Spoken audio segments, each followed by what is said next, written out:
I'm uploading copyrighted content on Patreon at Cultivation Audiobooks*. You can follow and request any novel you'd like. Please like, follow, and comment on the videos of this YouTube channel. It's free for you and a great motivation for me. Chapter 1568. On the brink of change. After obtaining the 2 fragments of the Castellan seal, Lin Huang and the other 2 were not idle. They spent the next few days searching for information on the last fragment.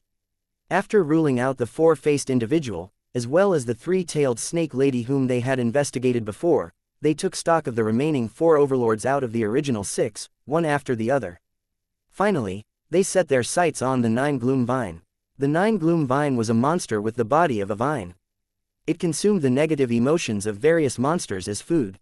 According to the various pieces of information Lin Huang and the rest obtained, the 9-gloom vine in the inner world was known to everyone as the monster who had lived there the longest. There was no other. In terms of seniority, he ranked higher than even the 4-faced individual and the rest. However, his actual rise to prominence as an overlord of the inner world came much later compared to the 4-faced individual and the 3-tailed snake lady. Among the 6 overlords, he was ranked second last. According to Lin Huang, Saber 9, and Virtuoso's investigations, there was a high possibility that his rise as an overlord had something to do with the Castellan seal fragment. Of the 4 remaining overlords, the 9-gloom vine is the biggest suspect. The last fragment is most probably with him. Virtuoso concluded the results of their investigation over the last few days. For now, let's not think about what happens if he doesn't have the fragment of the Castellan seal. Let's assume that he does have it, and we're now devising a plan of attack. Lin Huang quickly listed out the points that he had thought of.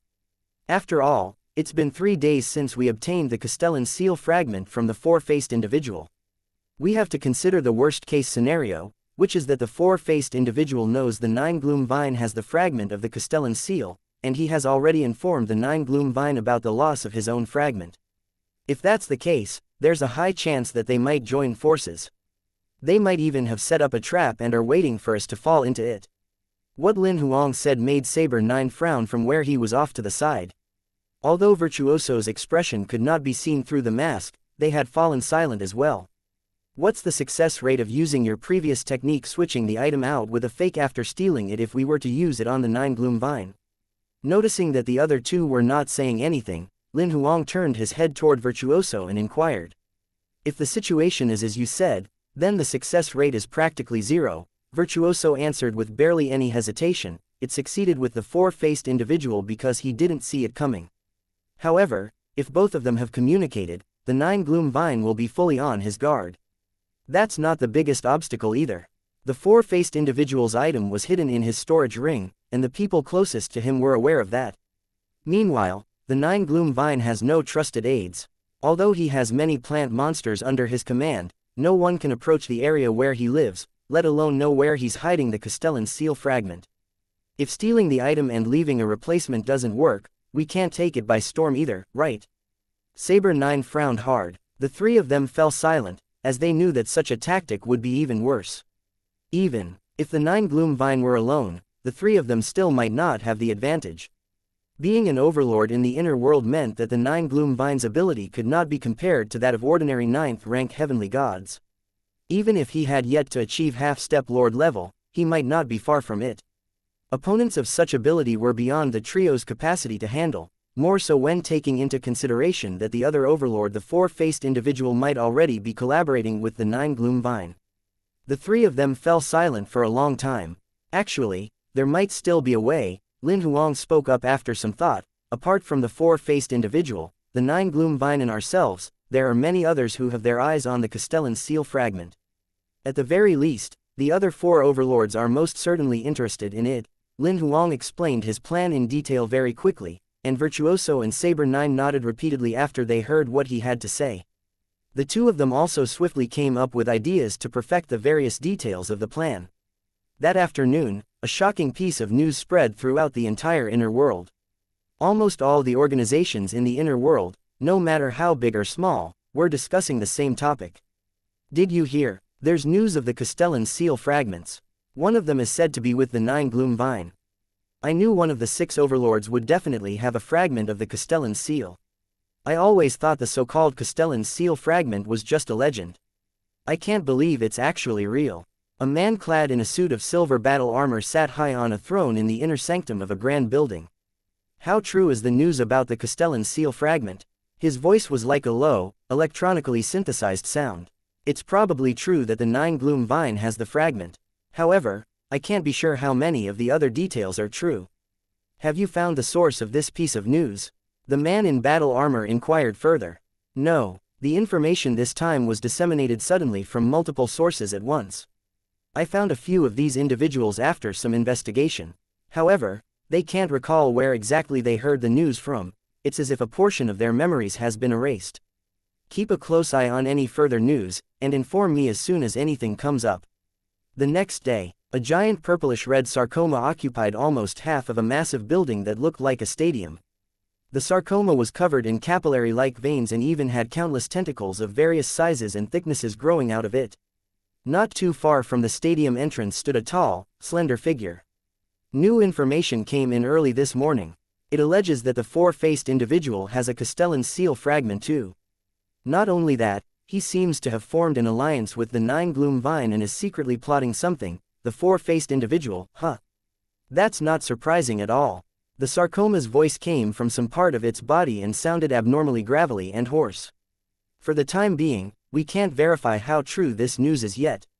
However, some of our spies have already reported that the four-faced individual is definitely not in his foothold. The slender figure put forward the facts of the investigative results. Continue to investigate and see if the four-faced individual has really made an alliance with the Nine Gloom Vine. The third day, in the pitch-black underground, a crimson light suddenly flared up. From afar, it looked like a huge, red-hot soldering iron. However, through the halo of light surrounding it, one could see it was a giant eyeball. It did not look like a mammal's eyeball. Instead, it bore more resemblance to a bug's compound eye that was made of countless tiny eyes. As the eyeball lit up, a black figure slowly materialized at the mouth of the cave. New information has just come to light. The four-faced individual has formed an alliance with the Nine Gloom Vine, and both of them are working together to search for the last fragment of the Castellan seal. However, not long after this news surfaced, both of them made an appearance to dismiss the rumors. Both of them denied that they possessed any Castellan seal fragments, and also denied any alliance between them. They also said that the news currently being disseminated is all rumors and that someone is secretly trying to stir up trouble. The Crimson Eye listened to all of this. In an extraordinarily calm tone, it commented, "The veracity of the news is no longer important. What's important is that this inner world is poised on the brink of change." Chapter 1569, Let's Fight Then. The Nine Gloom Vine and the four-faced individual were not expecting that they would face a counterattack before their prey had fallen into the trap they had set. Day after day, more news was made public. Some of the news was real, and some were fake, but they were all fabricated very well and in great detail. It did not matter how many people truly believed the news. In any case, the misleading effects saw definite results. For the last few days, an increasing number of powerhouses had been gathering outside the dense forest where the Nine Gloom Vine was hiding. In the inner world, anyone who had any sort of ability at all had opinions about the Castellan seal. Now that news had spread about the Nine Gloom Vine and the four-faced individual each possessing a Castellan seal fragment, it was only natural that this would draw the covetous gaze of countless organizations, large or small. After all, a ferocious tiger could not defeat a pack of wolves. Moreover, everyone knew that while the two overlords, the ferocious tigers, were powerful, there were still four more overlords on the side of the masses, hovering and waiting.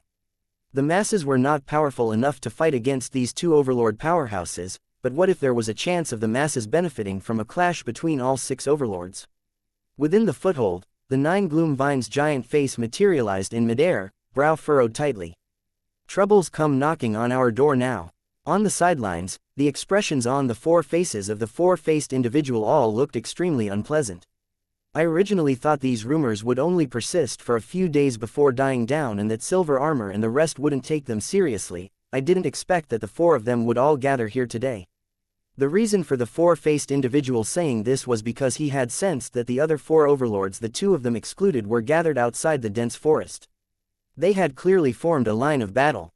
Let's not talk about whether or not the news is true. If it were you, would you give up the perfect opportunity for eradicating your opponents? Upon hearing that, the four-faced individual's four faces looked even grimmer. He knew that he would not give up such an opportunity. At present, there were 6 overlords in the inner world, which meant the entire world's resources had to be divided into 6 portions. If there could be 2 people less, that would be exactly what the remaining 4 overlords wanted. This was because the ones left would definitely be able to divide up more resources. Therefore, whether or not the news about the Castellan's seal fragments was true, it was a rare opportunity to join forces in order to get rid of the 4-faced individual and the 9-gloom vine. The remaining 4 overlords would certainly not let this chance pass by. What disappointed the 4-faced individual most of all was that the 3-tailed snake lady was clearly on the opposing side. Although their relationship was only that of lovers, generally taking whatever they needed from each other to fulfill their physiological and business needs, they were not very emotionally attached. However, it made the 4-faced individual rather uncomfortable that she had turned against him without hesitation. The outside of the dense forest was closely surrounded by hundreds of organizations. The last few days had been a sea of chaos. No one was willing to attack first, nor was there anyone who could subdue the entire crowd to reach a unanimous consensus. The 4-faced individual and the 9-gloom vine did not bother with the organizations that had gathered out there. For one, these people were nothing to them. For another, there were serious internal conflicts among these people, which caused them all to be in a complete state of disunity. Therefore, they were nothing to be afraid of. Today, however, the squabbles that had been going on for the past few days suddenly stopped. Within 5 seconds, the thousands of people on the scene fell silent because all of them sensed the impending arrival of 4 domineering auras. Everyone present automatically shut their mouths, lifting their heads and looking up at the sky in the same direction. Under the gaze of thousands of people, 4 figures descended. The one on the far left was a flirtatious beauty with 3 snake tails. From the waist down, she was covered in bluish-purple snake scales, 3 snake tails each 10 meters or more extending from her lower body. From the waist up, her form was that of a human lady wearing a gold crown. If one were only to look at her upper body, it could be said that her face and figure were the very pinnacles of beauty. The word, pretty, was insufficient to describe how lovely she was, as the term could not adequately describe a work of art.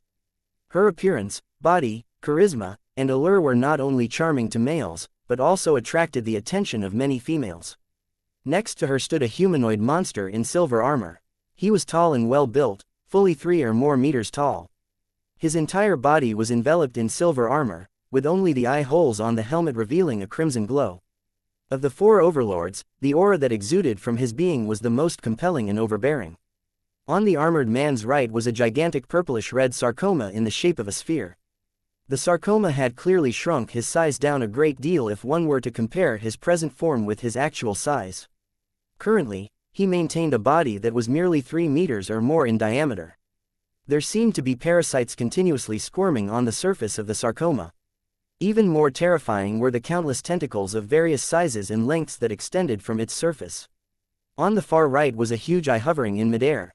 It did not really look like a mammal's eyeball, it bore more resemblance to the eye of a gigantic fly.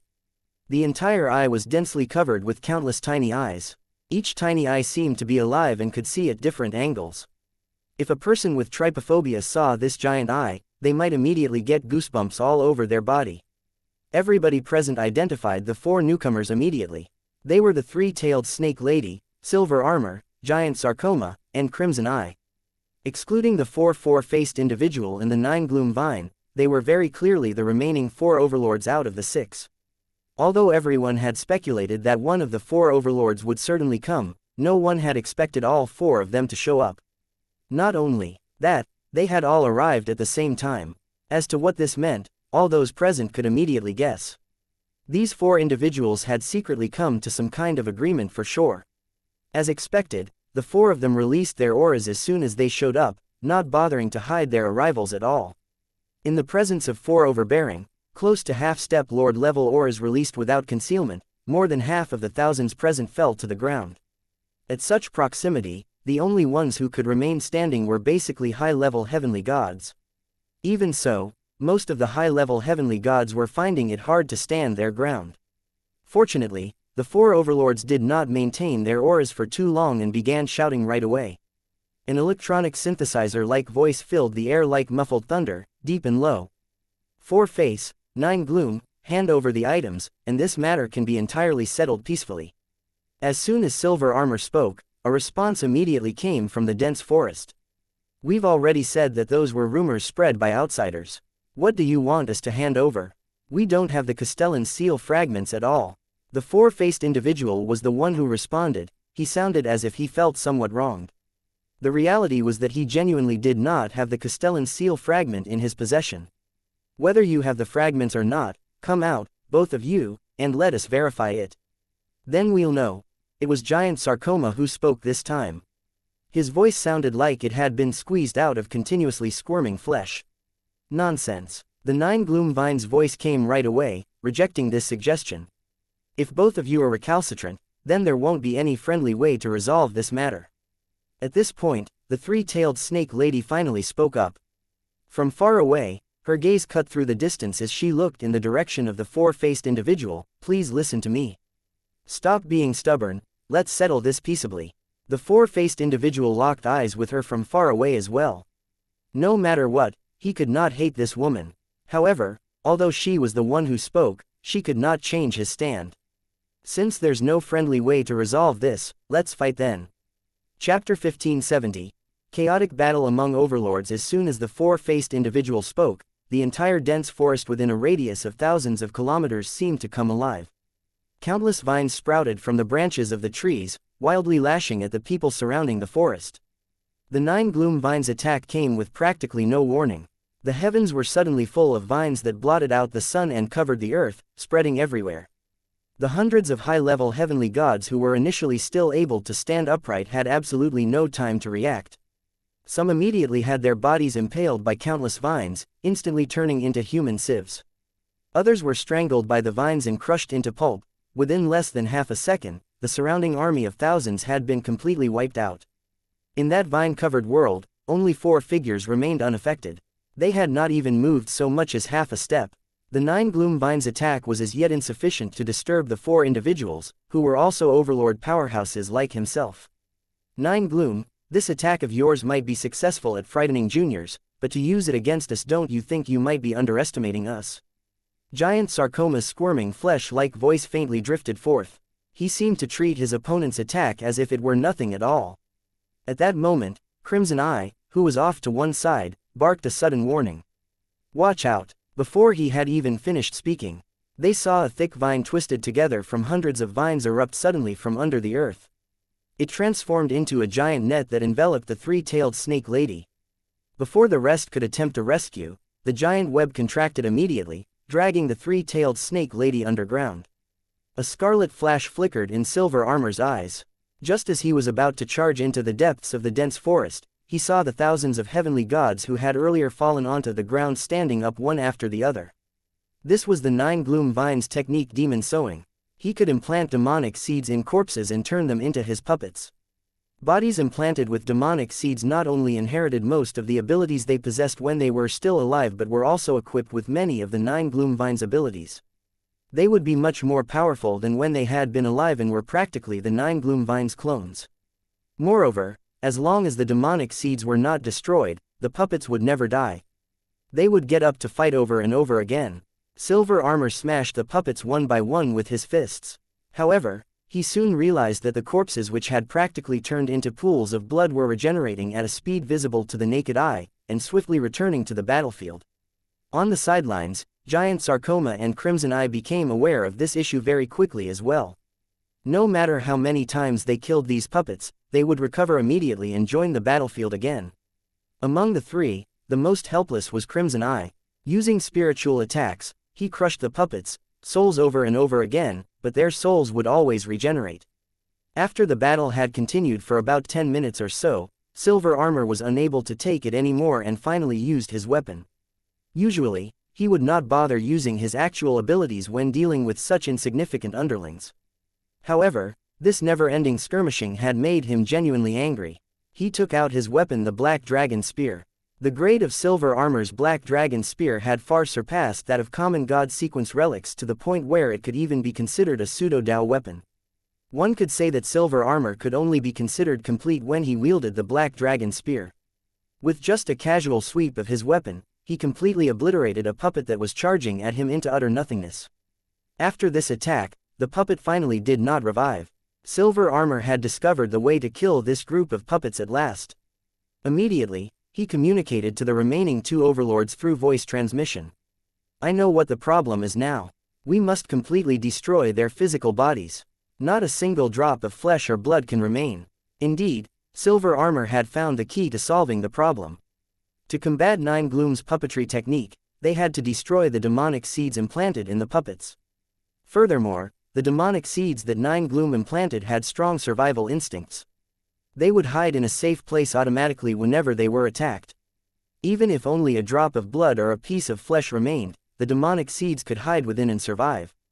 They would then regenerate. This was also why the puppets could be revived even if they were smashed into a pulp.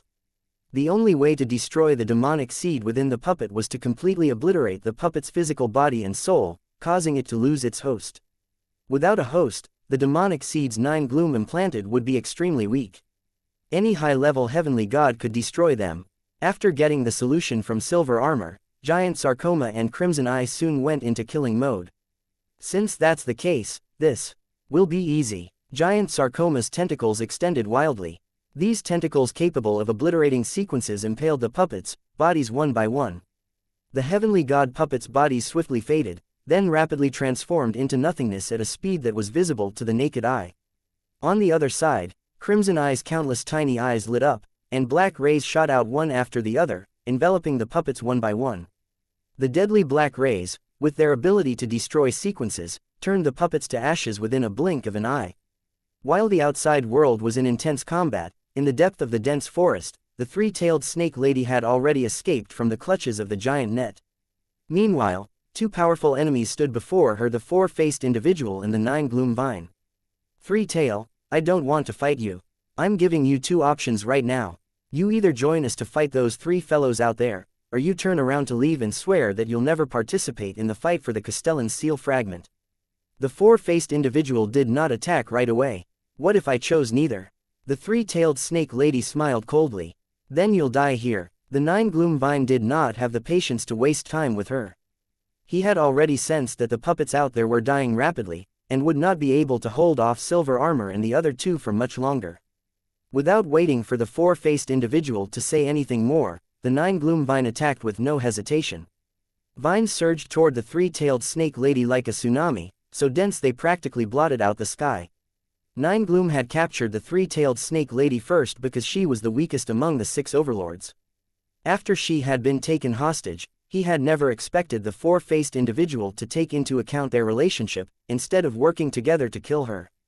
Fortunately, the four-faced individual did not stop the Nine Gloom vine when he saw him attacking. A trace of hesitation flashed across his eyes briefly, but it immediately turned into determination. The next instant, when the Nine Gloom vine attacked, the four-faced individual attacked as well. A giant beast with 12 arms coalesced in the air above his head, battling the sky full of vines with heavy punches. The three-tailed snake lady's eyes turned scarlet immediately, and her form immediately split into three clones. One clone summoned black water that filled the air. Another opened its mouth and spat out never-ending purple fog, while yet another turned into a gigantic black boa constrictor. Its huge tail charged at the giant arms. Countless vines decayed and were destroyed wherever the vast body of black water passed through. The giant snake's tail collided loudly with the giant arm's fists, stirring up an endless storm. However, the black water's consuming properties were not enough to defeat the regenerating abilities of the vines. Gradually, the vines completely covered the black water. On the other side, the giant snake's tail had been crushed under continuous heavy punching. The three-tailed snake lady was already the weakest of the six overlords in terms of ability. She was more likely to lose than win when fighting any of the five overlords, what more now that she was fighting two of them at once. As expected, she was already looking at defeat less than 5 minutes into the battle. Truth to tell, she was very much aware of her weaknesses. Therefore, the minute she saw that she was at a slight disadvantage, she chose to abandon resistance completely. She dispersed her two clones and escaped into the purple fog to hide. Chapter 1571. Still waters run deep outside the dense forest, the battle between the three overlords. Giant Sarcoma, Crimson Eye, and Silver Amor and the several thousand heavenly god puppets soon came to an end. Once they had grasped the proper way to kill the puppets, all three overlords attacked without holding back and eliminated the heavenly god puppets completely. Given their abilities, which were close to that of half-step lords, killing these puppets did not require a second attack. Very soon, all the heavenly god puppets were obliterated. Outside the dense forest, not a single drop of flesh or blood was left, not even dregs. All that remained were traces of battle on the ground. However, after killing all the puppets, the three overlords did not enter the forest immediately. The forest was the 9 gloom vines' lair. No one knew how many traps he had laid here. Moreover, the 9 gloom vine was on record the oldest living monster in the whole of the inner world. Nobody knew exactly how far back his history went since he had been alive for so long. That was also the main reason why Silver Armor and the other 2 overlords feared him and the consequences of going against him. Right as they were hesitating, Crimson Eye suddenly spoke up. "If we don't take action now, it'll be too late. Snake Lady has already used her life-saving move." From afar, he had seen the purple fog released by the Snake Lady and realized that she could not hold on any longer. As soon as Crimson Eye said that, Silver Armor rushed into the dense forest in a flash. The reason for his haste was that, like the four-faced individual, he had a very close relationship with the three-tailed Snake Lady. In reality, the remaining 3 overlords were all aware of the complicated relationship between these 3 people. This was also what the four-faced individual was most upset about, in particular that under such circumstances, the three-tailed Snake Lady had chosen Silver Armor instead of himself. At this level of their relationship, the four-faced individual's issue was not actually about which of them the Snake Lady loved, it was that he could not let such humiliation go just like that. Silver Armor rushed in to attempt to save the three-tailed Snake Lady, not because he loved her devotedly, but because he knew he had to make a show of doing so. On one hand, it was so that the three-tailed Snake Lady could see his actions and confirm that she had made the right choice. On the other hand, he wanted Giant Sarcoma and Crimson Eye to see that he was a reliable ally. He knew very well that the Snake Lady had chosen him most probably not because he was more outstanding than the four-faced individual. Compared to a stalemate of 3v3, they could eliminate 2 opponents of the same level much faster if they were 4v2. This lady merely wanted to obtain more resources. For them, to be able to hold the position of Overlord, benefits were paramount over everything else.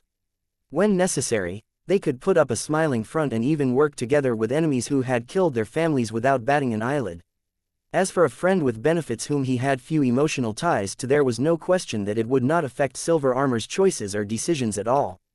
Silver Armor appeared to be hastily rushing into the 9 gloom vines' lair. In reality, however, he was fully on his guard, ready to mount a defense against the 9 gloom vines' traps at any moment. As soon as Silver Armor set foot into the dense forest, the 9 gloom vine immediately launched an attack. An opponent setting foot into the 9 gloom vines' territory was an opportunity that was extremely hard to come by. Naturally, he was not about to let such a chance to attack pass by so easily. In practically an instant, the entire dense forest turned into a world of vines. Not only did the vines blot out the sky, they even covered every available inch of space. From a third-person perspective, Silver Armor was like a skiff floating on a vast ocean, buffeted by the onslaught of merciless waves and the howling of wild winds at any given time. At any moment, the skiff might capsize and be destroyed. However, in actuality, Silver Armor showed no trace of fear. Every time he moved, it was with full confidence and no hint of worry at all about the attacks coming from the all-encompassing vines. His figure slipped repeatedly through the sea of vines, evading them, and dodging the attacks as much as possible. Whatever attacks he could not hide from, he sent his spear into action and utterly eliminated them. For a while, although it was hard for him to escape this region, he could protect himself and had nothing to worry about.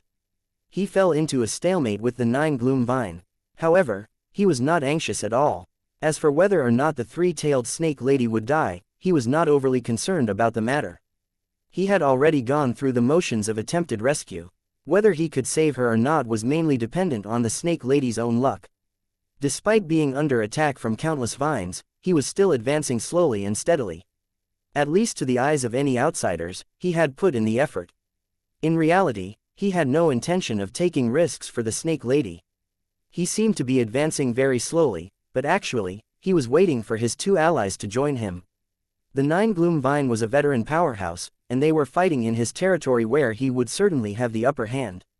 However, as far as Silver Armor was concerned, no matter how powerful the 9 gloom vine's abilities were, he could not fight 3 people on his own. Even though the Nine Gloom Vine was on his own territory, it was not really possible for him to single-handedly defend himself against the invasion of 3 powerhouses of the same level. Silver Armor knew this, which was why he was not in a hurry at all. Meanwhile, as he had anticipated, backup soon arrived. After Silver Armor rushed into the dense forest on his own, Giant Sarcoma and Crimson Eye only hesitated for a brief moment before they entered the forest as well. As soon as the two entered the battle, Silver Armor could clearly sense that the pressure on him was reduced significantly. After all, the 3 of them were opponents of the same level. No matter how powerful the Nine Gloom Vine's abilities were, he had to divide his attention to fight the other 2 as well as Silver Armor. However, before Silver Armor could rejoice, in the distance he heard the Nine Gloom Vine's voice. "I can't believe the 3 of you showed up on my doorstep voluntarily. That's saved me a ton of effort." The Nine Gloom Vine's voice sounded rather pleased. "Do you know, everyone in the world thinks that this dense forest is a lair I built for myself out of sheer boredom. However, not many know that this is actually my god territory." What the Nine Gloom Vine said stunned almost everyone present. At the same time, the forest's environment began changing rapidly at a speed visible to the naked eye. Each one of the trees gradually turned into aged vines. Even the plants and flowers transformed themselves into thin, slender vines. In the blink of an eye, the entire forest had turned into a world of nothing but vines. All these vines were of different thicknesses and sizes, even some of their colors were different. "Welcome to my kingdom." The Nine Gloom Vine's voice came from all directions as if each vine were speaking. Only the god territory of a lord-level powerhouse can be called a kingdom. What kind of a kingdom is this? Do you really consider yourself a lord?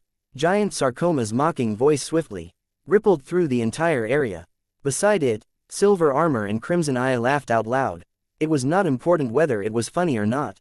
Right now, what they needed to do was to support each other.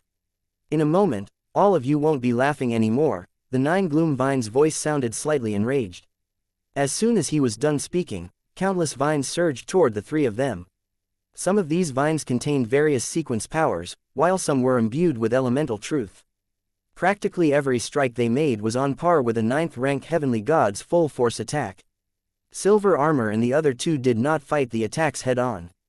Instead, they chose to use evasion as their main strategic response, figures dodging continuously and never staying still in one spot. The display from the 3 of them was akin to 3 small skiffs floating on a turbulent ocean, in danger of being capsized at any moment. Chapter 1572, the 4th face deep in the dense forest, a stretch of purple fog that covered several kilometers blocked out all attempts to probe it. This was the 3-tailed snake lady's life-saving maneuver. It was her trump card, in which she had integrated a pseudo-Dao weapon and her own innate divine ability. The minute she realized she was no match for her opponents, she had used this move very decisively. The purple fog not only contained poison that anyone below the level of half-step lord dared not simply come into contact with, but it also blocked out divine telekinesis, preventing any probing attempts. What made the Nine Gloom Vine and the 4-faced individual even more helpless was that whenever their attacks landed within the areas of purple fog, the attacks would be absorbed and the force offloaded.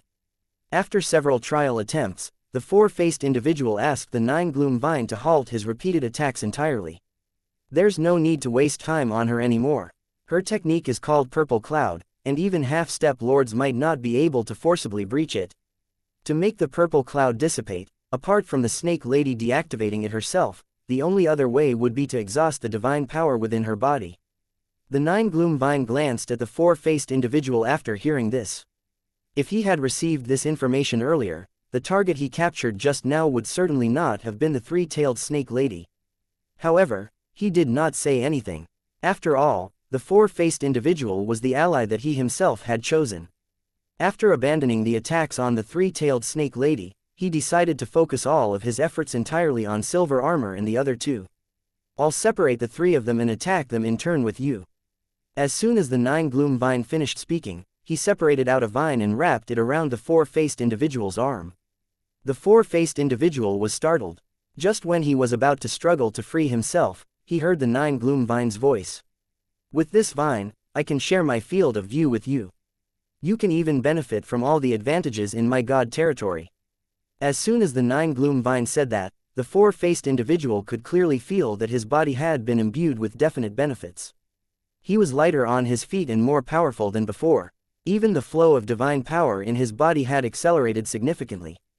After taking a brief moment to be aware of himself, he could roughly feel that his abilities had elevated by 20% or so. Don't worry about the consumption of divine power, it doesn't matter even if you drain it. I can replenish your divine power twice based on the current amount of divine power within you. Just kill the others as fast as you can. Before the 9 Gloom Vine had even finished speaking, the four-faced individual charged. The first target he chose was Crimson Eye. In the vine-filled god territory, Silver Armor and the other two very quickly sensed the changes. He's trying to separate us. He must want to divide and conquer. Crimson Eye was the first to sense the anomaly and hurriedly informed the other two immediately through voice transmission. As he wishes then, Silver Armor had sufficient confidence in his abilities. Both of them will keep dragging things out like this if the three of us stay together. The Snake Lady might not be able to hold out for too long on her end either. Although he sounded as if he were worried about whether the three-tailed Snake Lady lived or died, in reality, he just did not want to waste more time prolonging matters. This is an opportunity for us too. We each have life-saving maneuvers anyway, and we can't be killed off that easily. Have someone fight the four-faced individual, then the remaining two can drain old 9 Gloom Vine's divine power faster. That old geezer has been alive for so long, his divine power probably far outstrips our own. It's not going to be easy to kill him, Giant Sarcoma agreed with Silver Armor's suggestion. It was 2 against 1, so Crimson Eye had no choice but to agree. The three figures swiftly stopped resisting the 9 Gloom Vine's attempts to divide them, each of them went their separate ways. Very soon, Crimson Eye sensed a wave of energy locking onto him. In truth, he had anticipated that he would most probably be the first target of attack as soon as they were separated. Of the 4 of them who had come to do battle, Silver Armor possessed the most powerful abilities, while Giant Sarcoma possessed the most techniques. The weakest of them, the three-tailed Snake Lady, had been attacked as soon as the battle began. Therefore, since he was the second weakest, he naturally became the next target of attack. Do you really think that I'm a pushover? Crimson Eye scoffed. A moment later, a figure emerged from the dense world of vines, arriving not too far off from Crimson Eye. It was the four-faced individual. He was completely unaffected by the vines around, as if they did not sense his existence at all. Crimson Eye did not waste time in idle talk.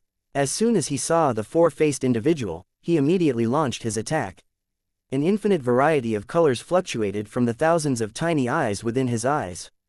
The next second, he and the four-faced individual simultaneously vanished on the spot. Countless vines also lost their prey at the same time and fell still. Far away, the 9 Gloom Vine could not help a startled exclamation. He could sense that the pair had not actually vanished, instead, they had entered another dimension. Although he had never fought Crimson Eye before, he had been studying his 4 opponents' techniques over the last few days and had a rough idea of what had transpired. Under the black canopy of the heavens, the four-faced individual's figure appeared out of nowhere and hovered in the air. He glanced over to his left and right briefly, then looked at his own body. After that, he raised his brows. A spiritual dimension. At that moment, Crimson Eye's voice came from all directions. Within the initially pitch-black void, countless multicolored eyes of various sizes suddenly opened. Welcome to my god territory, the Purgatory of 10 Directions. This was a special characteristic of Crimson Eye's god territory. He could drag opponents into his god territory if their spirits were weaker than his own. The enemies who were pulled into this god territory could only exist as spirit beings, and would completely lose the support of their physical body's strength. That was why, although Crimson Eye's combined abilities were weakest among the 6 overlords, he had never really regarded the 5 other overlords as any match for himself if things really had to come down to a fight. Just like Silver Armor's most powerful trait, which was that his body was almost indestructible, in Crimson Eye's god territory, Crimson Eye could seal off his opponent's physical body so they could only fight as spirit beings. To him, the four-faced individual was just like Silver Armor. They were both powerhouses who had powerful physical bodies. These types of powerhouses could not even perform 30% of their abilities in his god territory. Crimson Eye felt sure that he would definitely win. However, the four-faced individual did not panic at all. After ascertaining the environment he was in, he smirked and asked, "Do you know what each of my 4 faces corresponds to?" Crimson Eye was slightly taken aback when he heard this question. My 4 faces each have their own names. I named my first face Ordinary. It's my normal condition, it's also my daily state. My second face, I named spirit. In this condition, I can gather the divine power from all of my 4 states. The amount of my divine power and the speed of its flow will elevate fourfold. I named my third face demon, which is a battle mode. In this state, my physical body's strength will be maximized. I named my fourth face Phi, it's also a battle mode. Up until now, this face is the one that I've used the least. Take a guess, what do you think my fourth face strengthens? Chapter 1573, Phi. Without waiting for Crimson Eye to respond, the 4-faced individual's head suddenly started turning. The face that was initially on the left turned 90 degrees, so it was now facing forward. The 3 initially closed eyes on that face also slowly began to open.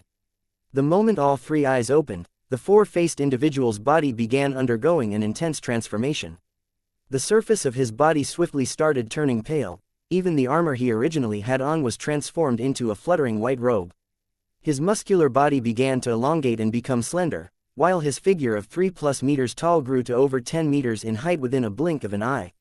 Slender arms as fair and pale as jade rapidly sprouted from his back at a speed visible to the naked eye, dramatically increasing until finally stopping at 16 arms. A layer of faint white mist wreathed his body, enveloping it entirely and giving one an odd sense of indistinctness. Noticing that the 4-faced individual's form was beginning to change, Crimson Eye attacked without hesitation before his opponent's new form could stabilize. The hundreds and thousands of eyes in the void lit up in all kinds of colors like a sky full of stars. An instant later, fierce rays of different colored light shot out from every one of the eyes and rained down on the 4-faced individual like a storm. Countless powerful rays of light like arrows immediately engulfed the 4-faced individual's form. It was unclear whether it was because his form had not fully stabilized or because of some other reason, but the 4-faced individual did not appear to have evaded this attack at all. He did not even manage to mount a defense before he was swallowed up by the countless powerful rays. However, Crimson Eye was only elated for a brief moment upon seeing his opponent being thus engulfed. Although he saw the countless attacks piercing through the 4-faced individual's body, Crimson Eye knew that they had failed the minute the attacks encountered his opponent's form. The feel was completely different when an attack had successfully struck its target, compared to when it had failed to do so. "That's as good as you've got." Suddenly, a voice sounded in the void. A white figure swiftly coalesced into being again. It was the 4-faced individual. Meanwhile, a short distance away, the figure that had been pierced through by countless fierce rays gradually distorted and faded. It had been a mere shadow after all. "This is your territory. If your abilities in here are only of this standard, I confess I have my doubts as to how you got to your position as Overlord," the white-robed 4-faced individual mocked mercilessly. "You'll find out right now how I got to this position." Very little emotion could be heard in Crimson Eye's voice. However, as soon as he finished speaking, all the eyes in the entire space around them swiftly flared up again brightly. Radiant light of various colors rapidly began to consolidate above each eye. When the 4-faced individual noticed this, he jeered, "It's the same technique, merely increased in quantity and just a bit faster. Don't you have anything new? Don't worry, this maneuver certainly isn't the same as the last one. I think what you need to worry about most now is whether or not you'll die in this attack." At the same time that Crimson Eye's voice came through faintly, he launched his attack.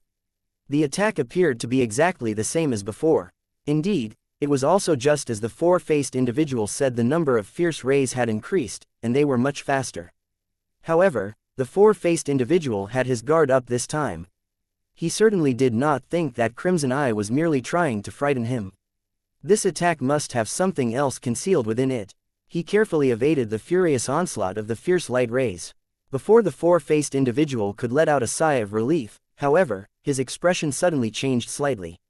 This was because he saw that after he had dodged the onslaught of all the light rays, the rays actually collided with the eyes opposite and were deflected back at an even faster speed. He almost did not dodge in time, narrowly risking being turned into a sieve. Every single one of the eyes in the void was still swiftly shooting out powerful rays one after the other. However, at the same time, all of the rays would be deflected back even faster after colliding with other eyes. The rays were not always deflected in a straight line, the motion trajectory was always changing. When they collided with the eyes a second time, they were deflected even faster. In a moment, the entire space was filled with various rays of different trajectories and speeds, to the point where it could even be called chaotic. If Crimson Eye's first wave of attack was a rainstorm, Then this second round was a full-on, torrential monsoon of epic proportions. Almost all the fierce rays were shooting out at different angles and speeds, even the power of the attacks varied. As time passed, the four-faced individual had even begun to lose his sense of being able to anticipate the trajectory of the rays. He could only rely on his body's instincts for dodging and mounting a defense. However, given the speed and frequency of the attacks, the four-faced individual could not avoid overlooking some rays or being unable to dodge in time. In very short order, he was being continuously bombarded with the fierce rays. This can't go on, I'm too much of a sitting duck. As he dodged and countered the attacks, the four-faced individual was trying to think of a plan. He knew that if he continued being on the defensive, he would definitely lose. The longer this persisted, the more time would drag on, and the chances of him winning would only get slimmer. After a moment of consideration, he lifted his gaze and shot a glance at the surrounding eyes. Swiftly, he came to a decision. He shook both his arms, and two long swords suddenly materialized in his hands.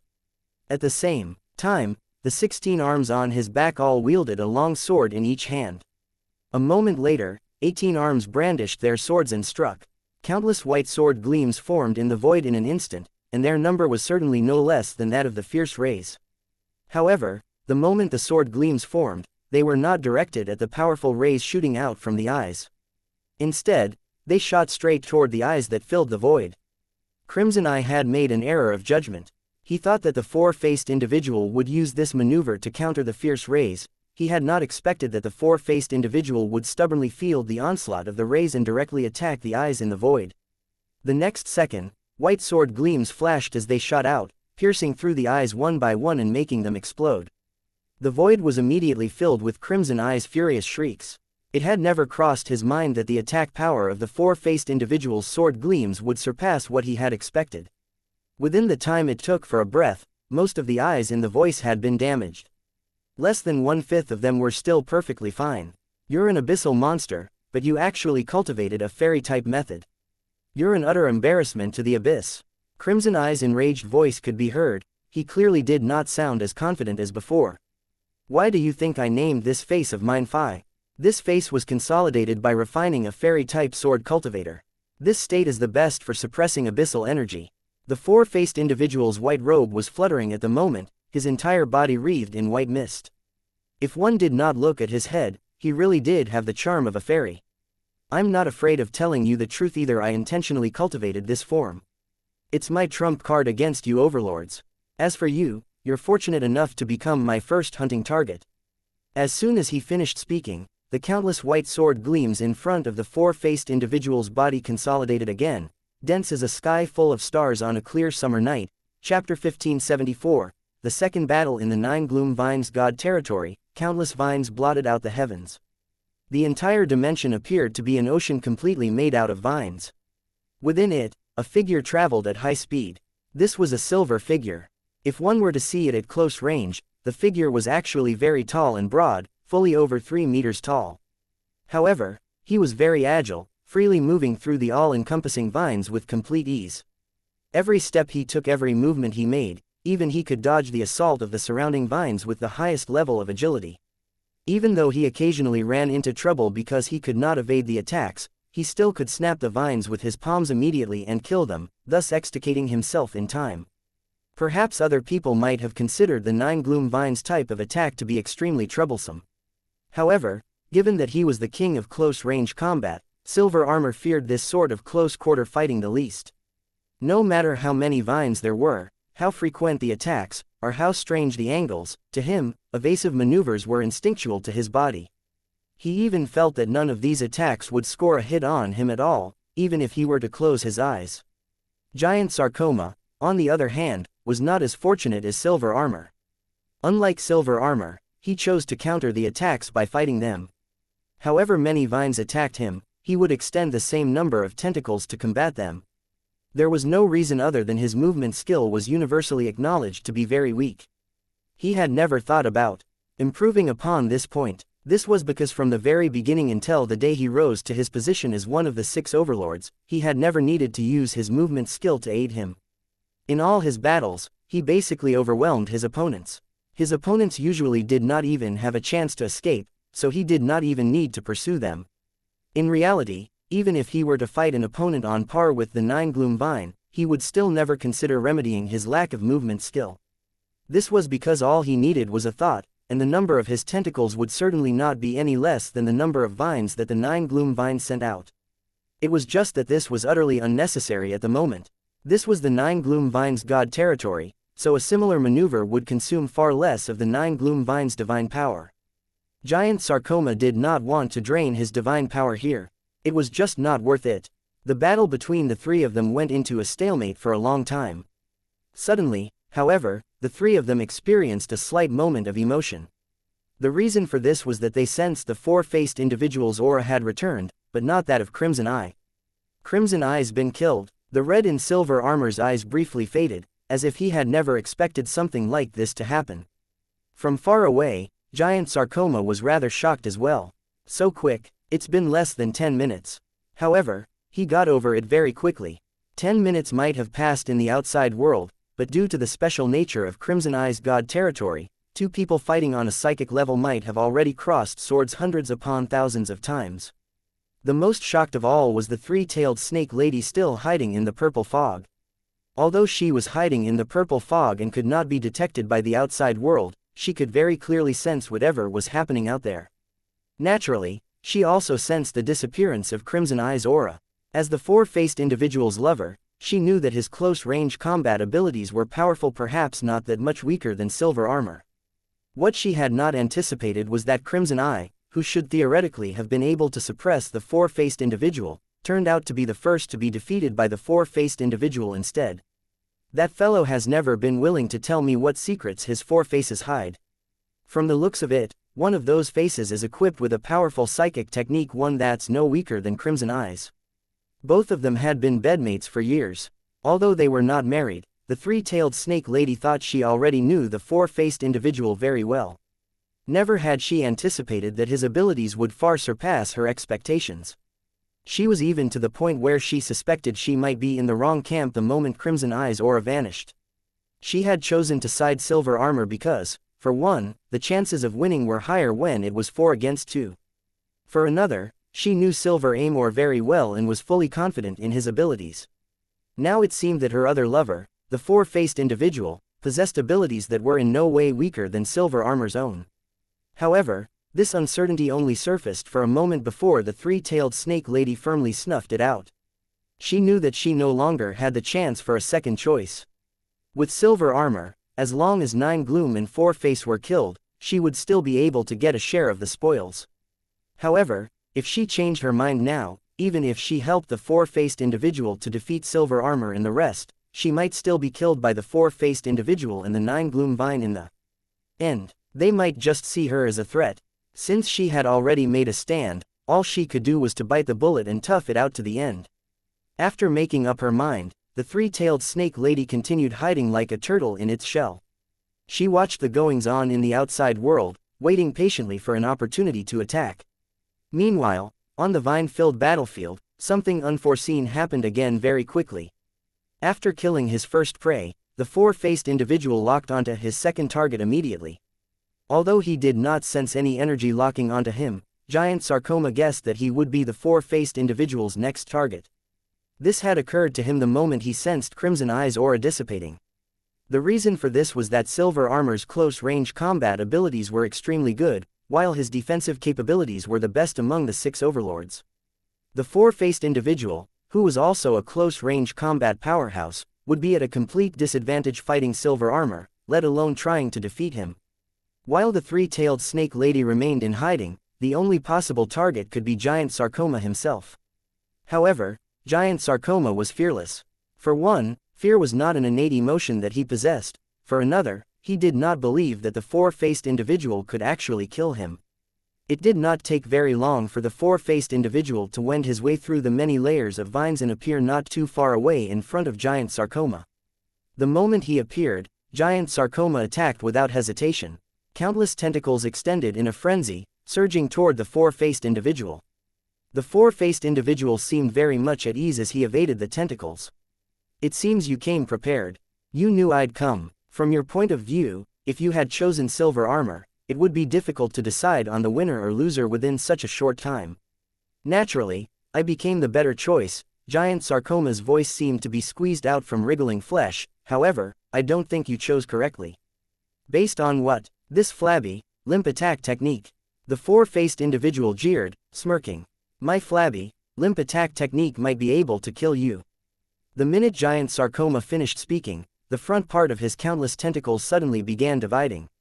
1 became 2, 2 became 4, 4 became 8, the number of tentacles increased exponentially in an instant. Since the four-faced individual was caught off guard, dozens of tentacles rapidly came into contact with his body.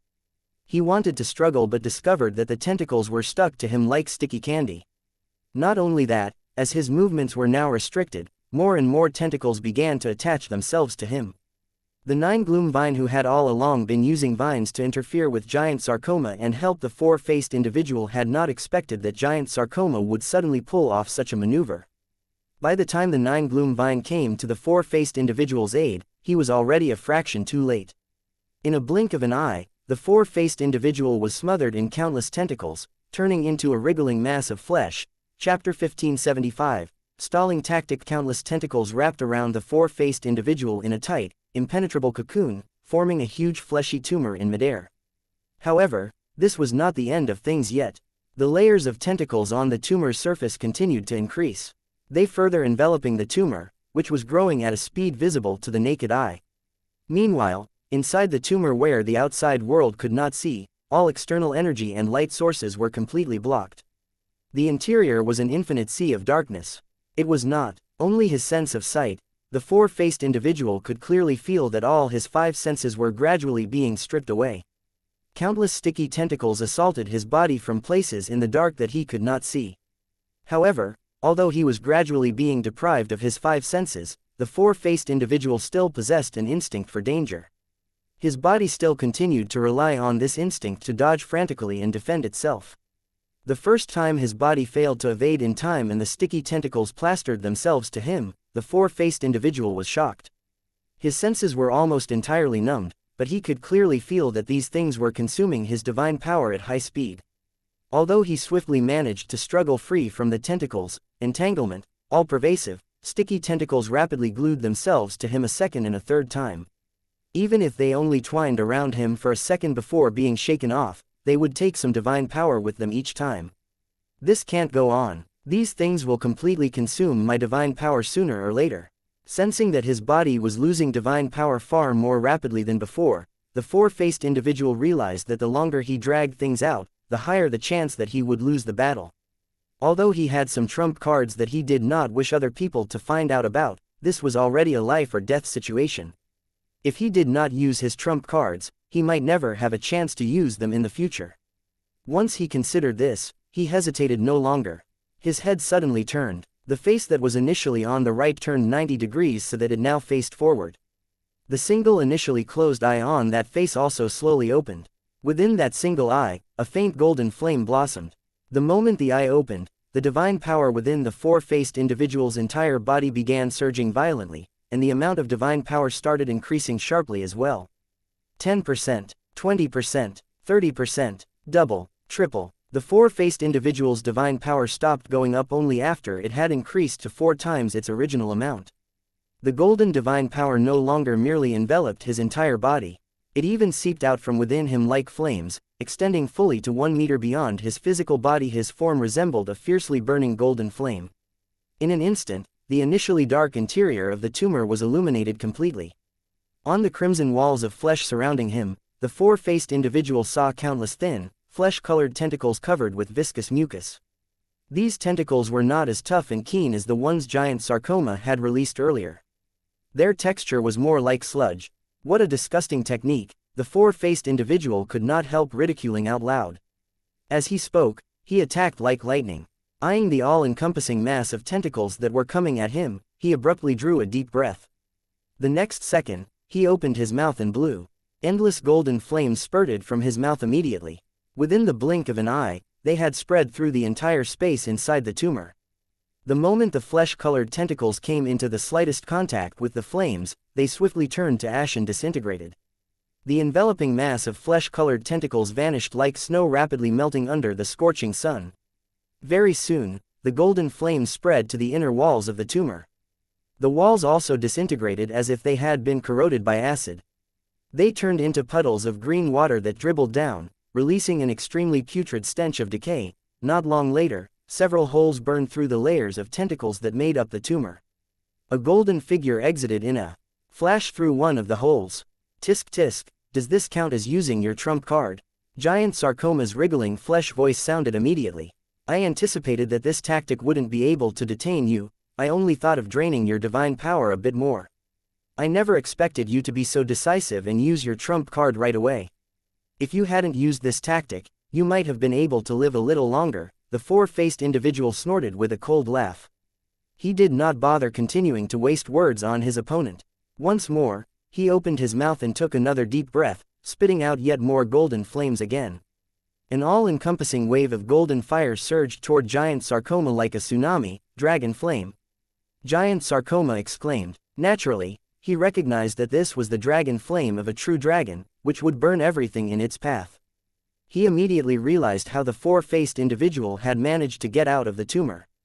The real dragon flame was the nemesis of almost all abyssal techniques. Giant Sarcoma speculated that the four-faced individual was able to spit out dragon flame because he must have devoured a true dragon.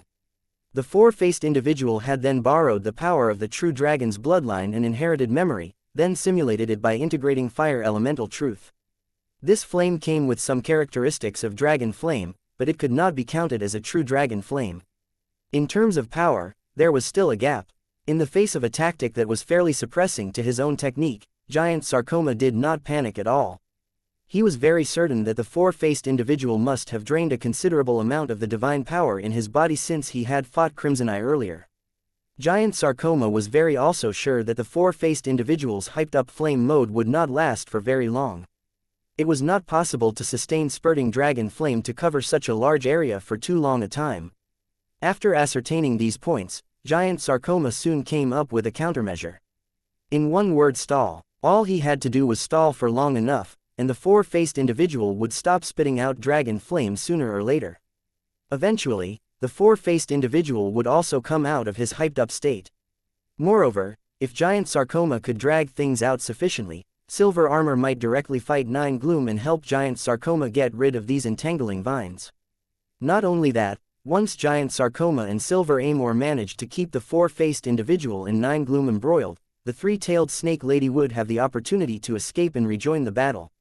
Therefore, no matter what, the stalling tactic was the most beneficial plan for him now. Watching the golden ocean of fire that was surging toward him, Giant Sarcoma did not dodge. He knew very well that, with his speed, he would be unable to evade, so he did not bother at all. Countless tentacles extended furiously. Very soon, a swamp had consolidated in front of him. Giant waves rose quickly from within the swamp and swept with no less momentum toward the ocean of dragon flame. Although Giant Sarcoma was not well versed in water elemental truth, he had mastered soil elemental truth and was an expert in mud tactics. On some level, it could be considered a type of suppression for fire elemental truth. The only thing was that the incineration power of the fire elemental truth with dragon flame characteristics was more overwhelming. The flames swallowed the giant mud waves one after another. However, Giant Sarcoma had clearly made up his mind to keep dragging things out with the four-faced individual in this manner. He also did not switch to any other techniques. Instead, he continued to exert divine power. Creating giant mud waves to battle the four-faced individual over and over again, both parties went into a stalemate for some time. Giant Sarcoma became calmer as things went on. This was what he desired most. The longer he could stall this battle, the more beneficial it would be to him. Meanwhile, on the other side, the four-faced individual could not help frowning. Chapter 1576, To show my gratitude, I shall eat you. Apart from the one regular face that could be used long-term, the four-faced individual's remaining three faces had a time limit when they were activated. The handful of individuals who knew about his four modes had more or less guessed that this was the case. However, they thought the reason for this restriction was that activating different modes would put a heavy burden on the four-faced individual's physical body and spirit. Meanwhile, the four-faced individual was the only one who knew that this was not the case. In reality, each of his faces was an entirely different personality. The dominant personality was his regular face, which maintained the balance between the other three personalities. At present, his four personalities could maintain a state of equilibrium mainly because of this regular dominant character. However, every time he changed a face, he needed to let that particular personality out. Although the dominant personality's consciousness was still in control for a short period after the face had changed, as time went by, the second personality would become increasingly awake. It would then begin to fight for the dominant personality's main position. After a specific duration had been exceeded, this second personality that had been let out would be completely awakened. There was a high chance of it suppressing the dominant personality and taking over control of the body. Some might think that this was a mere change of personality and did not matter since it could be changed again in the future. The problem was, as soon as the four-faced individual's dominant character lost control of his body, the current equilibrium between the several personalities would be completely destroyed. The second personality, which had usurped the dominant personality's place, would soon devour the other personalities and take sole control of the body. This was because only by completely taking control of the four-faced individual's entire body could the four-faced individual's physical body and spirit begin their transformation into the new personality. They would turn into an individual independent consciousness, perfectly integrating with the physical body to create an entirely new being. Simply put, the four-faced individual would cease to exist. He would be replaced by a completely different monster. The four-faced individual had never told anyone about this risk. He had never disclosed a word of this even to the person he was most intimate with, who shared his bed. After all, such a secret was connected to his own life and death. It could be easily used against him if he told anyone about it.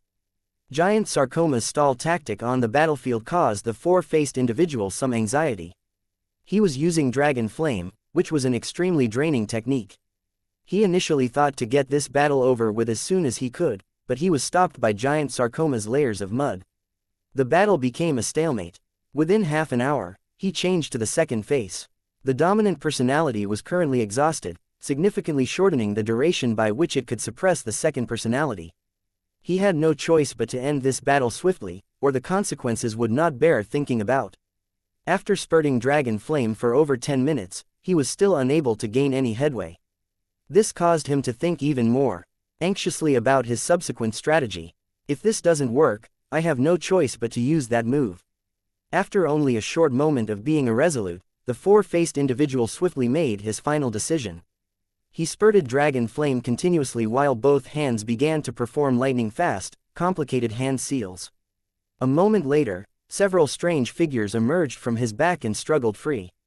This continued until the ninth figure emerged, then stopped. Once the 9 figures took their place resolutely behind the four-faced individual, they looked startlingly like the current four-faced individual's single-eye mode, exactly the same, in fact. It was as if they were clones from the same mold. At that point, the four-faced individual had also finally stopped spouting Dragon Flame. From far away, Giant Sarcoma had been distractedly observing the four-faced individual's movements. When he saw him releasing the clones, he knew that the four-faced individual was truly pulling out the big guns now.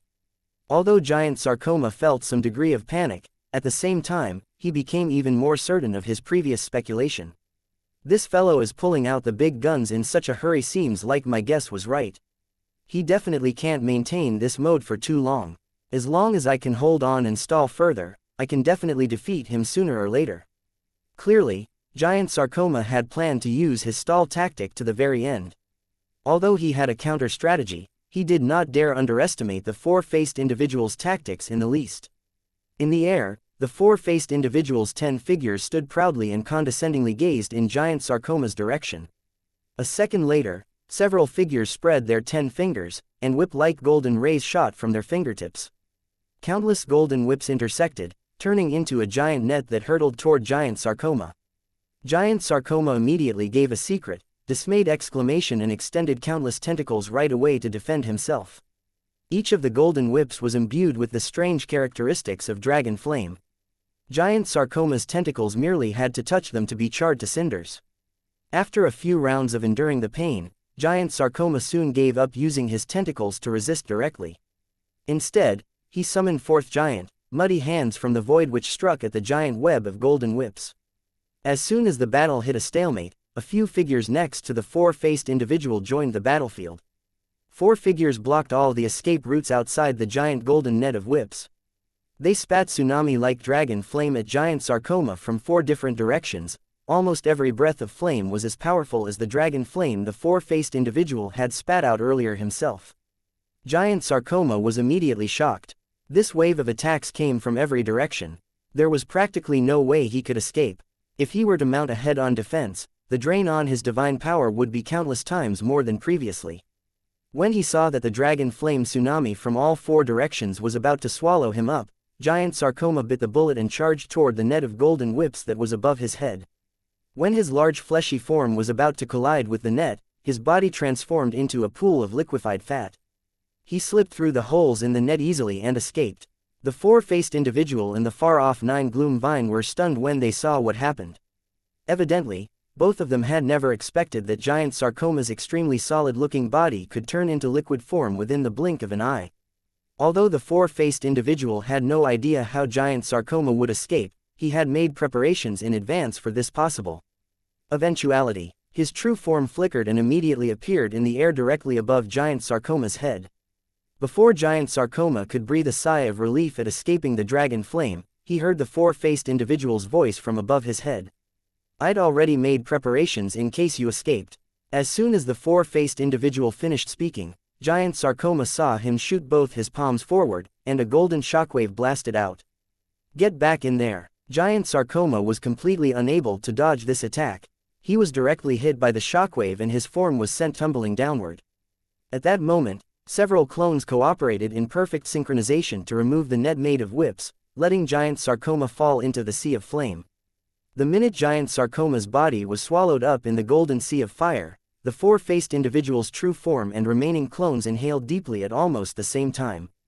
They then spat endless streams of golden dragon flame below. This massive inferno burned for close to half an hour. Only when the four-faced individual could vaguely feel that he could no longer control his second personality did he finally remove it. He resumed his regular form with relief. Amid the sea of flame, giant sarcoma's life force had utterly dissipated more than 10 minutes ago. The four-faced individual kept on forcibly spitting dragon flame for over 10 minutes because he was afraid that giant sarcoma might not be completely dead. However, he could basically be sure that giant sarcoma was now deceased. No living being could stop themselves from groaning and fighting back while they were being incinerated by dragon flame. After dispersing all his clones, the four-faced individual patiently waited for the flames and smoke to dissipate. A good long while later, the remaining flames burned out completely and the smoke gradually thinned out as well. Within the deep pit burned into the ground by the fire, the four-faced individual saw a completely charred black sphere. He cautiously went nearer. He could even smell the reek of scorched flesh, as well as an extremely putrid reek of decay that made one gag. The four-faced individual stopped in his tracks when he was some 10 meters away from the charred sphere. He did not go any closer. Instead, he spread 5 fingers and extended several threads of divine power to touch the incinerated sphere from a distance. As the divine power brushed against the scorched sphere, the four-faced individual was finally able to see its structure. It was made up of layers wrapped upon layers, like those of an onion. He peeled off the layers of the onion quickly with divine power. He wanted to see if giant sarcoma had been totally destroyed by the flames. As he peeled off the charred layers, he could soon see that the innermost structure had been utterly incinerated into powder.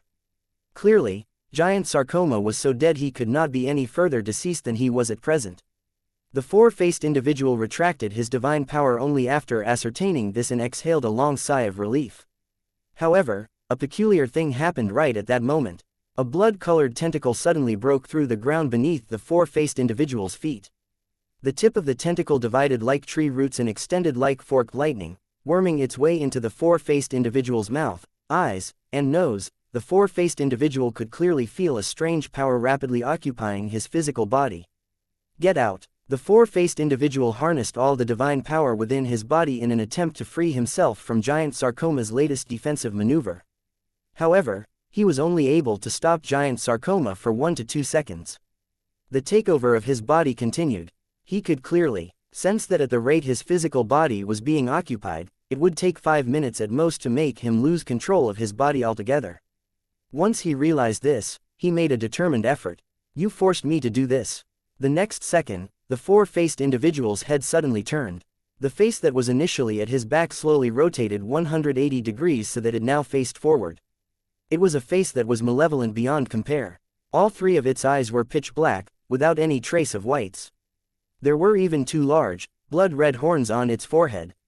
The second he opened his eyes, the muscles all over his body started to begin to swell and knot, turning red.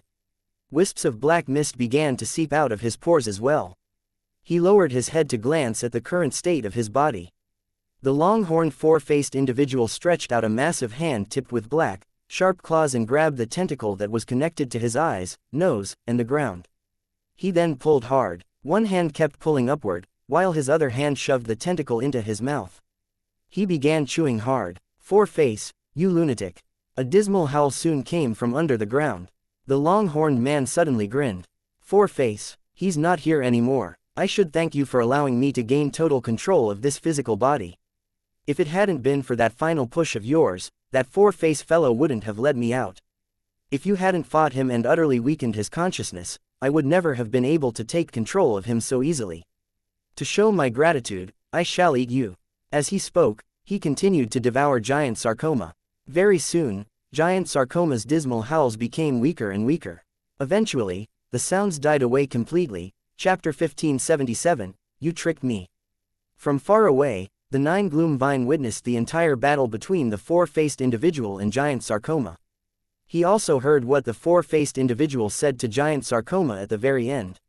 Although he was not completely sure how the four-faced individual's change of mode worked, the Nine Gloom Vine was still able to make a guess about several things. He patiently waited for the four-faced individual to pull every inch of Giant Sarcoma from under the ground and finish devouring him completely before using voice transmission to ask him a question. "Four-face, are you a friend or a foe now?" The long-horned four-faced individual turned his head and looked in the direction where Nine Gloom Vine was, far away. He grinned. "Four-face is four-face, I'm me. I'm not interested in your fight. If they get hold of the Castellan seal, whether you're four-face or not, they'll attack you sooner or later." The Nine Gloom Vine did not want to give up. He still wanted to try and get the four-faced individual on his side. After all, if the four-faced individual left just like that, the Nine Gloom Vine would have to fight two enemies on his own after this silver armor and the three-tailed snake lady. If that day really comes, I'll kill them myself. The long-horned four-faced individual remained unmoved. All right then, the Nine Gloom Vine fell silent for a moment. In the end, he did not say very much more. If you wish to leave, then leave. If he lost an ally, so be it. At this time, he did not want to offend someone who was even more powerful than the four-faced individual. The best thing to do was to let him go. Seeing the god territory's exit rapidly materializing not far away, the long-horned four-faced individual did not bother wasting any more words. His form wended its way through and departed. Outside the god territory, the Nine Gloom Vine sliver of consciousness watched the long-horned four-faced individual swiftly leaving the dense forest area where he himself was. He could not help sighing softly. He could sense that the long-horned four-faced individual was eager to leave. He also guessed that the long-horned four-faced individual might be facing some issues with his form since he had just taken over the four-faced individual's body. At one point, Giant Sarcoma had considered whether or not he should seize the opportunity and dispose of the long-horned four-faced individual. However, he chose to abandon the idea in the end. There was no reason other than it was not a simple task to kill the long-horned four-faced individual despite his unstable state. Moreover, the Nine Gloom Vine had two other powerful enemies in his lair at the moment. Compared with a future threat, getting rid of the current threat that faced him was the most important thing. Seeing that, in the god territory filled with vines, there remained only the three-tailed snake lady who was still hiding in the purple cloud and silver armor, who was slowly making his way toward him. The Nine Gloom Vine very quickly came to a decision. His form, which had transformed into tens of thousands of giant boa constrictors, rapidly retreated from the purple cloud and directly targeted silver armor. The three-tailed snake lady, who had been watching the outside world closely, felt slightly relieved only after this. She had not dared to lift her head the entire time as the Nine Gloom Vine had been keeping track of her from the sidelines. She knew that he would definitely attack her at lightning speed if she made even the slightest movement. Even though he had left, the three-tailed snake lady did not recklessly show herself just yet. She was afraid that her opponent had not gone very far and might turn back to deal with her. Giant Sarcoma's aura is clearly gone, he must have been killed. The four-faced individual's aura became very strange earlier, even unfamiliar, and vanished after that. I wonder if he died alongside Giant Sarcoma. In this vine-infested world, all sensing techniques, including divine telekinesis detection, were all severely curbed by Nine Gloom's vines. Everyone could only vaguely sense whether or not an aura was present, as well as battle fluctuations. The three-tailed snake lady could only determine who else was left on the battlefield through auras. As for those whose auras had disappeared, she was unable to tell if they had left the god territory or if they had been killed. The only ones left on the battlefield now are Nine Gloom, Silver Armor, and myself.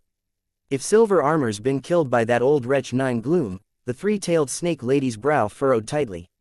She had never expected the initial 4-against-2, sure-win scenario would turn out like this. She had also never imagined that Four-Face, whom she had been sleeping with for years, possessed the ability to kill two powerhouses, Giant Sarcoma and Crimson Eye, on his own. The three-tailed snake lady's thoughts drifted for a while, but very soon, she came back to her senses. Patiently, she waited for an opportunity to exit the purple cloud. Not long later, she sensed intense battle fluctuations from a distance. She guessed that Nine Gloom and Silver Armor might have begun fighting. That old wretch Nine Gloom is completely ignoring me now. Although she was somewhat infuriated, the three-tailed snake lady also felt slightly happy. This happiness was because Nine Gloom had not chosen to forcibly disperse the purple cloud and kill her before Silver Armor could arrive. However, after some consideration, she could understand why Nine Gloom had made such a choice. After all, Silver Armor's abilities were powerful. Instead of spending such a lot of effort to breach the purple cloud's defenses, Nine Gloom would rather stay in prime condition to fight. Silver Armor, you'll pay the price for underestimating me. A ferocious gleam flashed through the three-tailed snake lady's eyes. Only after sensing that the distant battle fluctuations had continued for a while did the three-tailed snake lady quietly appear from the purple cloud. However, the very moment she moved, vines surged out from all directions and lashed toward her. The three-tailed snake lady was stunned at first. Her initial reaction was to think that the Nine Gloom vine had returned. However, she soon realized that this was not the case. He was merely controlling the vines from a distance to attack her. So you want to imprison me here to prevent me from meeting up with Silver Armor? The three-tailed snake lady narrowed her eyes slightly and immediately guessed Nine Gloom's battle strategy. No matter what, he definitely did not wish to fight two enemies alone. After all, Silver Armor's abilities were very strong. In a battle between powerhouses, the slightest difference could cause one to lose, much less one more person interfering from the sidelines. Once she had considered this, the three-tailed snake lady decisively retracted the purple cloud. After making sure of where the distant battle fluctuations were, she charged in that direction, dodging the attacks of the all-encompassing vines with everything she had. As soon as she moved, out of nowhere, she suddenly felt an intense sense of danger. The next instant, she felt a vine twining around one of her snake tails. She frantically tried to free herself, but realized that the moment she stopped, more vines tangled themselves around her. She turned her head to look, but discovered that there were no vines at all in the areas where she had been entangled. She used divine telekinesis to scan and realized then that those vines were actually threads that were 10,000 times thinner than a hair. At that moment, a familiar voice came from behind her. "You've decided to come out at last." When she heard the voice, the three-tailed snake lady's facial expression underwent a dramatic change. She turned her head. A giant boa constrictor created from countless vines was looking at her in a condescending manner. She also sensed that the distant battle fluctuations had now vanished completely. "Nine Gloom, you tricked me. How could I lure you out of that cloud of purple fog if I didn't use some tricks?" Nine Gloom's tone was calm. "So I've been your target since the very beginning." The three-tailed snake lady came to a sudden realization. "You could say that." Nine Gloom did not deny it. "So you pretended to fight Silver Armor, letting me think that you couldn't fight me at the same time to lure me out of the purple cloud. You even attacked me on purpose on the pretense of forcing me back into the purple cloud, so I would have a sense of urgency to meet up with Silver Armor and retract the purple cloud without hesitation. What a great trick." The three-tailed snake lady said resentfully. She had now completely understood what sort of trick the Nine Gloom vine had played on her. "Unfortunately, you figured it out a bit too late." As soon as the Nine Gloom vine finished, countless threads invisible to the naked eye had already enveloped the three-tailed snake lady, forming a giant, white cocoon. A moment later, the cocoon suddenly changed shape, as if a towel were being wrung by a huge, invisible hand. At that moment, purplish-red drops began to spread over the white cocoon. In the beginning, it looked like purplish-red flower petals were falling on a piece of white cloth. However, the entire cloth turned purplish-red very quickly. Purplish-red liquid even began to seep out onto the cocoon's surface. Chapter 1578, the title 9 Gloom upon sensing giant sarcoma and 4 faces. Auras vanish one after the other. Silver Armor began to be rather anxious. He felt the urge to break through the obstructing layers of vines and directly confront the 9 Gloom vine for the final battle. He knew that if things dragged out any further, the 3-tailed snake lady might be killed. It was not that he harbored any particular feelings for the 3-tailed snake lady, but he knew that 9 Gloom was extremely powerful. Silver Armor was not confident that he would be able to win. He hoped that the 3-tailed snake lady could survive and join forces to fight the enemy with him. As his thoughts drifted, intense battle fluctuations suddenly came from a distance. That direction isn't that the direction the 9 Gloom vine was guarding. Silver Amor paused his steps for a moment as he hurried toward where the 9 Gloom vine was guarding. Don't tell me the 3-tailed snake lady has escaped. In the entire god territory, right now only the 3 of them remained: the 9 Gloom vine, the 3-tailed snake lady, and himself. He had not encountered any enemies, so the battle happening now could only be between the 9 Gloom vine and the 3-tailed snake lady. As soon as he realized this, Silver Armor hesitated no longer. He turned and broke through the vine layers, charging in the direction of the battle fluctuations. He wanted to reunite with the 3-tailed snake lady before she was killed. However, before very long, the intense battle fluctuations suddenly stopped. Silver Armor's heart skipped a beat. The 3-tailed snake lady has been killed. The 3-tailed snake lady's abilities were the weakest among the 6 overlords. This weakness was not just in regards to her overall abilities but also every other aspect. Without her 2 powerful lovers, 4-Face and Silver Armor, she would not have otherwise been able to take her place as one of the 6 overlords, given her level of ability. In all honesty, Silver Armor was not surprised that she had been killed by the 9 Gloom vine in such a short time. It was just that the battle fluctuations had stopped rather suddenly. No, that's not right, the snake lady's aura hasn't dissipated yet. Silver Armor reacted immediately after a brief moment of astonishment. However, another wave of intense energy fluctuations came from another direction almost simultaneously. That other direction was where the 9 Gloom vine had been since the beginning. Although Silver Armor had not entirely figured out what exactly was going on, he turned without hesitation in the direction of this new wave of energy fluctuations and began forcing his way through. With a sense of urgency, he charged toward the energy fluctuations, evading the vines that were obstructing him in every direction. He sensed that the 3-tailed snake lady's aura only began to plummet and weaken after the last round of energy shockwaves. The battle fluctuations that lasted for over 10 minutes wasn't the battle between 9 Gloom and the snake lady. It's this one, the latest round of energy shockwaves.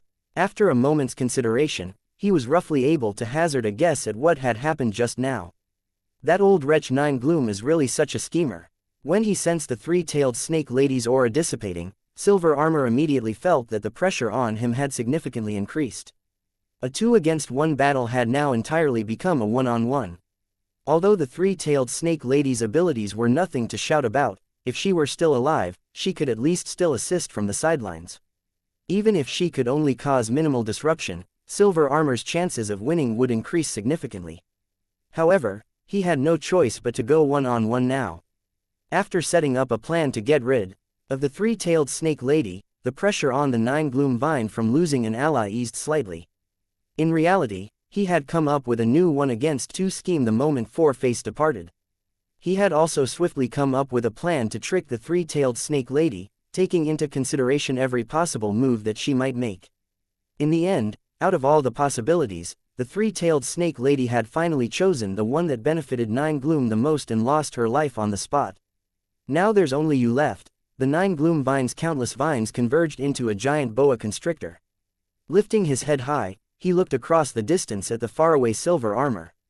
The next moment, the giant boa disintegrated and transformed into tens of thousands of tiny snakes which burrowed into the sea of vines. Almost at the same time, the vines in the entire god territory began stirring wildly. At that very instant, the vines around silver armor seemed to go berserk. The intensity and frequency of their attacks began to increase significantly. Even the trajectory of their attacks began to become manic and strange, making it very difficult for anyone to predict. Silver armor found himself in an awkward situation, but only for a moment. After that, he settled into the new tempo of battle. This sudden change out of nowhere did not put pressure on silver armor at all. Instead, it had an increasingly steadying effect on him. There was no other reason beyond knowing that the Nine Gloom Vine was going to attack soon. In reality, he had been rather worried in the beginning, in case the Nine Gloom Vine went head-to-head right away without doing any probing. After all, this was the Nine Gloom Vine's territory. If he were to attack head-on, silver armor would be at a complete disadvantage. Fortunately, the Nine Gloom Vine chose a more cautious opening gambit. On the one hand, he used the vines as a means of suppression, taking advantage of the vines' sheer numbers and frequency of attack to make silver armor reveal his weakness. On the other, he was also draining the divine power within silver armor's body. However, from this, silver armor deduced another piece of information: the Nine Gloom Vine was already lurking nearby. This was because the Nine Gloom Vine had to be in closer proximity before he could launch a fatal attack the minute silver armor revealed his weakness. In reality, the Nine Gloom Vine was intentionally conveying that message to increase pressure on silver armor.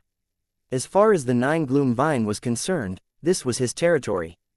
In his god territory, the drain on his divine power was much slower.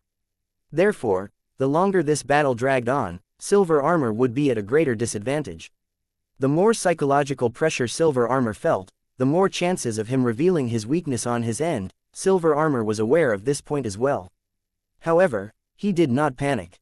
He maintained the tempo of battle without revealing any weakness at all. This state of affairs went on for over half an hour. Suddenly, the black dragon spear in silver armor's hand vibrated. In the void, circle upon circle of black ripples began to spread like waves. These circles of ripples were like sharp blades. In every area they passed through, the vines would be sliced into countless pieces. The speed at which the waves were spreading was extremely fast. In practically an instant, they had spread to a radius of several hundred kilometers. At that moment, silver armor did not pause at all. Suddenly, he jabbed forward with his spear and pointed in the air in a random direction. Suddenly, a black shockwave shot out from the tip of the spear wildly, swallowing up the surrounding region within a radius of several hundred kilometers. If one's eyes were good enough to follow the speed of silver armor's move, they would be able to see that within the area of attack in his field of vision, vines like tiny snakes were swallowed up by the waves. All these tiny snakes did not seem to be affected by the slashing of the black ripples. Impressively, they were still in the form that the Nine Gloom Vine had split into earlier. The moment the black shockwave swallowed up the tiny snakes, silver armor swiftly performed a hand seal. The red spark in his eyes blazed to full strength in an instant. A giant black dragon materialized into concrete form above his head within a blink of an eye. Almost the very instant its form consolidated, the giant dragon's gaze locked onto a certain area swallowed up by the shockwave. With practically no hesitation, it opened its mouth and spat forth endless black dragon flames, engulfing the entire area again. Chapter 1579, Nine Gloom vs. Silver Armor, got him. Silver Armor clearly sensed that his attack had not failed. Just when he was about to continue pursuing the Nine Gloom Vine further, his danger instinct suddenly sensed an intense threat. Rapidly, he made a decisive retreat the moment his toes touched the ground. The instant he moved, countless black vines turned into tens of thousands of thorns that penetrated right through the spot where he had been standing earlier. They resembled a giant black crystal flower in bloom. Although he had anticipated that his combination attack would not kill off the Nine Gloom Vine right away, silver armor still felt that it might do some injury to his opponent. However, from the looks of things, he had underestimated Nine Gloom. His combination attack did not appear to have done any concrete damage to the Nine Gloom Vine at all. The giant crystal flower's prickly leaves consolidated into a giant face as silver armor's attack failed. It was the impressive face that had greeted the four-faced individual previously. You lived up to your name, silver armor. If you had used that combination of attacks outside my god territory, you might actually have severely injured me. However, you're in my god territory now, so you have no choice but to submit to my rules of the game. Under these rules of mine, you'd better just admit that you're soundly beaten. As soon as the huge face finished speaking, it disintegrated instantly, turning into countless black vines. Right as Silver Armor was about to dodge, he noticed that the vines did not charge at him. Instead, their forms were rapidly changing at a speed visible the naked eye could barely follow, transforming one by one into monsters of different shapes and sizes. There were humans, protoss, bug tribe monsters, as well as abyssal creatures. Each of them had an aura almost as powerful as a 9th-rank heavenly god. Dozens of them had auras that were very close to overlord rank. There were even a number whose auras were clearly no weaker than those of the 6 overlords. As he glanced over the monsters with the most powerful auras, the red glow in Silver Armor's eyes flickered slightly. He was familiar with at least half of them. Each of those powerhouses had been formidable individuals in the inner world's history who had once laid claim to the position of overlord. What disturbed Silver Armor's state of mind even more was that he saw the newly defeated 3-tailed snake lady, Crimson Eye, and giant Sarcoma. Their auras were almost the same as when they had been alive. So this is the trump card that you've been concealing all this time? Silver Armor forcibly suppressed just how shocked he was. He now had a rough idea of the kind of ability that the 9 Gloom Vine possessed. Do you think my name 9 Gloom is merely an empty reputation? The 9 Gloom Vine's slightly cynical voice drifted through flatly. 9 Gloom is my title. The flame burning in Silver Armor's eyes flickered again when he heard that. Naturally, he was well aware of what a title was. As one progressed along the path of cultivation, one would obtain a corresponding title when they had achieved some specific condition. Different titles came with different effects. Some directly endowed the individual with a god rule, a sequence, or perhaps a divine ability. Some might allow one to comprehend a certain true meaning heavenly rule, and some would even produce some unique effects. The title 9 Gloom evidently gave the 9 Gloom Vine a certain special divine ability or sequence power that allowed him to revive and control dead powerhouses with some specific technique. To Silver Armor, this sort of ability was a bit of a riddle. After all, the 9 Gloom Vine's ability was by no means inferior to his own. Given that there were several powerhouses on par with Crimson Eye and Giant Sarcoma, his chances of winning were rather slim. However, Silver Armor knew very well that he had already witnessed his opponent's biggest trump card, and the 9 Gloom Vine was not likely to leave him alive. Right now, Silver Armor no longer had any way of escape, he could only fight to the death. At this point in his considerations, Silver Armor had absolutely no intention of fleeing. Seeing that there was a horde of monsters swarming his way, he advanced to meet them immediately. Like a violent storm, the black dragon spear in his hand stabbed forward, swiftly impaling one monster after another. These consecutive kills looked easy, but in his mind, Silver Armor felt increasingly concerned. Before attacking, he had been trusting to luck. He thought 9 Gloom might have merely simulated the forms and auras of those deceased individuals. By nature, these simulated beings were still clones of the 9 Gloom Vine and did not possess their original abilities. However, it took only the first wave of impact for him to know that he had made a serious error. These monsters were not simulated beings, they possessed battle wills of their own. Not only were their auras the same as when they were alive, but they were also practically able to replicate perfectly the abilities and strength that they had before. Naturally, the 9 Gloom Vine sensed Silver Armor's probing. It looks like you've already discovered they've almost entirely been able to replicate their abilities from when they were still alive. However, did you know that my title's ability is very simple to use?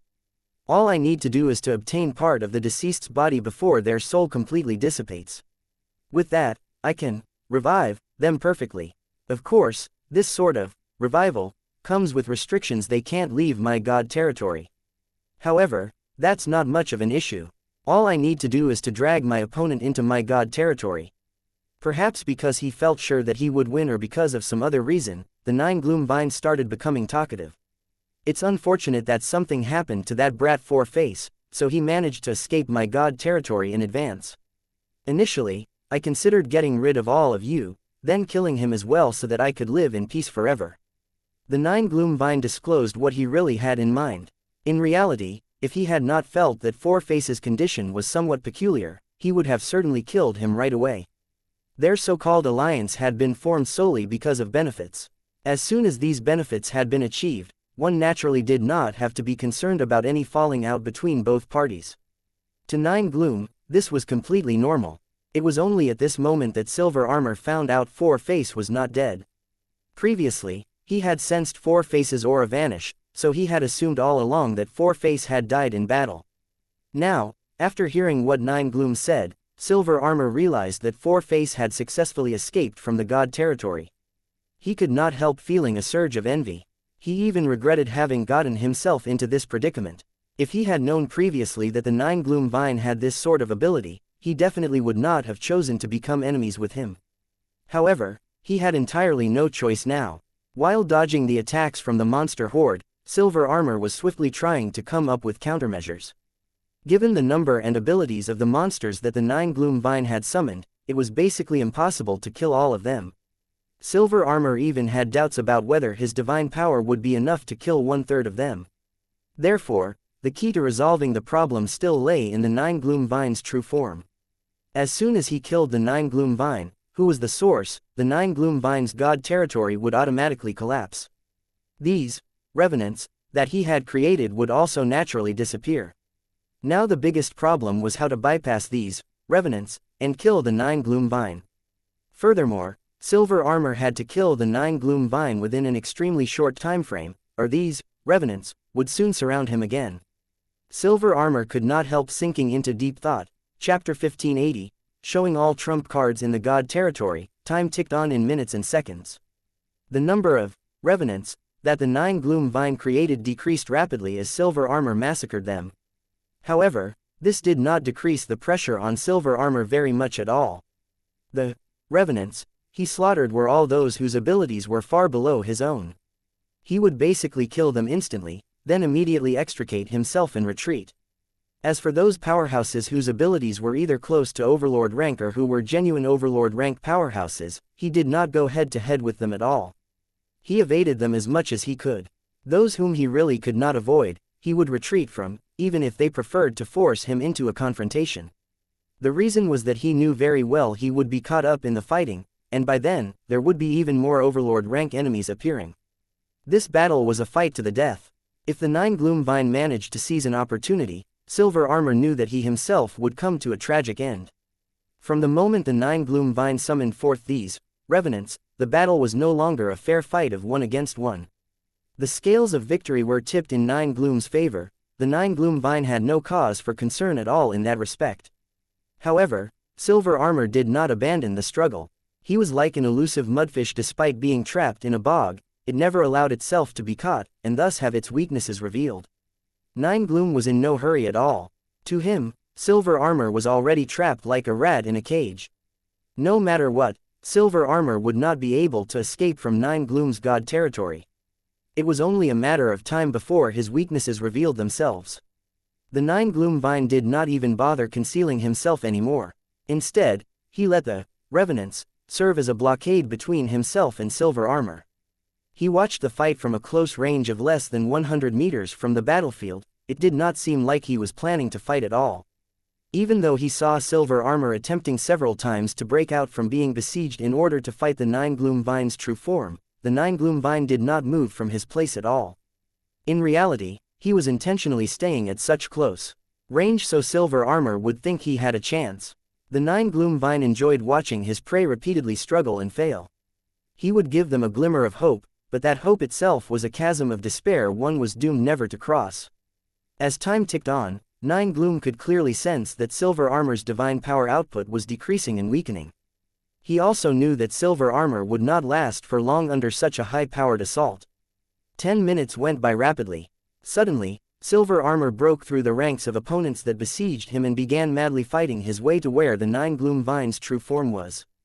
Although Silver Armor had given his all in this berserk attack, his speed was obviously considerably slower than when he was at his peak. However, he seemed to be even more determined this time, doing his best to avoid whatever attacks he could. Those that he could not avoid, he faced head-on. A mocking smile appeared on Nine Gloom's giant face. He could clearly see that Silver Armor's armor was beginning to show traces of cracks.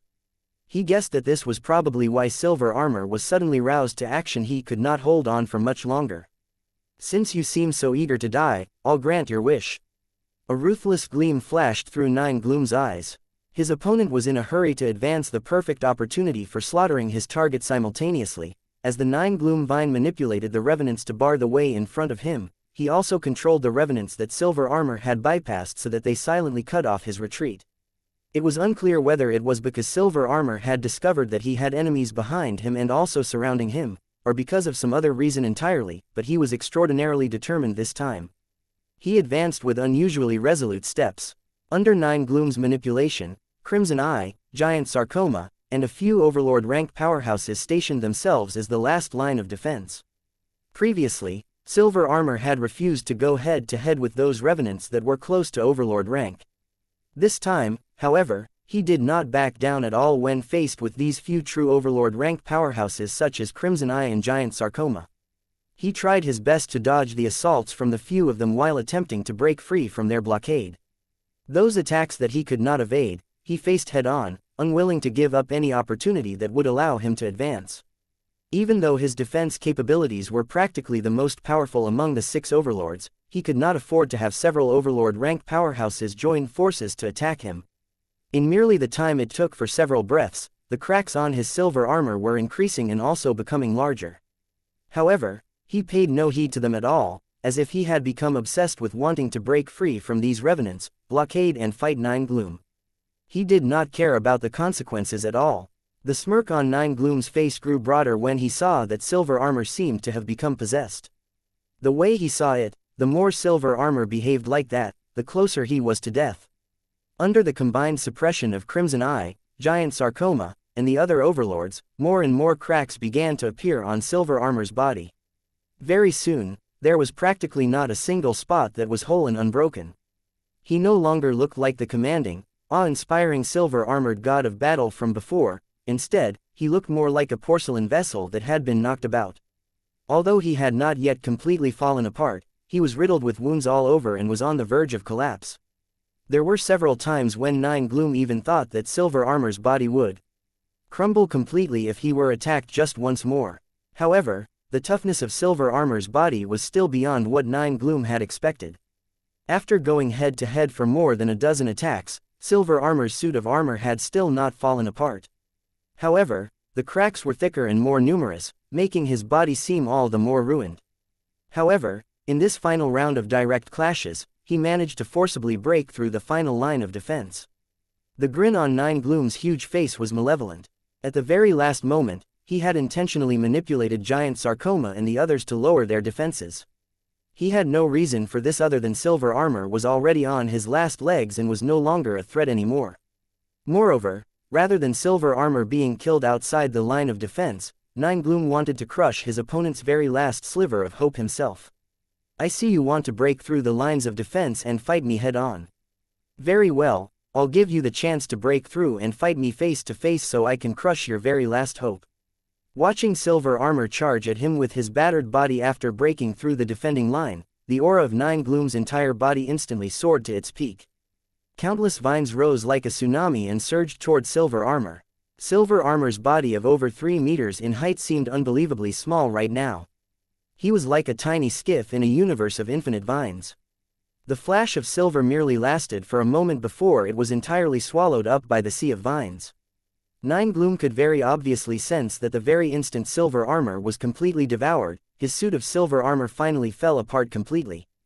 Before Nine Gloom could celebrate his victory, a terrifying wave of heat suddenly began spreading within the depths of the encompassing vines. It was like a nuclear warhead exploding. A surge of extreme heat instantly radiated outward, spreading like a wave. Wherever it passed, all the vines in that area were immediately scorched black. Even Nine Gloom's true form was affected. He felt a wave of terrifyingly high heat spreading through his body and his skin began carbonizing at a visible speed. The heat was like a toxin, even invading the inner parts of his body. Wherever the heat passed, that area would be scorched to cinders. Furthermore, Nine Gloom could clearly sense that the source of this extreme heat came from where silver armor's body had disintegrated. Chapter 1581. The price silver armor had to pay at that moment. The entire vine-infested world was quaking violently. That terrifying extreme heat was no ordinary heatwave but an overbearing sequence power. Although Nine Gloom had no idea what exactly this sequence power was, he could more or less judge that it was an extreme flame with powerful destructive and combustive characteristics. On a certain level, this type of flame was even more volatile than most dragon flames. Horrified, Nine Gloom's true form fled deep underground. At the same time, he manipulated countless vines to smother the flames.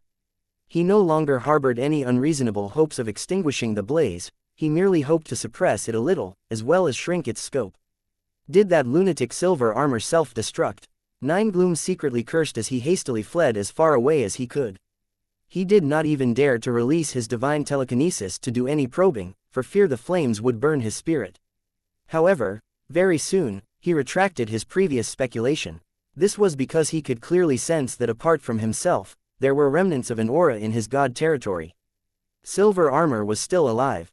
Not only that, a humanoid monster formed from dark red flame was slowly stretching its body inside a deep, scorched pit. Impressively, the monster's body was 70 to 80% similar to silver armor, but his head was many times larger.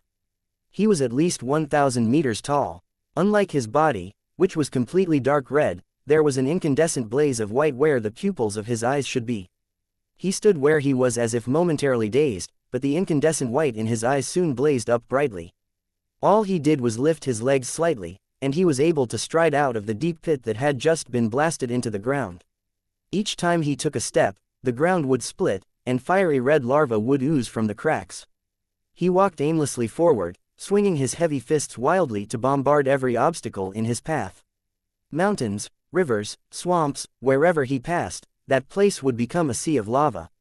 Naturally, Nine Gloom also sensed that his god territory had been severely contaminated. Each step silver armor took and even every punch he threw would contaminate and assimilate Nine Gloom's god territory. After forcibly restraining himself for a long while, in the end, Nine Gloom could no longer hold back and spread his divine telekinesis to sense out the situation. As his divine telekinesis swept the area, he immediately noticed the flame monster that seemed to have descended into madness. Although the aura and size had changed significantly, Nine Gloom could tell at once that it was silver armor because traces of silver armor's aura still remained on the other's body. How did that fellow transform into something like this? Nine Gloom was extremely baffled. This was another life form entirely. However, very soon, Nine Gloom was unable to continue pondering the matter because he sensed that silver armor's gaze was fixed on the direction where he was hiding. His probing with divine telekinesis had exposed him. Nine Gloom frantically fled without a second thought. Meanwhile, the flame giant that was at least 10,000 kilometers away had his gaze locked onto Nine Gloom's aura. His eyes spewed forth white sparks as he ran like a maniac toward Nine Gloom. Nine Gloom was fast, but the flame giant was even faster. In merely 10 minutes or so, the flame giant had caught up with Nine Gloom. The sole of the giant's massive foot came stomping down without hesitation, and the entire surface of the ground collapsed. The cracked ground rapidly began to soften, turning into dark red molten lava that began spreading in all directions and contaminating the area. The stomp was vicious, but Nine Gloom managed to dodge it in time. Right as the flame giant's foot came down, Nine Gloom wormed his way out from the ground and just managed to evade the attack. However, his evasive maneuver had completely exposed his form. It was a black vine resembling a giant python, with a reflective surface that looked like snake scales. Just looking at him on his own, Nine Gloom's size was indeed quite massive, over half a meter thick and at least 100 meters long. However, right now, in the presence of the flame giant, he was not so different from a mudfish. At this moment, fisherman and mudfish seemed to have exchanged positions. Nine Gloom knew that he could not escape now. While he observed silver armor's altered form quietly from close range, he also rapidly checked the revenants, imprints, attempting to summon them again. Silver armor, why don't we just end the battle here? Nine Gloom tried to buy himself some time. Look, we've shown all of our trump cards. If we continue battling it out, it will be a fight to the death. There's no need to go to that extent. However, the flame giant completely ignored what Nine Gloom said. Without waiting for him to finish speaking, the huge palm of flame came down in the direction where Nine Gloom was. The sky seemed to collapse as the massive palm hurtled down. Nine Gloom did not dare to mount a direct resistance and swiftly teleported once again. He could not outrun this current silver armor, but he could at least teleport a short distance to avoid any attacks. The flame giant flew into a mad rage when the attack missed and began striking wildly at everything around him. Nine Gloom's mind loosened up, and he began to think. Silver armor's mind was obviously immature when he was in this state. One could even say that he was completely functioning on battle instinct alone. Although his opponent was very powerful in this state of being, for Nine Gloom, there was a fatal flaw in it. This was because when fighting while being controlled by instinct, Silver Armor did not have the ability to be calculative. He could only function in a very straightforward manner, and all of his actions could be predicted at a glance. This relieved Nine Gloom's mind. He did not hurry to escape, instead, he remained where he was and dealt with the Flame Giant. While dodging the Flame Giant's repeated attacks with ease, he planned his next attack. The sudden explosion caused by Silver Armor's transformation had destroyed almost all of the revenants that Nine Gloom had summoned. Most of them had not only been destroyed on a physical level, but even their soul imprints had disintegrated as well. At this level of obliteration, Nine Gloom had no way of summoning these revenants again. However, fortunately, there were still a handful of revenants that had only been destroyed on the physical level. Their soul imprints were still intact. Not only that, the few that remained were the most powerful of the lot. Nine Gloom was ecstatic when he sensed the remains of the soul imprints. He secretly gathered his divine power and waited patiently for an opportunity to summon the revenants again. 10 minutes or more passed. At a moment when the Flame Giant bent to strike the ground, countless vines unexpectedly extended from thin air and entangled the Flame Giant's neck and limbs en masse. Although the flames on the giant's body did wild damage to the vines that entangled him, vines kept surging over endlessly, merely to temporarily restrain his movements. With this abrupt temporary restraint in place, Nine Gloom summoned the revenants again without hesitation. Giant Sarcoma, Crimson Eye, the Three-Tailed Snake Lady, all these powerhouses of Overlord rank with abilities close to Overlord rank were summoned once again. As soon as the several dozen revenants appeared, they worked together without hesitation to attack the Flame Giant, who had now been immobilized. Even Nine Gloom seized the opportunity to fight, unleashing his fatal move. Countless vines began to devour the divine power within the Flame Giant's body by force. Right as this wave of assault began, the Flame Giant roared and struggled free from the vines that had entangled him. However, he was a little too late. He was only able to defend himself from a small percentage of the attacks. The majority of the other attacks scored definite hits. Although the Flame Giant was not killed in this round of attacks, his size had clearly diminished quite a bit, while the color of his body had dimmed significantly. When he saw these changes, Nine Gloom knew that his strategy was the right one. Continue attacking and drain his divine power. In this state, Silver Armor quite possibly had up to 100 times more divine power within him than before. However, there was no qualitative change in his nature. His attacks were more powerful only because every time he attacked, his consumption of divine power was higher than before. Judging by the change in the Flame Giant's size and color, he did not have endless divine power. It could be drained. Nine Gloom was relieved to discover this. This god territory was his territory. In a competition for draining divine power, he feared no one at all. Nine Gloom became calmer after ascertaining his strategy. He no longer directly clashed with the Flame Giant. Instead, he manipulated the several dozen revenants to conduct guerrilla warfare by constantly harassing the giant and draining his divine power. Each time the Flame Giant attacked, Nine Gloom would control the revenants so that they dodged and ran, avoiding direct conflict as much as possible. Over half an hour passed. Only half the revenants under Nine Gloom's control were left. Even though he manipulated the revenants to evade attacks as much as possible, there were times when they could not dodge in time. However, his consolation was that the Flame Giant's size had shrunk to a mere 100 meters tall now, and the flame on the giant's body had begun to become unstable. Nine Gloom patiently dragged the battle out. After some 10 minutes had passed, the Flame Giant's size suddenly shrank dramatically. Nine Gloom was stunned when he saw it happening. He immediately halted the attacks and waited patiently for his opponent's form to finish transforming. Within merely the time it took for a few breaths, the Flame Giant's height of over 100 meters shrank to around 2 meters or so, even smaller than Silver Armor's initial size. After his body stopped diminishing, the flame on Silver Armor's body slowly began to fade away. 2 to 3 minutes later, the flame faded completely, revealing a new body. Instead of silver armor, this body was clad in bronze armor. The bronze armor looked rather beaten up, and it was considerably smaller than the silver armor. If Nine Gloom had not sensed the remains of Silver Armor's aura on the other's body, he might have had some doubts as to the other's identity. So this is the price to pay for becoming a flame giant. Nine Gloom smiled and looked at the bronze-armored man whose aura had plummeted to rock bottom. The bronze-armored man before him only possessed the combat strength of an 8th-rank heavenly god. He had dropped one entire level. Nine Gloom stared for a while at the unconscious bronze-armored man, but he did not kill him. Instead, he extended a black vine and plunged it into the vicinity of the bronze-armored man's heart. A moment later, the vine was retracted. The smile on Nine Gloom's massive constructed face was even broader now.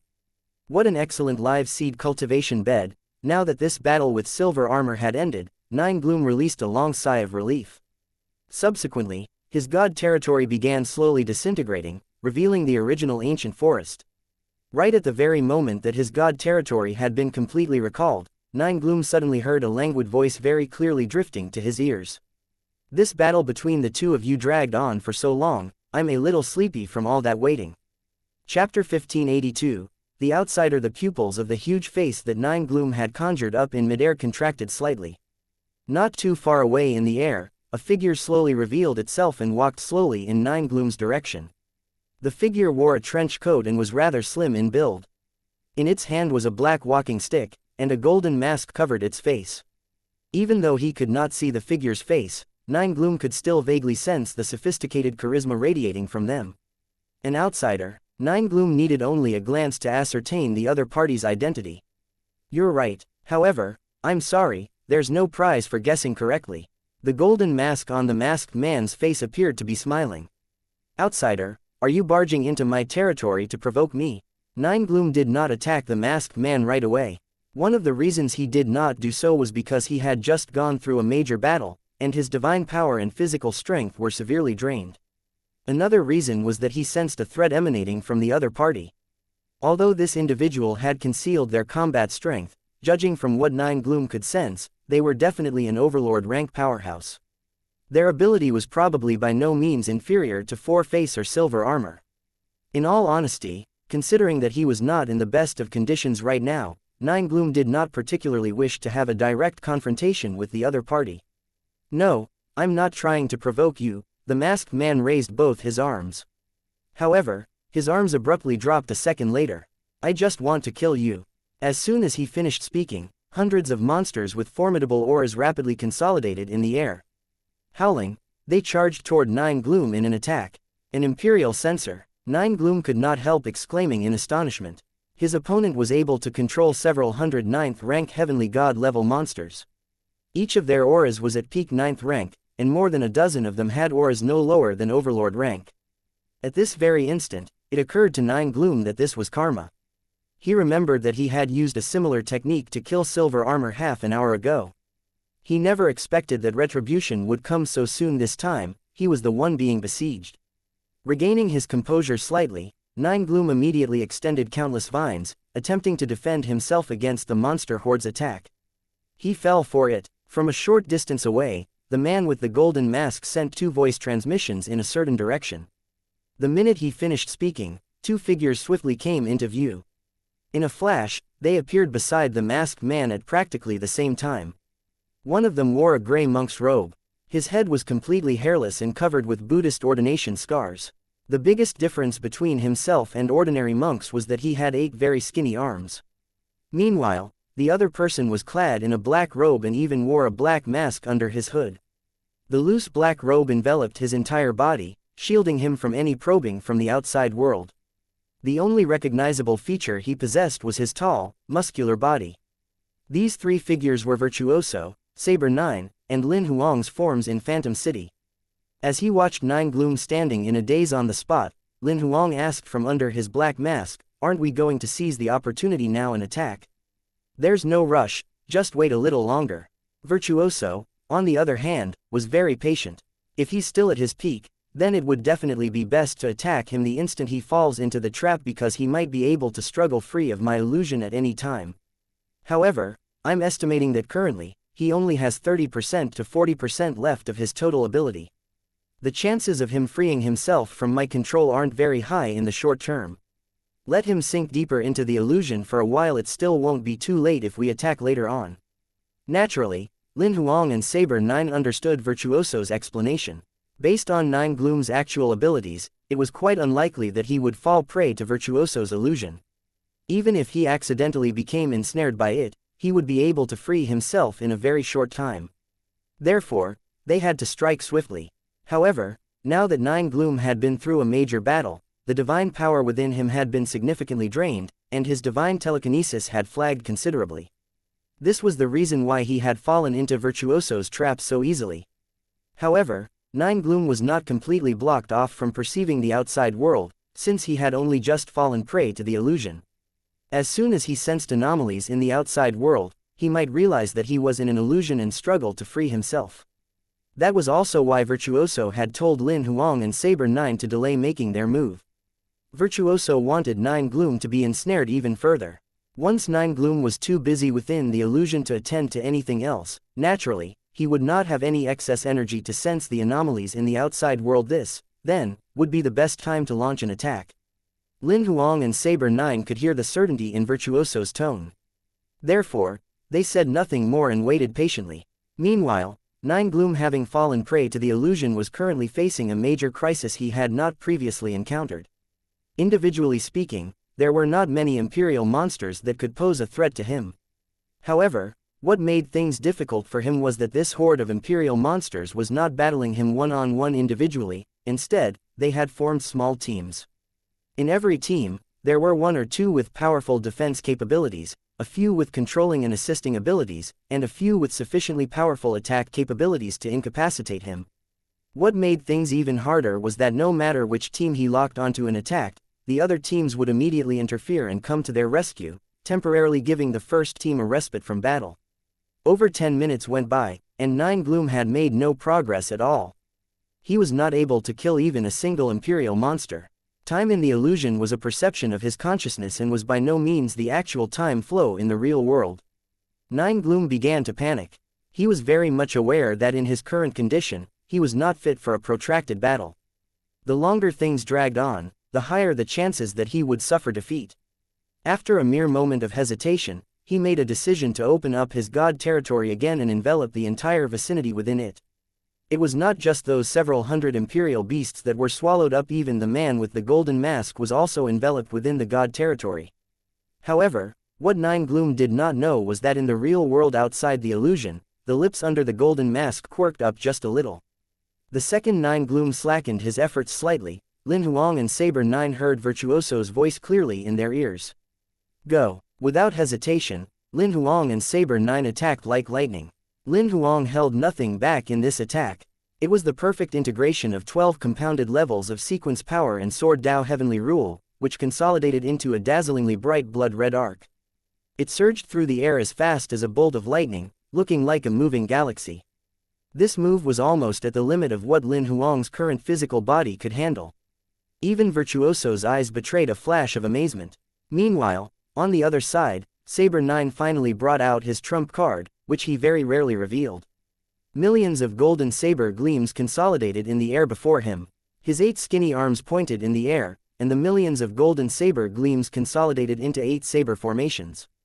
The 8 saber formations then rapidly integrated into an even more massive saber formation. Boosted by this giant saber formation, the Saber Dao Heavenly Rule's aura grew increasingly powerful more than several dozen times over. In the air, countless saber gleams consolidated into a massive golden dragon.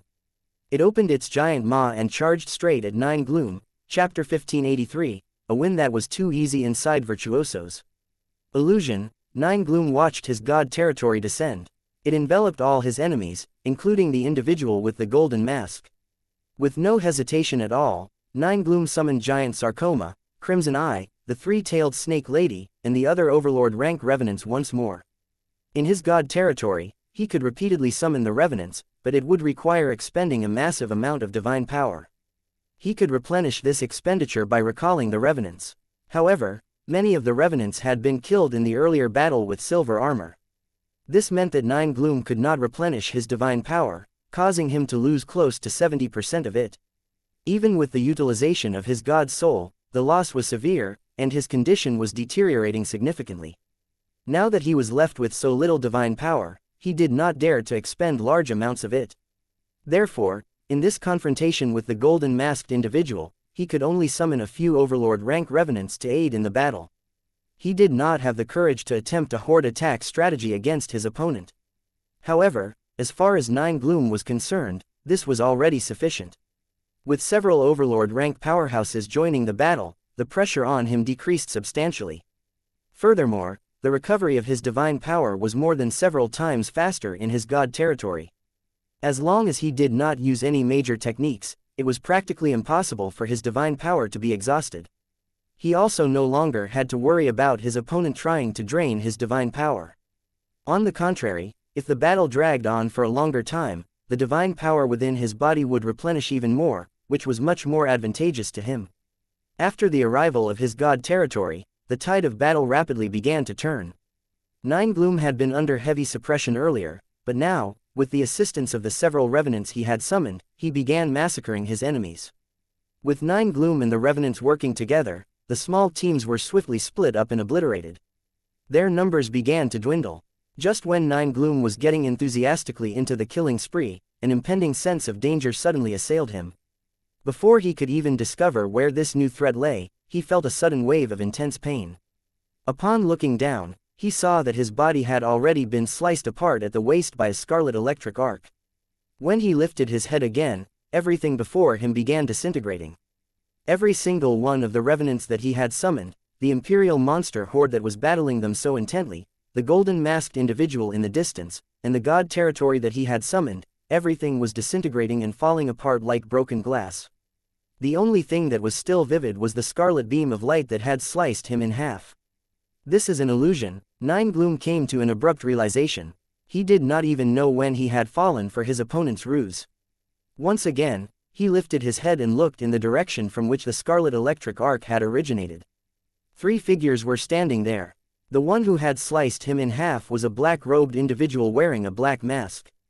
However, Nine Gloom very quickly diverted his attention from the black-robed individual. This was because he saw that there was an 8-armed monk not too far from the black-robed individual. Furthermore, in front of that monk, 9 gigantic saber formations were poised for action and targeted straight at him. Without even thinking, Nine Gloom turned into thousands of snake-like vines that fled in all directions. He was fleeing so decisively because the earlier slash from that black-robed individual had almost killed him. He had less than 10% of his divine power left after that slash. He had no more strength to continue fighting. However, right as he moved, the hundreds upon thousands of saber gleams in the air surged down like a torrential rainstorm, completely swallowing him up. When he saw that the area within several hundred meters had been entirely enveloped by Saber 9's saber formations, Lin Huang ceased any further attacks. His move earlier was just about his most powerful attack, which was extremely taxing on his physical body. For one, he needed to rest his body for a little while. For another, he was secretly calculating the rewards obtained from that attack. That move comprised 12 levels of compounded sequence power, in addition to Sword Dao Heavenly Rule. An attack like this was enough to annihilate most ordinary 9th-rank heavenly gods. However, Nine Gloom had been struck by the attack when he was completely off guard, and yet he had not been killed. The instant he slashed at his opponent, Lin Huang had clearly been able to sense that Nine Gloom's body had immediately exuded a great deal of divine power and sequence power to offset the shock of the attack and its encroaching effects. In the end, it looked as if he had certainly sliced Nine Gloom in half, but in reality, this had not done any concrete damage to his opponent. The attack had merely drained a portion of Nine Gloom's divine power and rule-bending powers. From the looks of it, one can't be careless when fighting top heavenly god-level powerhouses. The intensity of Nine Gloom's divine power and the number of rules he's mastered far surpass my own. He didn't even have time to utilize any defensive techniques whatsoever, yet he didn't suffer any concrete damage from my blow. If we were to engage in direct confrontation, I fear even this attack of mine wouldn't be able to breach his defenses. However, all he has to do is casually launch an attack, and if I'm hit, I'll almost certainly be dead. This is an absolute gap in ability. Furthermore, among heavenly gods, there are many powerhouses who have abilities that are on par with Nine Glooms, and there are quite a few who are even more powerful. Let's not even talk about the higher-ranked half-step lord-level powerhouses. After reviewing the battle mentally, the threat that Lin Huang had sensed in his heart only increased. Initially, he had considered his current abilities to be fairly top-notch already. However, now that he had encountered a true powerhouse, he was finally able to distinctly see the disparity between his ability and theirs. While Lin Huang was still replaying the battle in his head, Virtuoso, who was next to him, had spread his divine telekinesis over an area of several thousand kilometers to prevent Nine Gloom from escaping. The golden deluge of sabers finally stopped after pouring down for several minutes. The entire surface of the ground in the area covered by the saber formations had been bombarded until it had become a depression full of potholes. In the whole area, not even a single microorganism could possibly have survived, much less any vegetation. Nine Gloom, on the other hand, had disappeared. From the looks of it, he should have been killed, Saber 9 commented somewhat uncertainly after he had withdrawn the saber formations and scanned the surroundings with divine telekinesis. Virtuoso did not respond immediately. They seemed to be using divine telekinesis to sweep the area for quite a few rounds. Only after that did they observe, my divine telekinesis certainly hasn't picked up any signs of life at all. Moreover, when you attacked, the entire area was under constant coverage from my divine telekinesis. I didn't come across any black vines that managed to escape from within your range of attack, so, are we going to search his lair now? Only now did Saber 9 feel more at ease. Somehow, I feel, this is a little too easy. Virtuoso glanced at Lin Huang after they finished speaking. I have the same feeling. Lin Huang gave a slight nod. If that fellow could become the final winner in this battle between overlords, it's not very likely that we'd be able to kill him off so easily. I think he was just far too gullible, so it makes sense that he would fail miserably. Saber 9 was extremely confident in his own abilities. He felt that Nine Gloom, with his almost depleted divine power, would not have been able to survive the onslaught of the saber formations from earlier on. Lin Huang did not bother to keep arguing about the matter. Honestly, it's no longer important whether he's dead or alive. Given his condition just now, even if he's still alive, he won't be an obstacle to us. We'll leave after we obtain the fragment, and it's unlikely that we'll ever encounter him again in the future. When you put it like that, why am I suddenly harboring a faint hope that he might still be alive? Saber 9 said with a smile, I'm just worried that he won't show his face. If he dares to reveal himself, we'll eliminate him immediately to prevent future problems. Virtuoso said nothing more. Instead, they turned around to look in the direction of Nine Gloom's lair. Let's go. They were off and running the moment they finished speaking. Lin Huang and Saber 9 hurriedly caught up with them, and together, all three headed toward Nine Gloom's lair, which was nearby. Chapter 1584. The Nirvana tree. As Lin Huang and the other two were approaching the middle of the dense forest, Virtuoso suddenly spoke. Stop. Lin Huang and Saber 9 halted immediately and scanned their surroundings with divine telekinesis. However, they did not find anything wrong at all. Nonetheless, Lin Huang sensed a faint inkling of something being slightly off while Saber 9 looked at Virtuoso, a puzzled expression on his face. What's wrong? He asked in confusion. There's an illusion formation ahead, Virtuoso murmured, dropping his voice. Saber 9 lowered his head and carefully scrutinized the area before them. All he saw was still an expanse of dense forest. He could not make out anything unusual at all. Once again, he used divine telekinesis to scan the area a few more times, and the results were the same. He was still unable to discover anything that was not supposed to be there. I don't see anything at all. Saber 9 could not help muttering. Meanwhile, the outlines of the formation were gradually revealing themselves to Lin Huang's eyes. He had never studied formations before, but he had cultivated sorcerer Dao runes, which were considered a similar system. Furthermore, under Bloody's tutelage, he had used quite a number of battle formations before. He also had dabbled in some general knowledge and theory about formations, so he was not completely new to this. As soon as Virtuoso's warning came, Lin Huang activated his ocular skill and was then able to see the contours of this massive formation. It was an enormous, complex formation that covered a range of several hundred kilometers, camouflaging the entire area to look like a dense forest. Though Lin Huang did not really understand what formation had been used here, given its level of complexity, he knew it was not merely a simple illusion. It almost certainly had various other functions as well. Is there a way to dispel it? Lin Huang turned his head to look at Virtuoso. Despite asking this, he had already secretly come up with a plan. Virtuoso fell silent for a moment. I'm not sure, but I can try. Hey, please don't say that. Saber 9 became rather anxious when he heard this. However, Lin Huang was very calm. He already had a plan for their next step. If Virtuoso was not able to deal with this formation, he would summon a clone of Bloody's consciousness into his physical body and have her dispel the formation instead. Just when he was thinking about how to prevent Virtuoso and Saber 9 from sensing anything odd, Virtuoso took action. Lin Huang and Saber 9 saw Virtuoso swiftly performing complicated hand seals. A moment later, 3 Virtuoso clones appeared. 2 of the clones immediately transformed into Lin Huang and Saber 9's current appearances. Right after that, the 3 clones charged ahead at the same time. Before they had flown very far, they suddenly vanished into thin air before the eyes of the watching 3. After releasing the clones, Virtuoso sat down calmly, cross-legged. Let's wait first. If this doesn't work, we'll look for other solutions. Lin Huang and Saber 9 did not have any better suggestions either, so they had no choice but to wait patiently for the result. After almost half an hour, just when Lin Huang and Saber 9 felt that the attempt to dispel the formation had failed, the dense forest not far from them suddenly altered in an extraordinary manner. An instant later, the entire forest disintegrated, revealing its true face. When the 3 of them saw what was in front of them, they were so utterly shocked that for a moment, they were rooted to the spot in a daze. Are these Nirvana trees? Saber 9 was the first to react, asking rather uncertainly. Lin Huang and Virtuoso's silence was obviously agreement. All these Nirvana trees, how did he get his hands on them? Saber 9 quickly voiced his second point of doubt. He brought this up because there was not merely one Nirvana tree here, there were hundreds of them, all densely packed together. These trees were something that could only be found in the abyss, and even then, they were a considerably rare species.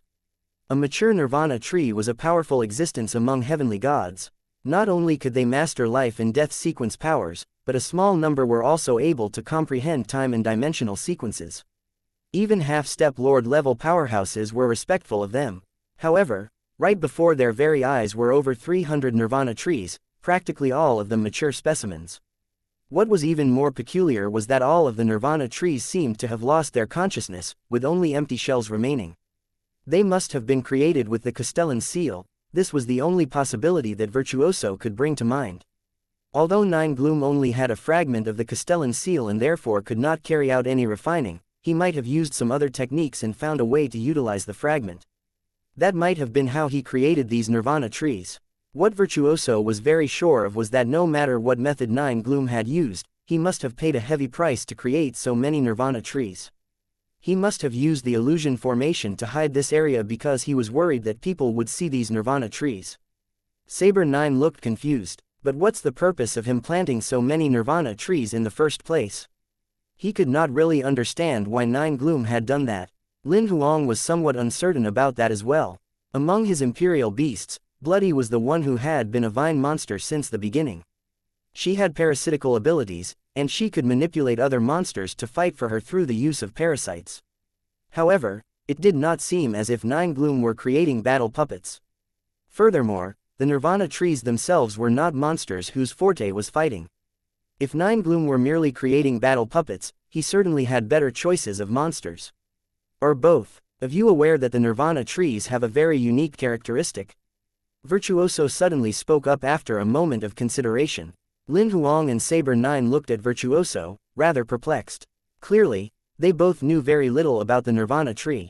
Virtuoso glanced at the two of them and said calmly, Nirvana trees only grow near the Death Spring or the Death Spring's tributaries. Their roots are forever connected to the Death Spring. Even if they're moved to another time and dimension, on a spirit level their roots would still be connected to the Death Spring. When they die, they return to the Death Spring as well. Just like these 300 over Nirvana trees here, they appear to be planted here, but in reality, they remain intimately connected to the Death Spring. They're able to obtain endless cultivation resources needed for their own growth from it. If I'm not mistaken, Nine Gloom must be using these Nirvana trees to obtain nutrients from the Death Spring. Virtuoso gave voice to his speculations. Is it really possible to obtain cultivation resources from the Death Spring? Lin Huang could not help muttering quietly. To him, it was utterly unbelievable. This was because, from what he understood, the Death Spring was something extremely dangerous. In the abyss, even a Lord-level powerhouse would not be willing to be polluted by it. The reason for this was that if they were not careful, they might be contaminated and mutate, or they might be enchanted and go mad. Theoretically, as long as one uses a suitable filtration device to filter out the contamination, there shouldn't be an issue, Virtuoso said and lifted their head to look at the small Nirvana tree forest nearby. These Nirvana trees are the perfect filter. Which means to say, were rich now. Saber 9's eyes lit up when he heard this. He even began to imagine himself obtaining all sorts of cultivation resources from the death spring through the nirvana trees. I think the matter's not as simple as you make it out to be. Right as Saber 9 finished speaking, Lin Huang noticed that the nirvana trees in front of them were starting to emit a misty blue light. Chapter 1585. Living Body Reincarnation. This isn't a good sign, right? Lin Huang pointed in the direction of the nirvana tree forest, turning his head to glance at Virtuoso and Saber 9. From the looks of it, either that wretch 9 Gloom isn't completely dead, or there's something else guarding this area. Saber 9's expression betrayed mixed feelings. As Virtuoso and Lin Huang had anticipated, obtaining the final fragment of the Castellan seal was not going to be so easy. Well, since he isn't completely dead, let's kill him again. If someone else is guarding the area, then we'll get rid of that guardian. Virtuoso's tone sounded calm enough, but Lin Huang and Saber 9 could hear the underlying grim coldness in his voice. Clearly, having already come so far, Virtuoso was determined to obtain the last fragment of the Castellan seal. Lin Huang and Saber 9 had no objections to Virtuoso's statement. After all, they were already at the final stage. No matter who their opponent was, they would have to fight regardless, or their efforts over the last few days would be in vain. In just the blink of an eye, the misty blue light in the nirvana tree forest had spread rapidly. As they had no idea what the exact situation was, the three of them did not recklessly plunge into the area. Lin Huang and Saber 9 attempted several attacks. Regardless of whether it was sword gleams or saber gleams, the attacks weakened and rapidly dispersed as soon as they were sent into the area of blue mist. After a few rounds of futile testing, the three just decided to wait patiently. Within merely the time it took for a few breaths, the blue mist had become so thick it completely obscured their vision and their divine telekinesis scans. Very soon, the blue mist began reducing dramatically, as if there were something in the middle of the nirvana tree forest sucking it up at lightning speed. Within less than 10 seconds, the mist-covered area from earlier had shrunk significantly, and the entire nirvana tree forest was revealed. Lin Huang and the other two could clearly see that less than 10 meters of the center area was still covered in blue mist now. Upon seeing that, Saber 9 could not help taking action again. He sent more than 100 saber gleams hurtling toward the blue mist. However, as soon as the gleams entered the mist, they dissipated and vanished immediately. When Lin Huang and Virtuoso saw what happened, they did not bother with any further fruitless attempts. The three of them were basically already certain that the entity within the mist ought to be their final enemy. After around 2 to 3 minutes, the blue mist slowly began reducing again. When it was about 3 meters in diameter, it stopped reducing entirely and consolidated into a humanoid figure. At that moment, Lin Huang and the other two were already fully alert and on guard, ready to fight. However, they could not help feeling somewhat puzzled by the form the blue mist had taken. This was because, judging from the shape, their opponent this time very likely was not 9 Gloom. If that was the case, then who on earth was their current opponent? All three of them were seized by the same sense of doubt. A short while later, the humanoid figure finally moved. It took a step forward, and the last layer of blue mist enshrouding its body finally began to dissipate. As it strode forward one step at a time, its figure also became more distinct.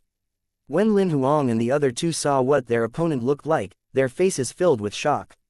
Silver armor. Although he looked a little different from the description contained in the information they had, the three could immediately identify that this was Silver Armor, one of the 6 overlords of the inner world. The three of them had the same sense of doubt rise in their minds almost simultaneously. Had 9 Gloom not already killed off this fellow? Previously, when they had observed 9 Gloom recalling his god territory, they knew that the battle between the overlords had ended, and 9 Gloom was the final winner. That was why they had genuinely not expected to see Silver Armor here. When they saw Silver Armor emerging, their hearts sank a little. Unlike 9 Gloom, Silver Armor was the enemy that they most particularly did not wish to encounter. This was because that fellow possessed terrifying defense capabilities. Lin Huang and the others would have a very difficult time breaching his defenses. Moreover, judging by the aura currently radiating from Silver Armor, he seemed to have recovered and was now in peak condition, completely different from the condition 9 Gloom had been in after fighting Lin Huang and the rest. Lin Huang was even fairly certain that this current Silver Armor standing in front of them could utterly defeat 9 Gloom from earlier on. The eyes of the three met, each saw the other's unwillingness to back down. Their fighting spirit began to rise rapidly. No matter how difficult this battle might be, all three of them felt strongly that they should not retreat just like that. After all, they were at the very last lap now. All they had to do was kill Silver Armor, who was there in front of them, and their purpose for entering the abyss this time would be achieved. With this conviction in mind, the three of them attacked Silver Armor without hesitation. Lin Huang held back nothing at all in this strike. Just like before, his sword was imbued with the same 12 compounded levels of God sequence chains combined with Sword Dao Heavenly Rule, and he slashed down with it. The blood-red sword gleam was like a surging river of blood, hurtling toward Silver Armor with earth-shattering power. On his side, Saber 9 held nothing back either. He released all 9 saber formations at once. Countless golden saber gleams consolidated into a single gigantic saber that swung straight at Silver Armor. Not too far off, Virtuoso performed complicated hand seals with both hands. One by one, black chains coalesced in the air, transforming into massive black pythons that charged in Silver Armor's direction. In an instant, the massive pythons coiled around Silver Armor's limbs, preventing him from moving. A second later, the blood river-like sword and the gigantic saber also reached Silver Armor. Just when the three of them thought the attack would definitely defeat their foe, something unforeseen happened. Blue mist pervaded Silver Armor's eyes. Both his arms suddenly exerted strength, and blue divine power washed over his entire body like a shockwave, pulverizing the black chains that were as thick as a man's arm. The next instant, Silver Armor, who had broken free of his restraints, made no move to dodge at all. He merely raised both arms calmly, and countless ice blue vines shot out violently from his palms. The vines from one palm turned into a tsunami, while the other turned into a massive blade. They each charged straight toward Lin Huang and Saber 9's attacks, respectively. When they saw this, Lin Huang and the other two were dumbstruck. Before they could even come back to their senses, both parties' attacks had collided. Lin Huang's blood river-like slash was swallowed up by the blue vine tsunami within the time it took for a mere few breaths. Saber 9's gigantic saber clashed with the vine saber and fell apart, scattering all over the ground.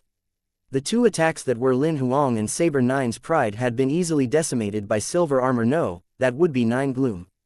The moment they saw him releasing vines, Lin Huang and the others immediately realized that this fellow, who looked like Silver Armor, was not the real Silver Armor, but 9 Gloom.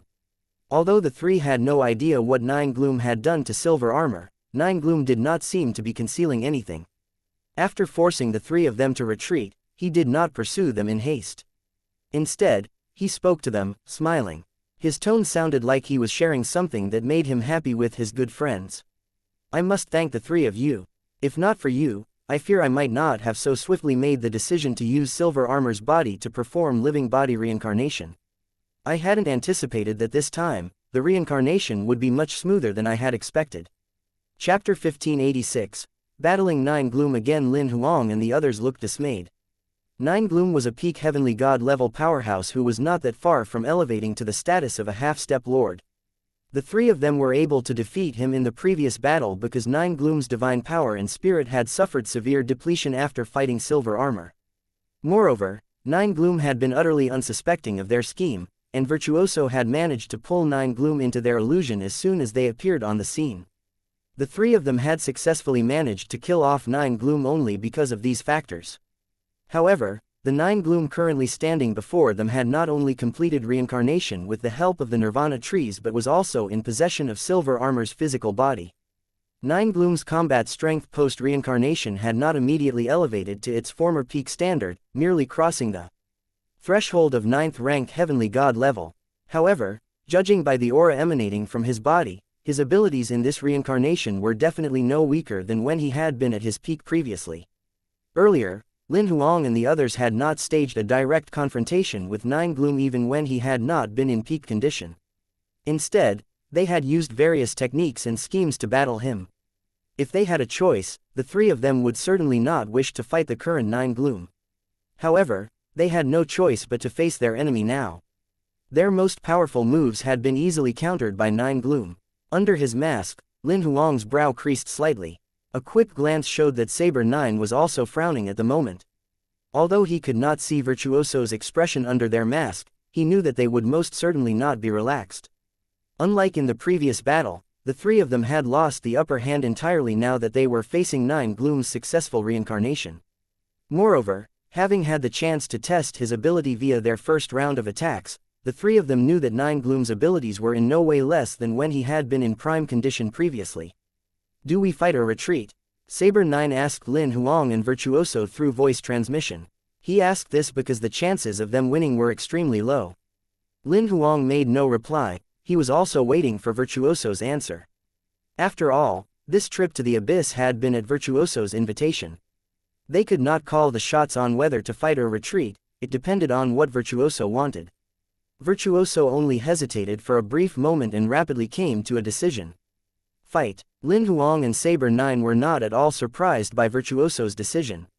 After all, they were only a step away from obtaining the last fragment of the Castellan seal. They could completely understand Virtuoso's current state of mind. Even though on the face of it, victory seemed highly unlikely for the three of them, Lin Huang was very certain that their chances of winning were not as low as they appeared to be. He had a trump card. He also knew that as clones of almighty reincarnations, Virtuoso and Saber 9 definitely would have powerful trump cards as well. Moreover, Virtuoso was a meticulous individual. No matter how much they wanted the Castellan seal fragment, if they were truly unable to obtain it, they would definitely not force the issue. Given their character, they would choose to retreat immediately and look for the next target. Since Virtuoso had chosen to fight, it showed that there was a definite chance of them winning this battle. Lin Huang felt considerably relieved as he considered this. "I'll be responsible for stalling Nine Gloom, both of you focus on attacking him." Virtuoso instructed Lin Huang and Saber 9 via voice transmission. When Lin Huang heard that, he did not hesitate at all, taking the lead to charge at Nine Gloom with his sword. His close-range attack ability was the strongest among the three of them. Naturally, he had to shoulder part of the burden of drawing Nine Gloom's fire. Although Saber 9 was highly skilled at attacks, his forte was sword manipulation. He was best at mid-range and long-range combat. Close-quarter combat, conversely, did not allow him to showcase his skills. As for Virtuoso, they could only serve as reinforcements for now. They would certainly die if they had to engage in close-quarter combat. Noticing Lin Huang coming at him with his sword, Nine Gloom knew they had decided to fight to the death. His rage knew no bounds, and he laughed in their faces mockingly. "All of you are a mere raggle-taggle group of brats with exaggerated opinions of your own abilities. Do you really think you can defeat me a second time just because you defeated me before? Whether we can defeat you or not, we're still going to try."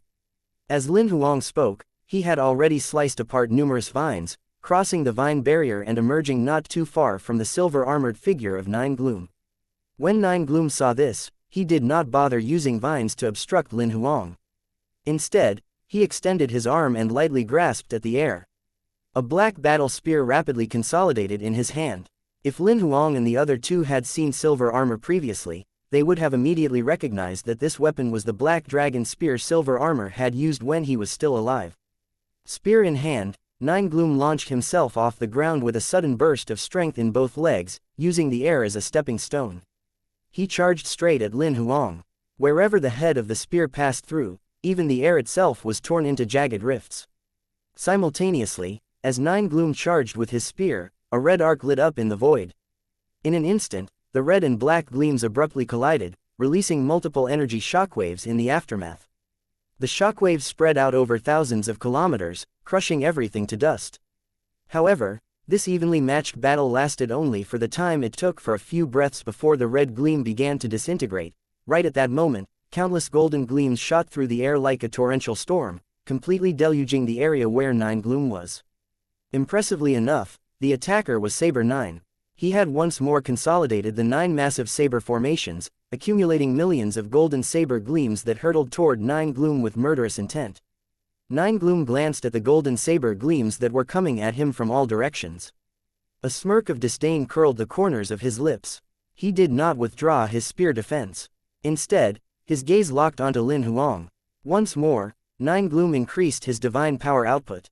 The red gleam that had already begun to disintegrate was instantly obliterated to nothing. The black gleam turned into a terrifying shockwave and swallowed up Lin Huang's blood-red sword gleam in a blink of an eye. It then charged straight at Lin Huang. Nine Gloom completely ignored Saber 9's attack this time. The spear was directed at Lin Huang with the intention of finishing him off. Saber 9's expression was indescribable. Clearly, he had not expected that he would fail to contain Nine Gloom. On one hand, he was rather worried that Lin Huang would be killed by the spear. On the other hand, he was also somewhat angry that Nine Gloom had utterly ignored his own attack. Meanwhile, Virtuoso continued performing complicated hand seals off to one side. They did not stop at all. Nobody knew what expression they harbored at the moment under their mask. Under his mask, Lin Huang's lips quirked up slightly as he watched the black shockwave surging toward him. Just as the attack was about to reach him, a black mirror suddenly appeared before him. The seemingly invincible black shockwave merely formed water-like ripples as it collided with the mirror. It could not bypass the mirror at all, nor was it able to harm even a hair of Lin Huang's head. Nine Gloom could not help feeling rather stunned when he saw what happened. He had initially thought that his attack would be fatal. Even if it did not kill Lin Huang, it should have been enough to make him lose his combat effectiveness and retreat from the battle. Never had he thought that Lin Huang would so easily counter an attack that contained almost every ounce of Nine Gloom's strength. The instant Nine Gloom stood stunned, Saber 9 seized the momentary distraction that this afforded. The millions of saber gleams in the air accelerated, pouring down like rain and swallowing Nine Gloom up completely. At the same time, the black mirror in front of Lin Huang lit up with a piercingly bright red beam of light. The next second, an alternating red and black shockwave almost identical to the one Nine Gloom had released just now shot forth. It was aimed straight at where Nine Gloom had been standing earlier. Chapter 1587. A useless divine power. Nine Gloom, now utterly swamped by golden saber gleams, was calm and composed. In reality, Saber 9's saber formations were by no means considered weak. They were powerful enough to harm a 9th-rank heavenly god. However, as far as Nine Gloom was concerned, an attack of this level was still far from sufficient to worry him. A mere thought formulated in his mind, and countless vines writhed out from under the earth, surging toward the golden saber gleams. Almost at the same time that he responded to his enemy, he sensed a powerful threat coming from another direction. He lifted his eyes immediately and looked toward the source of this new danger. He saw that the mirror in front of the black masked sword cultivator, the same mirror that had absorbed his attack, was sending out a shockwave with intersecting red and black gleams. More peculiar still, he could sense clearly that this shockwave generated by his opponent contained a trace of his own divine power's aura. That mirror can not only absorb my attack but deflect it as well. Nine Gloom was rather shocked. He was even a little envious of Lin Huang's mirror divine ability now. He could clearly sense that the power of Lin Huang's current attack was no weaker than his own from earlier on. Such intensity was more than sufficient to cause him considerable harm.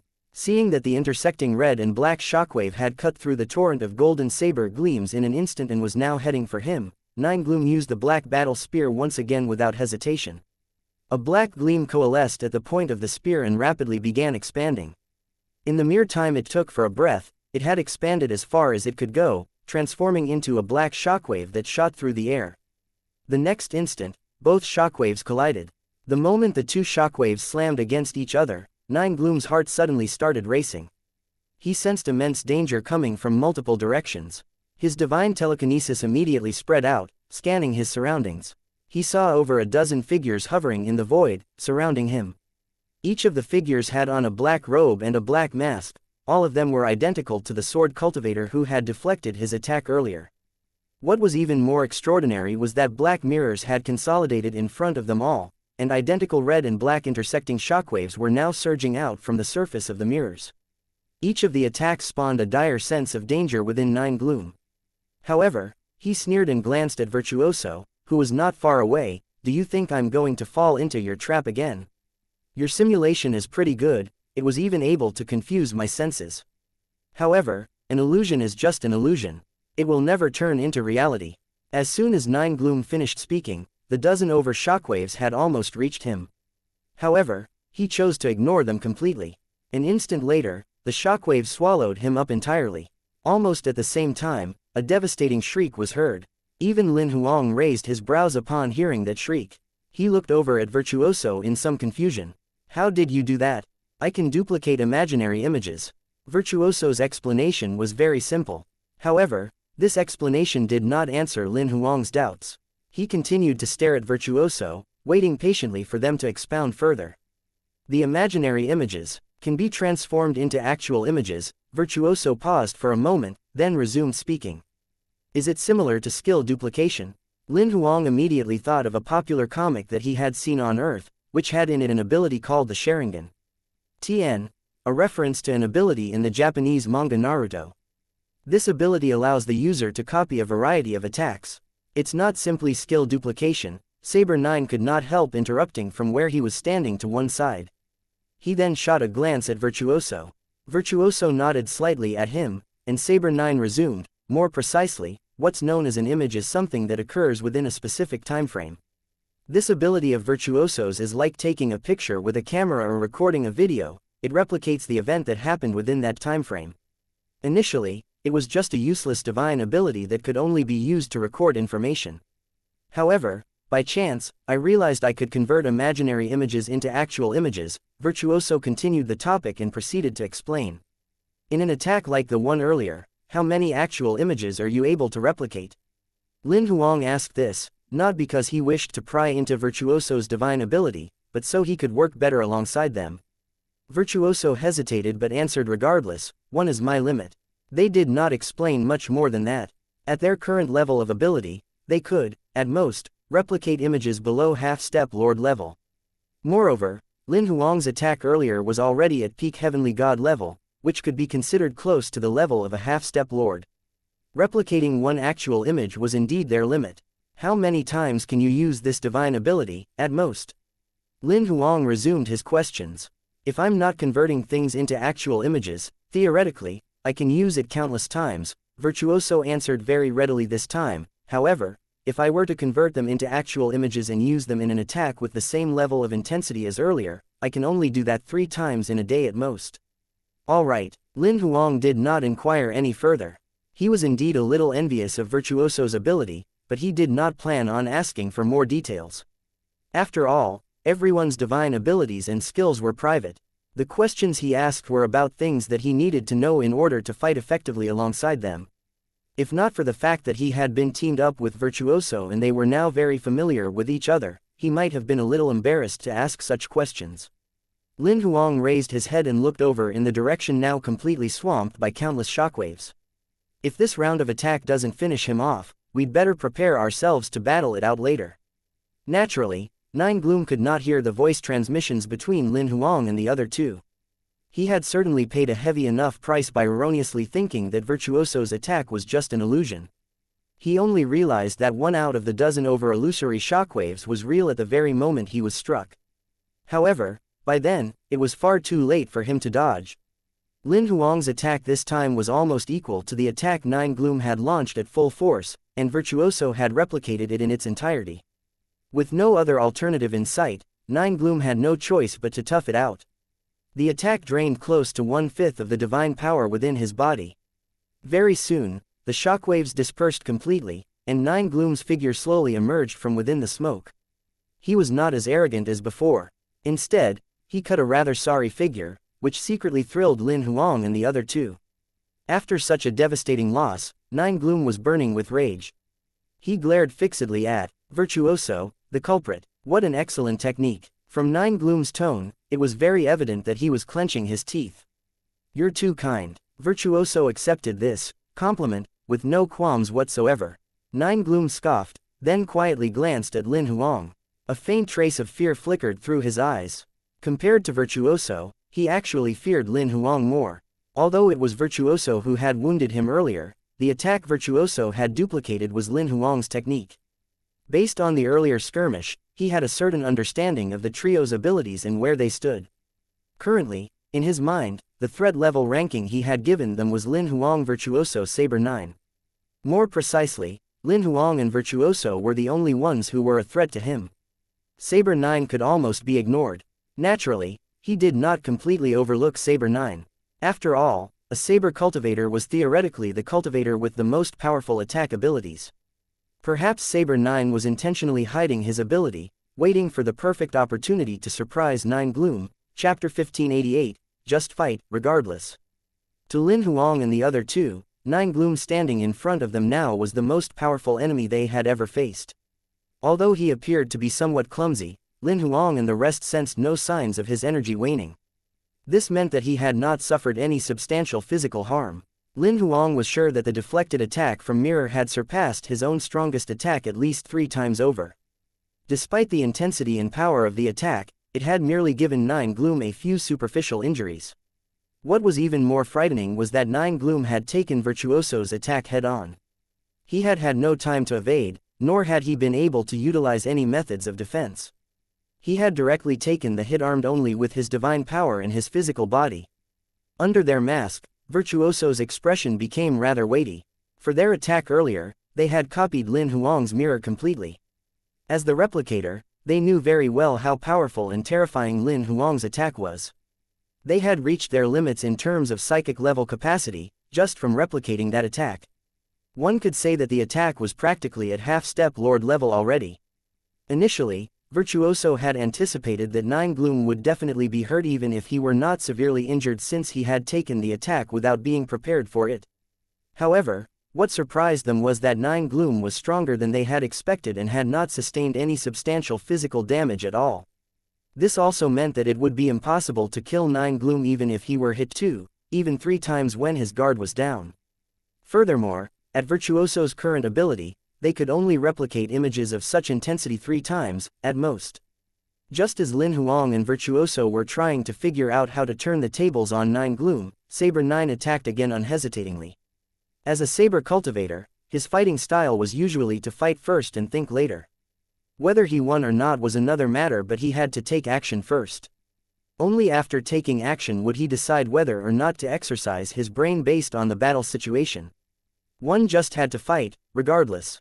Watching the 9 saber formations consolidating again in midair and the golden saber gleams condensing into being at lightning speed, Lin Huang and Virtuoso knew that it was time for them to attack. Countless saber gleams filled the sky, but Nine Gloom did not look at Saber 9. He did not even bother to lift his head to look at the sky full of saber gleams. His gaze was fixed on the direction where Lin Huang and Virtuoso were. He was not intentionally looking down on Saber 9, this was because he could sense Saber 9's attack was similar to the one from earlier.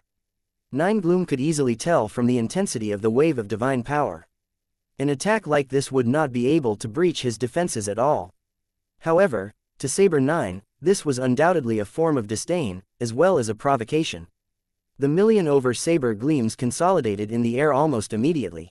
The next second, they came hurtling down on Nine Gloom like a rainstorm. Countless saber gleams surged at Nine Gloom from all directions. Nine Gloom had no interest in this current wave of attack. When he saw the incoming saber gleams, he already knew that Saber 9's attack was no different from the last round. He did not even bother to waste effort evading it, he merely enveloped his body with a layer of divine power as a defense. At present, he already possessed Silver Armor's defense abilities. Given the vast amount of divine power within him, Saber 9's attack fell far short of being able to penetrate his defenses. Observing that Nine Gloom had now set up his defenses, the corners of Saber 9's mouth abruptly twitched up in a smirk. A second later, the golden saber gleams collided with Nine Gloom's defense layer and exploded, taking away a portion of his divine power. Yes, Saber 9 had no intention of breaching Nine Gloom's defenses at all with this attack. Once he became aware that his attacks were not powerful enough to cause any physical harm to Nine Gloom, he swiftly changed his battle strategy and designated himself as combat support. The 9 saber formations seemed no different from the last round. In reality, though, Saber 9 had secretly made tiny tweaks to the formations, increasing the explosion, absorption, and interference traits. Every time the saber gleams exploded, they would absorb around 3-folds worth of divine power as well. They would also release this portion of divine power to create interference waves that would obstruct Nine Gloom's senses and his divine telekinesis probing. This time, Saber 9's purpose in attacking was not only to drain Nine Gloom's divine power but also to create an opportunity for Lin Huang and Virtuoso to deal some severe damage to their opponent. In reality, most saber cultivators did indeed prefer to fight blindly and think less, the reason being, their ability was sufficient to crush their opponents. They did not have to think most of the time. However, as a saber cultivator with extensive battle experience whose primordial form was also an almighty, Saber 9 did not really have to think much after his first round of attack had failed. The strategy came to him automatically. This was why he had attacked without hesitation while Lin Huang and Virtuoso were still considering how to turn the tables. Not only did he give Nine Gloom the impression that he was a reckless hothead, even Lin Huang and Virtuoso thought the same. However, Lin Huang and Virtuoso realized what was going on the instant they saw Saber Nine's saber gleams explode. Without hesitation, they attacked once more. Lin Huang charged at Nine Gloom again, slashing at him with 12 levels of compounded God sequence chains combined with Sword Dao Heavenly Rule. Unlike his previous assault, the compounded 12 levels of God sequence chains he added this time were not for attacking but for absorbing and draining divine power. After he saw Saber Nine's attack, he had the same inspiration to fight Nine Gloom by draining him. This was because he was clearly aware that even his most powerful blow was not even 1/3 as powerful as the deflected wave from before, so it was difficult for him to cause any substantial physical harm to Nine Gloom. Standing off to one side, Virtuoso took on the responsibility for this round of attack. As they performed complicated hand seals, over a dozen figures that looked exactly like Lin Huang appeared in the air once again, a mirror swiftly consolidating in front of each of them. After that, terrifying, intersecting red and black shockwaves shot forth. It was one of Virtuoso's biggest secrets: they could replicate an imaginary image over and over again. After replicating Lin Huang's deflected shockwave the first time, Virtuoso could utilize it for themselves in the future. As long as they had sufficient divine power within their body and a strong enough psychic capacity, they would be able to use it. Even Lin Huang could not help raising his brows when he noticed that his attack was being replicated again. He was a little envious of Virtuoso's ability now. Nine Gloom, currently swamped by countless exploding saber gleams, was not feeling very good at the moment. True, the assaults had not breached his defenses. However, the glaringly bright explosions were interfering with his vision. Furthermore, the divine power waves being released were also disturbing his sensing ability and divine telekinesis. He could sense two powerful attacks coming from not too far away. However, given the interference, he could not determine the direction or the angle of the attacks with any accuracy. After a moment of consideration, he soon came to a decision. Countless vines surged forth from both his hands, turning into two giant half-spherical shields in the blink of an eye. As he gave both arms a slight shake, the two half-spheres integrated, creating a complete sphere that completely enveloped his body within it. Just when Nine Gloom had practically completed forming the shield, two attacks landed at almost the same time, striking the giant spherical shield. Lin Huang's blood-red sword attack landed on the giant shield. It did not penetrate through; instead, it began to absorb the divine power that covered the shield. Virtuoso's shockwave struck the massive shield violently from another angle. After a few seconds of being eroded, traces of cracks finally began to appear on the shield's surface. However, Lin Huang and the other two noticed that more vines were extending to fill in the cracks. This contest lasted for some 2 to 3 minutes before the shockwaves finally dissipated. The surface of the giant shield was now covered with cracks and pitted with holes. However, in the end, it still did not collapse. Chapter 1589, Rats in a Trap. Within the giant spherical shield made of vines, the silver-armored Nine Gloom had not suffered any injuries to his body at all. However, at the moment, he felt exceedingly gloomy. True, Lin Huang and the other two's round of attacks had not caused him any harm. However, this time his divine power had been depleted much more than in the first clash earlier. This was for no other reason than Lin Huang and Saber Nine's use of techniques that absorbed and drained his divine power, thus depleting it significantly. Although Nine Gloom had managed to defend himself against Virtuoso's shockwaves, overall, the drain on his divine power had increased. He had exhausted almost 1/3 of his full store of divine power. On top of the divine power loss from that first battle, he had lost over half of his divine power just from these 2 rounds of attacks. As far as Nine Gloom was concerned, this was not good news at all. No matter how powerful his abilities, without divine power, he could do nothing. Realizing that Lin Huang and the other two had targeted him, Nine Gloom rapidly began thinking of counter-strategies. Meanwhile, although Lin Huang and the rest were aware that this wave of assault was insufficient to cause Nine Gloom any harm, they were still satisfied.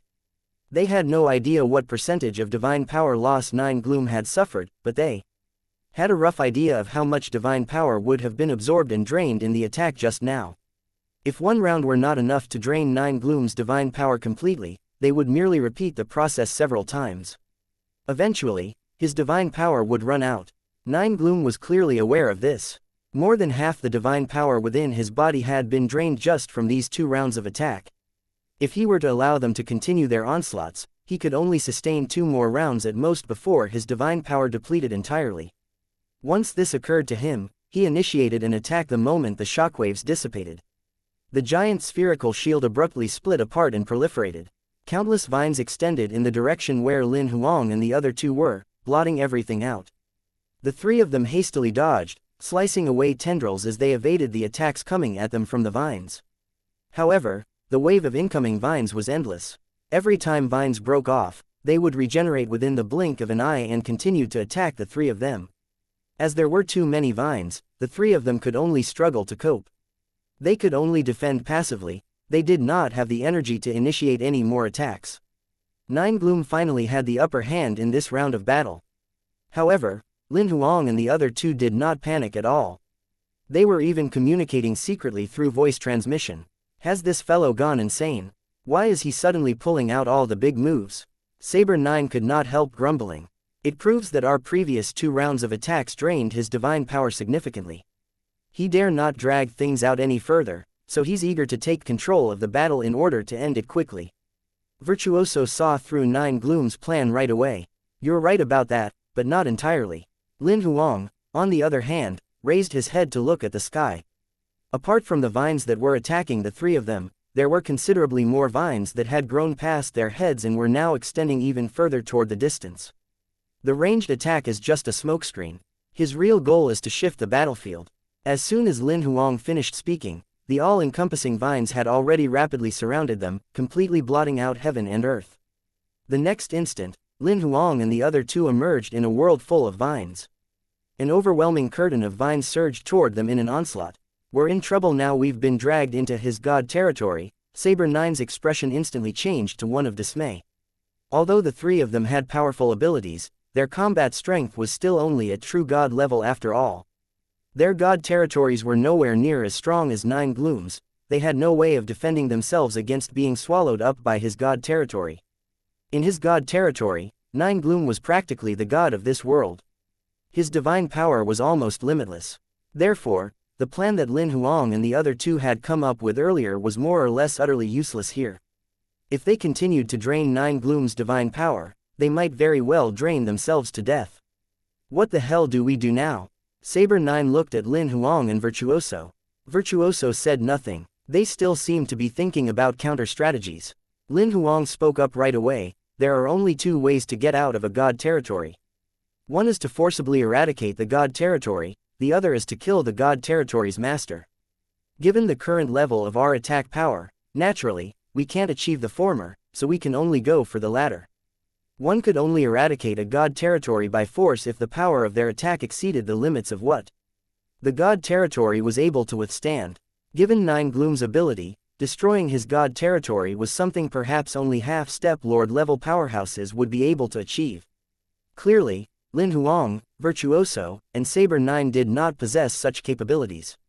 Therefore, the option of eradication by force was not viable. However, upon hearing Lin Huang saying that only the second option was available to them, Saber 9 could not help curling his lips slightly, secretly critical within his heart. If they could not even eradicate a god territory with force, could they kill Nine Gloom, who was now within his own god territory? From Lin Huang's tone, it sounded as if killing Nine Gloom was a piece of cake. Lin Huang is right. If this had been before Nine Gloom activated his god territory, we would still have had options. If we were no match for him, we could have abandoned the battle and fled straight away. However, we have no choice now. We'll only be able to get out of this god territory if we kill him. Virtuoso finally delivered his verdict after pondering for a moment. Saber 9 looked helpless when he heard this. The problem is, how do we kill him? If we were outside his god territory like before, we could still drain his divine power slowly. However, now that we're in his god territory, the divine power within his body is limitless. If we continue trying to exhaust his divine power like we did before, we'll be the ones who die in the end. Virtuoso glanced at Saber 9 after hearing him out and said calmly, "That's why we have to bring out some actual trump cards now, or the 3 of us really will die here." Saber 9 went completely silent upon hearing what Virtuoso had to say. Virtuoso did not press him either. They waited patiently for Saber Nine's response as they continued to dodge Nine Gloom's vine attacks. They were waiting to hear what Saber Nine had to say because they were worried that their own trump card might not be able to kill Nine Gloom in one go. If they attacked with Saber Nine, their chances of succeeding would increase significantly. Therefore, they did not dare make any rash moves before getting a response from Saber Nine. Saber Nine was silent for a long time. Finally, he made up his mind. "Alright, I'll go first. If I don't end up killing him, you finish him off." The reason he made this decision was that he knew the situation would only get worse if they dragged things on. By the end of it, he might not have sufficient divine power to even use his trump card. Naturally, Nine Gloom was aware that the three of them were discussing counter-strategies. However, he could not hear any concrete details, nor did he pay attention to what they were saying. As far as he was concerned, the three of them were like rats caught in a trap. They had nowhere to run. He even did not bother wasting effort to launch powerful attacks at the three of them. After all, their abilities were not weak. A strong assault might not gain him much in the way of advantages. Therefore, he opted for the strategy the three had used earlier, which was to use vine attacks to wear down their divine power. Once their divine power had been completely depleted, the three of them would naturally become sitting ducks. He could do whatever he wanted with them. Unfortunately, he did not know about Virtuoso and Saber Nine's backgrounds. If he had had any inkling at all, he would definitely have killed the three of them as swiftly as possible to prevent anything unforeseen from happening. However, it was this tiny bit of misinformation that created an opportunity for Lin Huang and the rest. Chapter 1590. Saber Nine's trump card. High up in the air, Saber Nine stood tall. Sword gleams circled around his body like schools of swimming fish, easily fending off wave after wave of vine attacks. He began to perform rapid hand seals, and the aura radiating from him started to become peculiar. Naturally, Nine Gloom noticed this transformation as well, but he did not really pay that much attention to it. After the 2 rounds of previous attacks, he already had a rough understanding of Saber Nine's level and felt that Saber Nine's attacks were not much of a threat. His attention was focused more on Lin Huang and Virtuoso. He did not completely ignore Saber Nine either. Instead, he sent out more vines to counter Saber Nine's assault, and also increased the frequency of the vine attacks, attempting to hamper Saber Nine's moves. However, the sword gleams swimming around Saber Nine seemed to be alive. Not only did they increase in number along with the vines, but their movement also sped up in response to the increased frequency of the attacks. Then again, Saber Nine's hand seals were also completed very rapidly. The instant he was done, both his eyes suddenly lit up with a golden sword glow. About a meter in front of him, a golden sword gleam consolidated at a speed visible to the naked eye. There was only one sword gleam, which gradually elongated to approximately 1 meter in length. It did not look very different from the millions of sword gleams that Saber Nine had consolidated earlier. However, only Saber Nine knew that this sword gleam was completely different from the ones consolidated previously. The essence of this particular sword gleam was a sword formation that Saber Nine's primordium had left behind. Furthermore, a sliver of energy was inserted into it. This sword formation was originally meant to ensure Saber Nine's survival. The moment Saber Nine died, it would be activated passively, releasing an attack that was on par with a Lord-level assault. Naturally, the effect that Saber Nine activated was much weaker than that. Firstly, this was because Saber Nine had yet to master this particular sword formation and thus could not fully unleash its power. The second reason was that he had activated it himself, which meant that the sliver of energy inserted by his primordium could not be used. The driving force for this formation was entirely Saber Nine's own divine power. Although on the surface it was impossible to detect the sword gleam's peculiarity, Lin Huang and Virtuoso clearly sensed that terrifying energy was concealed within it. However slow on the uptake Nine Gloom might be, he was still able to sense the threat emanating from the sword gleam. The sense of danger coming from it was even slightly more pronounced than that of the 2 shockwaves Virtuoso had replicated previously. Naturally, Nine Gloom had no idea about the background of Saber Nine's sword gleam. However, this did not stop him from treating it as a formidable attack-type secret skill. It seems I really have underestimated this Saber Cultivator. In reality, he had never actually looked down on the 3 opponents he was facing. However, he had not expected to have miscalculated Saber Nine's ability quite so much. Nine Gloom was on full alert as he watched the sword gleam consolidate completely within the mere blink of an eye. The instant the golden sword gleam materialized into being, it transformed into an electric arc and shot forward. That's fast. Nine Gloom was not the only one who thought so. Even Lin Huang and Virtuoso could not help secretly exclaiming to themselves. The strike was so swift that Lin Huang felt it might even be the fastest attack he had ever seen since he started down the path of cultivation. He was unable to follow the attack at all by sight.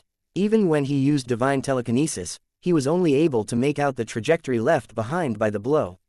What a move! If I were his opponent, I might be dead before I even had time to use mirror, Lin Huang sighed secretly in his heart. He could imagine that the attack would be outstandingly powerful as well as fast. After all, it was the trump card left by an almighty. As the clone of an almighty as well, Virtuoso was able to see much more than Lin Huang. At a glance, they realized that Saber 9 had not unleashed the full power of the trump card in this attack. Virtuoso was able to roughly guess at the reason for it.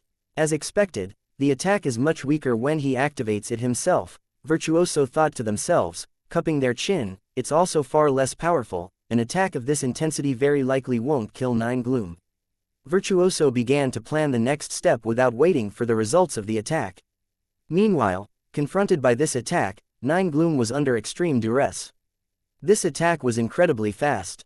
Even Nine Gloom could only catch a glimpse of the sword gleam. It was fortunate that he possessed powerful divine telekinesis and could sense the sword gleam's complete trajectory. The moment Nine Gloom caught sight of the sword gleam, he attacked without hesitation. The vines multiplied in countless numbers, surging toward the golden sword gleam. He no longer held out any high expectations of being able to block the attack. He only hoped that he could use the vines to wear down the power of Saber 9's assault. When the golden sword gleam locked onto Nine Gloom, it had actually completely broken free of Saber 9's control. Faced with layer upon layer of obstructing vines, it had no intention of circumventing them. Instead, it pierced straight through them. Wherever it passed, destruction followed in its wake, leaving only dust behind. The vines could not stop the sword gleam at all.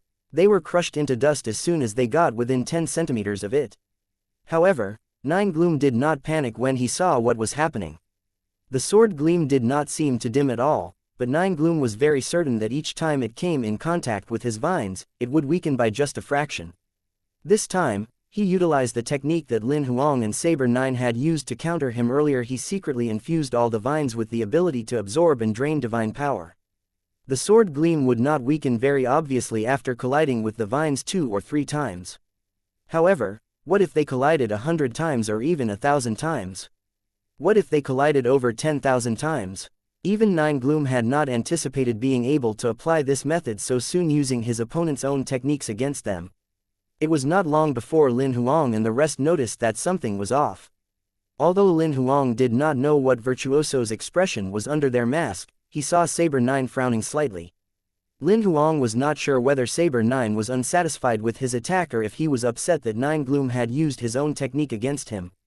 However, under his mask, Lin Huang looked rather helpless. He had never expected that the trick he and Saber 9 had played on Nine Gloom would be used against them now.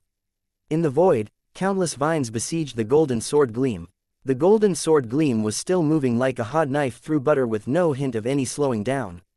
It pierced through the multiple layers of obstacles and reached Nine Gloom within the blink of an eye. Nine Gloom did not bother evading, knowing that it was fruitless to even try. He had no way of dodging this attack. Therefore, he chose to counter it full force. He extended countless vines to fortify his defenses, forming a complicated structure of giant curved silver shields in front of him. In short order, 18 of these massive shields were formed. They were like 18 city walls acting as a barrier in front of Nine Gloom. On each of the massive shields were entwined close to 20 thick god sequence chains of various colors. Those were the concrete, physical manifestations of sequence power. In the time it took for a mere breath, the golden sword gleam collided with the giant shields. Golden and silver divine rays abruptly flared up, immediately blotting out the heavens. At that instant, it seemed as if gold and silver were the only colors remaining in the world. Even the two spectators, Lin Huang and Virtuoso, could not help squinting slightly. However, apart from the gold and silver rays, neither of them could see anything at all. A moment later, the two rays gradually faded, and Lin Huang and Virtuoso were finally able to see the state of battle at the moment. The 18 thick, Massive wall-like shields had been completely pierced through, leaving a hole as big as a water barrel. Meanwhile, Nine Gloom, who had been sheltering behind the shields earlier, was now nowhere to be seen. Nine Gloom is dead. Lin Huang was skeptical. Chapter 1591. Virtuoso's trump card Saber 9's attack could not be considered weak by any means. Although this was the less powerful version, from Lin Huang and Virtuoso's point of view, it was at least at the level of a half-step lord. Seeing that Nine Gloom's figure had utterly vanished and even his aura was no longer present, the first reaction from Lin Huang and the others was, could Nine Gloom finally be dead at last? However, a moment later, the three of them had a change of expression almost simultaneously. All of them looked at a spot on the ground not too far away. A new vine tendril suddenly extended from the surface of the earth, then a second and a third. Within the blink of an eye, they consolidated into a humanoid figure. It was Nine Gloom, clad in the silver armor from earlier. I almost died, the silver-armored Nine Gloom could not help exclaiming as his body regenerated. As expected, I most certainly underestimated you. His gaze finally alighted on Saber 9 now. However, I don't suppose you have any remaining strength to attempt a second attack like the one you just pulled off. Nine Gloom's speculation was because he could sense Saber 9's aura slowly decreasing. This was a phenomenon that would only happen when one's divine power was drained. Nine Gloom's guess was absolutely correct. In fact, Saber 9's actual condition was even worse than Nine Gloom's initial speculation. Drawing on the life-saving Saber formation left by his primordial form had resulted in a definite backlash for Saber 9. Currently, not only had he suffered a drain on his divine power, his spirit and physical body had been taxed to the limit. He was on the verge of collapsing entirely. Fortunately, apart from discovering that Saber 9 had no more strength left to fight, Nine Gloom did not sense any further anomalies. As for Lin Huang and Virtuoso, they had no idea that Saber 9 was in such a dire condition after his attack. However, before he made his move, Saber 9 had already informed both of them that he could only launch a single attack. Whether or not it killed Nine Gloom, he no longer had the strength to fight anymore.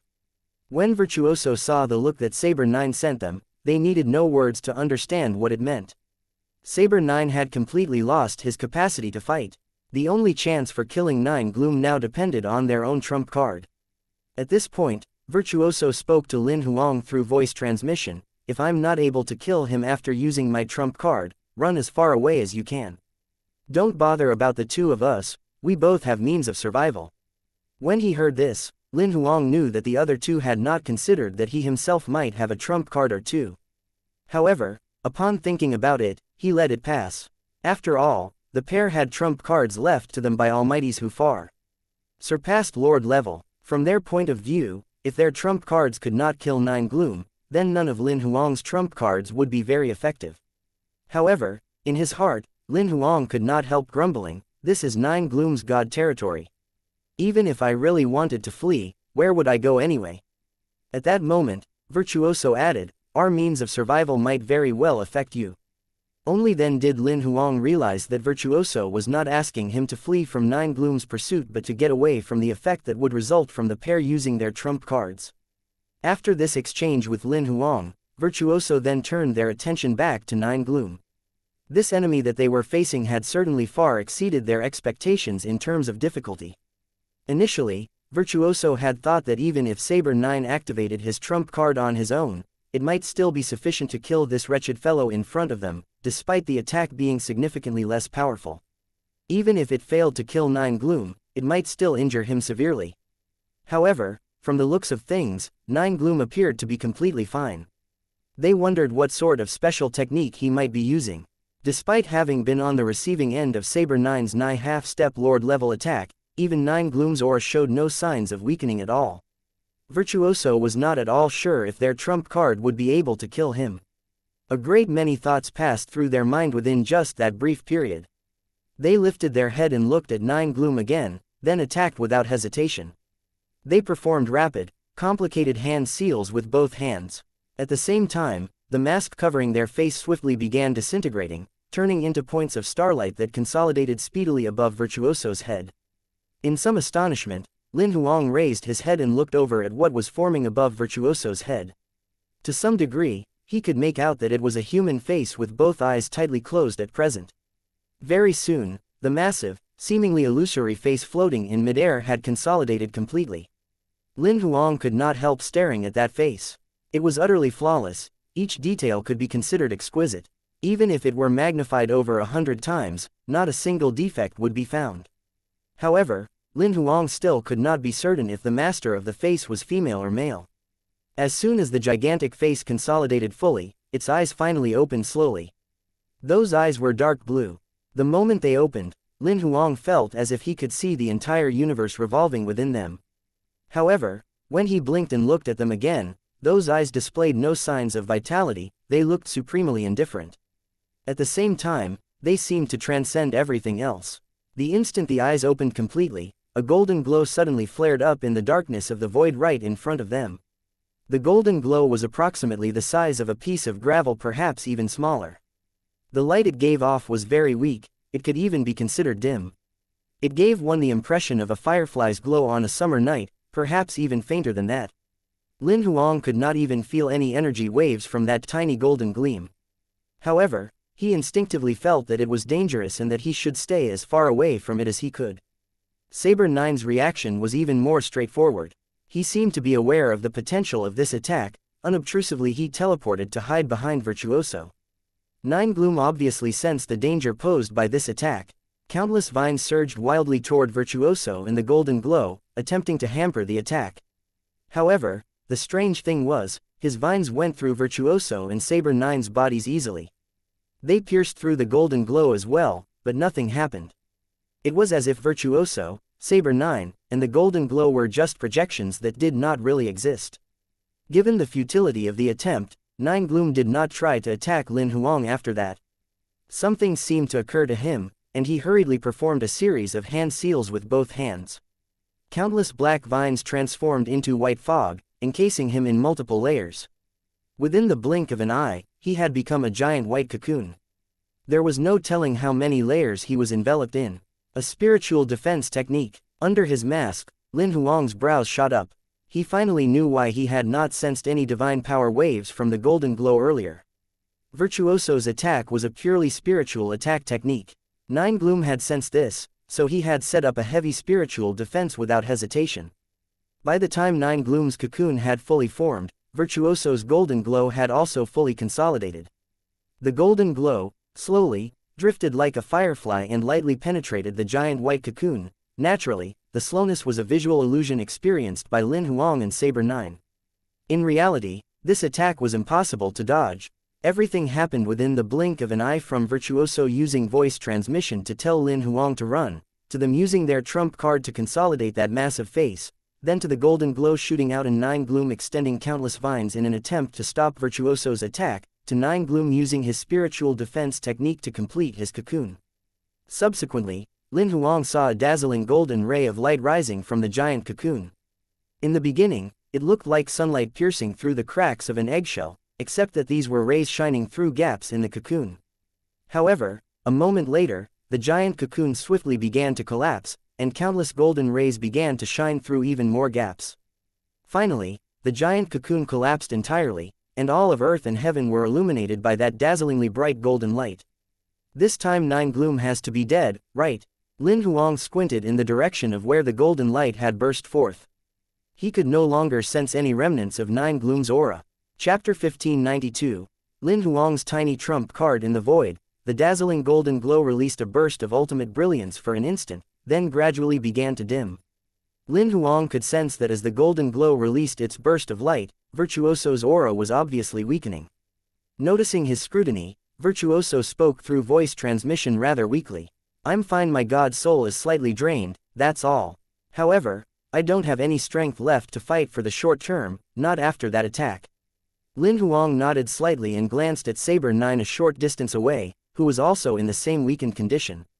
"Don't worry, I'll protect the two of you until you recover your combat strength." The moment Lin Huang finished speaking, the three of them almost simultaneously turned their heads to look in the direction where the golden glow had just released its rays.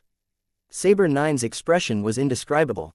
Meanwhile, Virtuoso spoke to Lin Huang through voice transmission right away, "Run as far as you can. Don't bother about us." However, Lin Huang remained where he was without moving. He squinted slightly, staring at the spot where countless vines now extended out of thin air. Nine Gloom was still alive. In reality, the most shocking thing about the whole matter was that the trump card Virtuoso had used just now was a spiritual attack. Furthermore, they had sensed beyond all doubt that Nine Gloom's god soul had been utterly wiped out in the attack. The death of the spirit was different from the death of the physical body. Generally speaking, for many powerhouses who were proficient in the art of spirit cultivation, the death of the physical body was a minor matter. As long as their spirits remained intact, there were many ways for them to revive and resurrect themselves. If a spirit cultivator's spirit was wiped out, that meant he was truly dead. It was virtually impossible for them to have a method of resurrection. However, Nine Gloom had managed it. His spirit had been completely eradicated during the attack, but he had resurrected himself. Not only that, he seemed completely unharmed. Such a technique was simply incredible. Naturally, Nine Gloom noticed how shocked Lin Huang and the others were. He spoke again, his body is yet not fully consolidated. Your trump cards are certainly powerful. However, each of you can only use them once at most. If the three of you each kill me once, you'll still only be able to kill me 3 times. At this point, Nine Gloom was smiling extraordinarily happily as he spoke, but I have far more than 3 lives. The 3 of you should just stop your futile struggles, it will all be in vain. What's the point of it anyway? When Saber 9 heard that, his expression became truly awful indeed. Virtuoso shot a glance at Lin Huang. Noticing that Lin Huang had not run away, they were about to speak to him through voice transmission again, asking him to leave. However, they noticed that Lin Huang's aura was skyrocketing. Within the mere time it took for a breath, he had elevated from true god level to heavenly god level right away. His aura was over 10 times more powerful now. Nearby, Saber 9 noticed Lin Huang's transformation as well and was rather startled. He had seen people using specific techniques to elevate their rank, but he had never seen anyone who had elevated an entire level. After all, there was an immense gap between 9th rank true god and 1st rank heavenly god. However, Lin Huang had elevated just like that, as if it were as easy as breathing. Lin Huang was the only one who knew that he was not using some secret skill to elevate his combat strength. He had merely used a provisional combat strength upgrade card. Once he had crushed the card, elevating his combat strength was a piece of cake. He went straight from 9th rank true god level to 1st rank heavenly god level. This is not a bug. The provisional combat strength upgrade card cannot create a 10th rank true god level. It can only directly elevate Lin Huang to heavenly god level based on the normal standards for combat strength. Lin Huang could clearly sense how powerful he had become. Each particle in his physical body and soul seemed to have undergone a qualitative transformation. He merely took a step forward and completely disappeared from Virtuoso and Saber 9's view. They could no longer perceive Lin Huang's movements by sight. Even their divine telekinesis was unable to track his motion trajectory. Nine Gloom, whose physical body had only just fully consolidated, was feeling exactly the same as Virtuoso and Saber 9. Under his silver armor, his burning pupils contracted slightly. He forced himself to calm down, laughing maniacally. I've told you, even if you kill me again, it's futile. I'll just resurrect once more. In that case, I'd love to see exactly how many times you can resurrect. A voice suddenly spoke, and a specter-like figure appeared in front of Nine Gloom. The next instant, a blood-red arc cut Nine Gloom in half at the waist, killing him. Lin Huang sheathed his sword back into its scabbard and hovered in midair. His aura was terrifying and overwhelming, it showed no signs of decreasing either. He remained on the spot where he had killed Nine Gloom. It did not seem as if he were going to move. Clearly, he was going to guard Nine Gloom's corpse. Virtuoso and Saber 9 were relieved when they noticed that Lin Huang's aura remained at heavenly god level instead of dropping. However, they were a little curious about exactly how powerful Lin Huang's earlier attack had been. This was because he had moved and attacked far too swiftly, so they had not been able to get a clear view. They merely saw Lin Huang vanish. When he reappeared again, the blood-red arc had already slaughtered Nine Gloom. The two of them had not even been able to sense the divine power wave in the attack, let alone the sequence power contained within it. In no time at all, Nine Gloom resurrected on the spot once again. Lin Huang did not make his move immediately. Instead, he waited patiently for the other's body to fully consolidate. That was a sneak attack, how shameless of you. Nine Gloom spit furiously at Lin Huang as soon as he regained consciousness. You were too slow. Lin Huang gave a mocking laugh. Despite noticing that Nine Gloom was rapidly mobilizing his vines to form a shield, Lin Huang did nothing to stop him. He merely stared at Nine Gloom as if he were a complete idiot. Once Nine Gloom's figure had fully consolidated, more than 100 tiers of massive shields had already formed. "Are you done with all those tiers?" Lin Huang inquired. Nine Gloom ignored him. Instead, he seized every second to continue forming layer upon layer of shields. When Lin Huang saw this, he did not bother waiting any longer. Grasping his sword hilt, he unsheathed the blade in an instant. This time, the sword gleam shot forward like a bolt of lightning, aiming right at the center of all those massive shield layers. A second later, all the shield layers shattered into fragments. It was like a bullet easily traveling through layers of thin glass. The hundreds of massive shield layers were instantly pierced through without a single trace of difficulty. The red lightning bolt-like sword hardly slowed down at all after it went through all the massive shields. It pierced straight through Nine Gloom's body, leaving a hole that was the size of a small bowl. The instant the hole appeared, Nine Gloom's body cracked like glass and disintegrated into fragments. His thriving life force immediately dispelled. Within the time it took for a mere 2 to 3 breaths, Lin Huang had easily killed Nine Gloom twice. As they watched what was happening, Virtuoso and Saber 9 had no idea what to say. Although they knew Lin Huang was powerful, they had treated Lin Huang as a powerhouse of the same level despite their prodigious backgrounds. However, at that very moment, both of them finally witnessed Lin Huang's true trump card. Although the strength of each of his attacks was not as powerful as that of their trump cards, the frightening thing about Lin Huang's trump card was that it was not a one-time only affair.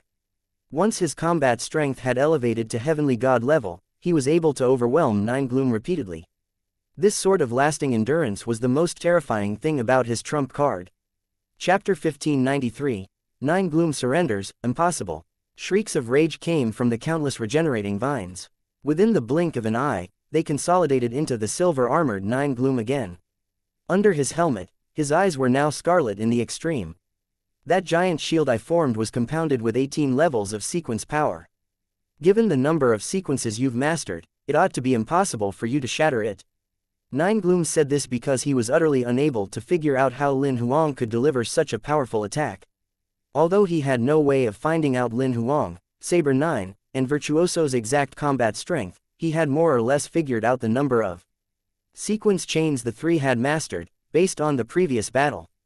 He also knew that Saber 9 and Virtuoso had been able to kill him earlier because they had utilized unique methods for their trump cards.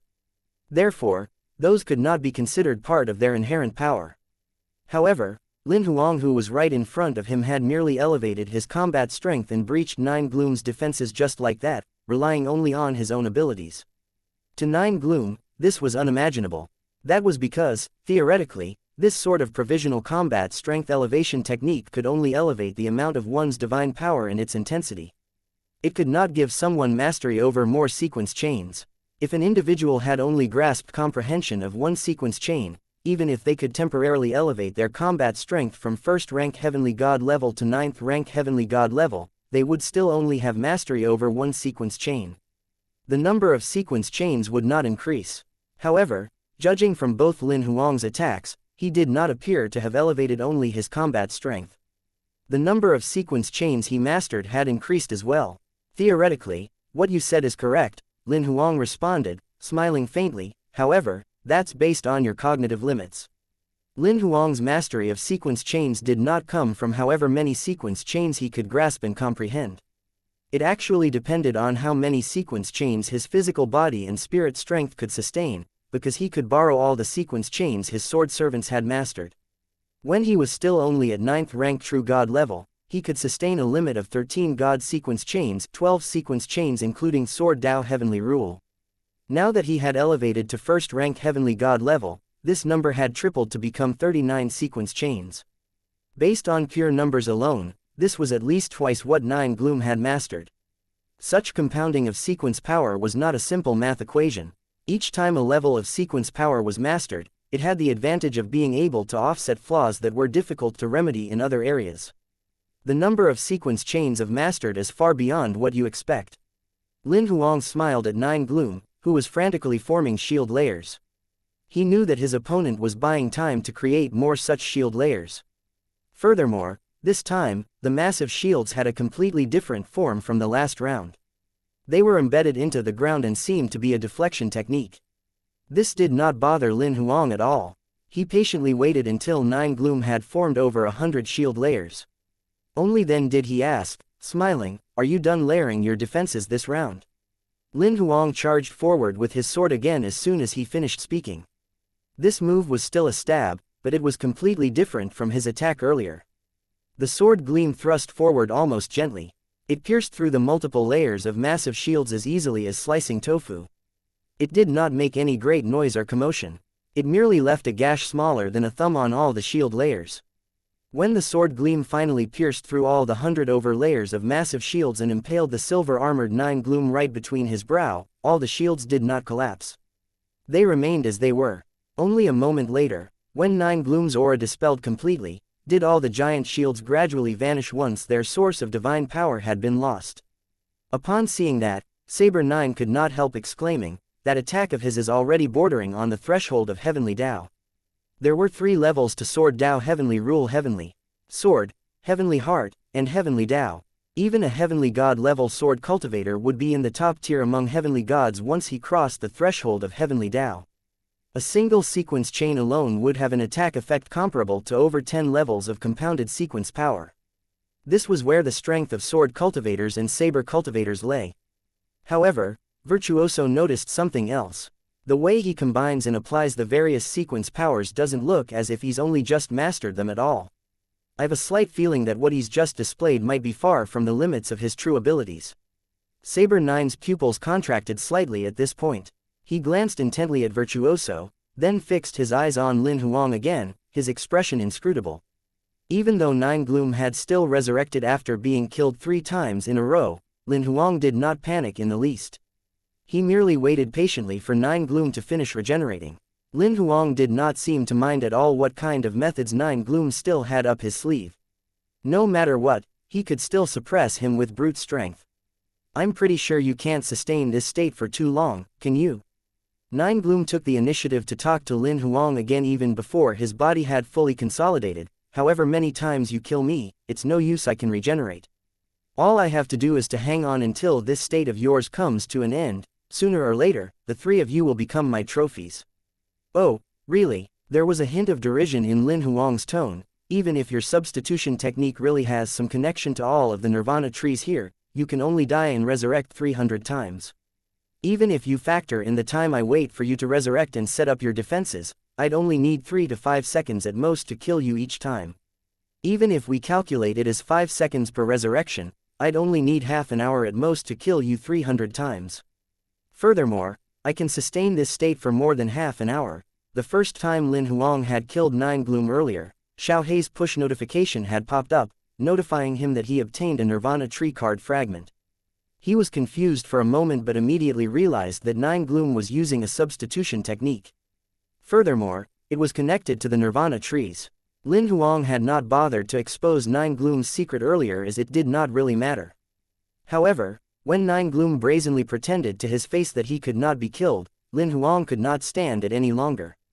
Therefore, he chose to reveal his insights into the true facts of the matter which he had gained from the very beginning.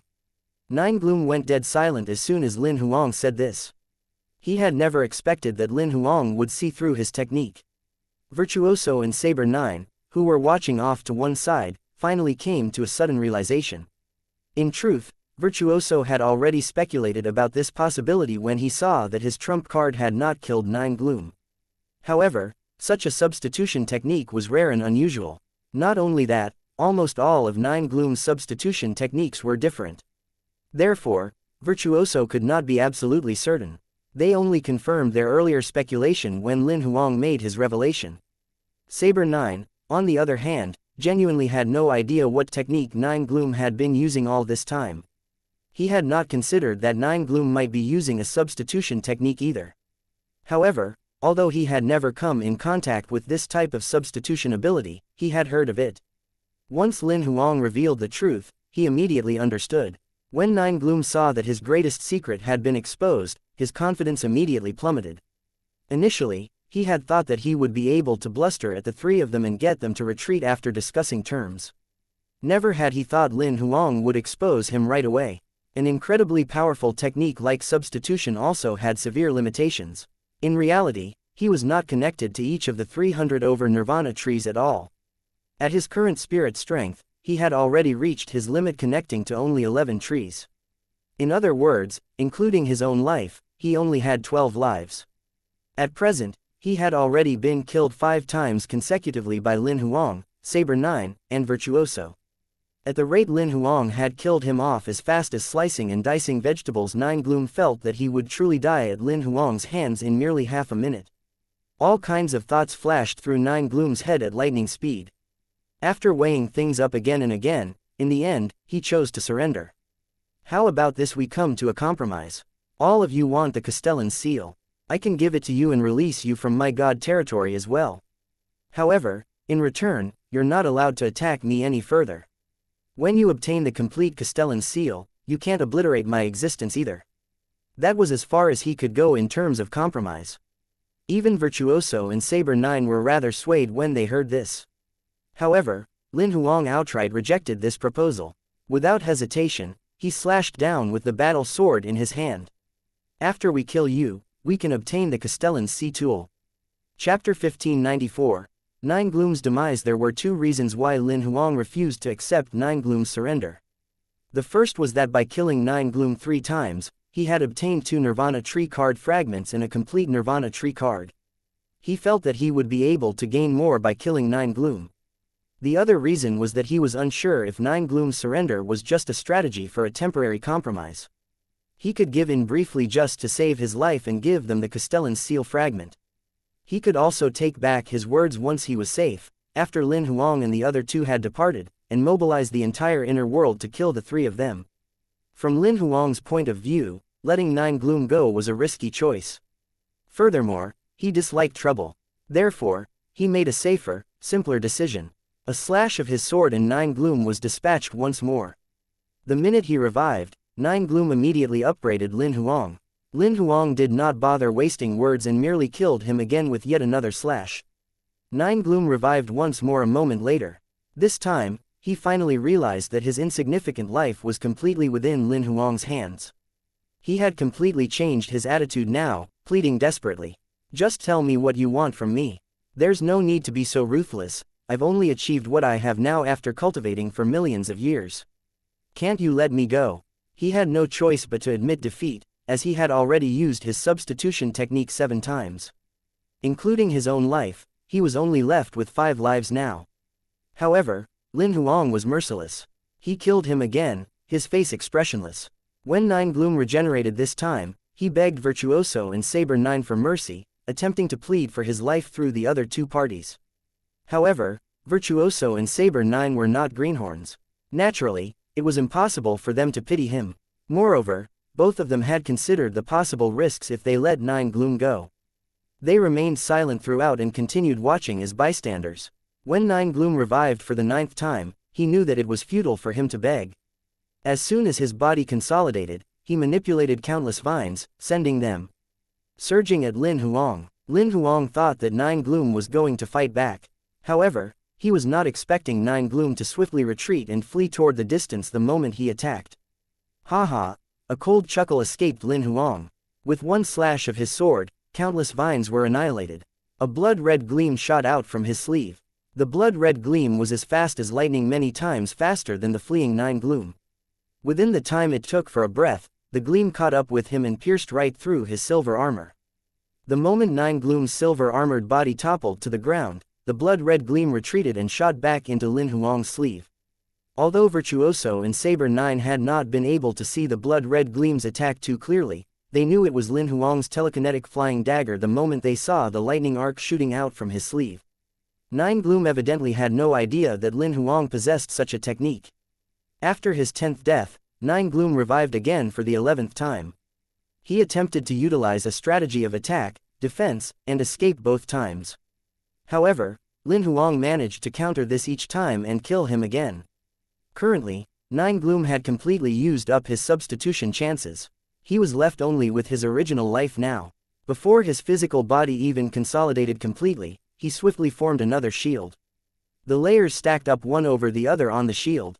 By the time Nine Gloom's physical body had fully consolidated, the massive shield already had over 100 layers on it. At the same time, a dimensional whirlpool swiftly formed behind him. Clearly, since his multiple attempts at escape were futile, he planned to flee via dimensional teleportation. Lin Huang merely raised his brows slightly and slashed out with his sword, piercing through the massive shield's multiple layers easily. Nine Gloom had only taken half a step through the dimensional whirlpool in midair when his body was impaled. At that moment, a vine that looked like a tiny black snake escaped from the shadow below Nine Gloom's silver-armored foot. His aura shrank to almost nothing, and he wriggled toward the dimensional whirlpool. Lin Huang gave a cold snort, and countless blood-red lightning arcs shot out violently from his sleeve. The moment the tiny black snake entered the dimensional whirlpool, the entire whirlpool was punctured with so many holes it looked like a sieve. This included the tiny black snake, which was torn to shreds. A moment later, the dimensional whirlpool collapsed, and the tiny black snake's decimated body fell out of it. The pieces gradually but swiftly assumed Nine Gloom's original countenance again, a demonic face thickly overgrown with vines. In the very last moments of his life, the glare he fixed on Lin Huang was seething with rage and resentment. In this last battle, Nine Gloom had chosen to discard the silver-armored body that had integrated perfectly with him since his rebirth. He thought he could attract Lin Huang's attention with this silver-armored physical body while he slipped away in secret. As long as he got as far away as he could from the battlefield, he could then utterly confine Lin Huang, Virtuoso, and Saber 9 within his god territory. He could then attack them with endless vines until Lin Huang's elevated mode had worn off. At that point, he would be able to turn the tables on them. Never had he thought that his escape plan would be discovered by Lin Huang, after all. At the very last moment, his life had been ended by a telekinetic flying dagger. In the end, the demonic face was unable to leave any last words. Every single one of the vines charred rapidly, turning into ashes that filled the air. The formidable, longest-lived character in the inner world had now fallen. Lin Huang stood where he was, seemingly staring at Nine Gloom's gradually disintegrating corpse. In reality, he was looking at the push notification that had popped up in front of him. Congratulations, host. You've obtained a complete monster card. Silver Armored Nine Gloom, Supreme God, Monster Card.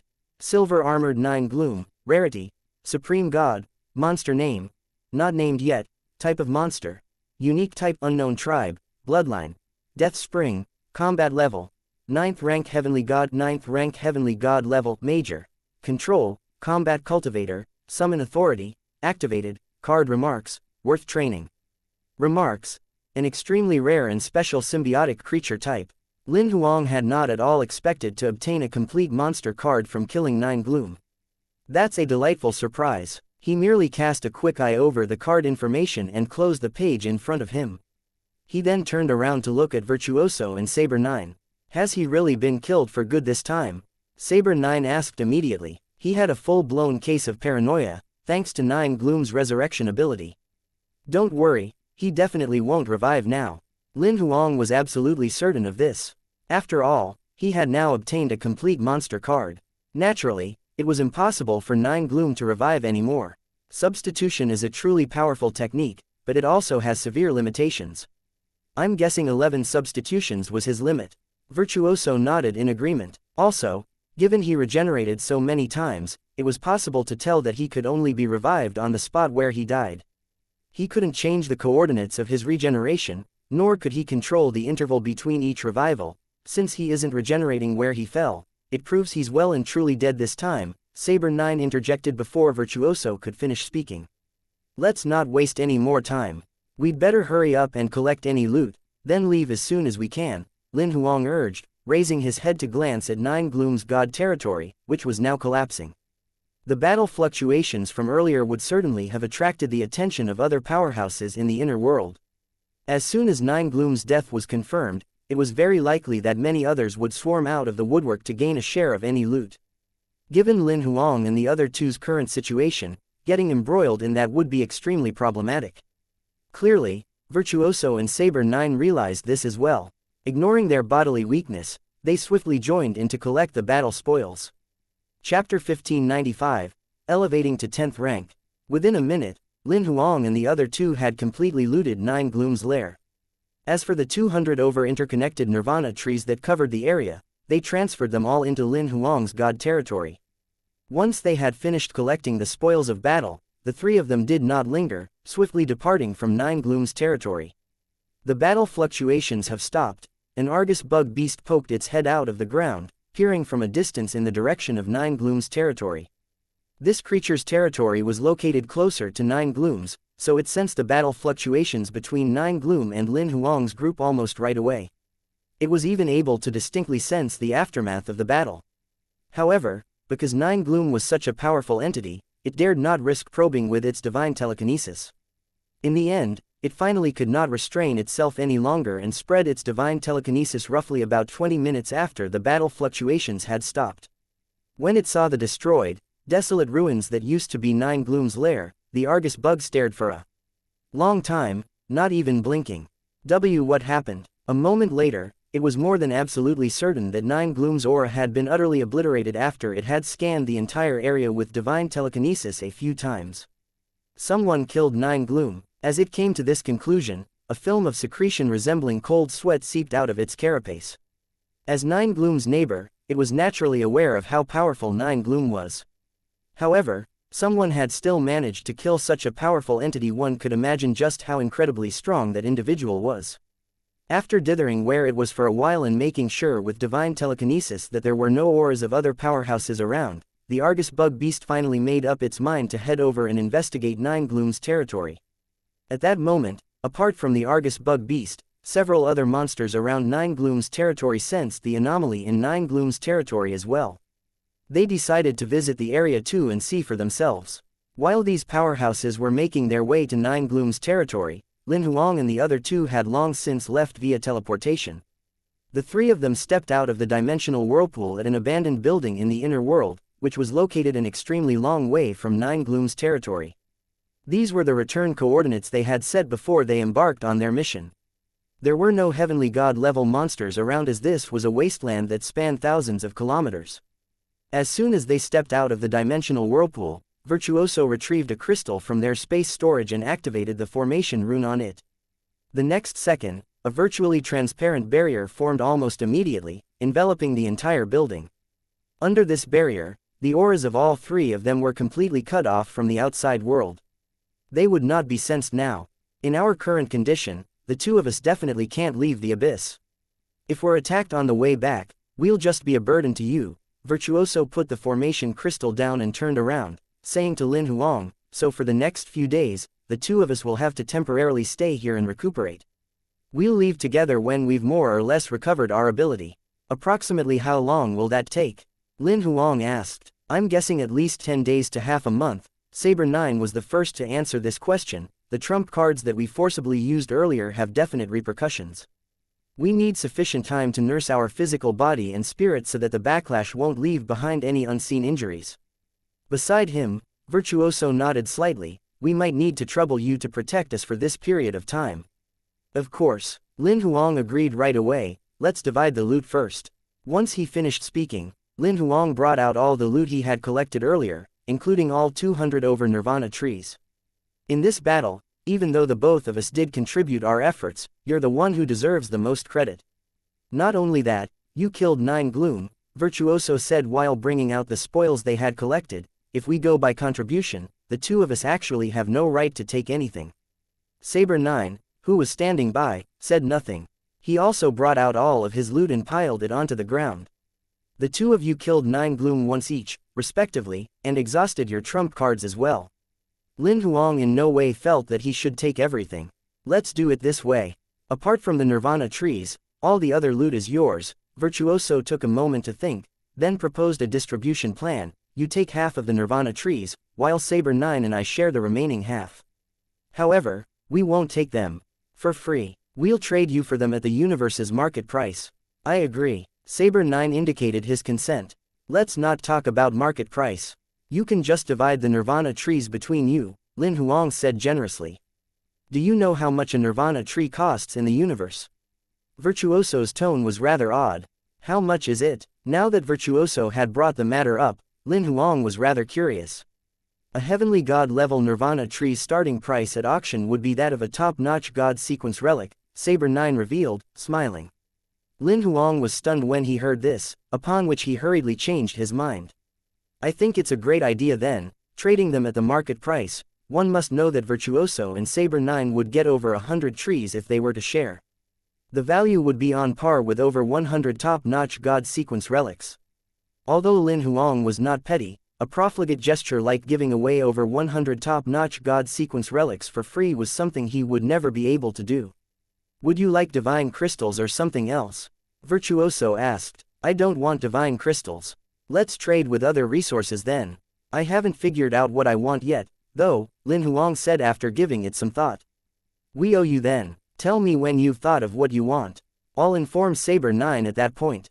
Virtuoso nodded. All right. After the three of them had discussed things, they very soon divided up the loot. Virtuoso and Saber 9 each sat down cross-legged and began recuperating from their injuries. Lin Huang watched for a while. After pondering for a little, he left behind a clone, then exited the building.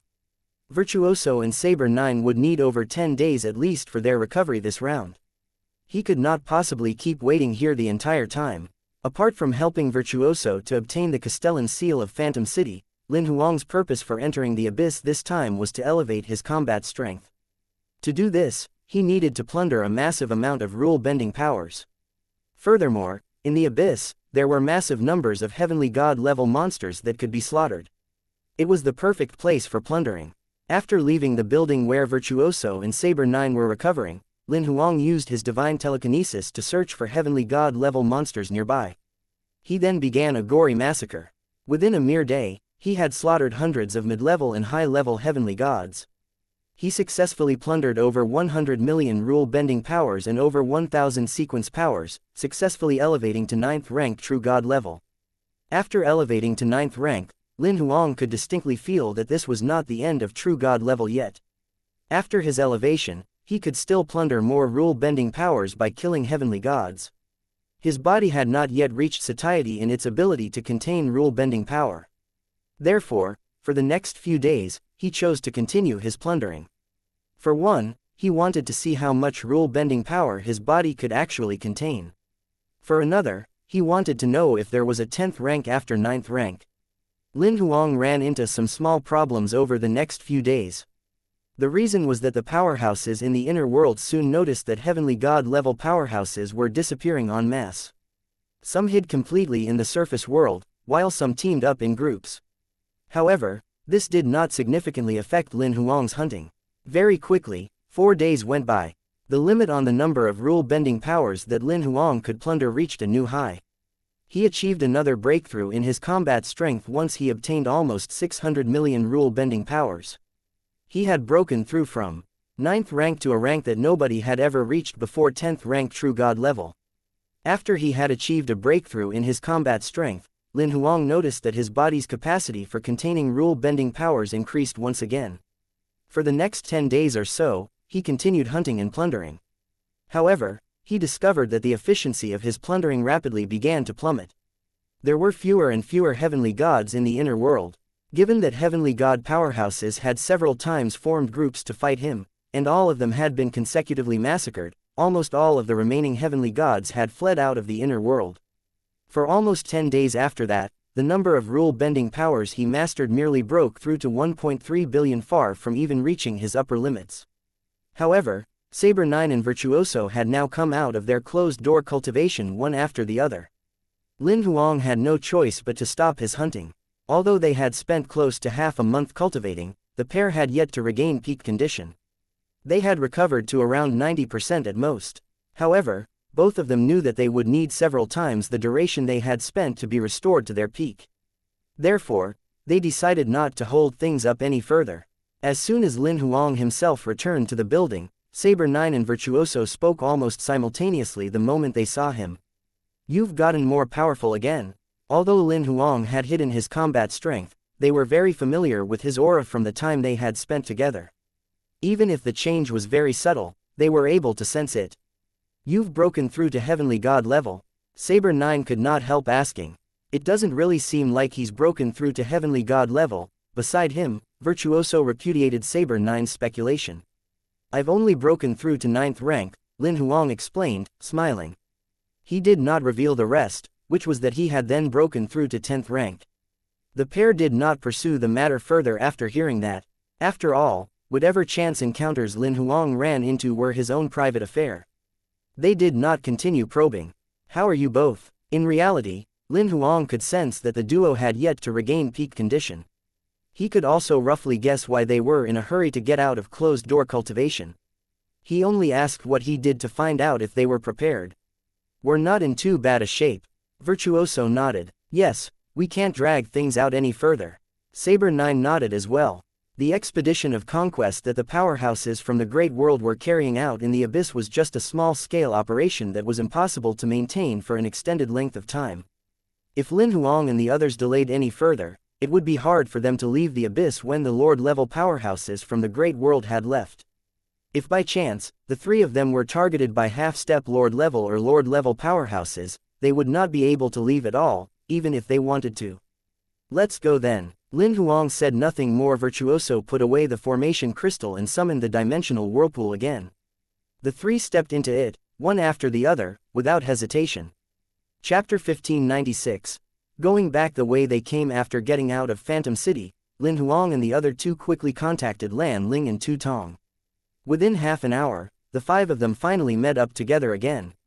Lan Ling and Tu Tong were obviously somewhat moved upon seeing that Lin Huang, Virtuoso, and Saber 9 all appeared to be in one piece and that nobody was missing. Did you find the Phantom City? Tu Tong asked, restraining his emotions.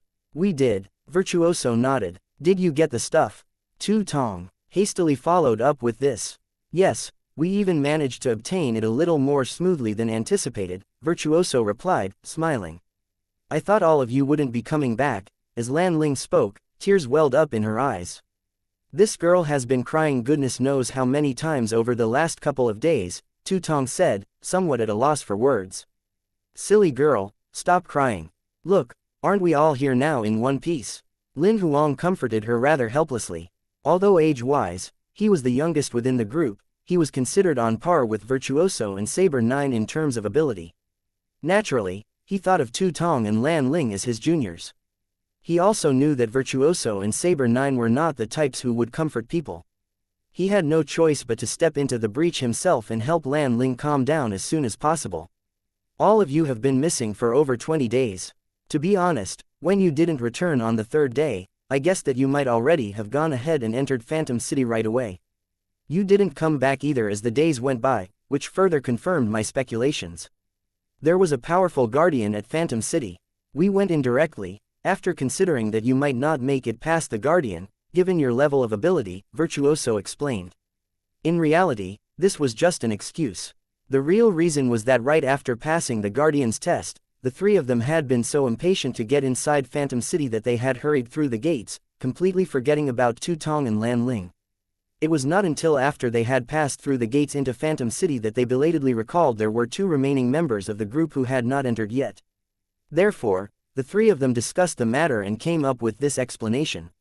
Fortunately, Tu Tong and Lan Ling believed the explanation and did not dwell further on it.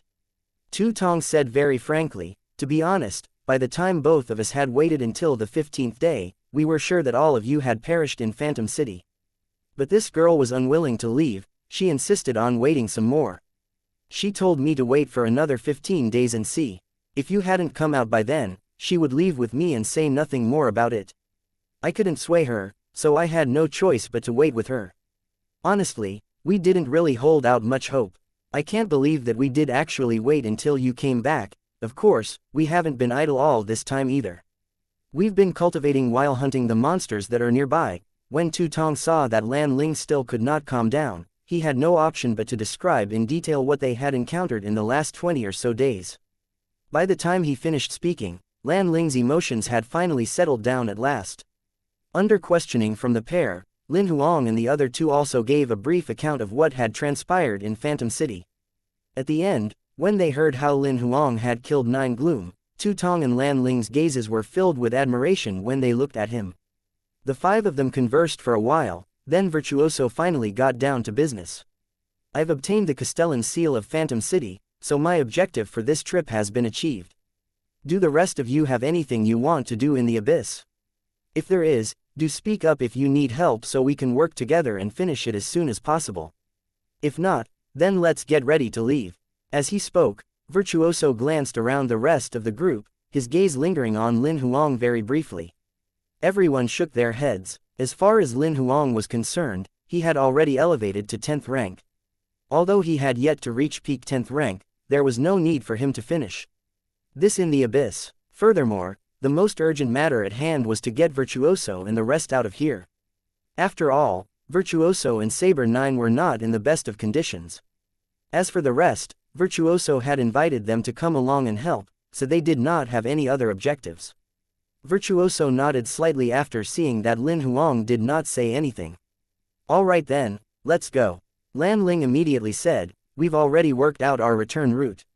Previously in Phantom City, everything was cut off from the outside world. Therefore, Lin Huang, Virtuoso, and Saber 9 had dared to use dimensional teleportation techniques. However, they did not dare do so now that they were back in the abyss. This was because there was a definite chance of the spatial fluctuations attracting the attention of half-step lords or even lords. The safest way of returning was to go back the way they had come.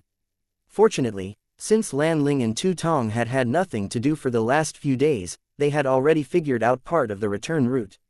With Tu Tong leading the way, all 5 of them rose slightly into the air. They set off in the distance, flying low the entire way. Along the way, they did encounter obstacles in the form of night demon firs and dead spirit vines in the dense forest. These were instantly dispatched by Lin Huang's flying daggers. Virtuoso and the rest did not even have a chance to attack. After getting out of the demonic fir forest, the 5 continued hurrying along. On the way, Lin Huang easily killed off any monsters that attacked them. None of the creatures required a second flying dagger to dispose of them. Virtuoso and Saber 9 initially thought they would be able to help if any of the creatures got away from Lin Huang. They had not expected that Lin Huang would not even give them a chance to do so. Secretly, they were grateful when they saw this. They thought that he had taken all the fighting upon himself as he was worried about their injuries. In reality, however, Lin Huang was grabbing all the monsters for himself only so he could plunder more rule-bending powers. In less than half an hour, they had returned to the familiar toxic fog swamp. Sensing that Tu Tong was slowing down in the lead, Lin Huang immediately said via voice transmission, "There's no need to slow down. I'll get rid of all the monsters we encounter along the way. Just prepare to defend yourselves in case." If it were anyone else, Tu Tong might have hesitated. After all, the toxic fog swamp was different from other places. The fiendish swamp monsters and poison arrow frogs were extremely skilled at ambush and stealth killings. Not only that, they were immensely poisonous.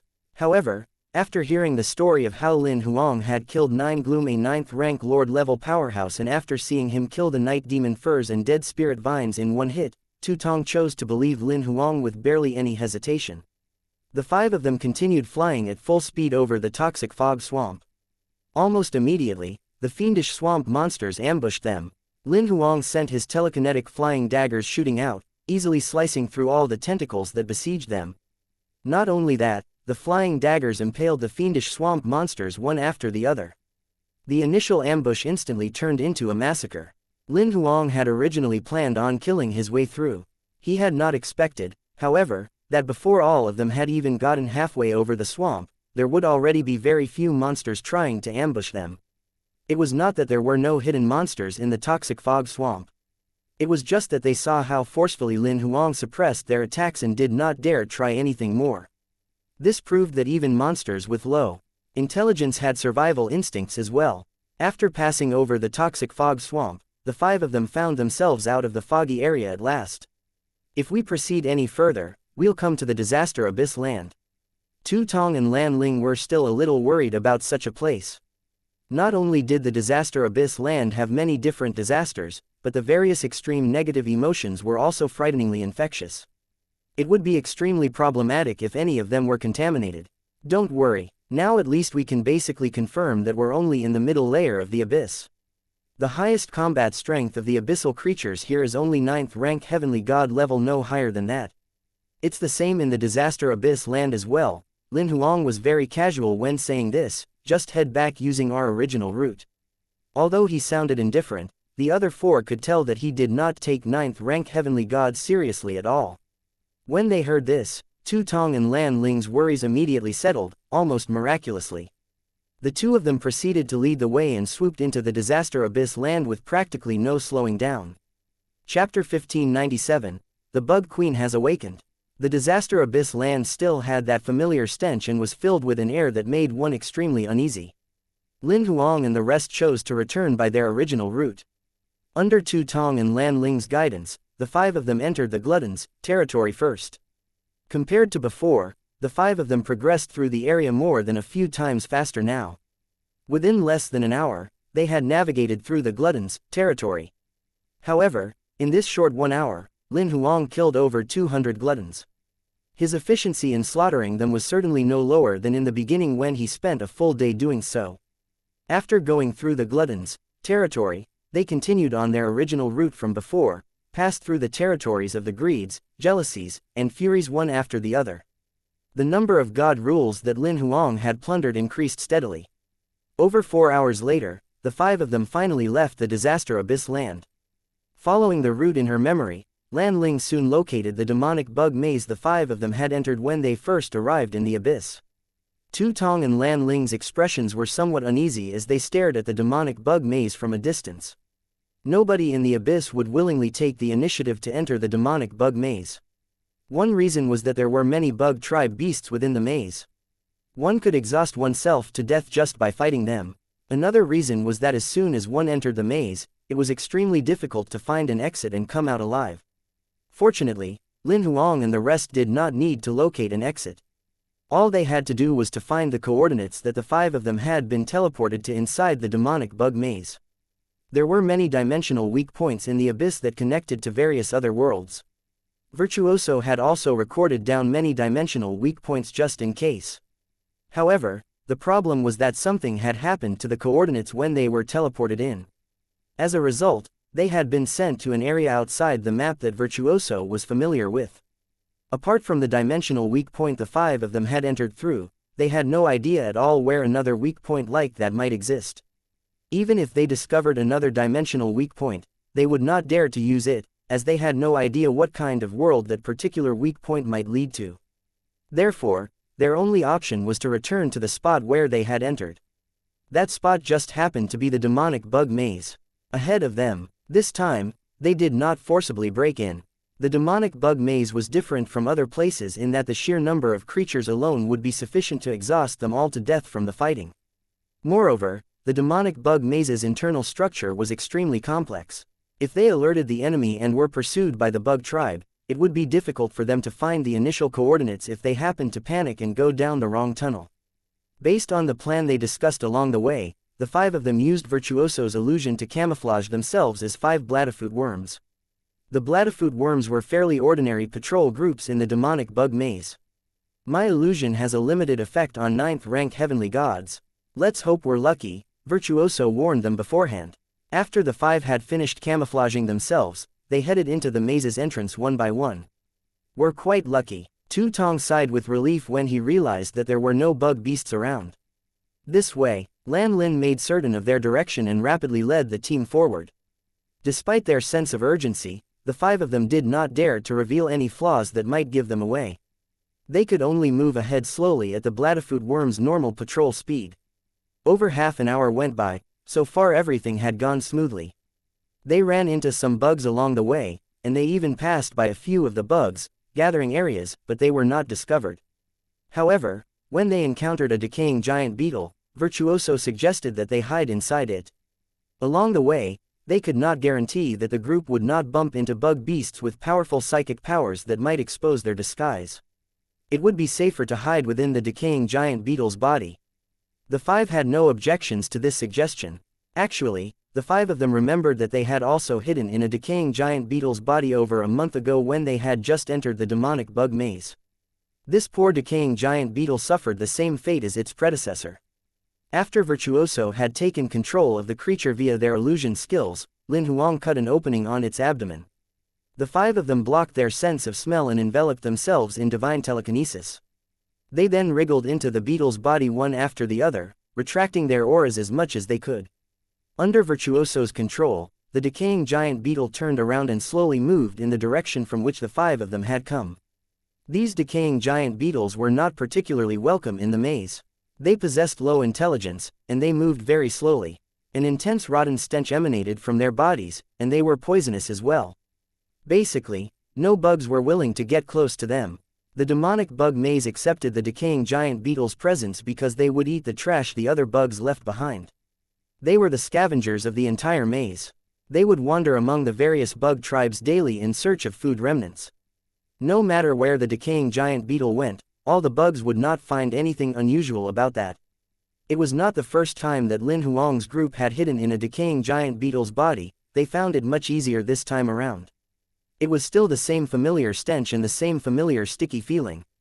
Now that they were in a familiar place, Lin Huang even had an absurd thought cross his mind. If not for the intense stench of decay, the corrosive toxin, the infectious abyssal energy particles, and the stickiness, this fellow could actually be considered quite a good mode of transport. At least it walks steadily, it doesn't jolt at all. All 5 members of the group fell silent for a long time. In the decaying giant beetle's abdomen, apart from Lan Ling, who would speak occasionally as she pointed out the way, the rest did not say a word. In an environment like this, everyone lost their desire to converse. All they wanted was to arrive at their destination as soon as possible so that they could get out of these filthy conditions. What plans do the rest of you have after we get out of here? Lin Huang could not help breaking the silence as he sensed the atmosphere was rather oppressive. Go into closed-door cultivation to refine the Castellan seal, then elevate to heavenly god level. Virtuoso's answer was simple. Seeing that Virtuoso did not plan to say anything more, Tu Tong was the next to take up the subject. I'll go into closed-door cultivation so I can break through to heavenly god level as soon as possible. Me too. From where she was off to one side, Lan Ling gave an even simpler answer. I've been rather enlightened. This trip into the abyss, Saber 9 glanced at Lin Huang as he said this. I'm preparing to go into closed-door cultivation for a while to digest things. I'll think about elevating my combat strength only after that. Do you still plan on remaining with Death Sickle? Virtuoso suddenly asked Lin Huang. I think Death Sickle is pretty good, Lin Huang answered with a smile. They have resources, and they're reliable. I don't have to worry about anything. Are you interested in visiting the club to look around? Virtuoso used voice transmission to ask this. Lin Huang was startled when he heard that. Immediately, he asked through voice transmission, does the club have a branch in the Great World? Of course it does. There are branches in all the worlds where there are club members. After saying this, Virtuoso seemed to feel that they had not been cautious enough, so they added, there are a handful of worlds that have only 1 or 2 members, so there aren't any branches there. The number is too low. How many members does the branch in the Great World have? Lin Huang asked. Including you and I, there are 5 who are presently still alive. Virtuoso went on to explain, there are 2 who are like you, they're locals. There's 1 who is like me, a reincarnated being's clone. What are their combat strengths like? Lin Huang probed a bit further. Apart from both of us, they're all lords. Virtuoso's answer made Lin Huang fall silent.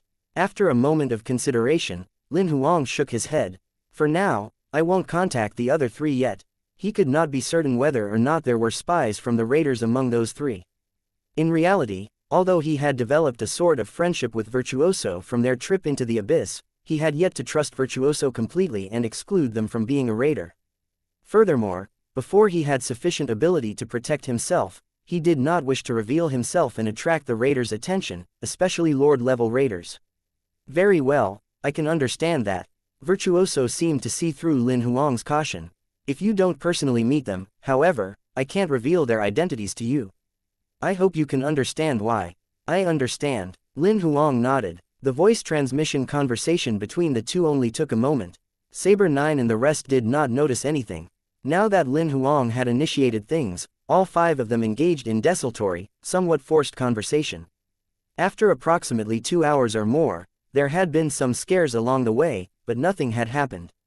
Finally, the decaying giant beetle brought the 5 of them to the spot they had set coordinates for when they initially entered the abyss. After Virtuoso had alerted everyone, all 5 of them exited the decaying giant beetle's body one by one. Virtuoso remained cautious and did not remove the illusion that camouflaged the 5 of them as bladderfoot worms. They glanced at the decaying giant beetle. In the end, they did not kill it. Instead, They let Virtuoso wipe its memory and send it on its way.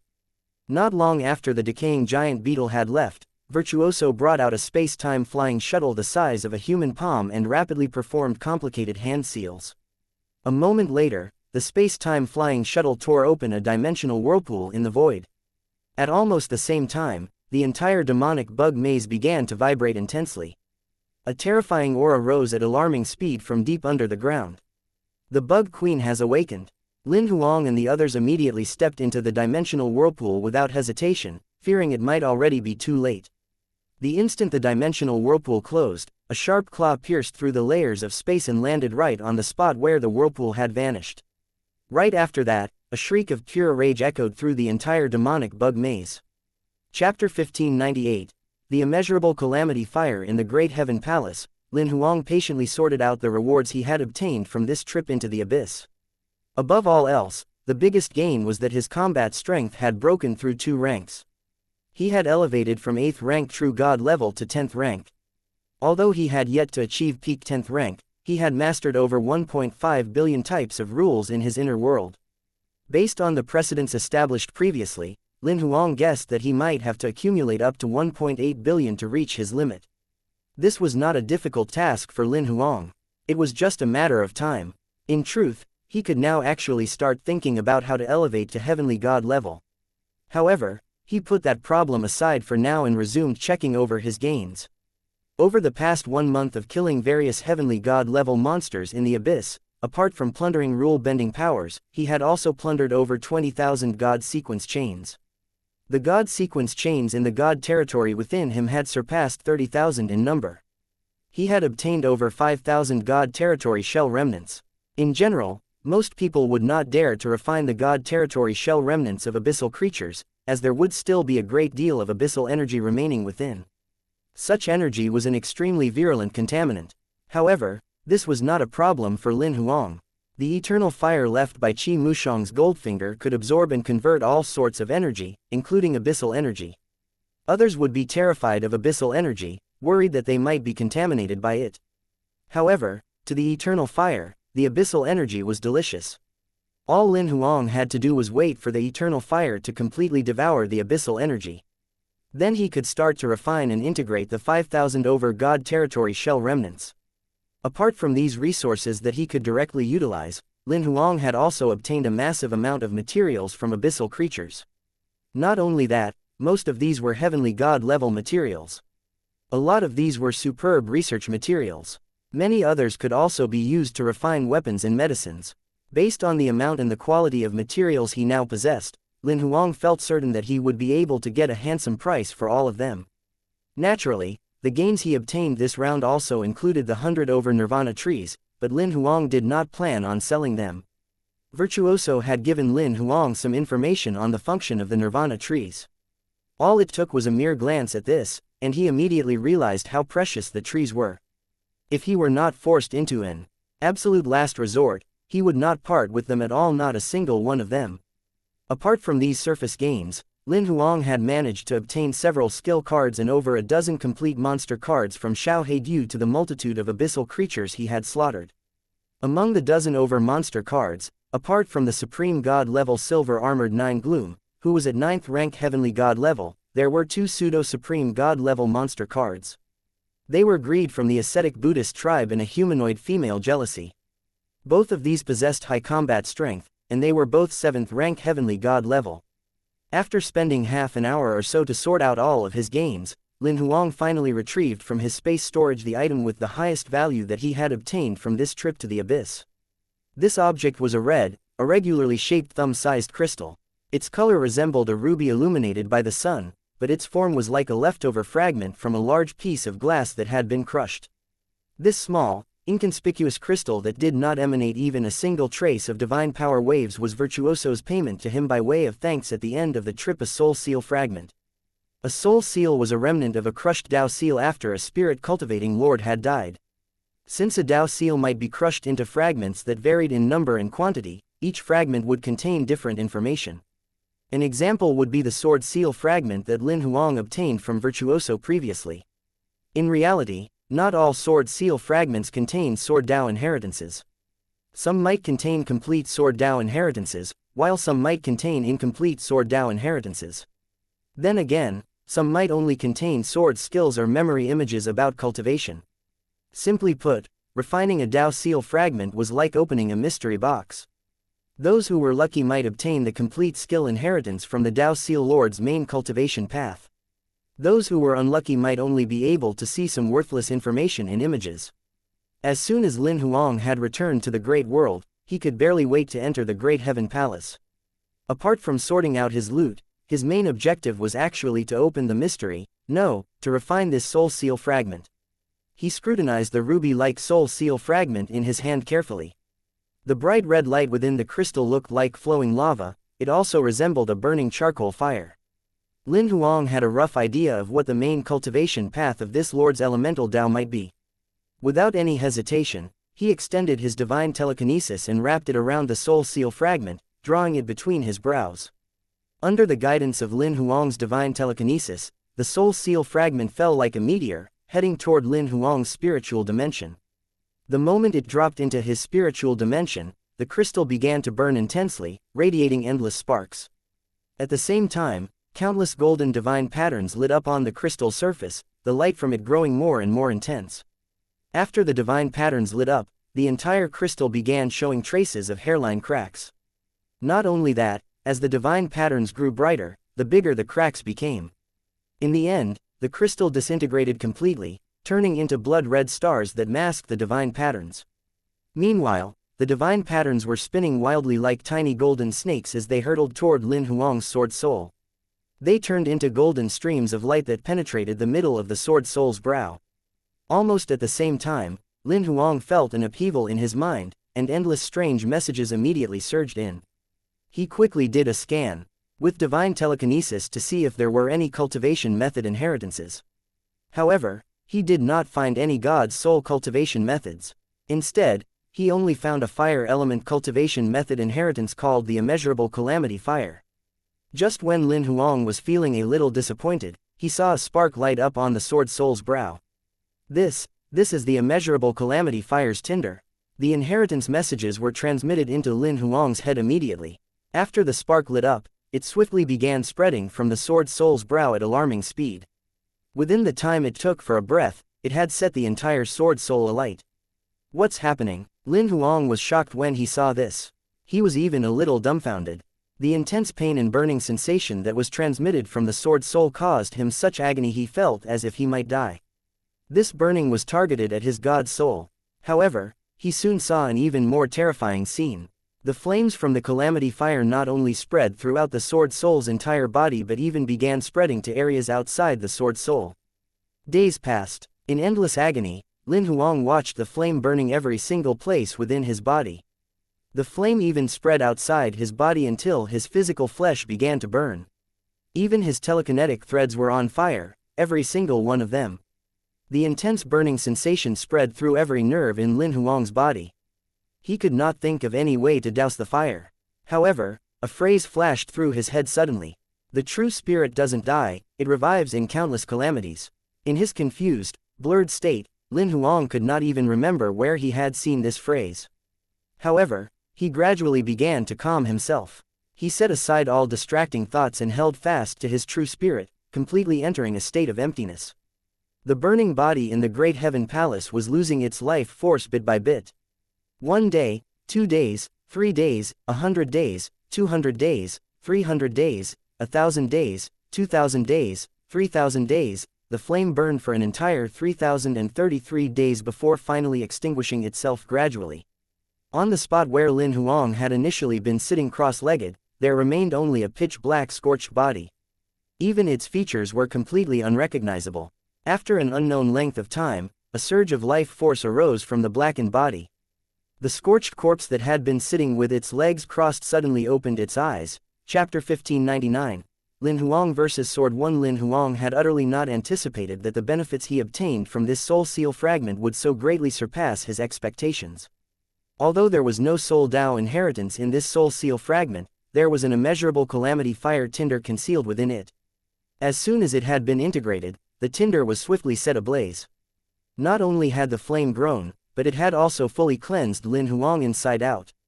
Lin Huang checked carefully and discovered that the benefits he had reaped were considerable. His physical strength had originally been merely at 9th rank Heavenly God level, but now it had achieved peak 9th rank Heavenly God level. 9th rank Heavenly God level combat cultivators aside, his physical body was in no way weaker than any other top-tier 9th rank powerhouse. His God soul was also strong enough to reach peak 9th rank Heavenly God level, which might possibly be second only to a 9th rank Heavenly God level Soul Dao cultivator. Even the speed of Seamless's normal revolutions had increased approximately threefold. The number of telekinetic thread divisions per hour had elevated to 9,000 threads. His divine telekinesis had also reached peak 9th rank Heavenly God level strength. If he were to use only telekinetic weapons, he would still be evenly matched against most top 9th rank Heavenly God level powerhouses. The sword soul's strengthening by the flame had caused Lin Huang's sword heart to become even more intensely luminous. He had only just elevated to Heavenly Heart Sword Dao not long ago, and now he was already at the peak of Heavenly Heart. Aside from that, the size of his entire God territory had increased almost onefold. It had to be said that the benefits Lin Huang had reaped from the immeasurable calamity fire far surpassed what he would have gotten by directly obtaining a Soul Dao inheritance. Anyway, in truth, Lin Huang did not lack for Soul Dao inheritances. He had yet to digest the half-step Lord-level telekinesis inheritance he had obtained from God Capital previously. The inheritance had come from a half-step Lord-level divine telekinesis master, and Lin Huang felt it was a better fit for his specialization. Not only that, the nameless divine telekinesis visualization images from the inheritance had come from an unknown civilization in the ancient era. According to Lin Huang's inherited memory, this half-step Lord had not completed visualizing them either. Out of 108 visualization images, Lin Huang had only visualized 80 of them at present. As it took too much time to visualize the later images, he could only put them aside for now. Lin Huang's thoughts drifted for a while before he looked at the red flame burning in his palm. The immeasurable calamity fire, this was a flame that could aid in cultivation.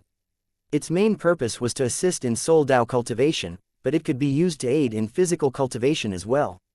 Since the immeasurable calamity fire came with unique attributes, it could consume any sort of flame. It could also replicate all the characteristics of the flames that it consumed. It could even imitate all sorts of fire god rules and god sequence chains. However, Lin Huang was thinking about something else as he stared at the ever-changing form of the immeasurable calamity fire in his palm. Did Virtuoso know that there was this immeasurable calamity fire hidden in the inheritance? One had to be aware that Lin Huang had almost been killed by the immeasurable calamity fire earlier. This inheritance appeared to have helped him progress. In reality, however, it concealed an infinitely murderous intent. If Virtuoso had known prior to this that the immeasurable calamity fire was concealed in the inheritance, it proved that they had intended to dispose of Lin Huang and wanted to seize the opportunity to kill him. However, upon careful consideration, Lin Huang felt it was not very likely that Virtuoso would know about the immeasurable calamity fire. After reaching an agreement with Virtuoso regarding the Abyss trip, Lin Huang had used Death Sickle's channels at the first possible chance so that he could check for information about the Dao Seal fragment he had received as prepayment. Through Odal, half-step lords and lord-level powerhouses could indeed discover the attributes of various Dao Seal fragments and some other general information. However, they would not be able to tell what information was contained within the seal. Only by refining could one discover in detail the contents of the Dao Seal fragment. Furthermore, each Dao Seal fragment would be imprinted in the refiner's body after refinement. It could not be extracted unless the refiner died. There was also another reason why Lin Huang felt fairly sure that Virtuoso knew nothing about the immeasurable calamity fire. When Virtuoso initially invited Lin Huang to enter the Abyss with them, the proposed condition was to first pay Lin Huang the Soul Seal fragment, with the Sword Seal fragment to be paid upon completion of the deal. It was Lin Huang who had requested for the Sword Seal fragment first and the Soul Seal fragment at the end of the trip. If both of them had gone by Virtuoso's original arrangement, Lin Huang would have obtained the Soul Seal fragment first. If he had died at that point, it was of no benefit to Virtuoso when going into the Abyss. Lin Huang's excessive caution was not because he lacked trust in his friends. It was just that after hearing Yongling's story, he could not help but be extremely vigilant. A raider could masquerade as Yongling's brother, lying low around him for over 10,000 years just for the opportunity to plunder the Goldfinger within him. It was entirely possible for them to disguise themselves with any identity, just to get close to Lin Huang.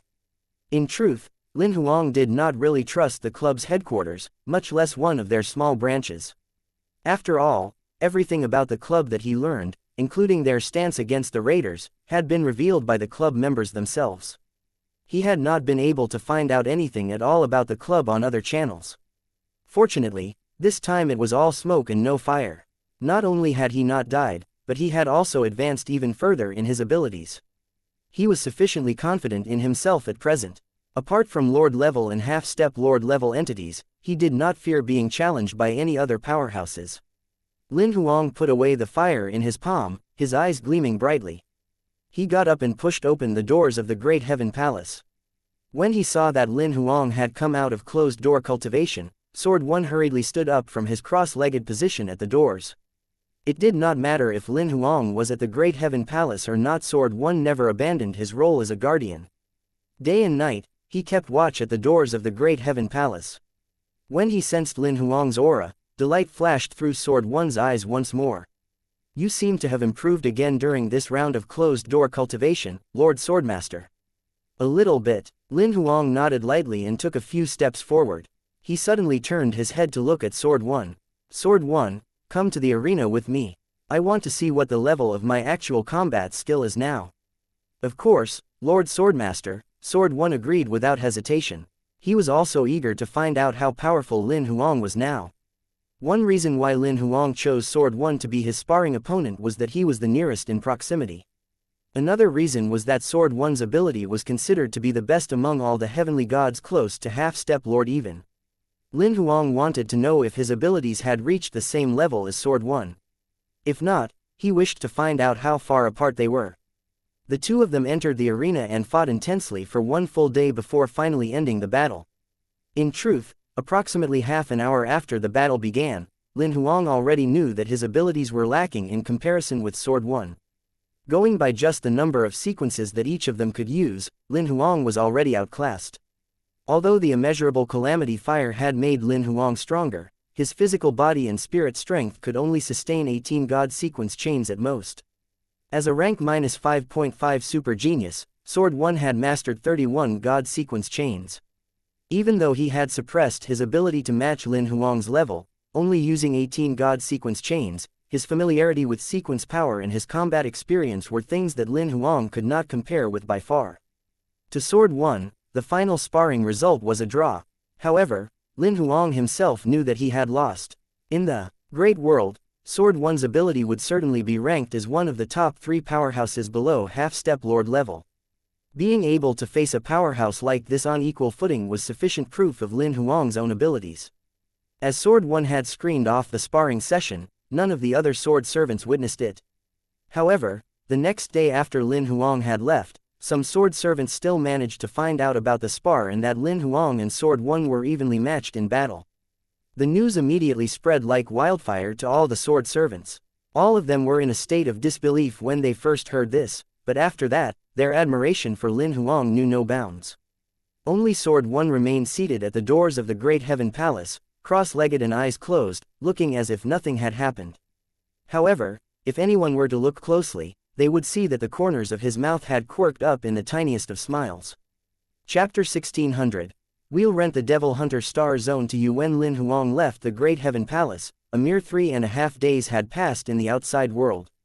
Lin Huang took a quick look at the date, then stepped through the dimensional portal and returned to the Devil Hunter Star Zone. He had chosen the Devil Hunter Star Zone as his temporary station mainly because it was sufficiently far from the human world's core zone and not under the jurisdiction of any major organizations. Moreover, it had sufficient resources and was quite suited for future development. Another important reason was that the sword servants under Lin Huang's command were mainly Protoss or members from other tribes. There were less than 10 humans in total. If their identities were discovered by any major human organizations, things would become slightly problematic. In no time at all, Lin Huang managed to locate the gathering place for Lin Xin and the others through a divine telekinesis scan. This was a series of connected palaces constructed on a high mountain. Lin Huang passed through multiple sword formations in a flash and entered the palace courtyard. Almost as soon as he appeared, the sword servants sensed his aura and immediately hurried over to welcome him.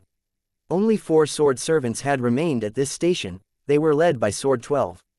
Lin Huang noticed that Sword 12 had disguised his combat strength as first-rank heavenly god level, while the other 3 sword servants had disguised theirs as high-rank true god level as well.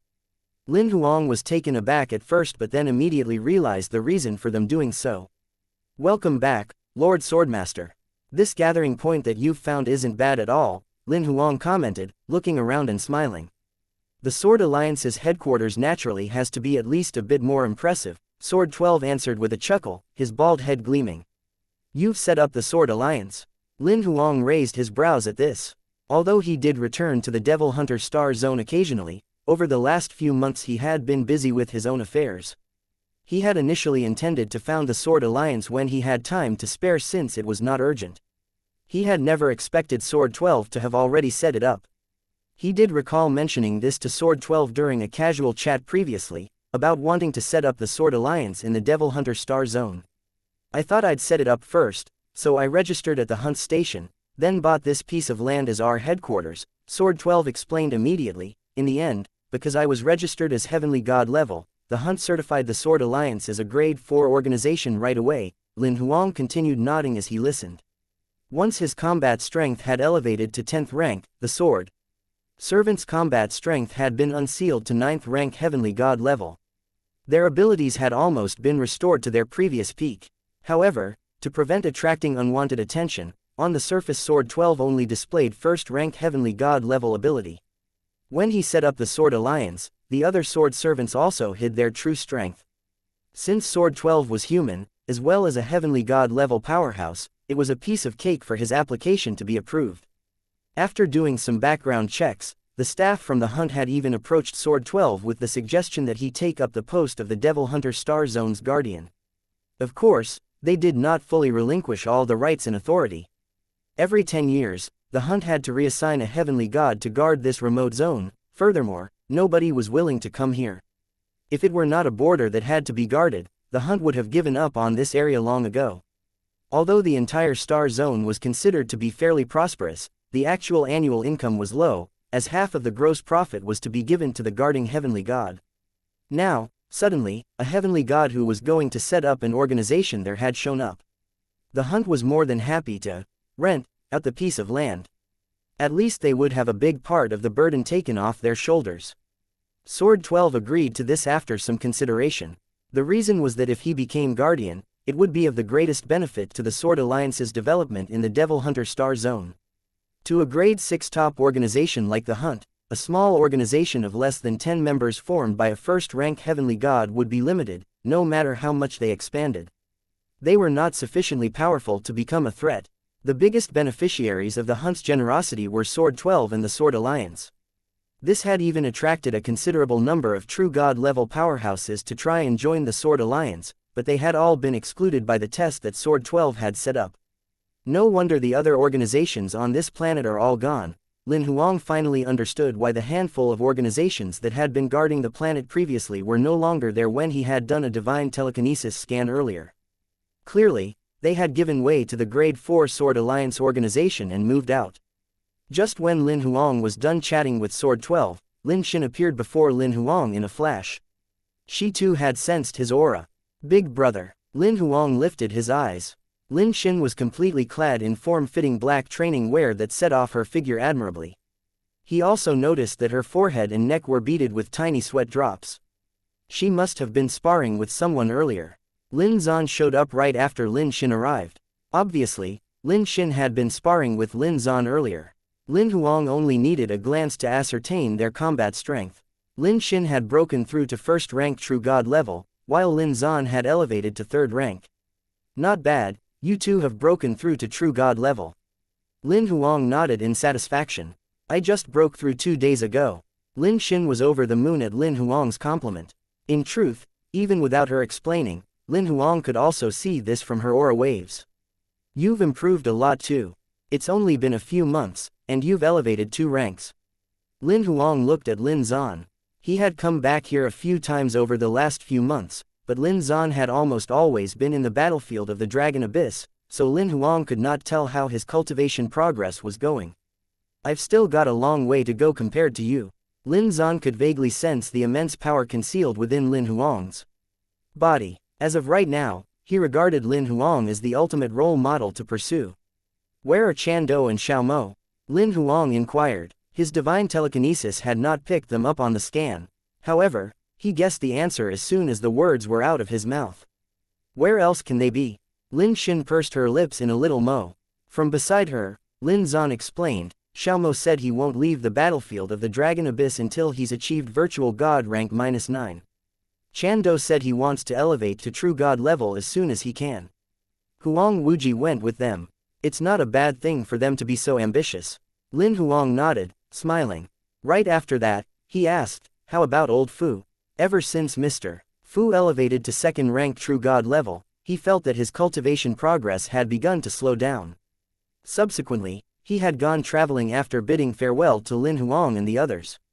However, there was a sword servant secretly following him. For one, it was to covertly ensure his safety. For another, it was to report on Mr.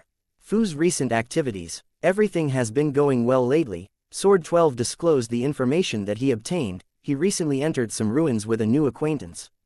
It's just a 9th rank true god level ruin left behind by a heavenly god who failed to elevate. It's not particularly dangerous." Lin Huang nodded after hearing that.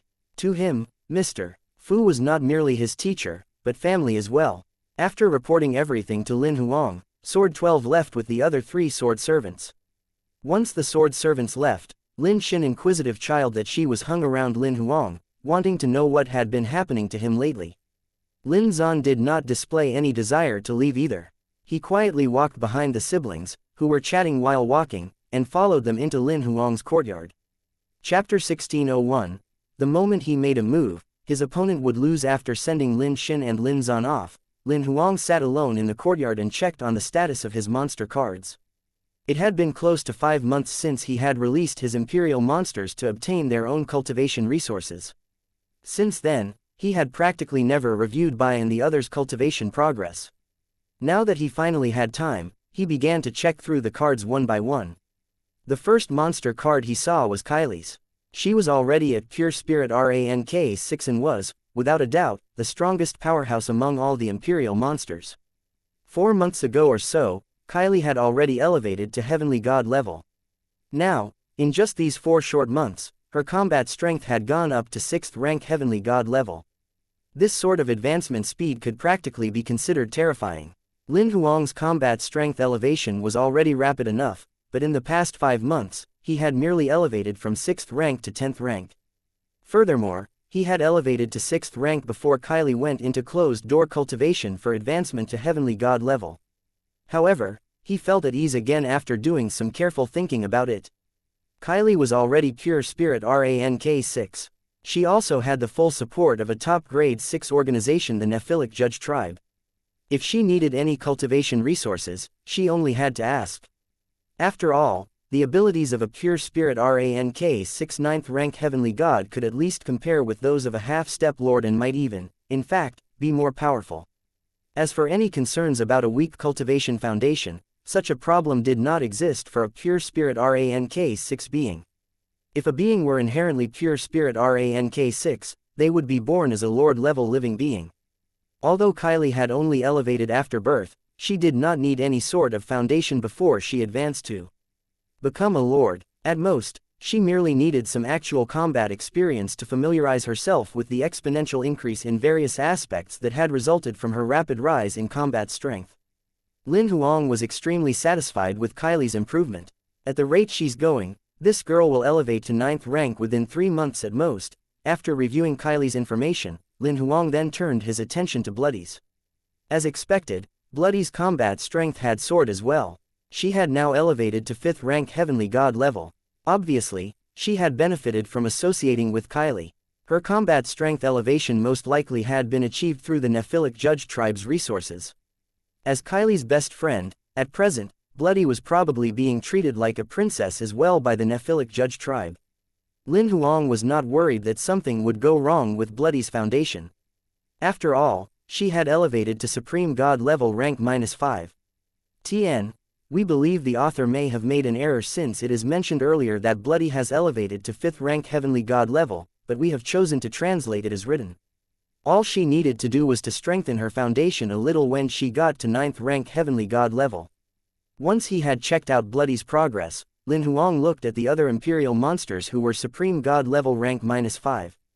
The 3 Supreme God level rank 5 Imperial monsters Killer, Blackscale, symbiotic creature of the Abyssal Fountain, and Kurong, demonic Buddhist Holy Sun, had elevated to 4th rank Heavenly God level. This did not surprise Lin Huang. The 3 of them were already Heavenly God level even before he released them. Furthermore, they had teamed up when they were given the freedom to choose their own teammates. Since all 3 of them were CLASS 5, their combat strength was Heavenly God level as well. This meant that their abilities far exceeded that of the other Imperial monsters, so they were unable to team up with the rest. As expected, once they had formed a group, their improvement over the last few months was very evident.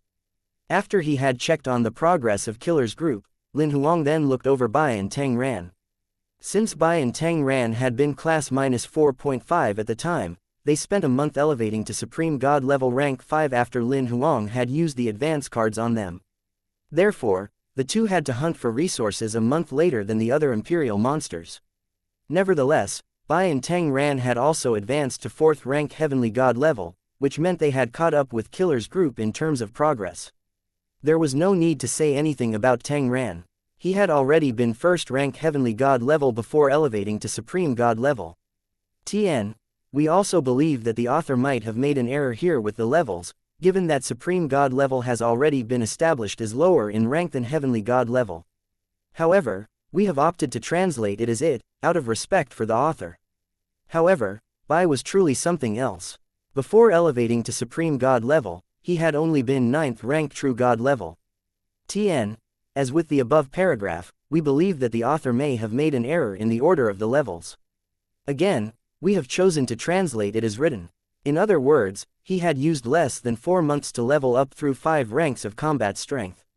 This included advancing by a full level. Lin Huang could almost imagine how much work Bai had put in to catch up with Kylie and the rest over the past few months. After turning his attention from Bai's card, Lin Huang then checked on Grimace, whose combat strength was second only to Bai's. This fellow, Lin Huang was stunned when he saw Grimace's card. He was shocked that Grimace had already elevated to class 4.5. He cast his mind back carefully and recalled that the 3 of them had teamed up during that time. It seemed as if they had managed to encounter some great stroke of fortune, for their rankings all to elevate by half a class. Moreover, the elevation of all 3's combat strength was by no means slower than Bai's progress. They had all advanced to 3rd rank Heavenly God level. One must know that 5 months ago, they were only 7th rank and 8th rank True God level. They had not even reached 9th rank yet. The ones who had elevated just as rapidly were several of the Bug Tribe Queen Mothers. Just like Grimace and the other 2, they had elevated to 3rd rank Heavenly God level. However, Lin Huang was not that surprised at the Bug Tribe Queen Mother's advancement. They had an entire tribe of bugs to support them. Furthermore, apart from the Queen Mothers, several of the Bug Kings had elevated to 2nd rank as well. There were even 1,000 over bug beasts that had elevated to Heavenly God level.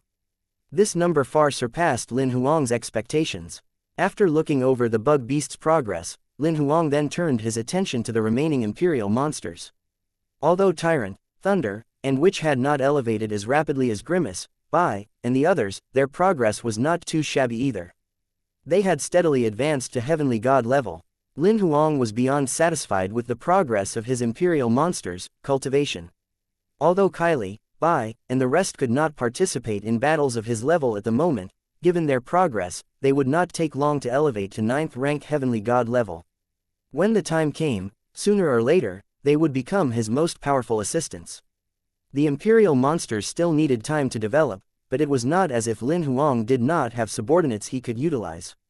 Since elevating to 10th rank True God level, almost all of his sword servants' combat strength had been fully unsealed. They had been completely restored to 9th rank Heavenly God level. Apart from swords 1 to 10, whom he could not utilize just yet, he had a total of over 300 sword servants. All of these 358 sword servants were 9th rank Heavenly God level. Not only that, there were even 25 class -4.5 powerhouses and 2 class 5 powerhouses among them. Sword 11 and Sword 12 were the 2 class 5 powerhouses. In the Great World, their abilities would certainly rank right at the top. In fact, they might be second only to peak powerhouses like Buried Heaven. Lin Huang reviewed his own abilities as well. Without the use of a trump card, he might just be on the same level as Sword 11 and Sword 12.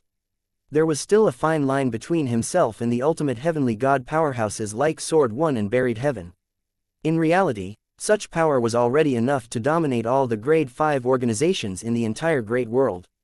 However, this was not sufficient for Lin Huang. The more powerful he became, the more he realized how terrifying half-step Lord level and Lord level powerhouses were. He was also more fearful of the Raider organization. Lin Huang had never been a coward, nor had he ever been intimidated by any of his opponents. However, it was his habit to properly prepare before making a move against his enemies, even outclassing them if possible. When he felt the time was ripe, he would even take the initiative to attack, annihilating his opponents. However, if he were not sufficiently powerful, he would lie low patiently, waiting for the opportunity to strike. Just like in a game of Go chess, the moment he made a move, his opponent would lose. Chapter 1602. How many can I trade them for? After returning to the Devil Hunter Star Zone, Lin Huang did not go into closed-door cultivation right away. Throughout the last few days, apart from handling some trivial matters, he had been thinking of how to break through to Heavenly God level. Ever since early on, while elevating from Virtual God level to True God level, his method of advancement was already completely different from everyone else. Others elevated by killing true gods and igniting their divine fire. However, Lin Huang's divine fire had already been ignited since Virtual God level. Therefore, he had taken a giant leap when he elevated to True God level by consolidating a godly right with a massive amount of God rule power. Under normal circumstances, individuals only constructed godly rights when they elevated from True God level to Heavenly God level. Thus, Lin Huang had sabotaged himself by rendering this usual method for advancement completely useless. Back then, I constructed my godly right through accumulating God rule power.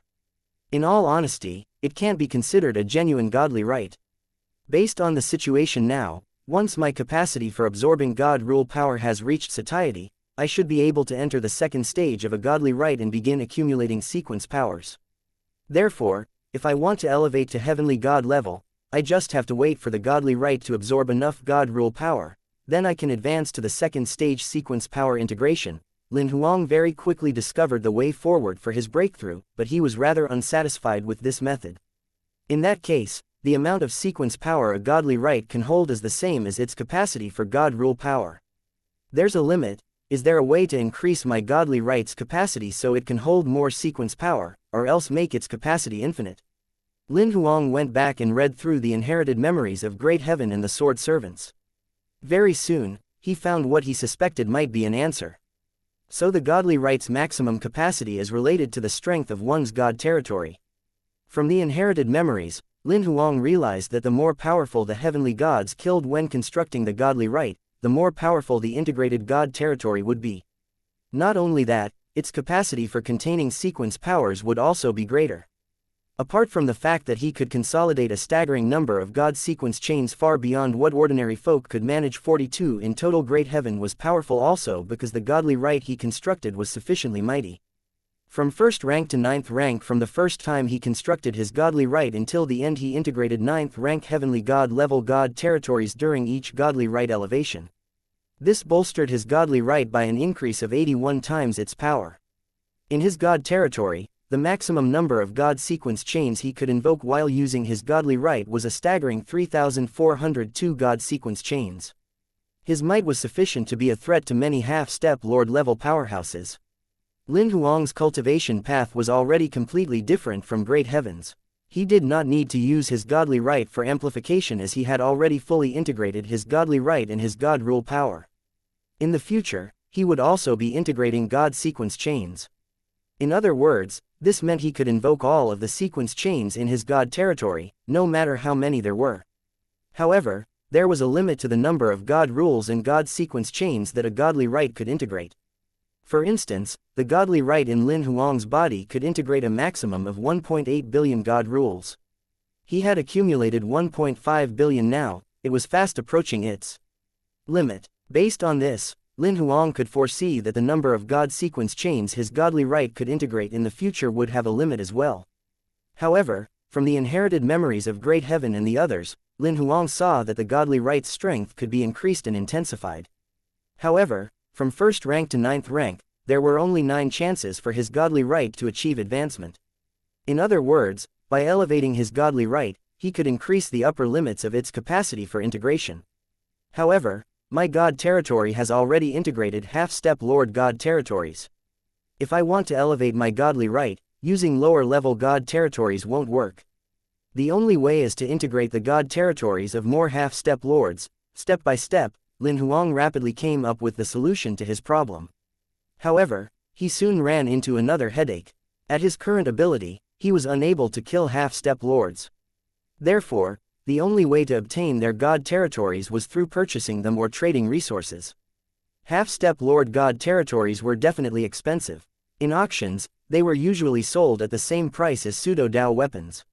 Even if Lin Huang pawned everything he had, he would not be able to afford even a few. After thinking for a while, he turned on his communicator and called Virtuoso's number.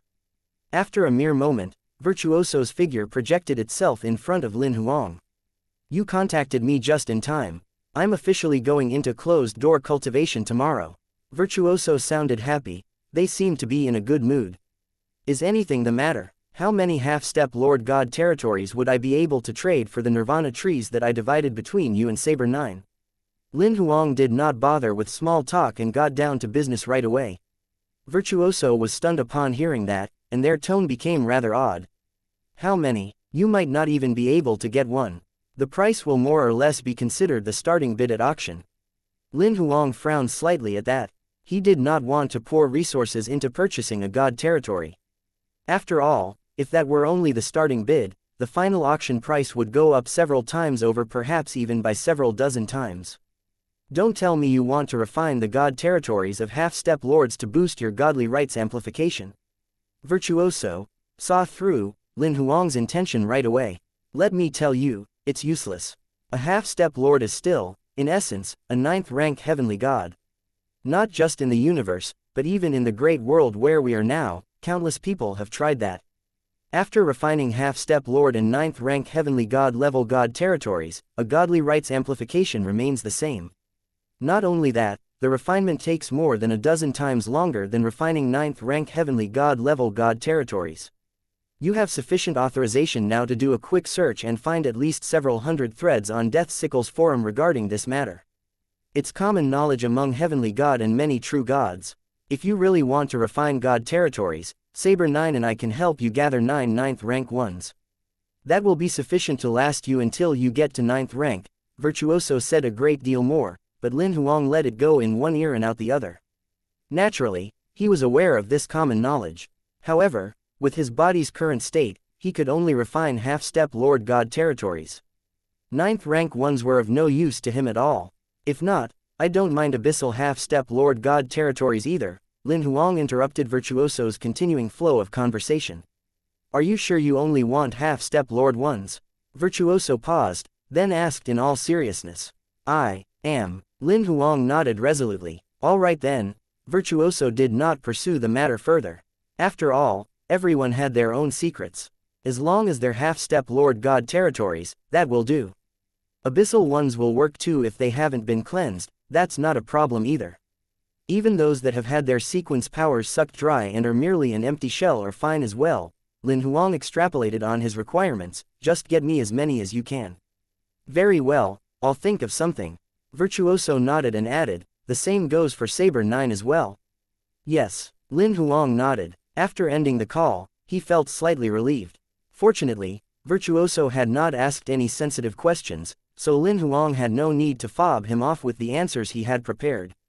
However, at least his heart was finally settled. Abyssal half-step Lord God territories would be much cheaper, especially those that had yet to be cleansed. He should be able to trade one with the 100 over Nirvana trees. At the very least, he had prepared the most essential component of elevating to heavenly god level. Chapter 1603, Yongling is dead. August was the hottest month on the Pfister star. It was also the dry season that hardly rained. During the day, the average temperature was above 40 degrees Celsius, but it would drop to approximately 20 degrees Celsius at night. Even for ordinary folks, it was more comfortable at night, let alone cultivators. Moreover, all one had to do was look up, and they would see a starry sky. It was rare that there were no stars. The main reason why Lin Huang and his subordinates had chosen to station the Sword Alliance here was that this planet was closest to the teleportation point connecting the gravel world to the Great World. Lin Huang lay on the rooftop, silently watching the unfamiliar starry sky overhead. It did not taking him very long to identify the other planets around the Devil Hunter star zone, as well as the planet where he suspected the teleportation point was. That particular planet was in the same galaxy as the Pfister star. Although it was just a dwarf planet that was slightly further from the other stars and reflected a much weaker light, it was very close to the Pfister star. One could still see it with the naked eye. Right as Lin Huang was about to use divine telekinesis to confirm that the teleportation point was located on the planet he had spotted, his communicator device suddenly began vibrating. He tapped on the communication page. It was a message sent from an unfamiliar number. "Are you in the Devil Hunter star zone now?" Lin Huang was stunned when he read this. The image of a particular skinny figure immediately came to mind. Yang Ling, the only person he could think of who liked using unfamiliar numbers to contact him and who was also able to locate his coordinates, was Yang Ling, a traveler just like himself. Just when he was about to reply to the message and ask if this was Yang Ling, another message came. It was from another unfamiliar number. "Don't reply. The previous message was just to confirm your current location." Almost at the same time, a message came in from yet another unfamiliar number. "See you tomorrow morning. We'll talk when we meet. Don't reply." Lin Huang frowned slightly after closing the communication page. From the looks of things, Yang Ling had run into some serious trouble, or he would not be this cautious. He still distinctly remembered the last time Yang Ling had sent him a message that had been 4 months ago or so. Lin Huang had been in closed-door cultivation back then and had only seen the message around 2 months later. When he had called back, the number was already out of service. What caught his attention back then was that Yang Ling had only sent a short message, "Take care of Hong Zhuang for me." At the time, he already suspected that something might have happened to Yang Ling. Fortunately, he had finally received a message from Yang Ling after 4 months or more. Lin Huang was slightly relieved that at least he had received some form of communication. It proved that Yang Ling was at least safe for the time being. "I'll find out what exactly happened tomorrow when we meet," Lin Huang mumbled to himself. When he checked the time, it was already past 1 o'clock in the wee hours of the morning. He swiftly slipped into his bedroom, took a quick shower, and went to bed. In reality, at his current level of ability, his physical body would not get dirty, nor did he need sleep. It was just that he was used to doing these things. When he was not cultivating, he still retained his normal habits of eating, sleeping, and showering. The next morning, Lin Huang woke up early. By the time he finished his morning ablutions, it was not even 6 a.m. yet. One of the reasons he woke up so early was that in the early hours of the morning previously, he had agreed to meet Yang Ling. For another, he wanted to try breakfast at one of the small shops. This little breakfast place was extremely busy, even in the morning. Lin Huang was unwilling to queue for a place, so he decided to just wake up early instead. Once he had finished getting himself ready, he made an area sweep with divine telekinesis and discovered that the breakfast place had just opened its doors. In a flash, he immediately appeared at the entrance. He ordered 2 trays of the shop's signature buns and a bowl of plain congee. He then sat down and waited patiently for the buns to be served. A figure appeared out of nowhere less than 2 seconds after he had taken his seat. Lin Huang was utterly stunned when he saw who it was. It took him a moment to regain his composure. "How come you're here? Where's Yan Ling?" The person who had come to meet him was Hong Zhuang. Lin Huang scrutinized her from head to toe. She was different from before. Her personality had undergone a drastic change. Not only was her previous alluring air conspicuously absent, but she was also no longer wearing red. Instead, she wore a plain green blouse, and a faint trace of worry creased her brow. "Yang Ling, he's dead." Hong Zhuang hesitated for a moment but decided to say it anyway. "Yang Ling is dead." Lin Huang found this rather hard to believe. He squinted at Hong Zhuang. "Then who sent me those messages after midnight?" "I did." As Hong Zhuang spoke, screenshots of the 3 messages popped up. The screenshots confirmed that she had indeed sent those messages. "How did you find my coordinates then?" My communicator device's location has been turned off. Lin Huang voiced his suspicions again. From what he remembered, Yongling was the only one who could do that. It was no use even if his communicator's location had been turned off, Yongling could still locate him. He transferred his Goldfinger to me before he died. While Hong Zhuang was explaining, Lin Huang kept staring at her. However, she did not look as if she was lying. Lin Huang knew about Yongling and Hong Zhuang's relationship. However, he did not think that Yongling would reveal his identity as a traveler in the matter of his Goldfinger to Hong Zhuang. After all, Yongling had been betrayed before, so it was very hard for him to fully trust anybody. However, what Hong Zhuang said convinced Lin Huang a little further. This was because Yongling might have planned for the future once he realized he was marked for death. To prevent the raiders from obtaining his Goldfinger, it sounded like it was something that Yongling would do, transfer his Goldfinger to someone else in advance.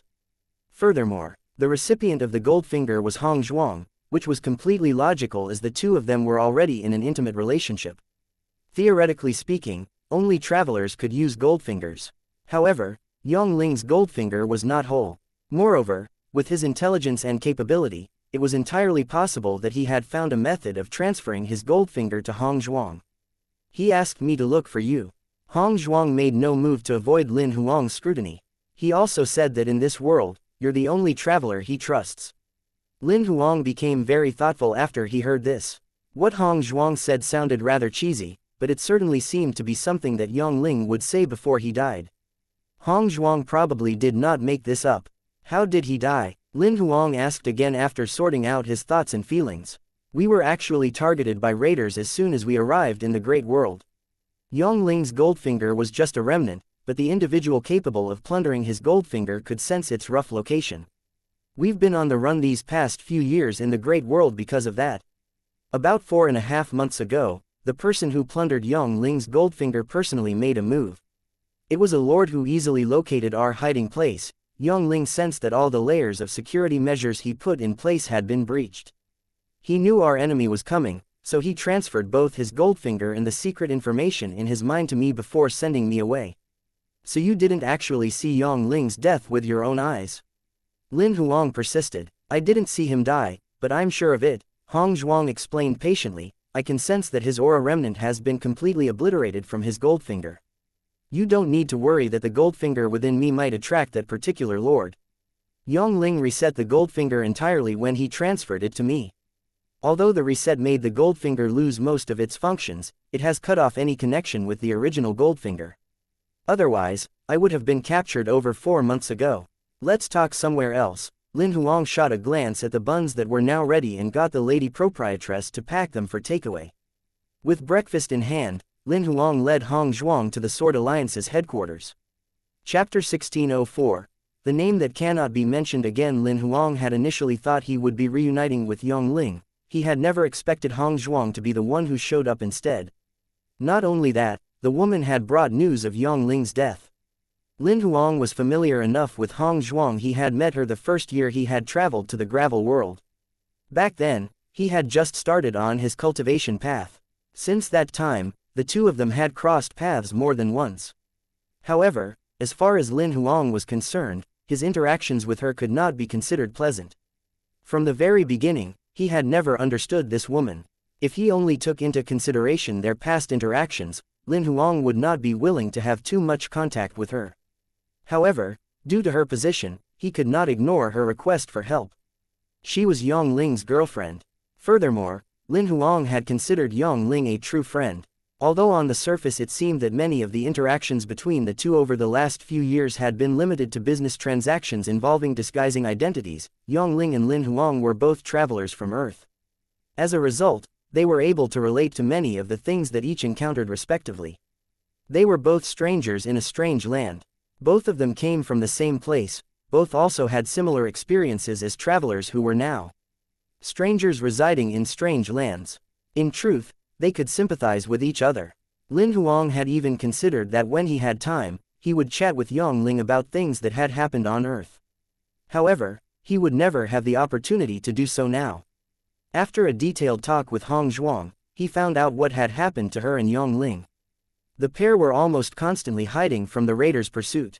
Many times, they had to resort to hiding in various gravel worlds and mini-worlds. Yongling had also mentioned that he wanted Hong Zhuang to leave him so she could avoid being dragged into this matter. However, she rejected his suggestion and had remained with him, on the grounds that she could help Yongling handle many things where it was not convenient for him to reveal any traces of his existence. The ill-fated couple had not lived a good life for the past few years. The resources they managed to obtain were also extremely limited. According to Hong Zhuang, Yongling had only managed to restore his combat strength to 9th rank True God level before he died. Meanwhile, she had elevated to 1st rank True God level. In Yongling's own words, he had given her more resources to prevent her from becoming a burden. As for the Goldfinger Yongling had transferred into Hong Zhuang's body, in reality, it could not be considered a real Goldfinger by far. Lin Huang could only vaguely sense that there were energy remnants in the Goldfinger within her. Yongling's Goldfinger had been incomplete ever since it had been plundered. Now that he had reset it and transferred it to Hong Zhuang, it might not be capable of even 1/10 its previous function. Although Yongling had me look for you, he didn't expect you to avenge him. As Lin Huang's thoughts ran rampant, Hong Zhuang suddenly spoke again, pulling him back from his wool gathering. He even asked me to tell you to stay as low profile as you can. If you can't, at least disguise yourself. Before you're sufficiently powerful enough, try not to attract the raiders' attention. In the memories he left for me, there are some things that he stressed I must pass on to you. The first thing is that, among the raiders, the primordium of the lord that plundered Yongling's Goldfinger has departed for the universe. However, he left a clone in the great world. This clone has the ability of a lord as well. Not only that, he wears a surveillance device that the lord's Goldfinger left behind. The surveillance device monitors the information of any suspected travelers. The second thing is that due to the existence of this surveillance device, when we're somewhere with surveillance equipment or if we're on the internet, we can't mention these two keywords traveler and raider. This includes the intranet of some organizations, as well as encrypted devices. It's best not to bring up the keywords, as there's no way of guaranteeing complete safety. Thirdly, in front of all surveillance equipment or if you're on the internet, never mention the name, Yongling, again, or anything at all regarding Yongling. Whether it's via text or voice recording, don't do it at all. It's best not to mention my name anymore as well, since it's most probably connected with Yongling already. I've given myself a new name, Violet. From now on, just call me that. I'll change my appearance and physical body too. As Hong Zhuang spoke, her body began rapidly transforming into a young lady with short purple hair. She looked only about 15 or 16 years old and had a scattering of tiny freckles on her face. She was at least 10 centimeters shorter than before. Lin Huang raised his brows as he watched Hong Zhuang's transformation. She had used a disguised god sequence relic that could practically deceive most heavenly god level powerhouses. As for Lin Huang, whose spirit strength had reached peak heavenly god level, he had seen through her disguise right away. However, it was entirely sufficient for use on a daily basis. After patiently listening to the precautions that Hong Zhuang had mentioned, Lin Huang felt only a faint sense of sorrow.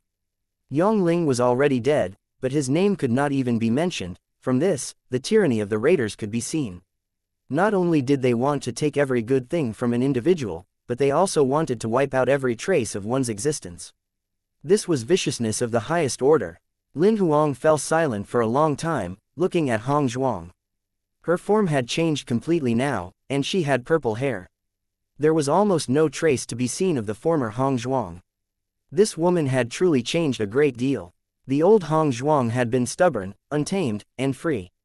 However, in place of that, Lin Huang now saw grief, steadiness, and a strange determination. Even after hearing her story, it was hard to imagine the things she had gone through over the last few years. I definitely have to avenge him, Lin Huang suddenly spoke. Hong Zhuang was stunned when she heard this and stared blankly at Lin Huang. She had initially thought that this man would be fearful, afraid that she would bring disaster upon him. She had never expected him to react in this manner. Yongling was my friend. Even without him, it's only a matter of time before I would be targeted by raiders. Lin Huang fixed his gaze on Hong Zhuang and continued, sooner or later, I'll have to settle the grudge between the raiders and myself. However, now isn't the time to do so. I'm not powerful enough at the moment. One day, though, I'll be so powerful that those people will tremble. When the time comes, I'll take that man's head to console Yongling's spirit in heaven. Although what Lin Huang said sounded like a tall tale, Hong Zhuang was not sure why she found it extremely convincing. She could be considered someone who had witnessed Lin Huang's growth. She still remembered that when they had met for the first time, he was only an insignificant bronze level. Now, however, Lin Huang had grown into a formidable individual capable of establishing an organization of his own in the great world. You can settle down in the Devil Hunter Star Zone with peace of mind. Although this is a remote location, the resources here are sufficient for you to cultivate to heavenly god level. Yang Ling is already dead, and you need time to mourn as well, but don't stay mired in your emotions. Spend more time on cultivation. When humans are busy, they'll naturally have fewer distracting thoughts. In your free time, if you really don't feel like cultivating, getting Lin Xin and the others to go shopping with you for some distraction wouldn't be a bad idea either. Lin Huang got up slowly after he finished speaking. I'll show you around first and then introduce you to everyone. Chapter 1605. Death Sickle's Missions. Yang Ling had genuinely liked Hong Zhuang. However, Lin Huang was not sure if Hong Zhuang had reciprocated Yang Ling's affections. In any case, he did not wish to probe further into the matter. However, as Yang Ling's friend, he would fulfill Yang Ling's dying wish, which was to take care of Hong Zhuang for him. After getting Hong Zhuang settled in, Lin Huang began sorting out his thoughts.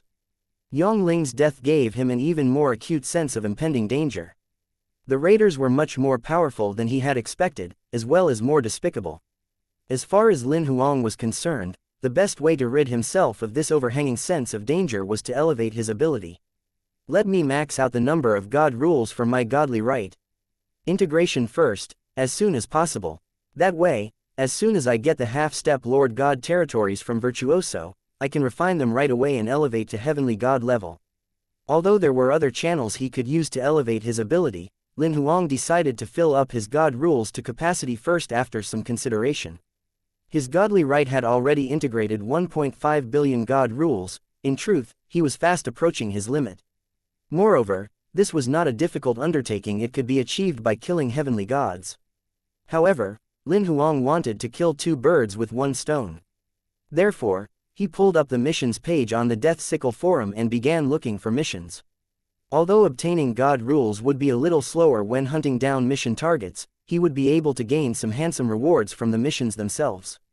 To Lin Huang, who needed a massive amount of resources to trade many times for half-step Lord God territories, everything counted, however small. After all, most people's wealth was accumulated bit by bit like this. If one did not take on any missions today or tomorrow, when would they be able to accumulate the money needed to purchase a half-step Lord God territory? It would be great if I could take out a mortgage. I'd get one that lasts for 1,000,000 years so I could pay it back slowly. When he thought of just how expensive half-step Lord God territories were, Lin Huang began yearning a little for the mortgages on Earth. He collected his thoughts somewhat and looked at the missions page again. The level of difficulty for Gold Sickle missions was fighting heavenly gods. Generally speaking, either the assassination targets would be heavenly gods, or he would come into conflict with heavenly god-level powerhouses while carrying out the mission. Lin Huang glanced through the missions list and realized that the missions were arranged by the time of publication. The ones that were published later would be listed further up on top. He changed the sorting order right away, opting to list the missions with the most handsome rewards first. The missions list changed immediately. Lin Huang looked over everything again and realized there were very few changes in which missions were listed first. The mission in the top spot was still the same one, which was to kill a half-step heavenly god-level bug tribe queen mother. It was published over 8,000 years ago. In 8,000 years, nobody had ever managed to complete this mission. Lin Huang skipped over it after a mere glance at the heading and continued scrolling down. He did not even look to see what the reward was. Killing a half-step heavenly god-level powerhouse was still a tall order for him to pull off in a short time. Furthermore, this was a half-step heavenly god-level bug tribe queen mother that might have heavenly god-level guards by her side. Lin Huang looked at the second mission on the list after skipping over the first one. It was still a familiar heading, also about killing a bug tribe queen mother. To be exact, the mission was to kill a fallen queen mother that resided in the abyss. This fallen queen mother possessed half-step heavenly god-level combat strength too. Lin Huang skipped over this as well and looked at the third mission. It was the exact same mission as previously killing the half-step heavenly god-level succubus Mia. He shook his head helplessly and quickly scanned down the list. He skipped past a dozen or more missions for killing half-step heavenly gods and looked at those that had 9th rank heavenly god level targets. Killing god capitals King Kong. King Kong, Saber Cultivator, suspected to be class 5.5, 9th rank heavenly god level combat strength. The first mission listed was to kill King Kong. Lin Huang was familiar with King Kong. He was the most powerful of all the heavenly gods in God Capital, with abilities that might be no less than those of buried heaven. He was an overbearing entity who could directly take on half-step heavenly god-level powerhouses in a fight. Previously, when the Great Heaven territory had been opened, King Kong had been the leader of God Capital. Lin Huang had met him once at the time. This fellow's abilities might very well be on par with buried heavens. Among the heavenly gods in the God territory, his abilities are definitely in the top 3 ranks. At present, Lin Huang did not think he would be able to fight a battle with King Kong on equal footing. After skipping over the mission to kill King Kong, he saw yet another familiar name. Kill Peerless Overlord from the Combat God Temple. Peerless Overlord, Spear Cultivator, suspected to be class 5, 9th rank heavenly god level combat strength. Peerless Overlord, King Kong, and Buried Heaven were all powerhouses of the same level. The 3 of them were already at peak heavenly god level and had been cultivating at 9th rank heavenly god level for years in order to break through to Lord level in one fell swoop. Although a target like this offered extremely handsome rewards, Lin Huang did not consider the mission for the time being. He resumed scrolling down and finally found a suitable target. Killing God Capitals Shenju, Saber Cultivator, Class 5 Supreme God Level, 9th rank Heavenly God Level Combat Strength, reward for completion of mission, Pseudo Dao Weapon X1. Lin Huang had heard of this Shenju individual before. He ranked number 7 on the God Territory's Heavenly God leaderboard. However, Lin Huang's familiarity with him was not because of the leaderboard, but because Shenju's name frequently appeared on Death Sickle's forum. This fellow was an utter racist. He had been born into the largest pure blood clan in the God territory, the Shen family. Not only that, he was a direct descendant of the Shen family. Therefore, since childhood, he had always possessed a superiority complex, regarding everyone else as beneath him. His looks were unparalleled, but in character, he was brutal and extreme. To him, all living beings that were not pure blood Protoss were nothing but animals. They were only fit to be slaves. What he loved most was to buy slaves of various races and subject them to abuse and torture. After he was done, he would then kill them using various methods. Unfortunately, due to his status and his abilities, everyone else could not say anything. They could only fume in silence.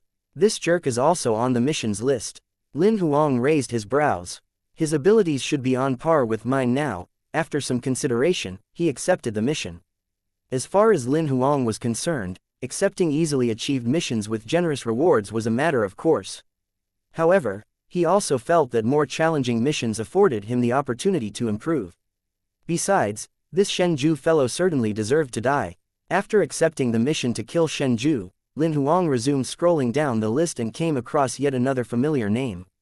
Killing God Capitals Shenyu, Saber Cultivator, Class 5 Supreme God Level, 9th rank Heavenly God Level Combat Strength, reward for completion of mission, Pseudo Dao Weapon X1. Shenyu was Shenju's older sister by birth. The pair of them were twins. Brother and sister had grown up together, and their characters were so similar it was as if they came from the same mold. She and Shenju were constantly up to no good, and they would even exchange slaves so that they could torment them further. Rumor was that Shenyu had been the one who had first given Shenju his taste for slave torture. Her own abilities were also powerful. She was ranked number 11 on the God Territory's Heavenly God leaderboard and could be considered extremely talented. Without hesitation, Lin Huang accepted that mission too. After that, he continued perusing the list and accepted over 20 missions at once before closing the missions page. Chapter 1606. Mishui Ice Cream and Tea Sweetness TN. The title comes from the name of a famous Chinese bubble tea brand. Mishui Ice Cream and Tea. Mishui planet was located in the Milky Star Zone. It was a planet covered in snow all year round, and it produced ice honey. The plants here were extraordinarily resistant to cold, and most of them could bloom even at -80 degrees Celsius. On this planet lived a very special species of bee, the ice bee, that had unique ice crystal scales on its body. They were impervious to cold weather of even -200 degrees Celsius, and the honey they made was remarkably delicious. The weather and this specialty product were what gave the planet its name. The most bustling city on Mishui planet was Ice City. Currently, Lin Huang was at one of the bubble tea shops there. While patiently waiting for his target to appear, he sipped on an iced tea called Sweetness Tea. He had accepted 26 missions from Death Sickle all in one go and had also marked out all the mission targets' coordinates one by one. He had then planned out his route based on how easily accessible the location was, from the easiest to the hardest. Milky Star Zone was less than 30,000 light-years away from the Devil Hunter Star Zone. A dimensional portal would take him straight there. Therefore, the target on Mishui planet naturally became the first on Lin Huang's list. This round, his target was Este, the governor of Ice City, who was also the master of the entire Milky Star Zone domain. His main cultivation path was Ice Elemental Truth. In terms of abilities, he was ranked number 97 on the God Territory's Heavenly God leaderboard and could be considered a powerhouse. He had a particular obsession for freezing living people into ice sculptures which he then displayed in his showroom. In his ice sculpture collection, there were not only Protoss and humans but also beings from many other tribes. He had over 1,000 of these sculptures. As a result, he took great pride in his collection and had designated himself an ice sculpture artist. Lin Huang wrapped himself in a heavy trench coat, not because he was cold, but because everyone else was wearing thick clothes. He sipped on his iced tea, waiting patiently for Este to show up. According to the information he had received, Este would come to this shop to get iced tea every morning. Halfway through his drink, Lin Huang slowly glanced up and saw his mission target gradually coming closer. A faint smirk tugged at the corners of his mouth. A red gleam suddenly flared at the opening of his sleeve. The next instant, the ice-blue bearded Este suddenly stopped in his tracks and toppled to the ground immediately after. Nobody noticed that the storage ring on Este's finger had quietly disappeared without a trace, along with the God Territory in his body. At the same time, Lin Huang had also vanished into thin air. The powerhouse who was ranked number 97 on the Heavenly God leaderboard was disposed of within seconds, just like that. In all honesty, Lin Huang would have certainly found it difficult to kill Este in a direct confrontation. However, he had used a telekinetic flying dagger to launch a stealth attack. At such close proximity, given the flying dagger's speed, Este had been unable to dodge at all. Furthermore, Lin Huang had compounded this telekinetic flying dagger a top-grade God sequence relic with 18 levels of sequence power and sword Dao heavenly rule. Even if it had been Buried Heaven or King Kong, they might not have had time to react either if they encountered a stealth attack like this from such close proximity. After taking care of the first target, Lin Huang immediately withdrew and left without any hesitation. Second target, Ji Yuming. After killing his first target, Lin Huang had no plans to rest. He immediately headed to the location of his second target and began his second hunt. On the first day after accepting the missions, he successfully killed 17 targets within a short 24 hours. Each target was killed by a single telekinetic flying dagger strike. Lin Huang did not have to use a second telekinetic flying dagger on any of them. He killed 17 9th-rank heavenly gods within a day. 13 of them were also in the top 100 rankings on the Heavenly God leaderboard. Lin Huang killed all of them within seconds. This made all the major organizations panic. Many grade 5 and even grade 6 organizations felt as if they were confronting a mortal enemy and were afraid that their organizations would be targeted. After all, 9th-rank heavenly gods possessed the highest combat strength within their organizations. Losing these heavenly gods would be a crippling blow. All the major organizations were speculating as to who this assassin might be. Naturally, the news spread to Death Sickle as well. Very soon, the members in Death Sickle discovered that someone had accepted many difficult missions on the missions list.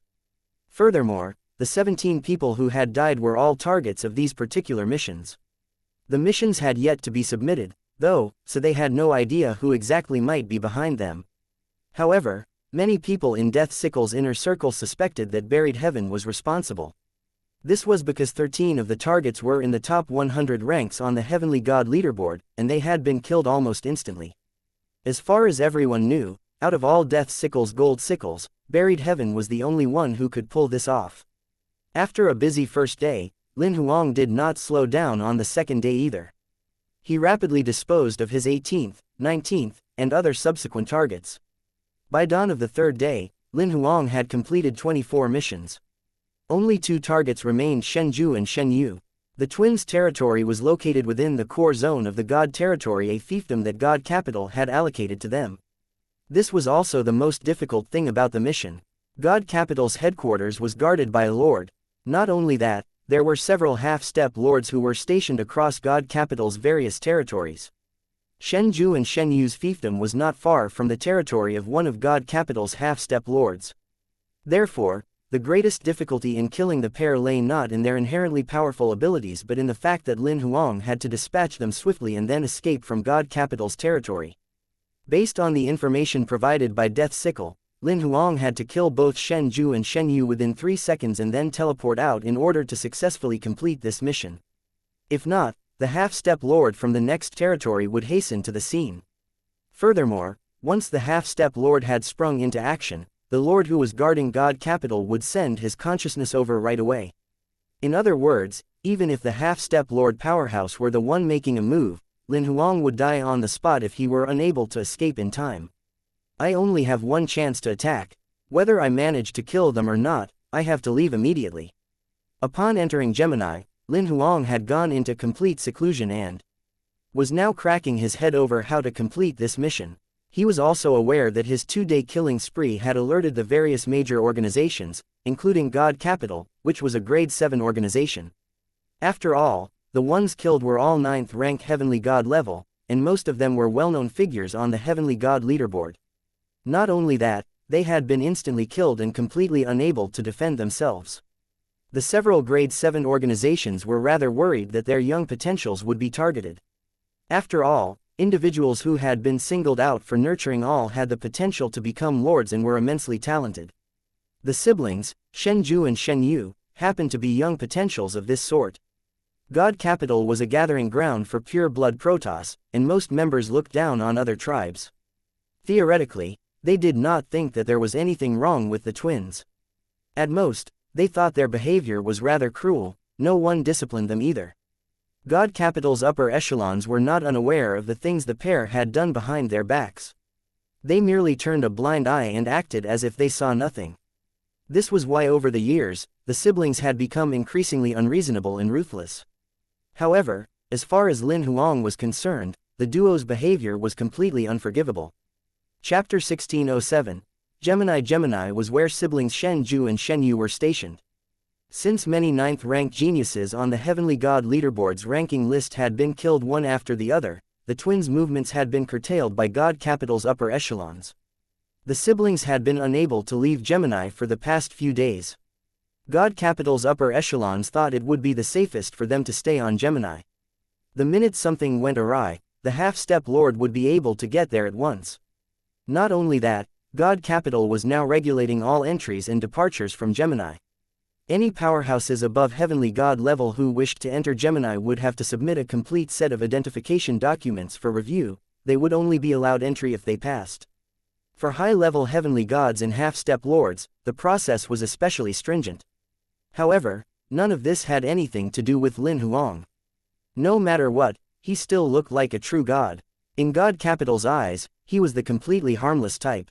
Lin Huang disguised himself prominently as a tourist over the next few days and visited various tourist attractions. In reality, though, he was secretly gathering information while waiting patiently for the chance to carry out the assassinations. 7 days passed as he waited. In the Gemini God Palace on Gemini, a lady in a white dress and purple stilettos was standing on the back of a muscular Protoss. The Protoss retained his human form and was at least 3 meters tall. His body was knotted with muscles, and he was clad only in a pair of underpants.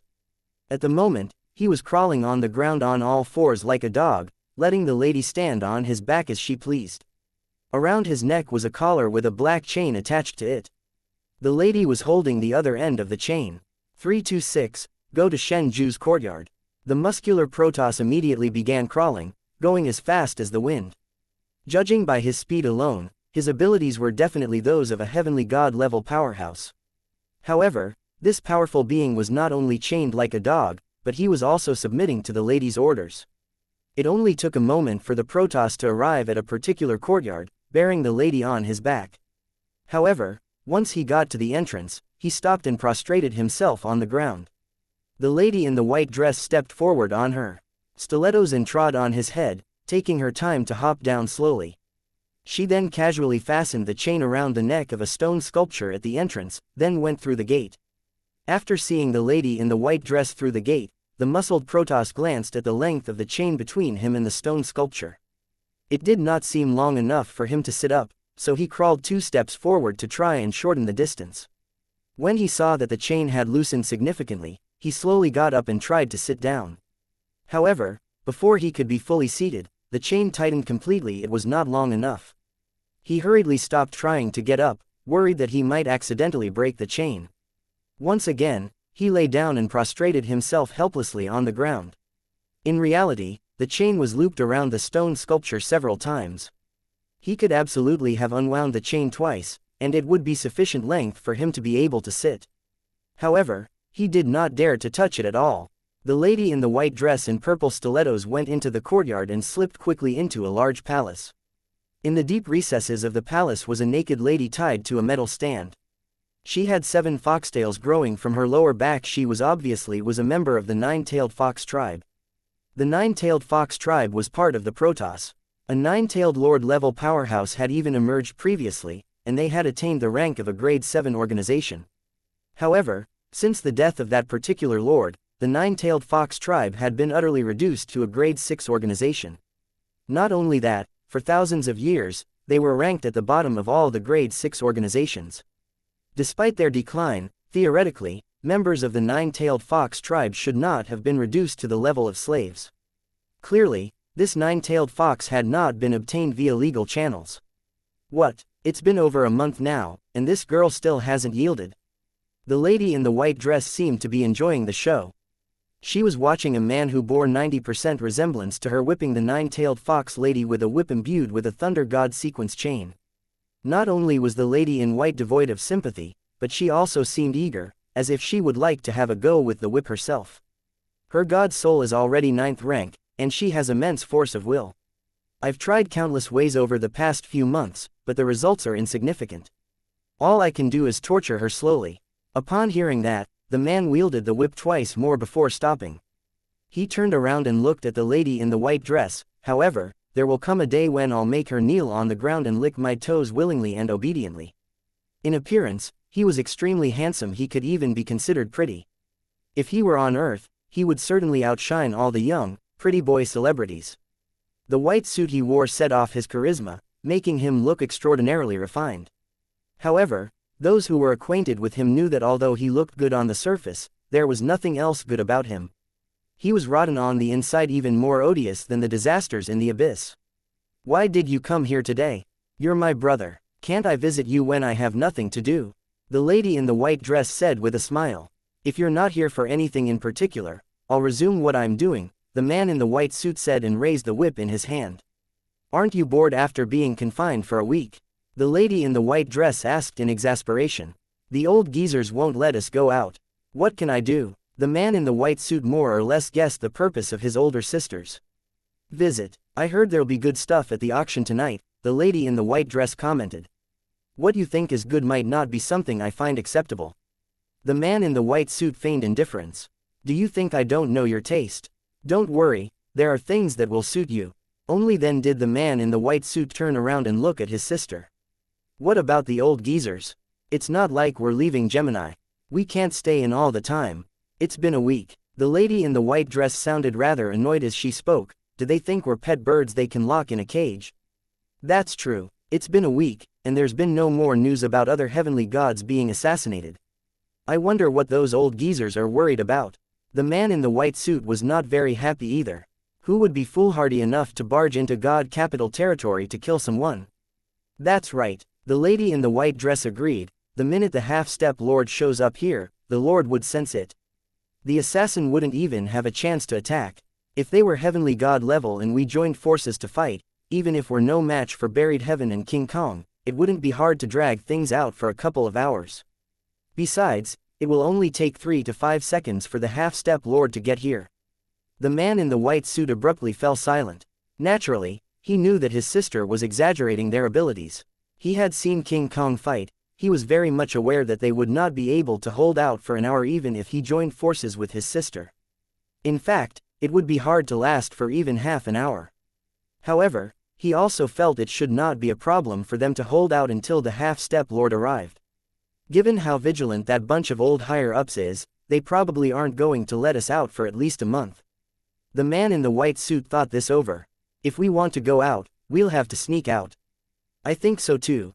The lady in the white dress nodded in agreement. Anyway, we're not leaving Gemini. Even if they find out later on, at most, they'll just give us an earful. Alright, that's set then.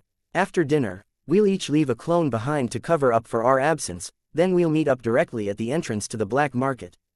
The man in the white suit officially finalized the plans for their outing.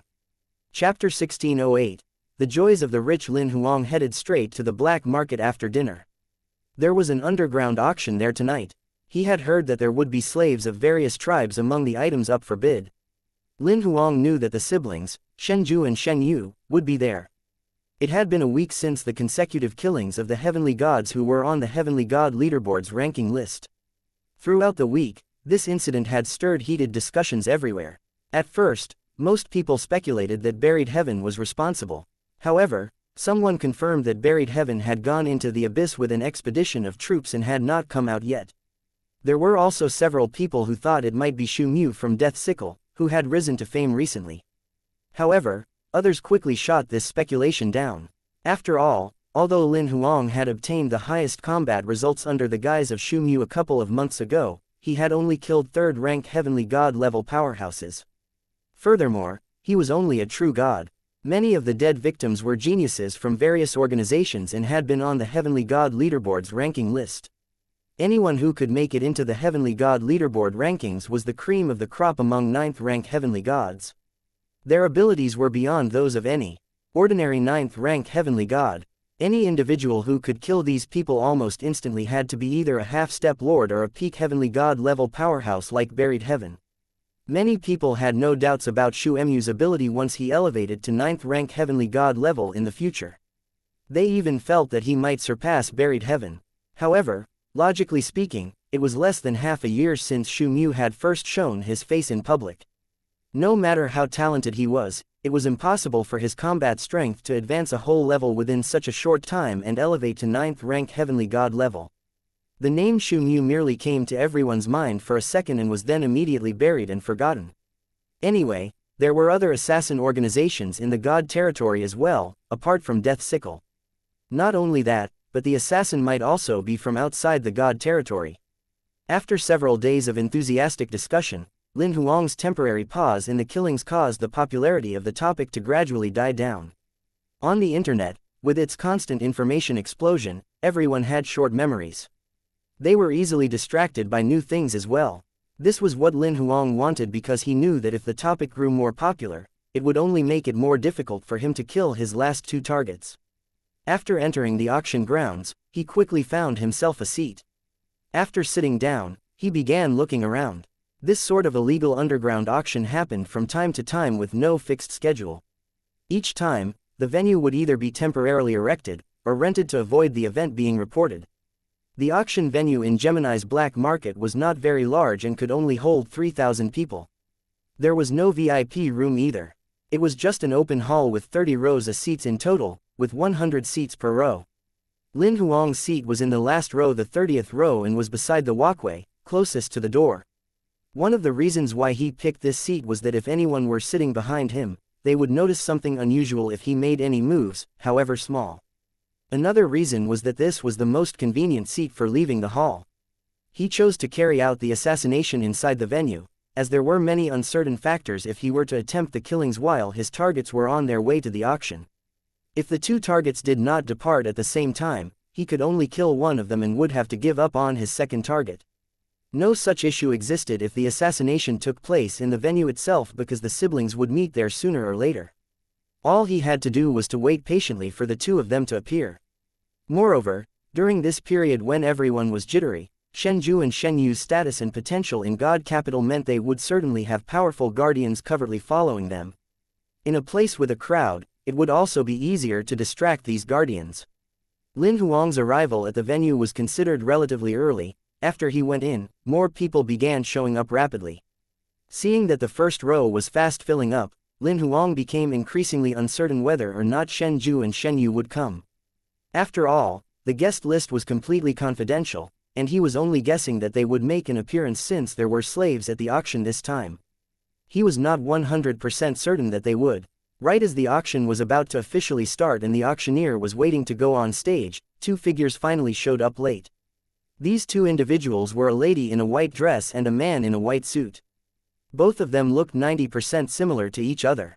In face and form, they were so utterly perfect that no one could find anything to nitpick. Their appearance soon attracted the attention of everyone in the venue, including Lin Huang's. These two were no other than the targets he intended to kill, the siblings Shen Ju and Shen Yu.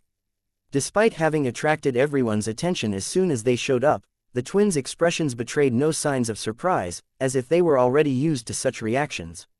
Shen Yu held onto Shen Ju's arm, and they slowly made their way to the last two seats on the first row. They occupied the two best seats in the entire auction. However, nobody objected. On Gemini, even tourists were aware of who the siblings were. Lin Huang smirked faintly. He might well be the happiest person in the venue to see the brother and sister. The thing he had been most worried about for his plan this time was if the pair did not make an appearance. If they did not come, he would have wasted his efforts. Not only that, he had no idea when he would have another opportunity to make his move. To Lin Huang, the twins showing up now was the equivalent of completing half his assassination mission. Lin Huang did not attack right away when he saw the siblings taking their seats. Instead, he waited patiently. The auction had yet to begin, so there was no one to distract the crowd's attention from him. It was not the best time to attack. After Shen Ju and Shen Yu entered, the auctioneer checked the time, then made his way on stage. After some opening remarks, the underground auction officially began. Let's look at the first item we have up for bids today. As the auctioneer spoke, he pulled off the red cloth that covered the item, revealing a suit of golden armor. Lin Huang could not see what was so special about this item. It was just a top-grade god sequence relic, and the craftsmanship could not be considered particularly exquisite. He had no idea why it would be sold as part of an underground auction. However, he noticed that many people seemed to be interested in this suit of armor. Just when he was having doubts, the auctioneer finally began introducing the item. I'm sure many of our guests can tell that this is a suit of general's armor from the Combat God Temple. Even in the Combat God Temple, only the top heavenly gods have the right to purchase it. Under normal circumstances, something like this would be prohibited from being displayed anywhere outside of the Combat God Temple. Therefore, in the entire God territory, apart from the Combat God Temple, it's said that only 3 people own such a collectible. I wonder which of our guests will be able to obtain this collectible and become the legendary 4th person to own one. After listening to the auctioneer's description of the item up for bid, Lin Huang suddenly realized that the suit of armor was contraband goods from the Combat God Temple. Some powerful organizations possessed exclusive equipment that was strictly for their own internal use. This set of armor was clearly one of these items. As such, it was no longer a god sequence relic but a limited edition collectible. As potential purchasers kept shouting bids continuously, the price skyrocketed. Within 10 seconds, it had gone up to triple the price of regular top-grade God Sequence Relic battle armor and was still getting increasingly higher. All Lin Huang could say was that the joys of the rich were things one could not even begin to imagine. Chapter 1609. Here's my chance. I believe many men here will be interested in the second collectible we have today. The auctioneer removed the red cloth covering the display case. Within the transparent case was an exquisite bottle the size of a human palm. Lin Huang stared at the bottle for a little bit. It was nothing special, just a regular jade bottle. The patterns carved onto it added to its aesthetics, but they were actually divine patterns for sealing off its aura. However, Lin Huang could obviously sense that many of the men present began to breathe more heavily once they saw this collectible. They must be coveting whatever the bottle contained. Right as Lin Huang was puzzling over this, the auctioneer finally announced the name of this collectible, the Desire Elixir. Lin Huang still looked confused after he heard the name of the item. He had never heard of such a thing before. Fortunately, the auctioneer seemed to have taken into consideration that there might be people who knew nothing about the item's provenance or its use, so he launched into an explanation.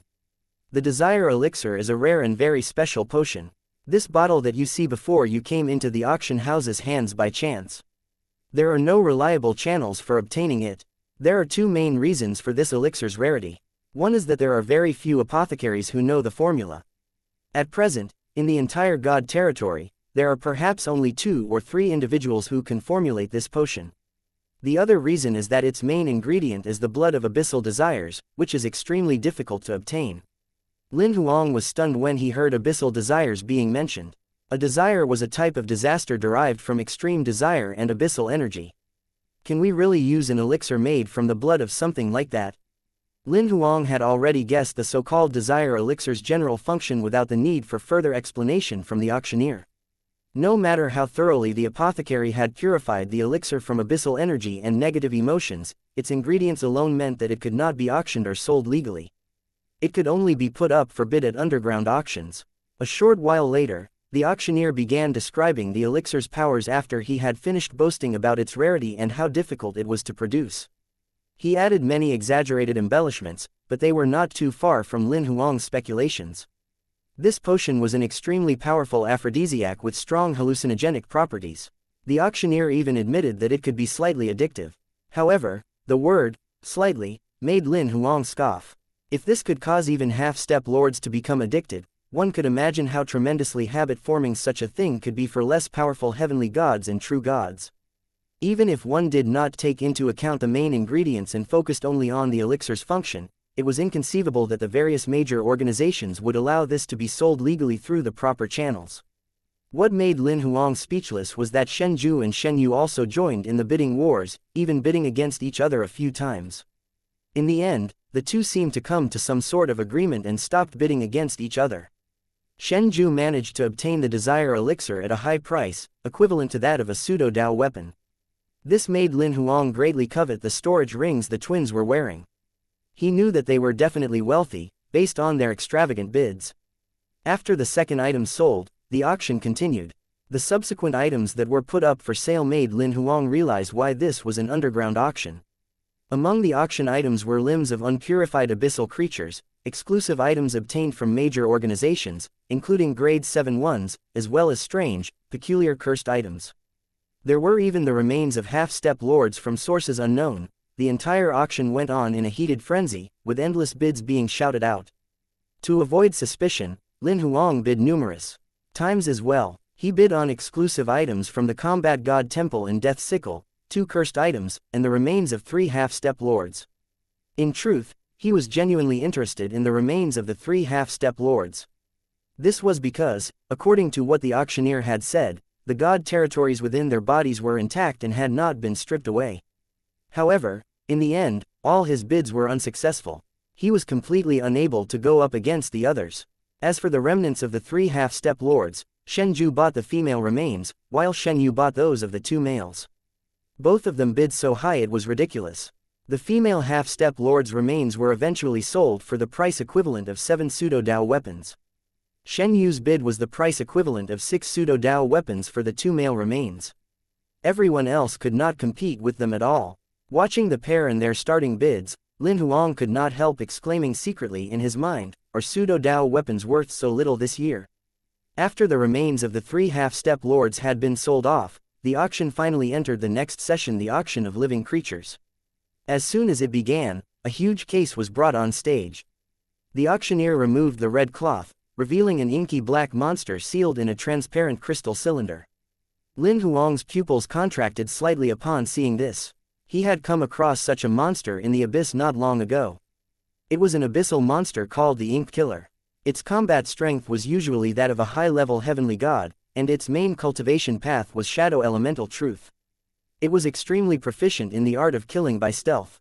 Although the one on stage had been sealed within the crystal, its aura was still able to seep through faintly. It was obviously still alive. Lin Huang could sense that this Ink Killer's combat strength was only 7th rank. Although its combat strength was low, in the abyss, this creature could severely harm even a 9th rank heavenly god level powerhouse if it managed to successfully ambush them. A living creature like this was most certainly a dangerous item. Lin Huang felt that anyone who wished to purchase this would be just asking for death. Even an imperial censor could not tame this creature. That was because a monster like this harbored only murderous intent within its mind, and it possessed only partial consciousness. All living things were its prey. However, Lin Huang had not expected that there would be successive waves of bids, even after the auctioneer had introduced the item. Subsequently, he watched, somewhat speechless, at the abyssal monsters being auctioned off one by one. He had no idea what those people were going to do with the creatures they had purchased. Did they have nothing better to do except purchase abyssal creatures, then feed themselves and their families to them? Lin Huang could not help secretly ridiculing the bidders. After the auction of abyssal creatures ended, the auction of living creatures went on. It was already the early hours of the morning now, but the auction did not seem like it would be ending any time soon. Lin Huang continued waiting patiently. In truth, there were a few times when he had wanted to make his move, but he had restrained himself in the end. This was because even when the remains of the half-step lords came up for auction, there was no upsurge in the twins' emotions. If he attacked under such circumstances, it might alert the siblings. He wanted to wait for an opportunity when the pair's attention was fully focused on the item up for bids. Since Lin Huang had withheld making his move, the auction proceeded smoothly to the last session at around 1 in the morning. The auction of slaves. Lin Huang noticed that even before the session began, Shenyu and Shenju's behavior was clearly different from before. Even their sitting posture was no longer indolent. Here's my chance. Lin Huang's lips curled up in the slightest of smirks. Chapter 1610. An unexpected fight that benefits a third party. Many of those present started breathing heavily when they saw the auction item that was being brought on stage. A lot of them had come to this underground auction specifically for the slaves. The siblings Shenju and Shenyu were two such individuals. They had bid on other things just because those items happened to be there. On stage, the auctioneer quickly removed the red cloth from the crystal display case. Sealed inside the crystal was a living female being with a snake's tail. Her upper body was no different from that of a human female and extremely impressive to boot. She was completely N.A.K.E.D., with only a line of sigils encircling her neck. This was for controlling slaves and was concealable. The auction house had intentionally revealed it to show the guests that this slave was under restriction and controlled. What primarily caught Lin Huang's attention was that the snake lady's tail was golden. They managed to capture something like this as well. He could not help giving vent to a secret exclamation about how capable the auction's organizers were. The item being auctioned this round is a snake woman, the auctioneer said calmly upon seeing how stirred the crowd was. I'm sure all our guests have noticed that this isn't an ordinary snake woman, but a Class 5 Supreme God-level golden-scaled snake woman. There's a secret in the snake woman tribe that most of the guests here might not be aware of. That is, the snake queen of each successive generation in the tribe is selected from among the princesses. How then are these princesses selected? The auctioneer paused and looked around. He only answered the question, smiling, after seeing that nobody volunteered a reply. There's only one selection requirement for the princesses in the snake woman tribe. They have to be Class 5 Supreme God level. It has nothing to do with their combat strength or their clan. As long as they're Class 5 Supreme God level, they will acquire the title of Princess right away and become a candidate for succession to the Snake Queen's throne. If the Snake Queen dies and there's only one princess, she doesn't even have to go through any selection. She'll directly inherit the position of Snake Queen.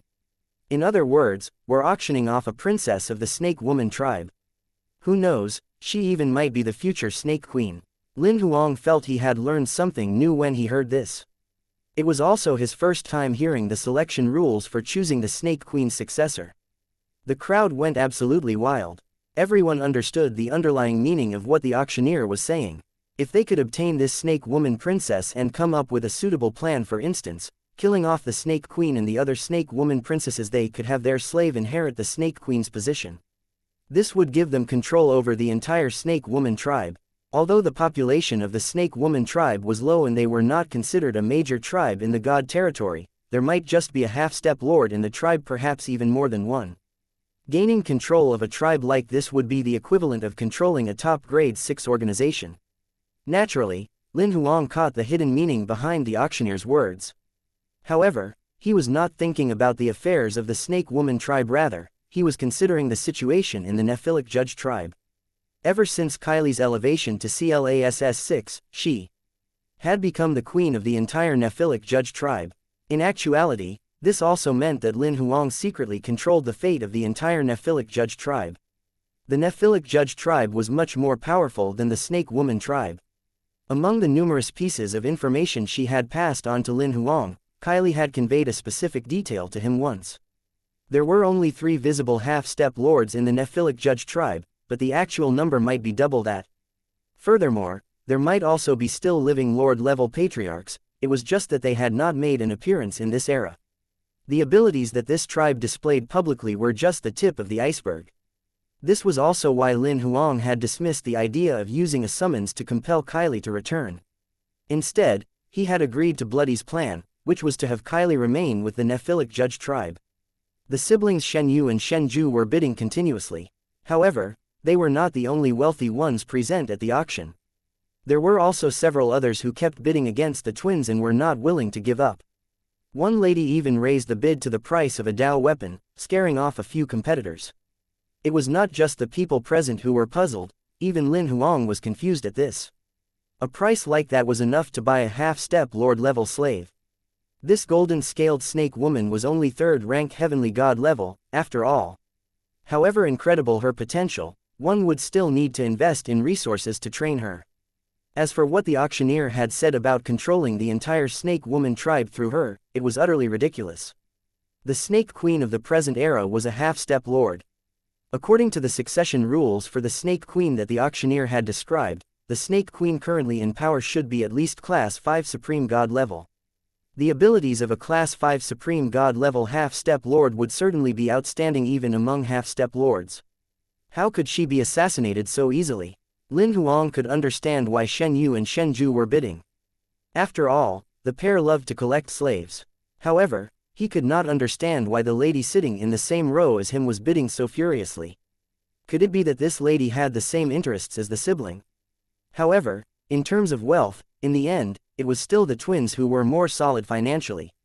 When the lady saw that the siblings were still bidding after she had raised the price to that of a Dao weapon, she dropped out and did not continue.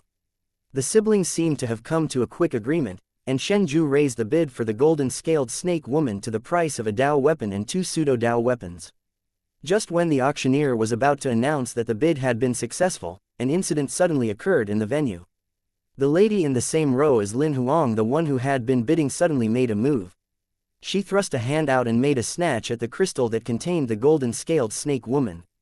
Even Lin Huang's pupils contracted when he saw her claws. She was clearly a half-step lord. At that moment, a hand extended out of thin air on the stage and swung a punch at the lady's sharp claws. It was another half-step lord. Right as everyone's attention was focused on the 2 half-step lords, Lin Huang immediately went into action without any hesitation. 2 blood-red gleams shot out from his sleeve like faint, almost imperceptible electric arcs, heading straight for Shen Ju and Shen Yu. The 2 half-step lords immediately became aware of the covert assassin within their midst, Lin Huang. The lady ignored him, while the man who held her in check wanted to attempt a rescue. However, seeing that the lady wanted to seize the opportunity and vent him, he withdrew the hand he had extended. The 2 half-step lords started fighting once more.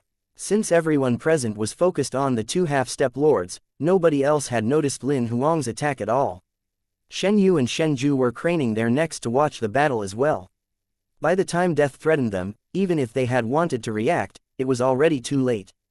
This time, within Lin Huang's 18 compounded levels of sequence power, not only were there multiple speed-type powers, but there were also 2 concealment-type powers. Only when the attack presented itself right before Shen Ju and Shen Yu was its murderous intent revealed. 2 telekinetic flying daggers with 18 compounded levels of sequence power and sword Dao heavenly rule, both weapons on par with top-grade god sequence relics, pierced through the siblings' heads like lightning bolts. However, at this point, the half-step lord at the auction finally had a moment to strike at Lin Huang with his palm. "You stay right where you are." However, Lin Huang smirked, "You can't make me." The next instant, he suddenly crushed a card. A golden saber gleam consolidated out of thin air before him. It was only a meter long and looked nothing out of the ordinary. Of course, the saber gleam was not Lin Huang's technique, he had replicated it using a skill card. It was the last trump card Saber 9 had used when he killed 9 Gloom, the attack that had been triggered using the survival measures left behind by his primordium. Since the power of the attack remained below Lord level, the grade 5 skill card authorization that Lin Huang possessed happened to be able to replicate it, so he did just that. In actuality, aside from Saber 9's attack, Lin Huang had also replicated the attack from Virtuoso's survival measures. He had done that to prevent a situation like this from happening. He had never thought it would actually be put to use. The golden saber gleam collided with the half-step lord's palm print, stirring up a terrifying energy storm. Is this fellow a half-step lord as well? Amid the two half-step lords' astonishment, Lin Huang's figure had already vanished with the two headless corpses. Chapter 1611, maligned even after death. After killing the siblings Shenyu and Shenju, Lin Huang randomly located a death sickle branch and submitted the missions. After that, he returned to the Devil Hunter Star Zone straight away. As soon as he arrived at the Devil Hunter Star Zone, he immediately passed the storage rings he had obtained over the last few days to Hong Zhuang so she could unlock them. Most of the Great World's storage equipment technology was copied from the human world. The God territory was no exception. Even if the Goldfinger's capabilities had been significantly reduced, to Hong Zhuang, who had inherited Yang Ling's Goldfinger, unlocking dimensional equipment like this could more or less be considered the easiest task of all. In less than half an hour, she had unlocked all 34 storage rings. Throughout the entire process, Hong Zhuang did not once use her divine telekinesis to discover what exactly these storage rings contained. She knew that her current position was awkward in the extreme. After all, the few occasions she had met Lin Huang in the past were probably not entirely pleasant as far as he was concerned. Now that she was under his protection, it was only natural that she wanted to show her worth. She genuinely did not covet the items in the storage rings. She knew that she would not lack for cultivation resources at all, now that she was staying in the Devil Hunter Star Zone. Therefore, she did not so much as even glance at whatever these valuable storage rings might contain. After receiving the unlocked storage rings, Lin Huang returned to his own courtyard. Here, a quaint, antique house with 3 floors had been designated for his exclusive use. In terms of interior size, it did not seem very big. The 3 floors only added up to 300 square meters or so. In reality, however, this was a top-grade dimensional God sequence relic. It was just that the interior and exterior had been decorated to look like a Chinese villa. Lin Huang entered the house and sat down on the sofa right away. He took out all 34 storage rings and placed them on the coffee table. He then began checking through them one by one. As he did so, the expression on his face became increasingly peculiar. This was not because he had gained very little, it was because the profits obtained from this round of missions were far too astounding. Of the 26 targets he had killed, 18 of them were ranked on the God Territory's Heavenly God leaderboard. The 8 of them who were not on the leaderboard were either from major organizations or were members of major clans. The value of the items in almost every storage ring far surpassed Lin Huang's expectations. I thought Shenyu and Shenju were extra wealthy because they were direct Protoss descendants in God Capital. I had no idea even grade 5 and grade 6 elders would have such an extensive array of collector's items. Naturally, out of all the storage rings, it was the siblings' collections that were the most astonishing. Lin Huang felt that the twins' net worth might even have surpassed some half-step lords. Since the Gemini auction did not require immediate payment per item, and a lump sum would be paid after the entire auction had ended, the siblings had not paid for the items they had successfully made a bid on. In the twins' storage rings, Lin Huang saw not 1, but 2 Dao weapons and close to 30 pseudo-Dao weapons. There were also over 200 top-grade God sequence relics, that was not even counting the staggering piles of divine crystals and various other energy crystals. What shocked Lin Huang the most was that there was also a half-step Lord-level God's dead body puppet in Shenju's storage ring. This seemed like it might be a treasure that God Capital had given the siblings as a life-saving measure. Unfortunately, at the auction earlier, Shenju had been killed instantly before he even had time to use it. While Lin Huang returned to the Devil Hunter Star Zone and leisurely inventoried his loot, the entire God territory was already in an uproar. The news of the twins Shenyu and Shenju being killed in Gemini by a half-step lord spread like wildfire throughout the entire God territory in less than half an hour.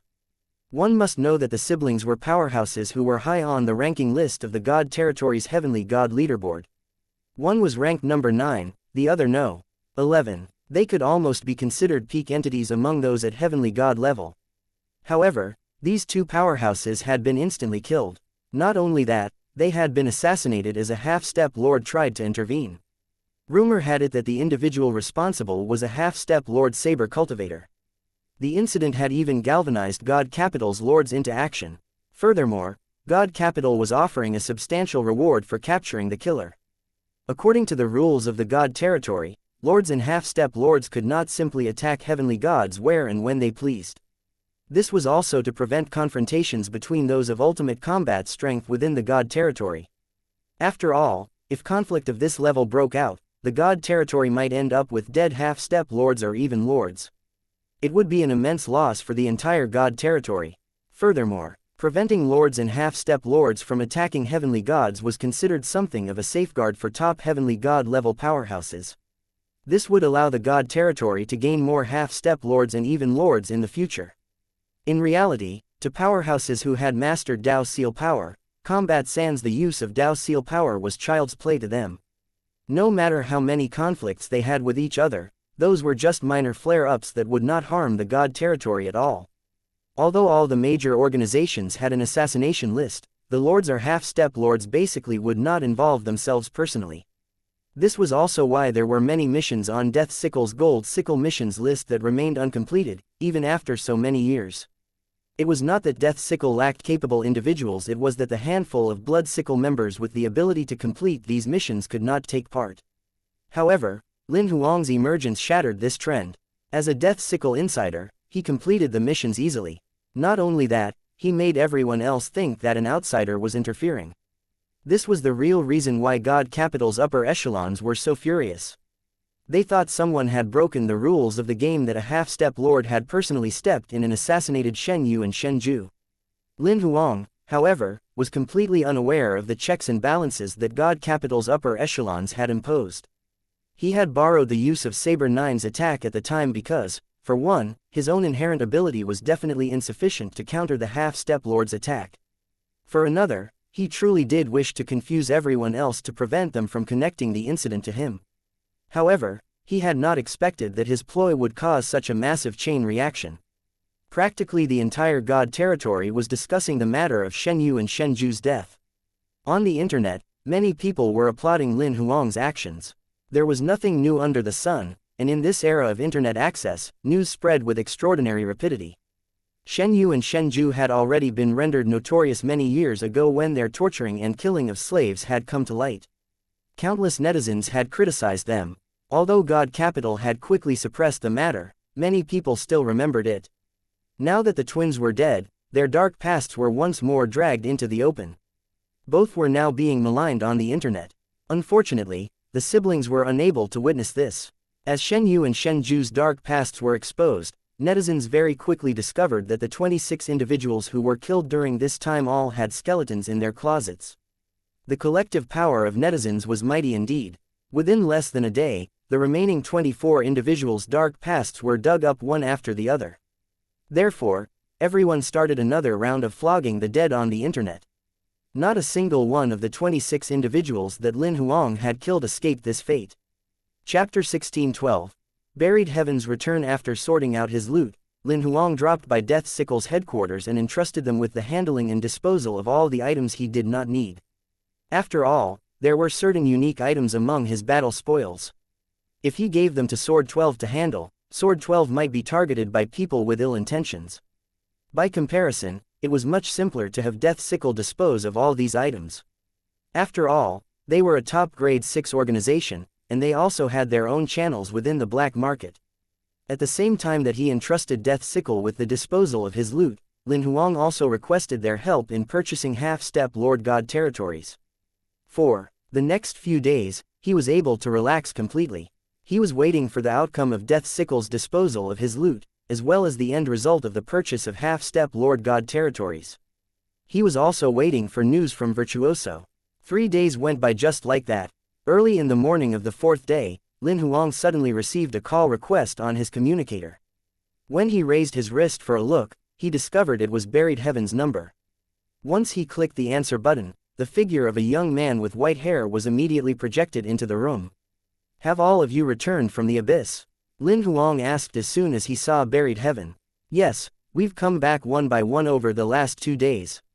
Buried Heaven nodded. He was not surprised that Lin Huang knew about this. After all, Lin Huang's Shu Mu identity had Gold Sickle level authorization and could check on information about this expedition into the abyss. "How was it?" Lin Huang asked once more. Naturally, he was not about to tell Buried Heaven that he and Virtuoso had gone into the abyss as well and come out with significant gains. Overall, it wasn't bad at all. Buried Heaven already regarded Lin Huang as a peer when conversing with him. This time when we went, the timing was a little more ideal. The abyss is in its dormant season, so the powerhouses in the deep reaches were all in hibernation. The journey went very smoothly, and we were able to withdraw in a timely fashion as well. After a brief account of their journey, Buried Heaven realized he had gone slightly off topic, so he immediately brought the conversation back on track. I contacted you this time because I'm going into closed-door cultivation, and it might take longer this time. Are you going to try breaking through to Lord level?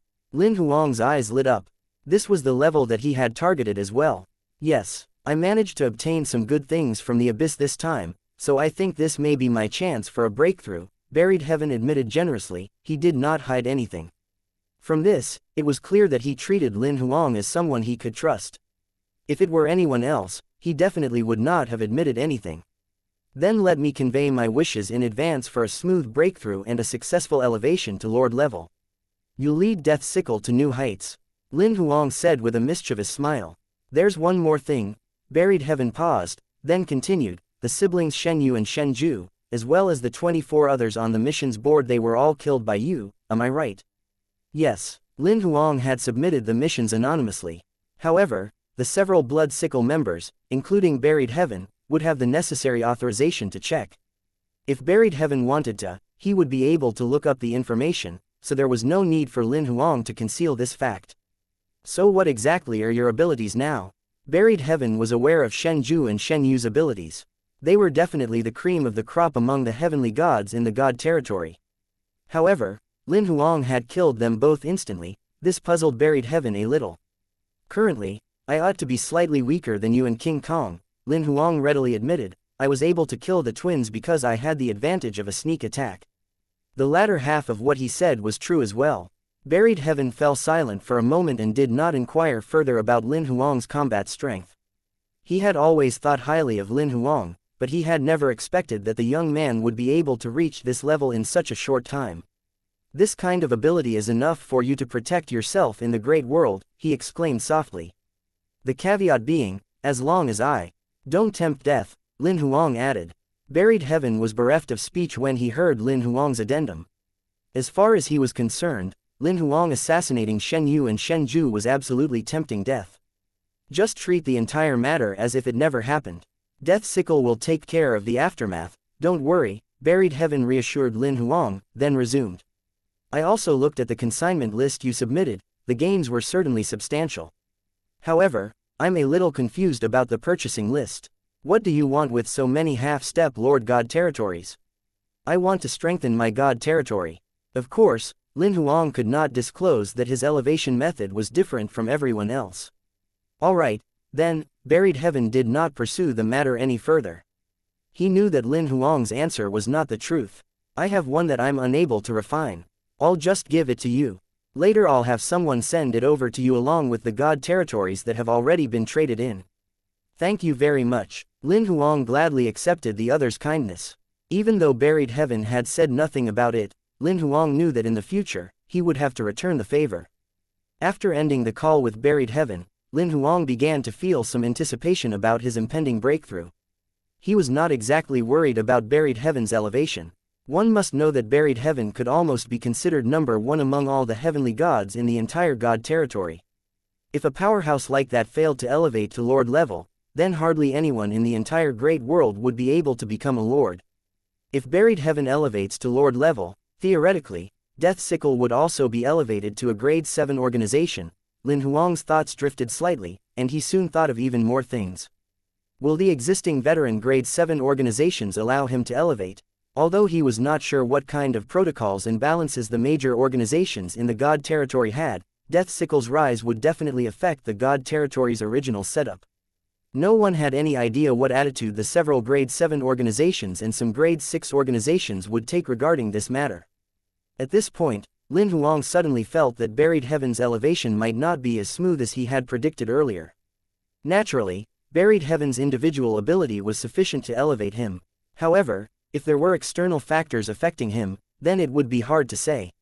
One must know that back in the day, Great Heaven was even more powerful than Buried Heaven was currently. However, Great Heaven was also ambushed by raiders when he was elevating to Lord level. In the end, he was unable to escape and died as a result. After a moment of consideration, Lin Huang sent Buried Heaven a message advising him not to reveal his plans to go into closed-door cultivation to achieve a breakthrough before he had done so. In the afternoon, the delivery person that Buried Heaven sent showed up. Once Lin Huang had received the storage ring, he immediately checked through it. There were 6 half-step Lord God territories inside the ring. One was a gift from Buried Heaven, while the remaining 5 were the ones Death Sickle had acquired for him through trading. Of course, it was not that his resources were only sufficient to be exchanged for 5 half-step Lord God territories. Rather, it was because he had requested that the half-step Lord God territories be sent to him first. As for the rest of the resources, he could wait until all the items had been sold and then have everything delivered to him together. Virtuoso is so slow. Lin Huang could not help sighing secretly as he looked at the storage ring he had just received. A few days had passed, but there had been no news from Virtuoso. Lin Huang did not bother to hurry them either. He took the 6 half-step Lord God territories currently in his possession and entered the Great Heaven territory. After all, it would take only a few days to refine all of them as the time flow within the Great Heaven territory was 1,000 times faster. He would just go into closed-door cultivation for a few days when the God territories from Virtuoso arrived. After entering the Great Heaven territory, Lin Huang greeted Sword One and went straight into the Great Heaven Palace, Chapter 1613, elevating to Heavenly God level. In the Great Heaven Palace, Lin Huang adjusted the time flow once more to be 1,000 times faster than the outside world. He then brought his mind into a calm, meditative state and sat down cross-legged. He retrieved the headless corpses of the twins Shenyu and Shenju, then began refining the God territories within their bodies. In all honesty, he did not care how many God rules he could plunder from them. Previously in the Abyss, he had already obtained over 5,000 God territory shell remnants. The Eternity Fire had already devoured all the abyssal energy remaining in this earlier batch of God territory shell remnants.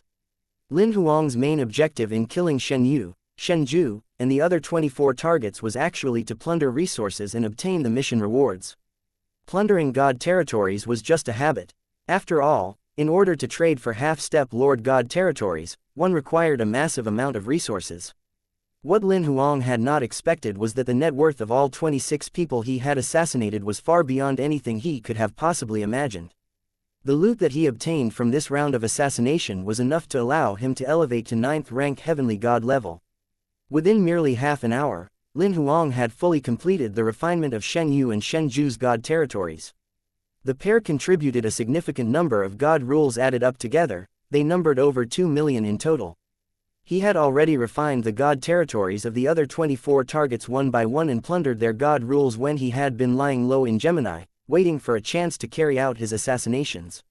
None of the 24 targets possessed more than 1 million God rules each. When the God rules were all added up together, they came to a total of less than 15 million. After refining Shenyu and Shenju's God territories, Lin Huang opened his eyes and glanced briefly at the 2 headless corpses in front of him. Casually, he produced 2 blood-red flames and immediately burned the bodies to ash in no time at all. After disposing of the bodies, Lin Huang did not give them a second glance. Instead, he closed his eyes and resumed refining the 5,000 and more abyssal God territory shell remnants within his body. Time passed in the Great Heaven Palace. When Lin Huang opened his eyes again, 1 week had already gone by. The godly right in his body had already reached the maximum number of God rules it could contain, but he persisted and refined all 5,000 plus God territory shell remnants. As for the extraneous God rule powers, Lin Huang put all of them into the mainland area where the gravel world was. By now, he had plundered many thousands of God territories. There were complete gravel worlds or mini-worlds in many of these God territories, there were even a considerable number of living beings in existence. Lin Huang had preserved everything. On some level, these living beings in the refined worlds were his all people. Essentially, this was no different from the gravel world. It was just that he possessed a certain affection for the gravel world that he had grown up on, so he took special care of its inhabitants. By the time his God rules had reached the limit of what his godly right could hold, Lin Huang's combat strength had finally elevated to full 10th rank true God level as well. After he achieved this stage, he could clearly feel that his physical body and spirit strength had grown stronger once more. He experimented a little and discovered that his body could now sustain 20 levels of compounded sequence power. Theoretically, in this present state, he could break through to heavenly god level entirely. However, Lin Huang did not do that. Instead, he closed his eyes again and sent his mind into his inner world. He then began to visualize the nameless divine telekinesis visualization images. Before going into the abyss, by the time he had visualized the 80th image, he had reached the limit his god soul could sustain. His visualization efficiency had plummeted. Now, his combat strength had elevated to full 10th rank true god level. Not only that, his god soul had been refined by the immeasurable calamity fire, and his god soul's strength was at least 100 times more powerful than before. He felt that it was the right time to visualize this set of inheritances again. Before elevating to heavenly god level, he wanted to raise his god soul's strength even further. This was because he knew that each level of advancement was an opportunity for transformation. The stronger his foundation, the better his transformation results would be. Now that he was visualizing this set of inheritances again, Lin Huang was absolutely certain that it was progressing much faster than before. Based on his current god soul strength, he would still need 2 years of outside world time to completely visualize the 81st to the 90th visualization image, despite time being sped up 1,000 times. However, he merely used around 6 years to fully complete the visualization this time. Less than 2.5 days had passed in the outside world. The visualization this time had gone so quickly because apart from his god soul becoming stronger, his innate understanding had also increased after being refined by the immeasurable calamity fire. After he was done visualizing the 90th visualization image, Lin Huang realized that his god soul strength had broken through the limit for heavenly gods. Although he had not reached Lord level yet, he supposed he was already at the level of a half-step Lord. As his god soul became stronger, seamless separation of telekinetic thread accelerated again. The automatic hourly separation had now increased to 30,000 threads. Seeing that he still seemed to have energy left, Lin Huang looked at the 91st visualization image. He tried to visualize it for a little bit. It did not take him long to calculate the visualization speed. Given his current state, approximately a month would pass in the outside world for him to visualize all the way to the 100th image. Lin Huang felt that this was an acceptable period of time. He then entered another round of closed-door cultivation and began to visualize the rest of the visualization images. 81 years passed by as he did so. Although the time flow in the Great Heaven Palace was 1,000 times faster, almost a month passed in the outside world still. When Lin Huang opened his eyes again, he felt that his god soul had once again become stronger. He did not know if it had reached Lord level strength, but he could clearly sense that it was more than a few times more powerful than a month ago. He did not continue trying to visualize the last 8 images. This was because he knew that it would take several dozen times, perhaps even several hundred times, longer. For now, he did not have that sort of time. Now that he had pushed his god soul's strength to its limit, Lin Huang finally let out a long sigh. After this, I'll just follow my original plan for my breakthrough. A thumb-sized purple crystal appeared in his hand. It was the god territory shell remnant of a half-step lord. Lin Huang flicked his fingers and sank the crystal into his brow. He then activated the divine fire in his body to refine it. This round of refinement was not considered very long. It only took around 300 days or so to complete both the refinement and integration. The moment the integration was fully complete, Lin Huang sensed waves of new energy emanating from his god territory and feeding back into his body. He observed carefully for a while before discovering that these were sequence powers issuing from countless god sequence chains. Although he was familiar with sequence powers and had even successfully consolidated god sequence chains, Lin Huang had only borrowed sequence powers in the past. The cells in his body were still full of god rule power. However, at this very instant, countless sequence powers started surging into every cell and particle of his body, beginning another round of cleansing his entire physical body as well as his god soul. He could clearly feel that his physical body was transforming. Even his god soul was undergoing a further change. His entire body was being continuously fortified from each strand of hair on his head down to his skin, his bones, his inner organs, and every particle that made up his body. The process lasted a full 12 days before finally coming to an end. Lin Huang sensed things out carefully. He felt that he was now so powerful, he was practically invincible. To test his limits, he rapidly began stacking and compounding layers of sequence power onto his fingertips. 10 layers, 20 layers, 30 layers, 80 layers, 90 layers, 100 layers. Once he had stacked and compounded 100 layers, Lin Huang finally began to feel that his body was being burdened. He did not go on, as he already had a rough idea now of his limits. One must know that going from 20 layers to 100 layers was not just a simple matter of fivefold multiplication. Each additional layer of stacked and compounded sequence power would result in a surge of potential ability. Right now, I think I might be able to defeat Buried Heaven with one hand, Lin Huang mumbled softly. Of course, the caveat is that he hasn't broken through to Lord level yet. Lin Huang was only saying this, of course. He knew that he was more powerful than Buried Heaven if he were to base this solely on the number of sequence powers he could compound. In that regard, he was even more powerful than Great Heaven, who had dominated an entire era back in the day. However, he was not sure what would happen if he really were to attack. After all, Great Heaven could massacre half-step Lord level powerhouses back then, while Buried Heaven had a record of battling half-step lords as well.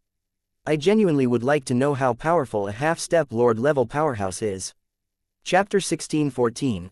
The Secret of the Great Heaven Palace. When Lin Huang successfully elevated to first rank Heavenly God level, not only had his physical body broken through Heavenly God limits, but it had also reached a level comparable to that of a half-step Lord. His God soul had broken through as well, officially crossing the threshold to Lord level. Apart from that, the original limit of 20 God sequence chains that he could borrow had now increased to 100 chains. It could be said that he was invincible among heavenly gods now.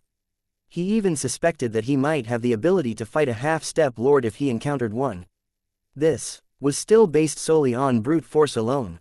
In terms of mastery and skill, all of his God weapons had been upgraded due to his elevation. His combat sword, combat armor, telekinetic weapons, and one of his offense and defense soul weapons, a total of 4 God weapons, had successfully been elevated to level -4. They had directly leveled up from God sequence relics to Dao weapons. This set of equipment could fully raise his abilities by another level. Apart from these personal changes, Lin Huang could sense many other changes as well. His successful elevation had fully unlocked authorization for the Great Heaven territory. He could now put the Great Heaven territory into his God territory and leave with it. The authorization to accelerate time by 10,000 times had also been unlocked. Apart from that, Lin Huang's authority over swords 1 to 10 had finally been unlocked as well.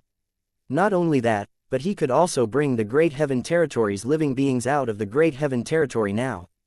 After checking over the authorization for the Great Heaven territory, Lin Huang soon noticed that the Great Heaven inheritance in his mind had finally been fully unsealed. He immediately began an in-depth exploration.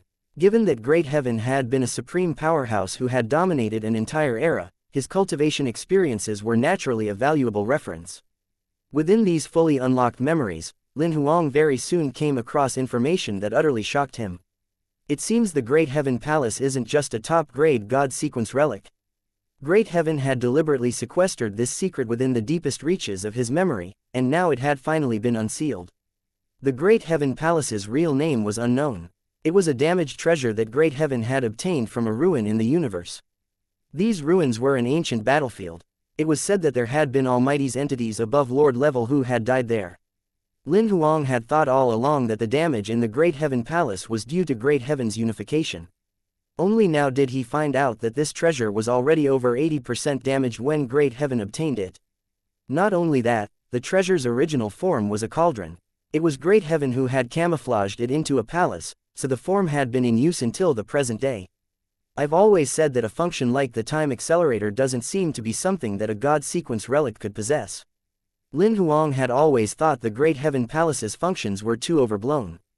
Even if it contained time sequence, being able to accelerate time tenfold is already impressive enough. Not only that, it can affect the flow of time in the entire Great Heaven territory. In the meantime, the authorization for accelerating time in the Great Heaven Palace had increased exponentially from 1,000 times to 10,000 times now. Lin Huang could not help wondering if it would affect the flow of time in his God territory if he were to put the Great Heaven territory in there. After all, his God territory was much bigger than the Great Heaven territory. If he were able to do that, once the time flow was 10,000 times faster, he would be able to train up a significant number of powerhouses. Lin Huang gave it a shot and attempted to move the Great Heaven Palace into his god territory. However, the attempt failed. The Great Heaven Palace's deeply slumbering weapon spirit transmitted a wisp of consciousness, indicating that it was unwilling to be moved out of the Great Heaven territory. In that case, if I refine the Great Heaven territory completely, that would be alright, wouldn't it? Lin Huang asked in some frustration. After a moment of silence, the weapon spirit gave its consent. Lin Huang immediately began refining the Great Heaven territory. It was only during the refining process that he discovered just how vast the Great Heaven territory was. It even extended beyond the half-step Lord God territories that he had just finished refining. Furthermore, as there were many living beings, the benefits that the Great Heaven territory brought to Lin Huang's God territory were on par with those of a half-step Lord God territory. Impressive! I can't believe this is equivalent to refining a half-step Lord God territory, Lin Huang could not help exclaiming. This time, the refinement process lasted more than 400 days. It took even longer than refining the half-step Lord God territories previously. Refining the Great Heaven territory had also caused the number of living beings in the God territory within Lin Huang's body to increase more than threefold. However, when the refinement process was complete, he felt something was lacking when he compared this with refining half-step Lord God territories. He tested the effects of using time acceleration and discovered that not only did the effect extend to the area outside the location of the Great Heaven territory, but it also spread through his entire God territory. This was good news, no doubt about it. Lin Huang thought for a moment, then retrieved a half-step Lord God territory and proceeded to refine it. Time passed. A year went by swiftly.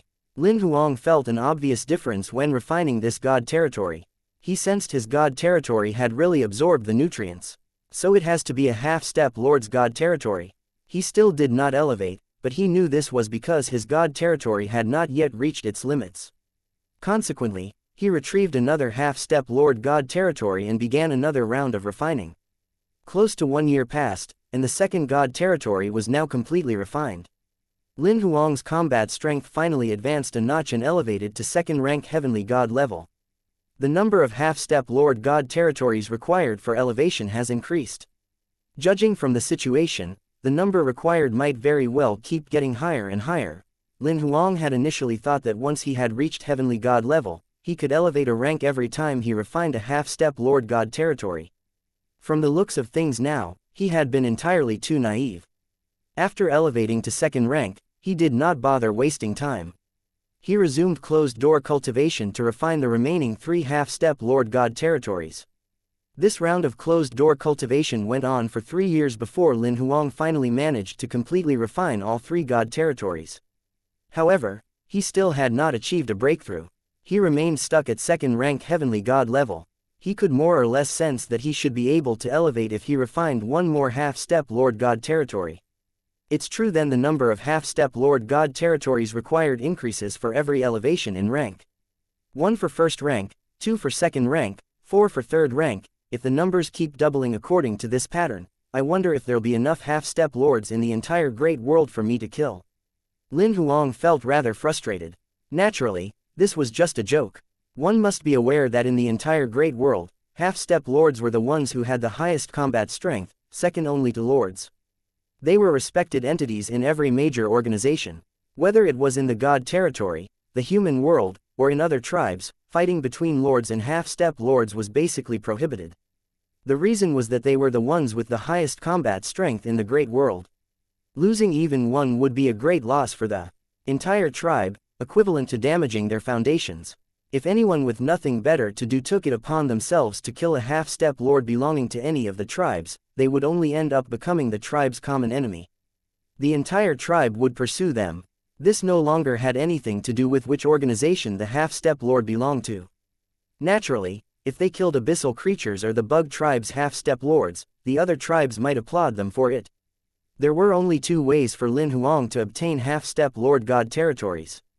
One was to go into the abyss or enter the bug tribe's battlefield. Another was to trade a massive amount of resources for them. He could not kill the half-step lords in the God territory because even Death's sickle might turn against him directly if he did so. Chapter 16:15. Returning to the Great World. When Lin Huang came out of the Great Heaven Palace, only a month had passed in the outside world. Sword 1, who had been guarding the door, immediately rose and hurried over to him. Lin Huang nodded slightly at him, then walked down the steps. He extended his arms toward the two pure gold sculptures on both sides of the steps. The bodies of both three-legged golden crows rapidly blazed up with pure gold flames. The flames melted the metal on the surface of their bodies. They turned into two giant blazing birds that flapped their wings and rose into the air. These two three-legged golden crows were archaic legacies. They were comparable to Class 5 Supreme Gods. Furthermore, they possessed peak heavenly god-level combat strength. If they were to join forces and fight together, their abilities might be on par with Sword 1. When Sword 1 saw this, he realized immediately that Lin Huang's authorization had increased again. His spirits rose. I've refined the Great Heaven territory into my God territory. My authority over all of you is also completely unsealed now. Lin Huang looked at Sword 1. From now on, Swords 1 to 10 no longer have to guard the Great Heaven Palace. I'll bring all of you back to the Great World. Lord Swordmaster may command us as you please. Sword 1 immediately cupped his hands together in respect and spoke to Swords 2 to 10 through voice transmission. The Swordmaster's 10 guardians all gathered at the palace a moment later. All of you will leave the Great Heaven territory with me today. Once you've reached the Great World, you can discuss arrangements for any specific matters with Sword 12. Once Lin Huang finished speaking, he said to Sword 1, summon Sword 11 and Wu Hao here. Sword 1 nodded slightly and contacted Sword 11 right away. Not too long later, the red-haired Sword 11 brought a handsome young man to the palace. Lord Swordmaster, Master. Both of them greeted Lin Huang as soon as they saw him. Lin Huang shot a glance at Sword 11, then transferred his gaze to Wu Hao and scrutinized him from head to toe. Wu Hao was the disciple that he had accepted in the Great Heaven territory. In fact, he suspected all along that this boy might be Great Heaven's reincarnation. It had been over half a year since they last met. Wu Hao was taller now, close to 1.7 meters in height. His skin was considerably fairer compared to when they had first met. Lin Huang could still remember when he first met Wu Hao. He had thought the boy seemed like a scared little creature. Looking at him again now, Wu Hao carried himself like an elegant young master. He did not seem flustered at all, even in the presence of so many seniors. The only thing that had not changed was his raven black eyes. They had always shone brightly, flashing with intelligence. Not bad, you've grown considerably taller, and your combat strength has improved significantly. Lin Huang could tell from a glance that Wu Hao's current combat strength was already at virtual god rank -9. He was just half a step away from crossing the threshold to elevate to true god. What surprised and delighted him the most was that Wu Hao's comprehension of Sword Dao had reached the level of Sword Dao true meaning. Not only that, he had made a leap from true martial level and advanced to the second level of Sword Dao true meaning level. He had suspected all along that the boy was Great Heaven's reincarnation. Now, upon seeing the outstanding progress of Wu Hao's Sword Dao, he was even more certain of that. You can participate in some actual combat now. Lin Huang patted Wu Hao's head. Master, where are we going? Wu Hao asked in some curiosity. We're leaving the Great Heaven territory today to go to the Great World. Lin Huang did not plan on leaving the boy in the Great Heaven territory. Wu Hao's eyes lit up at this. Naturally, he had heard about the Great World from Sword 11 and the others and was aware that it was a world countless times larger than the Great Heaven territory. Young men had the instinctive desire to explore the vast universe. From now on, Swords 1 to 10 will be your teachers, just like Sword 11. If I'm away, you can ask them any questions you might have. Lin Huang glanced at Sword 1 and the rest. Although Swords 1 to 10 had no idea who Wu Hao was, they felt an inherent kinship with him. Moreover, he was the Swordmaster's disciple. Naturally, they would not dare to neglect him. Sword 11 had no objections to Lin Huang's arrangement. The boy had long since exhausted most of his personal resources. Furthermore, the materials he used to instruct Wu Hao had basically been provided by Lin Huang. He was just instructing the boy on Lin Huang's behalf. Sword 11 was very much aware that at his level of skill, he would only be able to be Wu Hao's teacher for a time. Although he felt a measure of reluctance, he knew he would have to let the boy go when he grew up. Wu Hao seemed to notice that Sword 11 felt a little down. He comforted him through voice transmission. Uncle 11, you'll always be my teacher. That won't ever change. At that moment, Sword 11's eyes became slightly wet. Naturally, everyone present could hear Wu Hao's voice transmission loud and clear. After all, he was just a virtual god, while everyone else present was a peak heavenly god-level being. No one said anything, they merely felt that this boy was very sweet. Sword 1 and the others immediately liked him even more now. Alright, if there's anything that you haven't brought with you, I'll give you another 5 minutes to sort it out. We'll meet here in a moment. Sword 1 and the rest did not move after Lin Huang finished speaking. Sword 11 was the only one who disappeared on the spot in a flash. Meanwhile, Wu Hao moved closer to Lin Huang and asked, "Master, will we be coming back here in the future?" "All of you can come back anytime you want." Lin Huang nodded. Wu Hao nodded only after hearing that. He disappeared in a flash as well to pack his belongings. In a short while, Sword 11 came back first.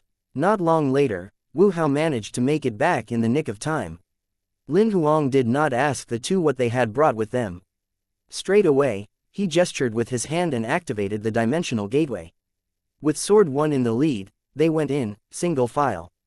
A moment later, the dozen over people appeared directly in the Devil Hunter Star Zone. Sensing the dense population of the Fister Star, Sword 1 and the rest were rather stunned.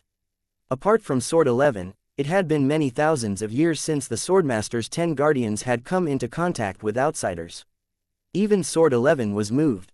Although he had lived and mingled in the Great Heaven territory for years, it had been several 100,000 years since he had returned to the Great World.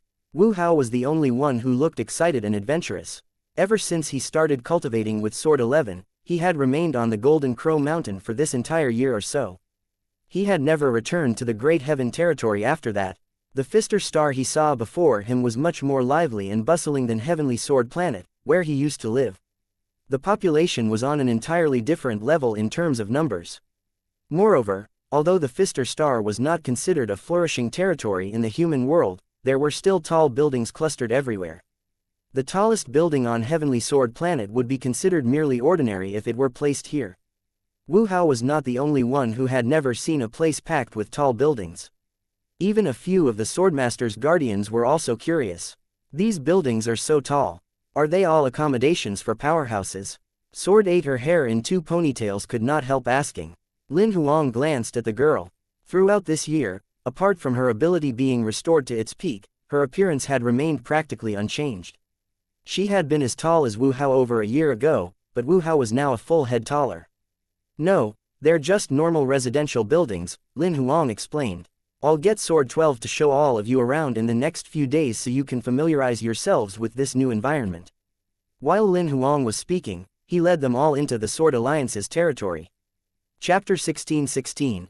I would be able to elevate all the way to 9th rank. Sword 12 stepped forward as soon as Lin Huang and the group entered the Sword Alliance.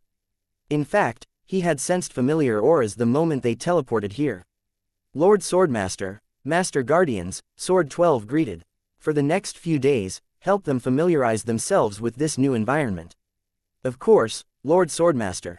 Sword 12 responded immediately. "Did anything happen during the month or so that I was away?" Lin Huang asked. Although he was an absentee leader, he would still occasionally ask about recent developments. "The delivery person who came from Death Sickle the last time dropped by again 2 days ago. He gave me an encrypted ring, saying that the exchanges for the items you wanted have all been completed. Everything is in the ring." He also left a note inside. Sword 12 answered and brought out 2 storage rings. "There's another encrypted ring as well. A man in a mask delivered it over a month ago. He said his name was Virtuoso, but he didn't say very much more. He only asked me to tell you to inform him when you returned." "Alright, I've got it." Lin Huang casually took the rings from Sword 12. He already had a rough idea of what was probably in them. The storage rings were encrypted because they had not been sent to Lin Huang directly but through someone else. It was not that Virtuoso or the delivery person from Death Sickle did not trust Sword 12. It was just a regular procedure for items when a middle person was involved. As for the encryption password, it would usually be sent directly to the receiver's communicator. Lin Huang had not had the chance to check his communicator yet. After assigning Sword 1 and the others to Sword 12, Lin Huang returned to his courtyard again. He tapped on the communicator's contact page and soon found the passwords that Virtuoso and Death Sickle's delivery person had sent. Lin Huang entered the 2 passwords into the rings accordingly and unlocked the 2 storage spaces. Inside the ring that Virtuoso had sent were the God Territory shell remnants of 5 abyssal half-step lords. Not only that, the abyssal energy in all 5 God Territory shell remnants had been cleansed, something Lin Huang had not expected at all. It was very clear that the 100 over Nirvana trees were insufficient to be exchanged for 5 cleansed and purified abyssal half-step lords, God Territory shell remnants. The only logical explanation was that Virtuoso had found someone else to handle this for them after obtaining the God Territory shell remnants. Virtuoso really is considerate. Lin Huang could not help giving a quiet sigh. In reality, he would have preferred if God Territory shell remnants were not cleansed, as the abyssal energy was a rare delicacy to the eternity fire in his body. After setting down the ring that Virtuoso had sent, Lin Huang checked the other ring. There were many items in this second ring. There were 21 half-step lords, God Territory shell remnants alone, as well as a considerable number of various rare materials. Lin Huang very soon saw the note that the delivery person had left for him. He immediately picked it up to read. The rough gist of the note was that Death Sickle had tried their best to collect half-step lords, God Territory shell remnants for him. However, 21 was the most they could gather. It was probable that in the entire God Territory, there would not be half-step lords, God Territory shell remnants on the list of commodities in the immediate future. This was because Death Sickle had purchased all of the available ones. The remaining exchange items had been traded for various rare materials to substitute for the God Territory shell remnants. All the half-step lords, God Territory shell remnants on the God Territory market have been purchased. This piece of news was something Lin Huang was not expecting. However, after thinking it through carefully, he realized that it was nothing unusual. Half-step lord level powerhouses hardly had any opponents. In all probability, since the founding of the God Territory, the number of deceased half-step lords could likely be counted. Even if this were expanded to include the entire Great World and the total number of deceased half-step lords from every tribe were tallied up for every battle throughout history, it would not come to very many at all. For Death Sickle to collect the God Territory shell remnants of over 20 half-step lords within a month or so was already no small feat. The number of God Territory shell remnants Death Sickle had managed to gather had completely surpassed his expectations. That was what Lin Huang felt, even. It was just that he now had a slight problem how to gather more half-step lords, God Territory shell remnants later. Only when he had taken all the items out from the 2 rings and put them away in his storage space did Lin Huang turn on his communicator and call Virtuoso's number. A moment later, the video call connected, and Virtuoso's figure was projected into his room. It's been over a month, and you're only contacting me now. How was it? Did you get the items? Virtuoso was still wearing their mask, and their expression could not be seen. However, Lin Huang could tell from their tone that they were in a good mood at the moment. Yes, I did, thank you very much. Lin Huang nodded. I specifically looked for someone to cleanse them for you, Virtuoso added. Yes, I noticed. That was very considerate of you. Lin Huang expressed his gratitude again. That's all you have to say. Let me tell you, the value of these God Territory shell remnants has increased at least tenfold after the cleansing, Virtuoso emphasized. Actually, I do have a method of cleansing them. Lin Huang had no alternative but to be forthright. Alright, apparently, I poked my nose in where I shouldn't have, Virtuoso said in a huff. Have you finished refining the Phantom City? Lin Huang changed the subject rather stiffly. I have. I've also elevated to first rank Heavenly God level now. Virtuoso sounded rather smug at this point. They thought that since Lin Huang had just elevated to 9th rank True God level, it was unlikely that he would advance to Heavenly God level in such a short time. Oh, I've elevated to 2nd rank, Lin Huang returned expressionlessly. What? Virtuoso was stunned when they heard this. I said I've elevated to 2nd rank Heavenly God level, Lin Huang repeated for emphasis. You only elevated to 9th rank True God level over a month ago, didn't you? Virtuoso was completely bereft of speech. You've advanced to Heavenly God level so quickly, aren't you afraid that your foundation won't be stable? My foundation is very stable. If I had enough resources, I would be able to elevate all the way to 9th rank. What Lin Huang said was very true. However, to Virtuoso, this was clearly bragging. I don't want to listen to you anymore. If there's nothing else, I'll hang up.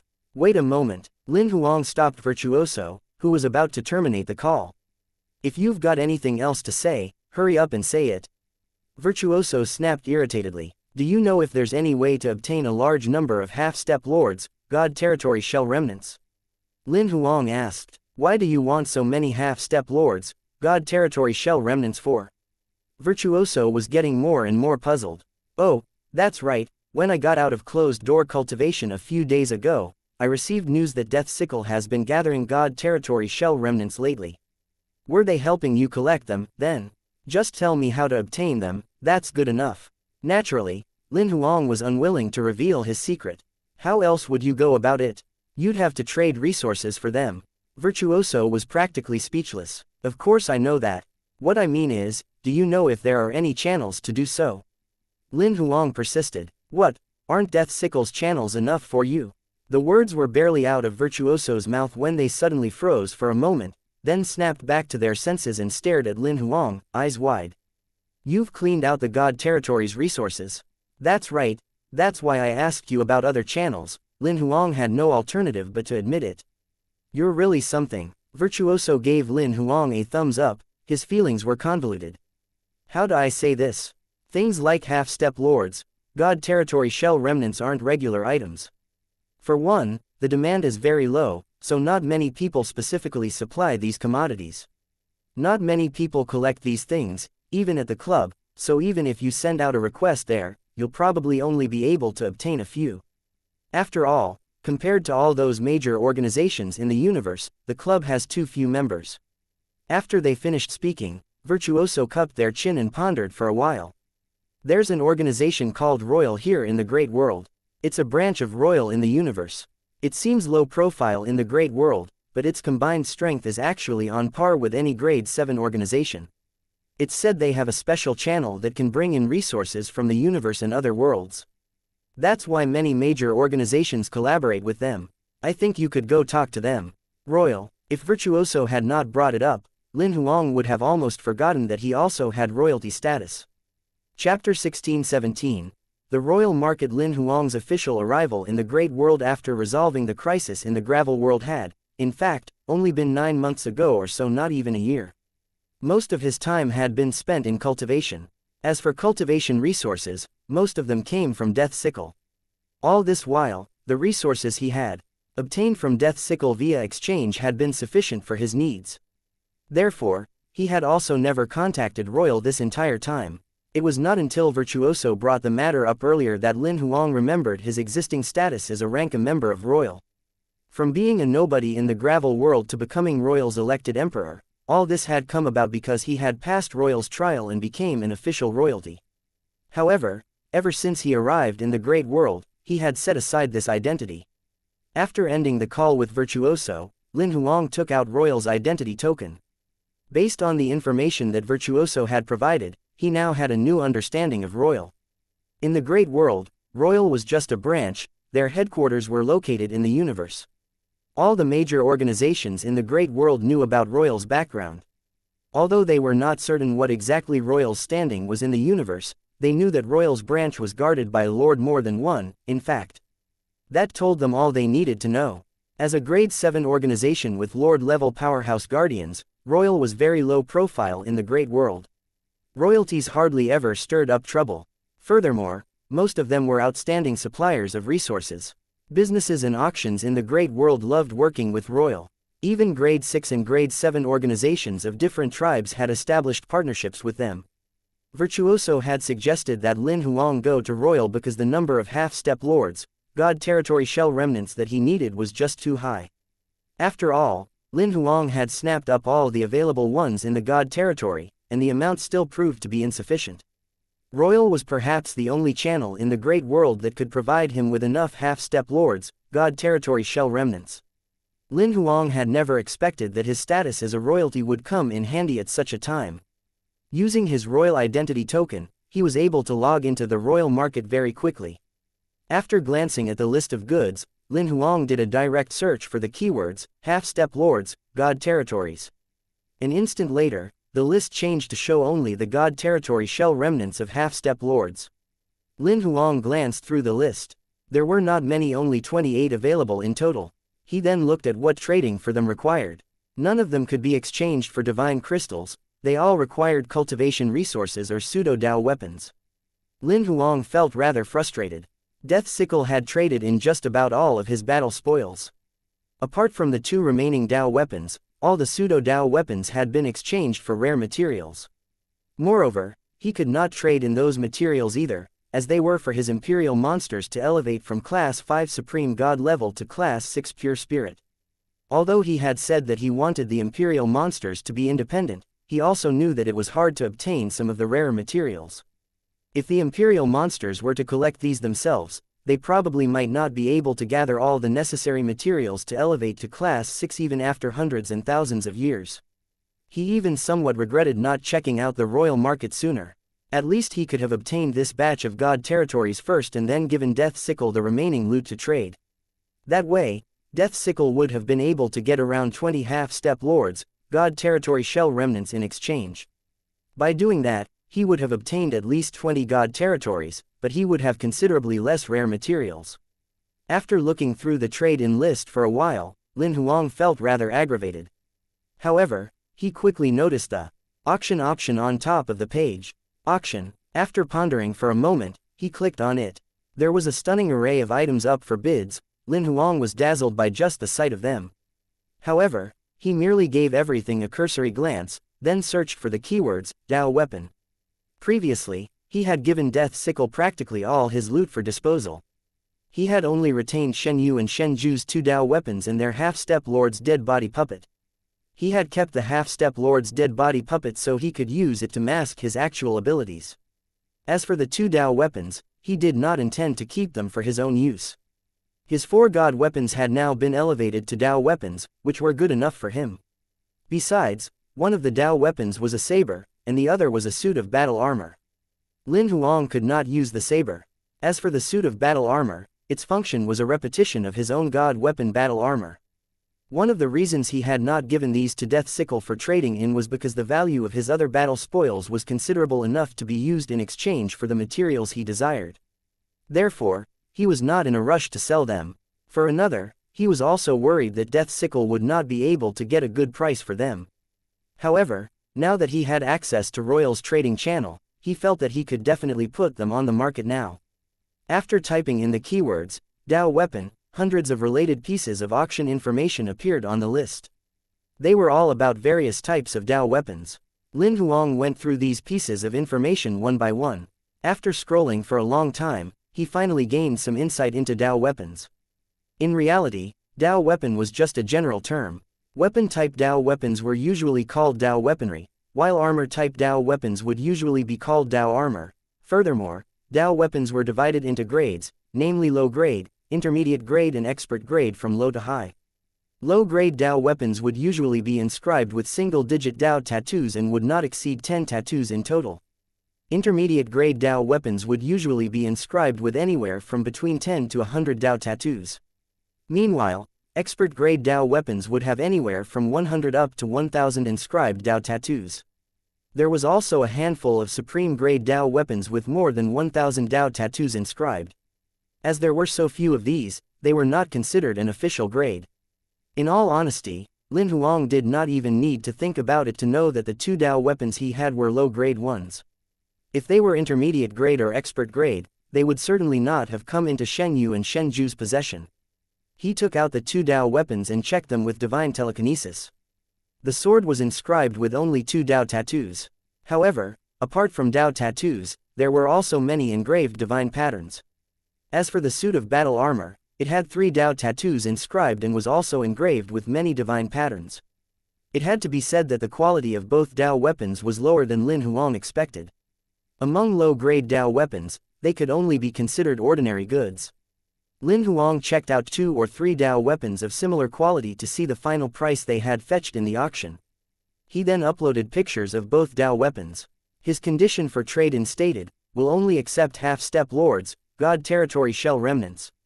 As for the starting bid, Lin Huang filled in, 50 half-step lords, god territory shell remnants, for both Dao weapons. This number was actually the final successful bid that other people had used to purchase Dao weapons of similar quality. Although the market price of half-step lords, god territory shell remnants and pseudo-Dao weapons were similar in the Great World, Lin Huang knew that if price were the sole consideration, then pseudo-Dao weapons possessed higher value. After all, pseudo-Dao weapons were in higher demand, while half-step lords, God territory shell remnants were hardly in demand under normal circumstances. Therefore, Lin Huang set 50 half-step lords, God territory shell remnants as his starting bid. As for the auction period, Lin Huang filled in 10 days. He knew that the serious bidders who frequented Royal's auction would come on almost every day to check on item information.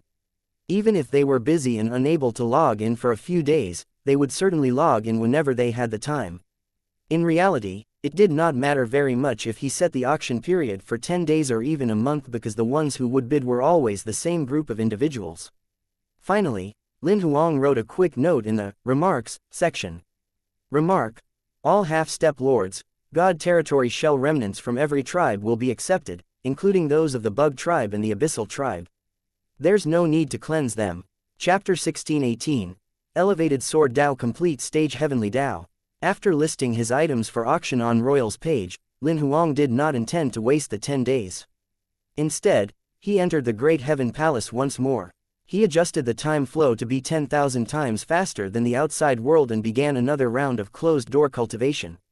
Of course, Lin Huang's main objective was to refine the 26 half-step lords, God territory shell remnants that Death Sickle and Virtuoso had contributed. This time, his closed-door cultivation took over 9,000 days or so. At the end of it, he had completely refined all 26 half-step lords, God territory shell remnants. His combat strength had also soared all the way from 2nd rank to 5th rank heavenly god level. As he had anticipated, the number of half-step lords, God territories needed for refining doubled every time he elevated a rank. He only had to refine 1 God territory when he elevated to 1st rank, then 2 for 2nd rank, 4 for 3rd rank. All in all, it would require 256 to elevate to 9th rank. Furthermore, this was only the number of half-step lords, God territory shell remnants required to elevate from 8th rank to 9th rank. If he started counting from 1st rank to 9th rank, he would need a total of 511. If 1 Dao weapon could only be exchanged for 50 half-step lords, God territory shell remnants, then he would need 11 Dao weapons to be able to obtain enough half-step lords, God territory shell remnants to elevate to 9th rank. When Lin Huang opened his eyes, he did not feel at ease in the least. Although he seemed to be elevating faster than other people at the moment, he required 100 or 1,000 times more resources than they did.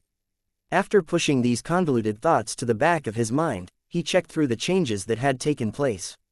His physical body and God soul's strength had seen significant advancement. His divine telekinesis was also considerably more formidable. Most importantly, the number of God sequence chains that he could borrow had skyrocketed from 200 to 1,600. I think I should be much more powerful than many half-step lords now, Lin Huang roughly gauged his ability. However, he did not think that he could call himself a half-step lord level powerhouse at the moment. After thoroughly checking over his current status, his expression soon became rather odd. I can't believe that a genuine sword cultivator like myself is currently being held back by sword Dao cultivation, since he had been busy elevating his combat strength. He had barely spent any time at all practicing his swordsmanship for the past half a year. As a result, his sword Dao had been stagnant at level 2 of sword Dao Heavenly Rule Heavenly Heart. Although he had reached the pinnacle of Heavenly Heart quite some time ago, he had not been able to experience a breakthrough. It hasn't even been a day in the outside world, and the auction will only end in another 9 days. In the Great Heaven Palace, that would be more than 90,000 days. Lin Huang had no intention of wasting the remaining 9 days. I'll seize the opportunity to focus on cultivating my sword Dao then. It did not take Lin Huang very long to list out, one by one, all of the sword Dao inheritances that he had obtained. He then began to practice by simulating them in his mind. Days passed in the Great Heaven Palace. Lin Huang began simulating the sword Dao inheritances one after the other, starting with mythical level, then going to supreme god level including rule-bending power, and onto pure spirit including sequence power. There were not only inheritances he had obtained from the many sword cultivators in the Great Heaven territory, but also endless inheritances from the sword scripture. After all his pure spirit sword skills had been simulated for practice, a sword Dao general outline consolidated swiftly in his mind. This sword Dao general outline had a core of over 30,000 pure spirit sword skills, millions of supreme god level sword skills as its frame, and more than 10 million god-level sword skills to flesh it out, as well as hundreds of millions of transcendent sword skills as its outer covering. As soon as the Sword Dao general outline had consolidated, Lin Huang did not even have time to amend and streamline it before his Sword Dao achieved a breakthrough right away. It elevated from Level 2, Heavenly Heart, to Level 3, Heavenly Dao. After this Sword Dao breakthrough, Lin Huang did not stop. He merely glanced at it and resumed amending his Sword Dao general outline. Days passed in the Great Heaven Palace, as well as in the outside world. When Lin Huang opened his eyes again, 21 days had passed in the outside world. He had never thought that this round of closed-door cultivation would take so long. After looking at the progress of his Sword Dao, he felt satisfied. Although his Sword Dao had not yet achieved a breakthrough and he still remained at Heavenly Dao level, he had already come to complete stage Heavenly Dao. Only an opportunity separated him from a Sword Dao breakthrough in the consolidation of a Sword Seal. This period of closed-door cultivation also gave him a complete understanding of what a sword cultivator would have to do in order to become a lord. It was very simple. All one had to do was to consolidate a Sword Seal. Of course, this was easy to say, but in reality, not many people could do it. Lin Huang knew very well that he would be able to do so, and it would work. However, he had no intention of going down this path since someone else had already done it. Even if he were more powerful than other sword cultivators, it was difficult for him to surpass the essential gap in abilities. He wanted to use his method to achieve complete stage in all aspects that nobody could surpass, and then go on to become a lord. It was not until he came out of the Great Heaven Palace that Lin Huang discovered 21 days had passed in the outside world. The amount of time needed for this round of closed-door cultivation had taken far longer than he had anticipated. Once he returned to the Devil Hunter Star Zone, he checked his royal identity token immediately. The auction had already ended 11 days ago. When he saw the amount of the final bid, Lin Huang was clearly stunned for a moment. The bidding went up to such a high price. The final bid for the Saber Dao weaponry was 112 half-step lords, God Territory Shell Remnants. The Battle Dao armor's final price was even higher, 127 half-step lords, God Territory Shell Remnants. Lin Huang doubtfully looked at the God Territory Shell Remnants within his identity token. The exchanges had been fully completed. The traded items from both the royal market and the auction would be stored in both parties' identity tokens respectively. There were no extra logistics procedures required. This was also a space rule inherent in a royal identity token. Both batches of God Territory Shell Remnants had been automatically moved into Lin Huang's identity token 11 days ago upon completion of the trade. With doubts in his mind, Lin Huang looked through them with divine telekinesis. It only took a moment for him to understand why two such low-quality Dao weapons could be sold for such a high price. Among the total of 239 God Territory Shell Remnants, 70% of them were from Abyssal Half-Step Lords, while 30% of them were from Bug Tribe Half-Step Lords. None of them had been cleansed. Lin Huang could even faintly smell a pungent stench of blood and a disgusting reek. Clearly, some of these half-step lords had been killed very recently. Abyssal God Territory Shell Remnants were hardly worth anything as they were contaminated by abyssal energy. Cleansing them required considerable effort. Furthermore, only lords and powerhouses above lords had the ability to cleanse half-step lord-level Abyssal God Territory Shell Remnants.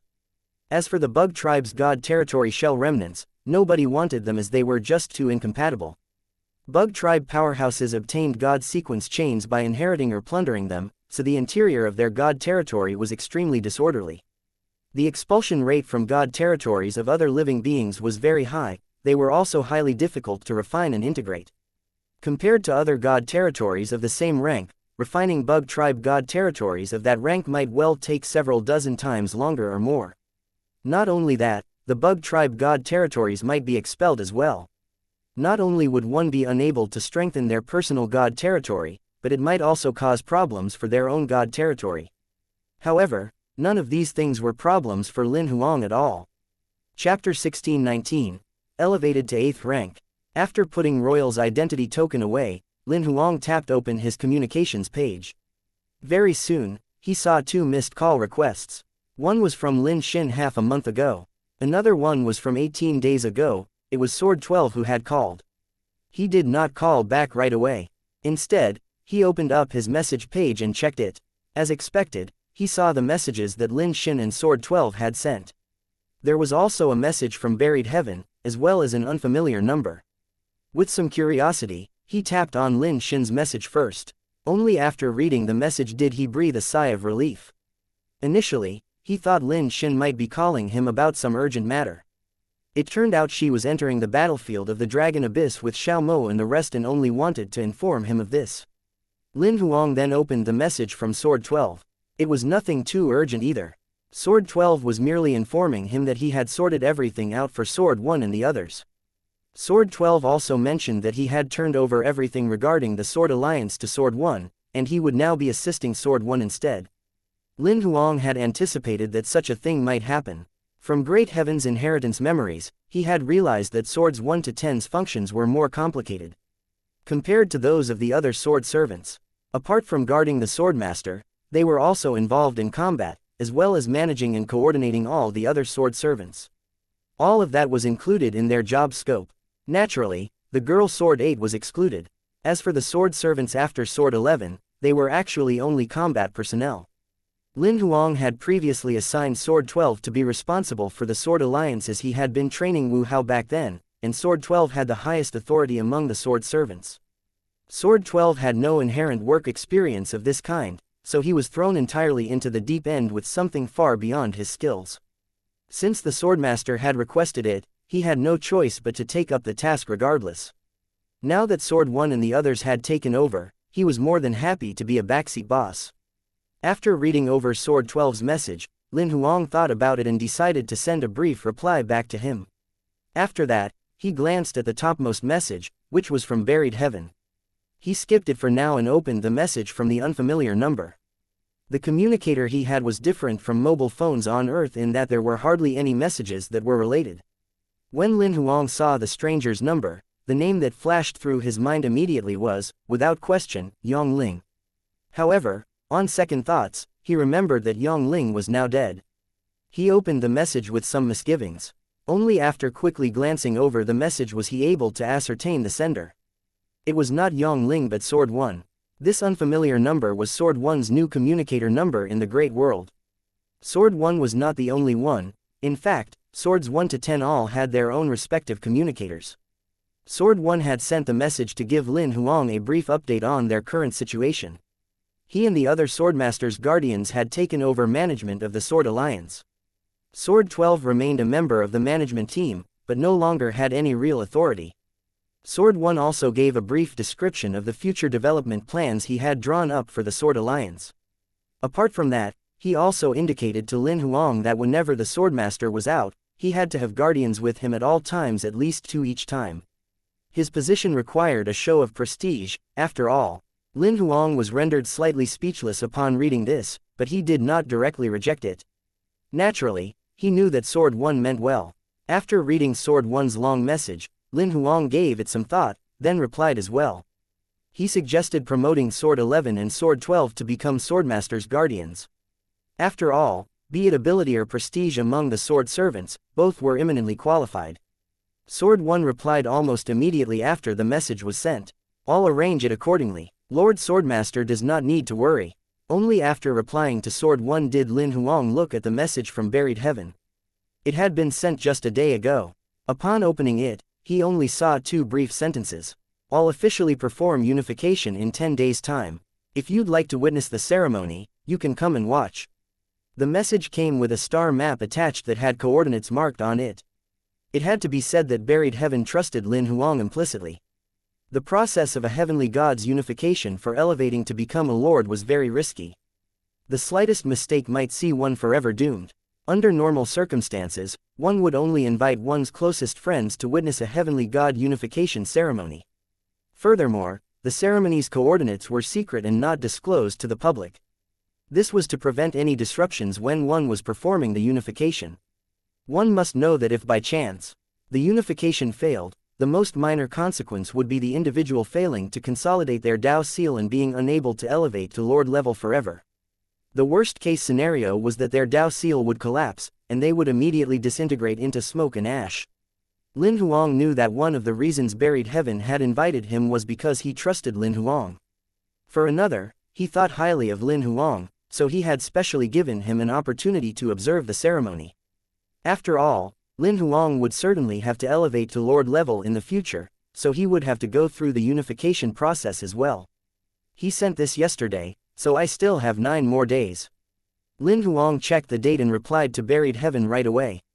I'll definitely be there. Let me express my wishes in advance that Master Buried Heaven will succeed in this unification and become a lord. Buried Heaven replied immediately as well after Lin Huang replied. Thank you. After closing the communications page, Lin Huang scanned his royal identity token with divine telekinesis to check the number of god territories within. He then came up with a rough time estimate.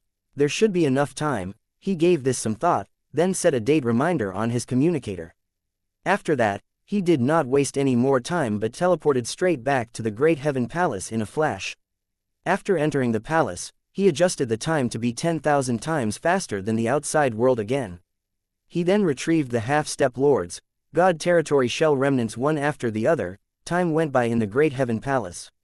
As Lin Huang had expected, the refining of all the god territories was extraordinarily successful. It did not matter if it was the bug tribe's chaotic half-step lords, god territory shell remnants, or the half-step lords, god territory shell remnants contaminated with abyssal energy. There was no hindrance to his refining process at all. This round of closed-door cultivation went on for over 85,000 days. During this time, he fully refined a total of 239 half-step lords, god territory shell remnants. His combat strength elevated from its initial 5th rank heavenly god level all the way to 8th rank heavenly god level. Sensing the number of god sequence chains that he could borrow had skyrocketed to 12,800 chains, Lin Huang had a vague feeling that he might possess sufficient ability to challenge a lord now. He raised his brows after looking at the time on the communicator. 8.5 days have passed in the outside world. This was not too far from what he had anticipated, perhaps a little slower, that was all. Lin Huang stood up immediately and spent a few minutes familiarizing himself with his massive increase in both power and his god's soul strength. He did not go in depth, nonetheless, and opened the doors of the Great Heaven Palace. Since he had given Buried Heaven his word that he would be present at the ceremony, of course, he was not going to break his promise. Moreover, watching Buried Heaven performing unification would be beneficial to him. In the future, he would definitely have to do the same to become a lord. Watching another's unification procedure could be considered a preview of what he would be doing. Lin Huang did not waste even a second and teleported out of the Great Heaven Palace. On the way, he activated the spatial dimensional gateway and hastened to the coordinates marked on the star map. Chapter 1620. Meeting Blood Sickle members for the first time in a vast, silent sky full of stars, a giant black hole invisible to the naked eye rotated slowly. It was mercilessly devouring everything around it: stars, meteorites, dust, and even light. Right now, however, a figure stood before this black hole, seemingly unaffected by gravity at all. If one were to observe from up close, they would see that this was a young man. He looked to be 13 or 14 at most and was less than 1.6 meters tall, but he had a head of short white hair. He hovered before the black hole's great mass just like that. His hands were in his pockets, and his eyes were slightly lidded as if he were waiting for something. Not too far from the white-haired, young man, stood 6 figures of various shapes and sizes.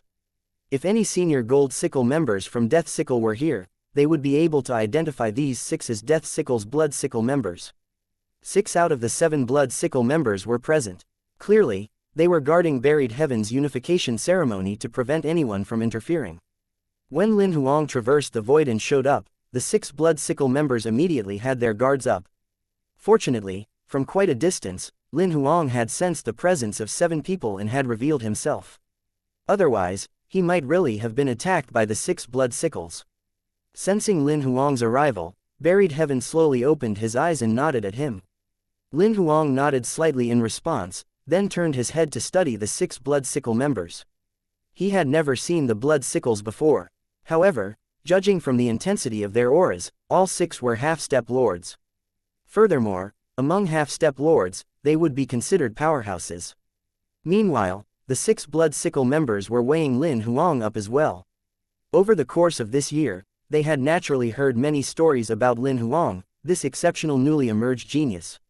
Whether in his identity as Xie Lin or Shu Mu, he had left behind a stunning record of battle exploits in Death Sickle. Not long ago, Lin Huang had anonymously accepted 26 missions.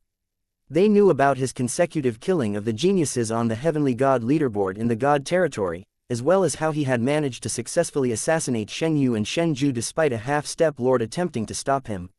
Right now, this young man had finally appeared before them. Naturally, the Blood Sickle members could not help giving him a second look. However, the more they studied him, the more apprehensive they felt. In fact, a moment later, their expressions revealed bewilderment. Although Lin Huang had concealed his aura instead of letting it show through, powerhouses did not need to sense a fully released aura to gauge the standard of their opponent. Just a trace would do. The 6 Blood Sickle members only had one word come to mind after sensing the aura emanating from Lin Huang's person: impenetrable. Due to this peculiar feeling, 2 of the 6 could not help but try probing with divine telekinesis. Naturally, the probe attempts ran into a snag. Lin Huang's current god soul strength was already at the level of a regular lord. Not only that, he had a spirit-type Dao weapon within him that easily blocked any attempts at divine telekinesis probes from the outside world. The 2 Blood Sickle members who could not resist probing had both their strands of divine telekinesis snuffed out easily by the Dao weapon. After the failure of their attempts, the 2 gave an involuntary exclamation at practically the same time. After the remaining 4 asked about it via voice transmission, they could not help trying to probe as well. They encountered the same issue. All 6 Blood Sickles were looking at Lin Huang in an increasingly odd manner. Naturally, Lin Huang had sensed the 6 of them probing one after the other. However, it did not particularly bother him. He then took the initiative to greet them. Shu Mu greets the 6 Blood Sickle seniors. Young Shu Mu, we've heard many things about you throughout this year, and now we're finally able to meet you in person today. The first person to greet Lin Huang was a tall, thin old man. He was fully 3 meters tall and then some, while his body was as gaunt as a withered corpse. His skin was pale, and he looked almost bloodless. Although Lin Huang had never met any of the Blood Sickle members before, Death Sickle's Gold Sickle authorization gave access to a limited amount of information regarding the 7 Blood Sickle members. The man in front of him was one of Death Sickle's founders. His name was Boundless Blood. He had been born into the Blood Protoss tribe, which was considered a major tribe in the God territory, and had a large population. Truly, the younger generation has surpassed their elders. The second person to speak was a long-legged woman of alluring beauty. Her body was almost no different from that of a human. However, several flame-like red tails undulated beneath her skirt. Lin Huang recognized at a glance that this was the only female among the 7 Blood Sickle members who shone of the 9-tailed fox tribe. The 9-tailed fox tribe had been considered prominent for a time in the God territory. At their peak, they had been regarded as one of the most powerful tribes in the God territory. However, they had experienced a significant decline since then. The rest of the Blood Sickles did not speak, but Lin Huang saw one of them nodding slightly at him. This was a saber cultivator who was roughly about the same height as Lin Huang. In appearance, he looked no different from a human, with no distinguishing features to set him apart from an ordinary human being. It was only after Lin Huang had been promoted to Gold Sickle level and obtained authorization to look at information about the Blood Sickles that he found out there was a human among the 7 Blood Sickle members. The man standing before him was evidently this individual. Although only a few brief pieces of information were disclosed, Lin Huang knew that this Blood Sickle was called Gao Ming, and he was a saber cultivator. Lin Huang was aware that the reason he had been able to progress so smoothly as a human within Death Sickle was in no small part due to Gao Ming. It was because of Gao Ming, a human within the Blood Sickles, that such a massive organization in the God territory like Death Sickle had never discriminated against humans. Furthermore, they had always accepted human members. Lin Huang nodded back at Gao Ming as well, indicating that he knew the other's identity. As for the anomaly they sensed from Lin Huang's being, the Blood Sickles did not ask about it. Every supreme genius possessed inherently matchless destinies and incredible luck. These were things others might envy but never achieve. In reality, the 6 Blood Sickles had vaguely guessed that Lin Huang might have a soul-type Dao weapon on him. Very soon, the Blood Sickle members came forward one by one to chat for a while. The atmosphere was not as awkward as Lin Huang expected. He had initially expected that since the Blood Sickle members had higher status and were all half-step lords, they would definitely be haughty in front of him, a mere junior. However, this was not the case. They seemed to sense that his ability was no weaker than theirs. All 6 Blood Sickle members did not treat him as a junior, nor did they put on airs. When selecting a venue for the unification ceremony, is there anything particular that one must pay attention to? Why did Buried Heaven choose this place? After they had become a little more familiar with each other, Lin Huang soon brought up his concerns. From a long way off, he had already sensed the giant black hole behind Buried Heaven. As he had heard a great deal about black holes during his past life on Earth, he still regarded this celestial phenomenon with some awe. The process of unification releases massive amounts of energy, and one also has to battle raptors. It would cause destructive harm to the entire star zone. Naturally, one can't select a region with a dense population, Gao Ming explained. Moreover, there's an advantage to performing unification near a black hole. It can absorb massive amounts of energy waves, which will significantly lower the possibility of being sensed by other powerhouses. I see, so that's why. Lin Huang had evidently learned something. After that, he asked some questions about unification, and the Blood Sickle members answered him one by one. Several hours passed by in this manner. When they sensed Buried Heaven's aura beginning to emanate from him, Lin Huang and the others immediately stopped talking and turned in Buried Heaven's direction. They knew that Buried Heaven's unification was about to begin. Chapter 16:21. Buried Heaven's unification. Buried Heaven's figure hovered in front of the black hole, like a particle of dust facing a giant black whirlpool. He appeared infinitely small in this vast starry sky. However, his aura kept skyrocketing. Within the blink of an eye, Buried Heaven seemed to transform into a ferocious, unrivaled beast even more terrifying than the black hole. God sequence chains of various colors extended out of his body like tentacles. They were no longer invisible like they usually were to ordinary people but had materialized into actual chains. As the God sequence chains extended, Lin Huang was finally able to see the number of God sequence chains that Buried Heaven had mastered, 27 in total. Compared with Lin Huang, this was not considered very many. However, in the entire Great World, this number was already the ultimate limit. After all, Great Heaven, who had dominated an entire era in the Great World, had only mastered 42 God sequence chains.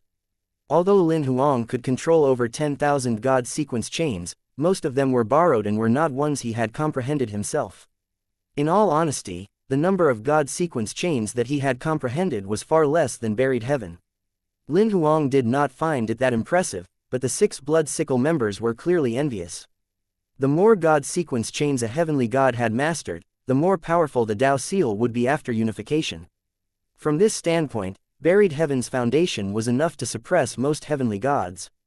They might elevate to become lords, but Buried Heaven would undoubtedly be more powerful than the rest after elevation. The number of God sequence chains used in the first Tao Seal would determine the maximum number of God sequence chains all the subsequent Tao Seals could hold. In other words, 2 lords who started with different numbers of God sequence chains would see an increasing disparity in their abilities as they consolidated more and more Tao Seals. Buried Heaven, for example, had consolidated a Tao Seal that could hold 27 God sequence chains. If he consolidated 2 Tao Seals, they would be able to contain 54 God sequence chains. However, if another Lord's Tao Seal could only hold 9 God sequence chains from the start, then they would only have 18 God sequence chains when they consolidated 2 Tao Seals. Even if the 2 Lords had the same combat strength, the gap between their abilities would only grow wider as the number of consolidated Tao Seals increased. Although the number of God sequence chains that Buried Heaven had mastered did not unduly surprise Lin Huang, he was still fully focused on watching the entire unification process without so much as a blink. In the void, the God sequence chains moved threateningly in a frenzy as if they were completely out of control. Amidst his uncertainties, Lin Huang saw a scene that shocked him even more. The God sequence chains detached from Buried Heaven's body one by one and began coiling together in the air above his head. They seemed to be possessed of some form of sentience. The feeling they gave off was one of dissatisfaction each with the other and wanting to fight until a winner finally emerged. Is this normal? Lin Huang could not help asking the Blood Sickle members. This is the first stage of unification psychic communication, Gao Ming was the first to explain. During this stage, the God sequence chains in the body gain a measure of intelligence. Therefore, they'll vie with each other, with none willing to surrender. This stage is also called the chaotic sequence period and is a very dangerous state. If one's God soul is not strong enough to suppress the God sequence chains, the unification will fail right away. The 9-tailed fox off to one side added with a smile. the best-case scenario would be one's god soul being severely injured and losing their god sequence chains. If they're unlucky, their god soul might be impaled by the berserk god sequence chains, resulting in immediate death. Shouldn't this be happening within his body? How come we can see it? Lin Huang brought up the point that was puzzling him. It's happening in the god territory within his body, certainly. We're only seeing the heavenly Tao's projection, Gao Ming explained again. The exact reason is unknown, but the great worlds will appears to hope that this process will be noticed by the outside world. Therefore, it projects the process of the Lord's unification. Very soon, Lin Huang saw buried heaven's god soul drifting out and engaging the god sequence chains in battle. The god sequence chains had transformed into mutated monsters of all kinds, releasing all sorts of different sequence powers. Within a moment, half the nearby star zone had turned into a battlefield.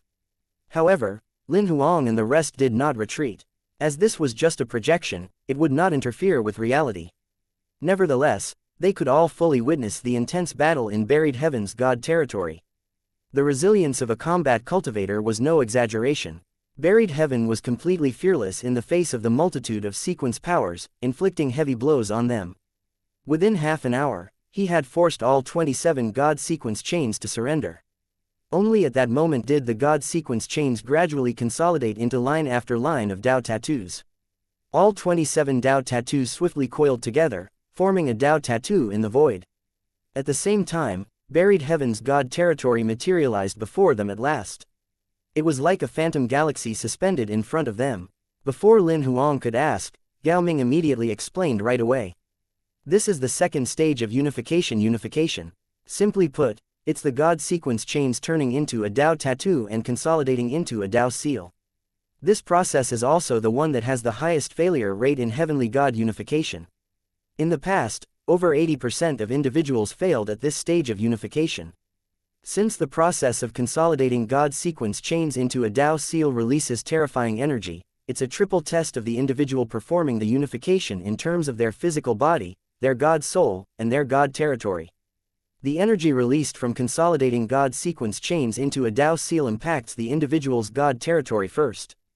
At the same time that the god territory is affected, there will be a measure of energy seeping out that will impact the individual's physical body and god soul. If either the individual's god territory, physical body, or god soul is unable to withstand the impact, the unification will fail straight away. Lin Huang kept nodding as he listened. He immediately thought of the nuclear fusion of hydrogen bombs on Earth. The process of nuclear fusion was the collision of two atomic nuclei, causing polymerization and producing atomic nuclei with heavier substances. At the same time, it would trigger a large number of electrons and neutrons into releasing massive energy. It was also the first time Lin Huang realized that apart from a strong physical body and god soul, one also needed a powerful god territory to perform unification. However, he was aware that he himself was unusual. From the very beginning, his god territory had been at imperial level, which was already different from everyone else. From that time on, he could already refine and integrate the god territories of others. As for later on, he could already directly integrate massive amounts of half-step lords, god territory shell remnants after he had only just elevated to heavenly god level. However, for normal cultivators, the number of god territories they could refine and integrate was limited. The intensity of the refining process was severely restricted as well. Great Heaven was so powerful that he had dominated an entire era and mastered 42 sequence chains. Yet even he only dared to refine 9 ninth rank heavenly gods god territory shell remnants from 1st rank all the way to 9th rank heavenly god level. That was the limit his god territory could sustain. Although buried heaven was powerful, the strength of his god territory was certainly weaker than Great Heaven's. Fortunately, the number of god sequence chains he had mastered was lower than Great Heaven's. Therefore, there was significantly less pressure during his unification. Chapter 1622, Raptors through the Heavenly Tao's projection, the scene inside buried heaven's god territory was clearly displayed. At the moment, the Tao seal that had been consolidated from the 27 Tao tattoos was like an intensely blazing star suspended above the god territory, radiating endless awe-inspiring power. The glaring white light had almost spread to every corner of buried heaven's god territory. Wherever it passed through, it left scorched earth in its wake. Lin Huang could even see countless planets inhabited by living beings, all burning fiercely. Some even crumbled immediately. Almost all the living creatures in the god territory were killed, none were spared. Does this happen to the god territory of everyone who performs unification? Lin Huang asked the handful of blood sickle members with some misgivings. This process is almost inevitable. Living beings will die, stars will collapse, and even galaxies will fall apart, Gao Ming answered, nodding. However, as soon as unification is completed successfully, time in the god territory will revert to the moment before unification started. The destroyed galaxies will be restored to their original state, while the living beings that were killed will be revived where they were. Furthermore, all their memories of having died will be removed. The god territory might seem the same as before, but in reality, once unification is successful, the entire god territory will evolve to a new stage. Realms, rules, and sequences will be reconstructed, creating a fully complete internal circulatory system and forming an independent universe. Only then can the god territory truly be called a kingdom. It sounds very much like a system being upgraded and restarted, Lin Huang thought to himself. As the Dao Seal released its energy, the god territory within buried heaven's body became riddled with craters in the mere span of a few breaths. Practically none of the star zones remained whole. Even the area of space around the entire god territory was starting to quake, and cracks began appearing in the air. Lin Huang and the others could clearly feel a terrifying energy wave being transmitted from buried heaven's body. The god territory within his body can directly interfere with the material realm we're in. At this moment, Lin Huang finally became aware that the energy produced from the unification process was utterly beyond what he had expected. Off to one side, Gao Ming could hear the misgivings in Lin Huang's question. He then immediately explained, the energy produced from unification isn't energy from the Dao Seal itself but from the consolidation of the Dao tattoos. During this process, the energy released from the Dao Seal might be dozens, even hundreds of times more than what the Dao Seal itself inherently contains. This caused Lin Huang to think about nuclear fusion again. If one's god territory isn't strong enough and can't sustain this process, it will immediately collapse, causing the unification to fail, Gao Ming added. At that moment, buried heaven suddenly gave a low groan. A trickle of fresh blood oozed from the corner of his mouth. When the energy from unification breaks through the god territory's restrictions, it will impact the individual's god soul and physical body. This is also the second most difficult stage in the unification process. If either one's physical body or one's god soul cannot sustain this process and collapses, unification will fail. Then does this mean that if one's god territory is strong enough, they can directly suppress the force coming from the unification process and prevent it from impacting their physical body and god soul? Lin Huang could not help asking. Theoretically, that should be the case. Gao Ming glanced at Lin Huang, then continued, however, nobody has managed to achieve this yet. No one's god territory has ever been so powerful that it can directly suppress the process of unification. Lin Huang was not paying attention to the last part of Gao Ming's words. At the moment, he was wondering whether he could strengthen his god territory sufficiently to completely suppress the energy released from unification if at his current pace he were to integrate more half-step lords, god territory shell remnants. Buried heaven, who was not too far off, had his eyes tightly closed, but he seemed to be very much aware of his current condition. A layer of battle armor automatically began appearing on his body. At the same time, a golden glow lit up between his brows, protecting his god soul. These two pieces of equipment were clearly Dao weapons. Once this equipment appeared, buried heaven's aura very clearly calmed itself. Not long later, the white rays of light released from the Dao Seal suspended midair in his god territory gradually began to diminish at last.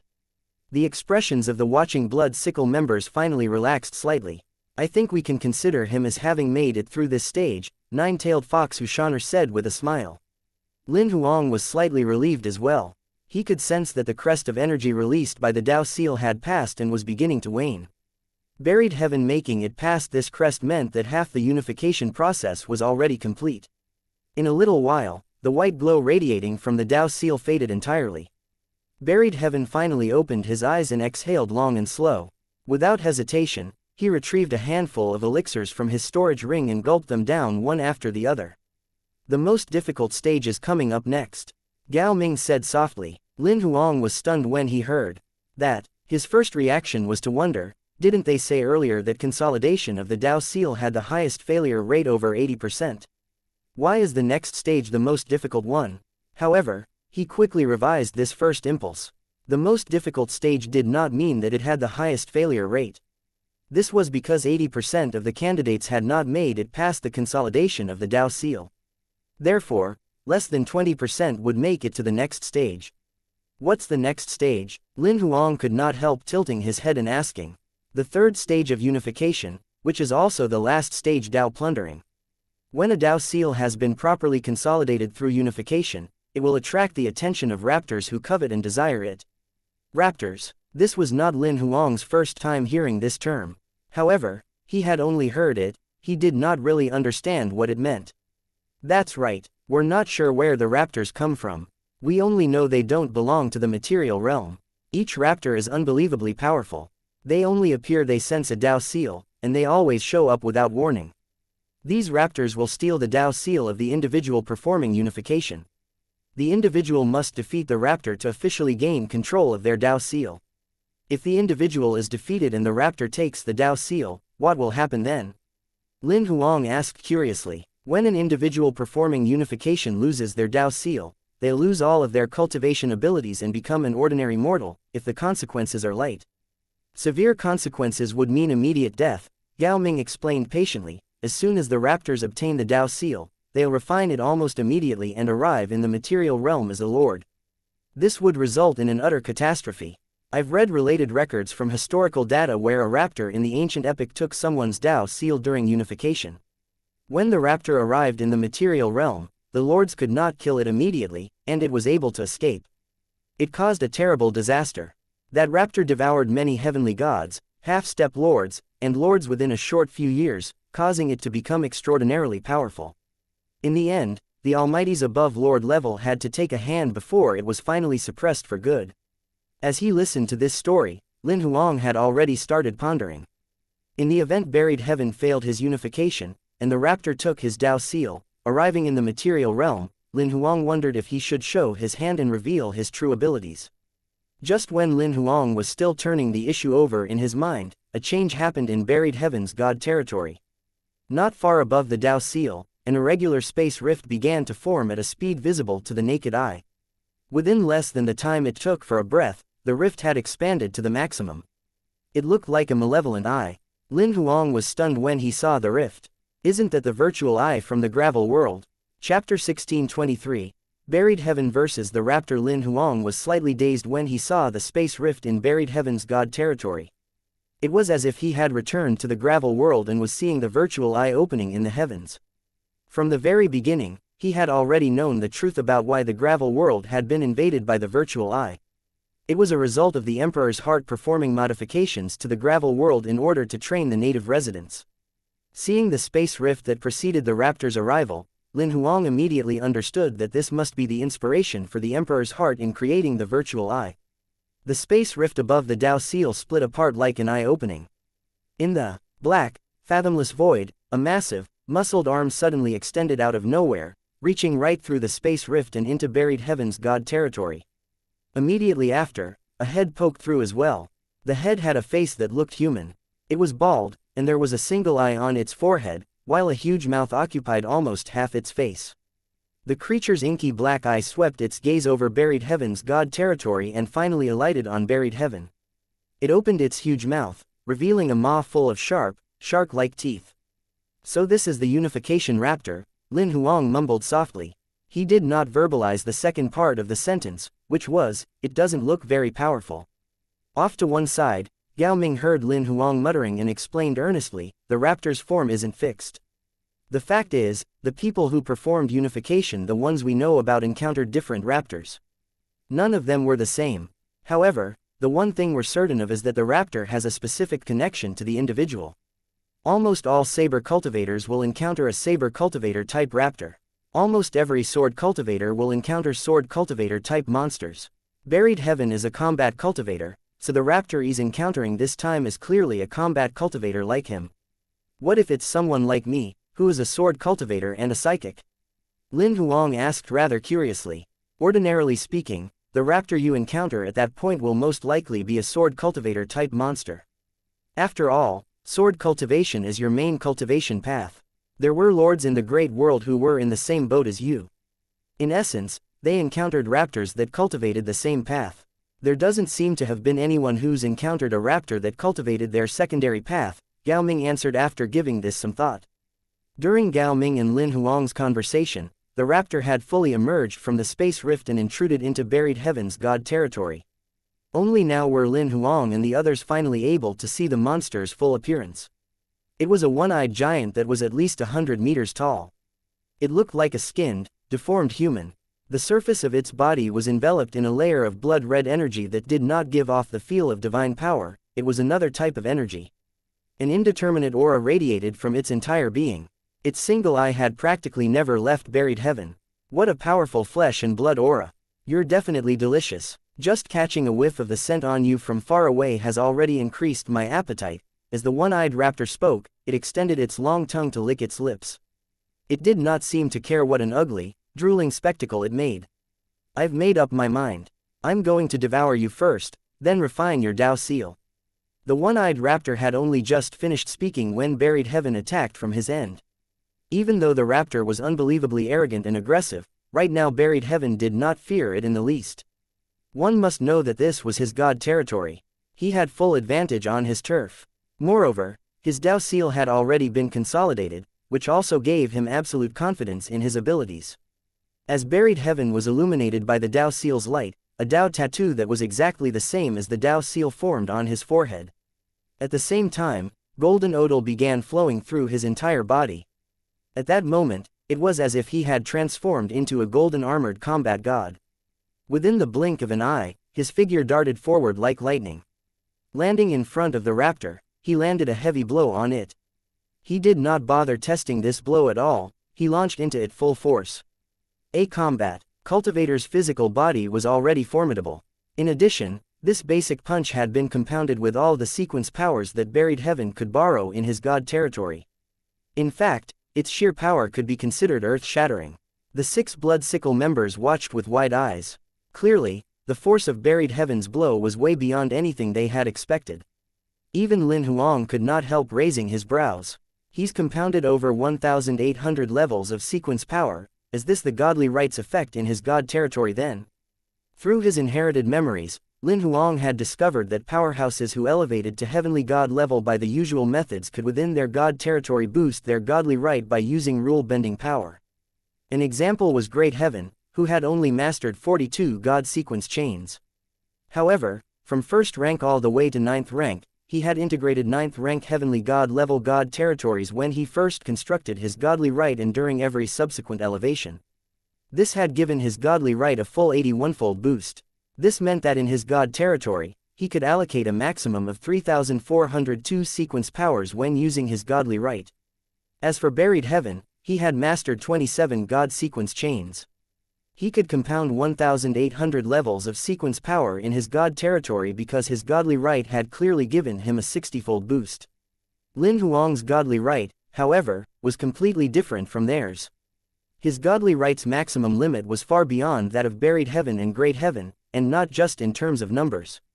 In his god territory, he could freely borrow all of the sequence powers it contained. If his god territory absorbed 1,000,000 or even 10 million god sequence chains, then he could use 1,000,000 or 10 million sequence powers. However, under normal circumstances, a heavenly god's godly right would only work in their own god territory. It could not be used in the outside world. Only by consolidating a Dao seal, becoming a lord, and making their Dao seal the vehicle of the godly right could the godly right be used in realms outside the god territory. This would result in the lord benefiting from the boost in their god sequence chains. It was the equivalent of having 100 million in fixed assets. If it could not be converted into cash, it could not be used at all. However, if one had 100 million in cash, they could use it where and when they pleased. That was the reason why the disparity in ability between lords and heavenly gods could not be bridged. Buried heaven had yet to complete the entire process of unification. Naturally, his abilities could not be reflected in the outside world. Fortunately, the current battle was happening inside his god territory. This was his turf, which meant he could allocate his godly rights boost as he wished. On top of that, he had successfully consolidated his Dao seal, so the flow of odor throughout his entire body right now made him no different from an actual lord. The punch he threw at the one-eyed raptor at that moment was undoubtedly the most powerful blow he had ever thrown in his life. The heavy blow was imbued with a dazzling golden layer of odal and sent straight at the raptor's face.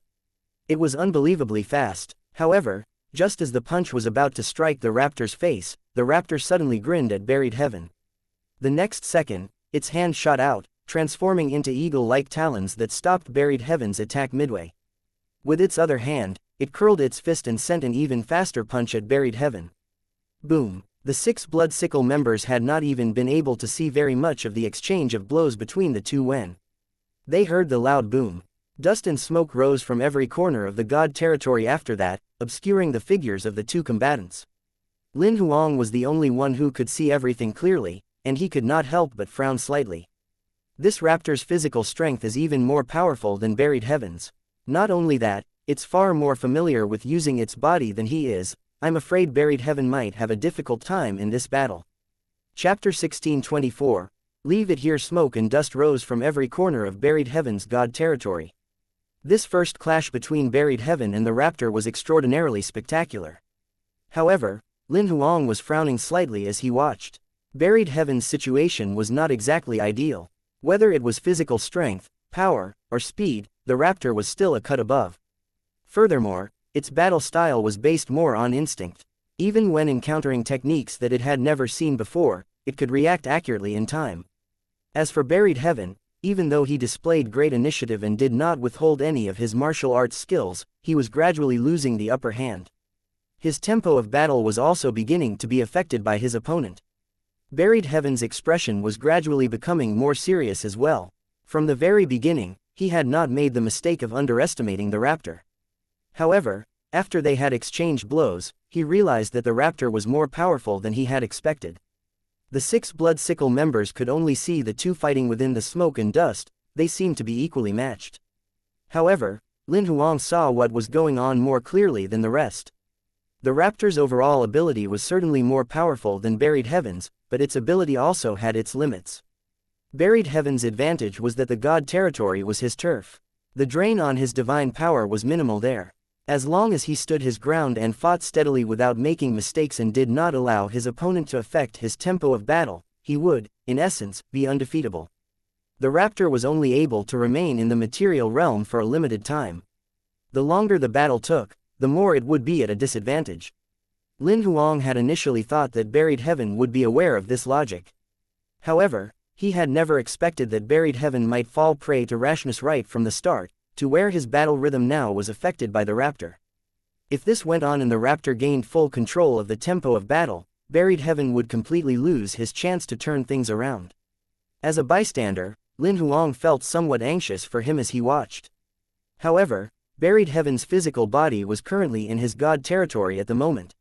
He could not sense anything in the outside world. If not for the heavenly Tao's projection, Lin Huang and the rest would not be able to see anything at all either. Within the god territory, the battle between the two combatants was growing increasingly worrying. Buried heaven was gradually beginning to lose the upper hand, to where the 6 blood sickle members could clearly see that something was off. They began an anxious discussion. Just now, it was very clear he held the advantage. Why has the raptor gained control of the tempo of battle all of a sudden? This raptor's ability is more powerful than buried heaven's, to begin with, and now it's seized control of the tempo of battle. If this goes on, I'm afraid buried heaven's unification will fail this time. It has nothing to do with how powerful the raptor is. Buried heaven was too impulsive and gave his opponent an opportunity. The truth is, he's always held the advantage because that's his turf. He could defeat the raptor just by stalling it. After all, the onlookers were able to see the situation in a much clearer light. The blood sickle members' estimation of the situation was roughly the same as Lin Huang's previously. Unfortunately, buried heaven could not hear these discussions. While the few of them were still in a heated debate, the first clash between the two in the god territory came to an end at last. Buried heaven was sent flying by the one-eyed raptor's heavy blow, shattering dozens of planets. The discussion among the blood sickle members stopped as soon as they saw what was happening in the projection. They stared at the projection with worry in their eyes. Lin Huang was the only one who raised his brows. Buried heaven had lost this first encounter. However, as far as buried heaven was concerned, this might just be a chance for him to regroup. Lin Huang clearly noticed that while buried heaven seemed to have been sent flying, in reality, he had put up a defense at the very last moment and had not suffered any physical harm. Furthermore, he had utilized the impact of his opponent's attack to exit the battlefield temporarily. Perhaps he wanted to buy himself some time to replay the battle mentally and find out what the issue had been in the previous encounter. Lin Huang had always regarded Buried Heaven as a true powerhouse. A true powerhouse not only had to have formidable abilities but also extreme mental fortitude. Lin Huang felt that Buried Heaven possessed such qualities. Just like Lin Huang had thought, Buried Heaven was indeed rapidly replaying the battle in his mind. The truth was, he had succumbed to his opponent's blow on purpose. He merely wanted to get out of this battle temporarily, so he could utilize the viewpoint of a bystander and see where his problem lay. It only took a moment for his mind to replay the entire first round of battle. He instantly realized his problem after watching the entire battle as an observer. I was in too much of a rush to defeat him, Buried Heaven grinned slightly after discovering the root of the issue. He felt that in the next round of battle, he would definitely be able to emerge victoriously. The raptor had no idea what Buried Heaven was thinking. It merely assumed that it held the upper hand.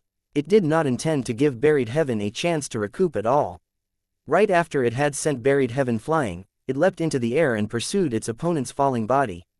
The minute it caught up and was preparing to deal a heavy blow to the other party, it noticed Buried Heaven's calm smile as well as the kick that he had been preparing for some time. In a flash, millions of golden rays shot from Buried Heaven's right toe, aiming straight for the one-eyed raptor's single eye.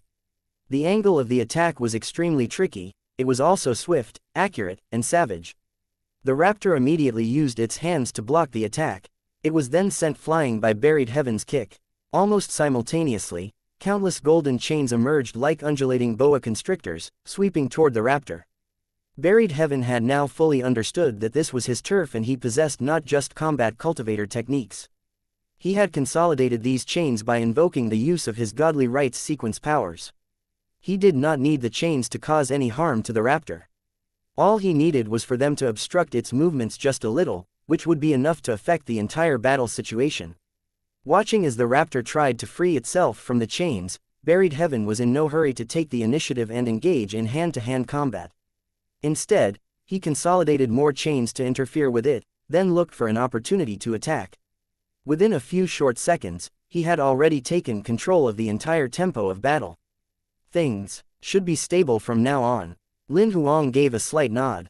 Sure enough, Buried Heaven's performance was now completely different after adjusting his mindset. The 6 Blood Sickle members who had initially felt somewhat worried were now overjoyed and their spirits lifted. It was as if they could see that Buried Heaven's elevation to Lord level was not far off. However, just when the situation in the God territory had improved and Buried Heaven was taking control of the battle, an abnormal wave of energy came from the nearby black hole. Lin Huang sensed the anomaly at once and immediately looked in that direction. He saw a dimensional whirlpool appear inside the black hole. It had almost completely integrated with the black hole so that it appeared as one with it and was extremely hard to see with the naked eye. Right as Lin Huang looked over, he saw a fair, flawless palm extend itself from the whirlpool. Imbued with immeasurable force, it hurtled toward the heavenly Tao's projection of Buried Heaven's God territory. As soon as the palm appeared, the 6 Blood Sickle members instantly attacked without hesitation, intending to block the assault. Thanks to the broken Tao Seal's effect, the power of the 6 Blood Sickle's attacks far surpassed that of heavenly gods. The attacks were compounded with over 100 levels of sequence power. The minimum was over 400 levels, with a maximum of over 700 levels. As the 6 joined forces, a vast and mighty momentum struck the massive palm in succession. However, the palm breached the 6 Blood Sickle members' attacks one by one. Its speed merely decreased slightly, it was still determinedly heading in the direction of Buried Heaven's God territory. Since you don't seem to want this hand anymore, you may as well leave it here. Lin Huang muttered softly as if he were talking to himself. An instant later, a long, narrow-bladed battle sword had appeared in his hand when, no one could tell. He returned the sword to its scabbard slowly. In the distance, a blood-red sword gleam had already swept over the massive palm. The unstoppable palm halted its advance as if time had stopped that very instant. Chapter 1625. Buried Heaven elevates. The individual who had attacked so suddenly was clearly a lord. The 6 Blood Sickle members were not able to block the assault even though they had joined forces.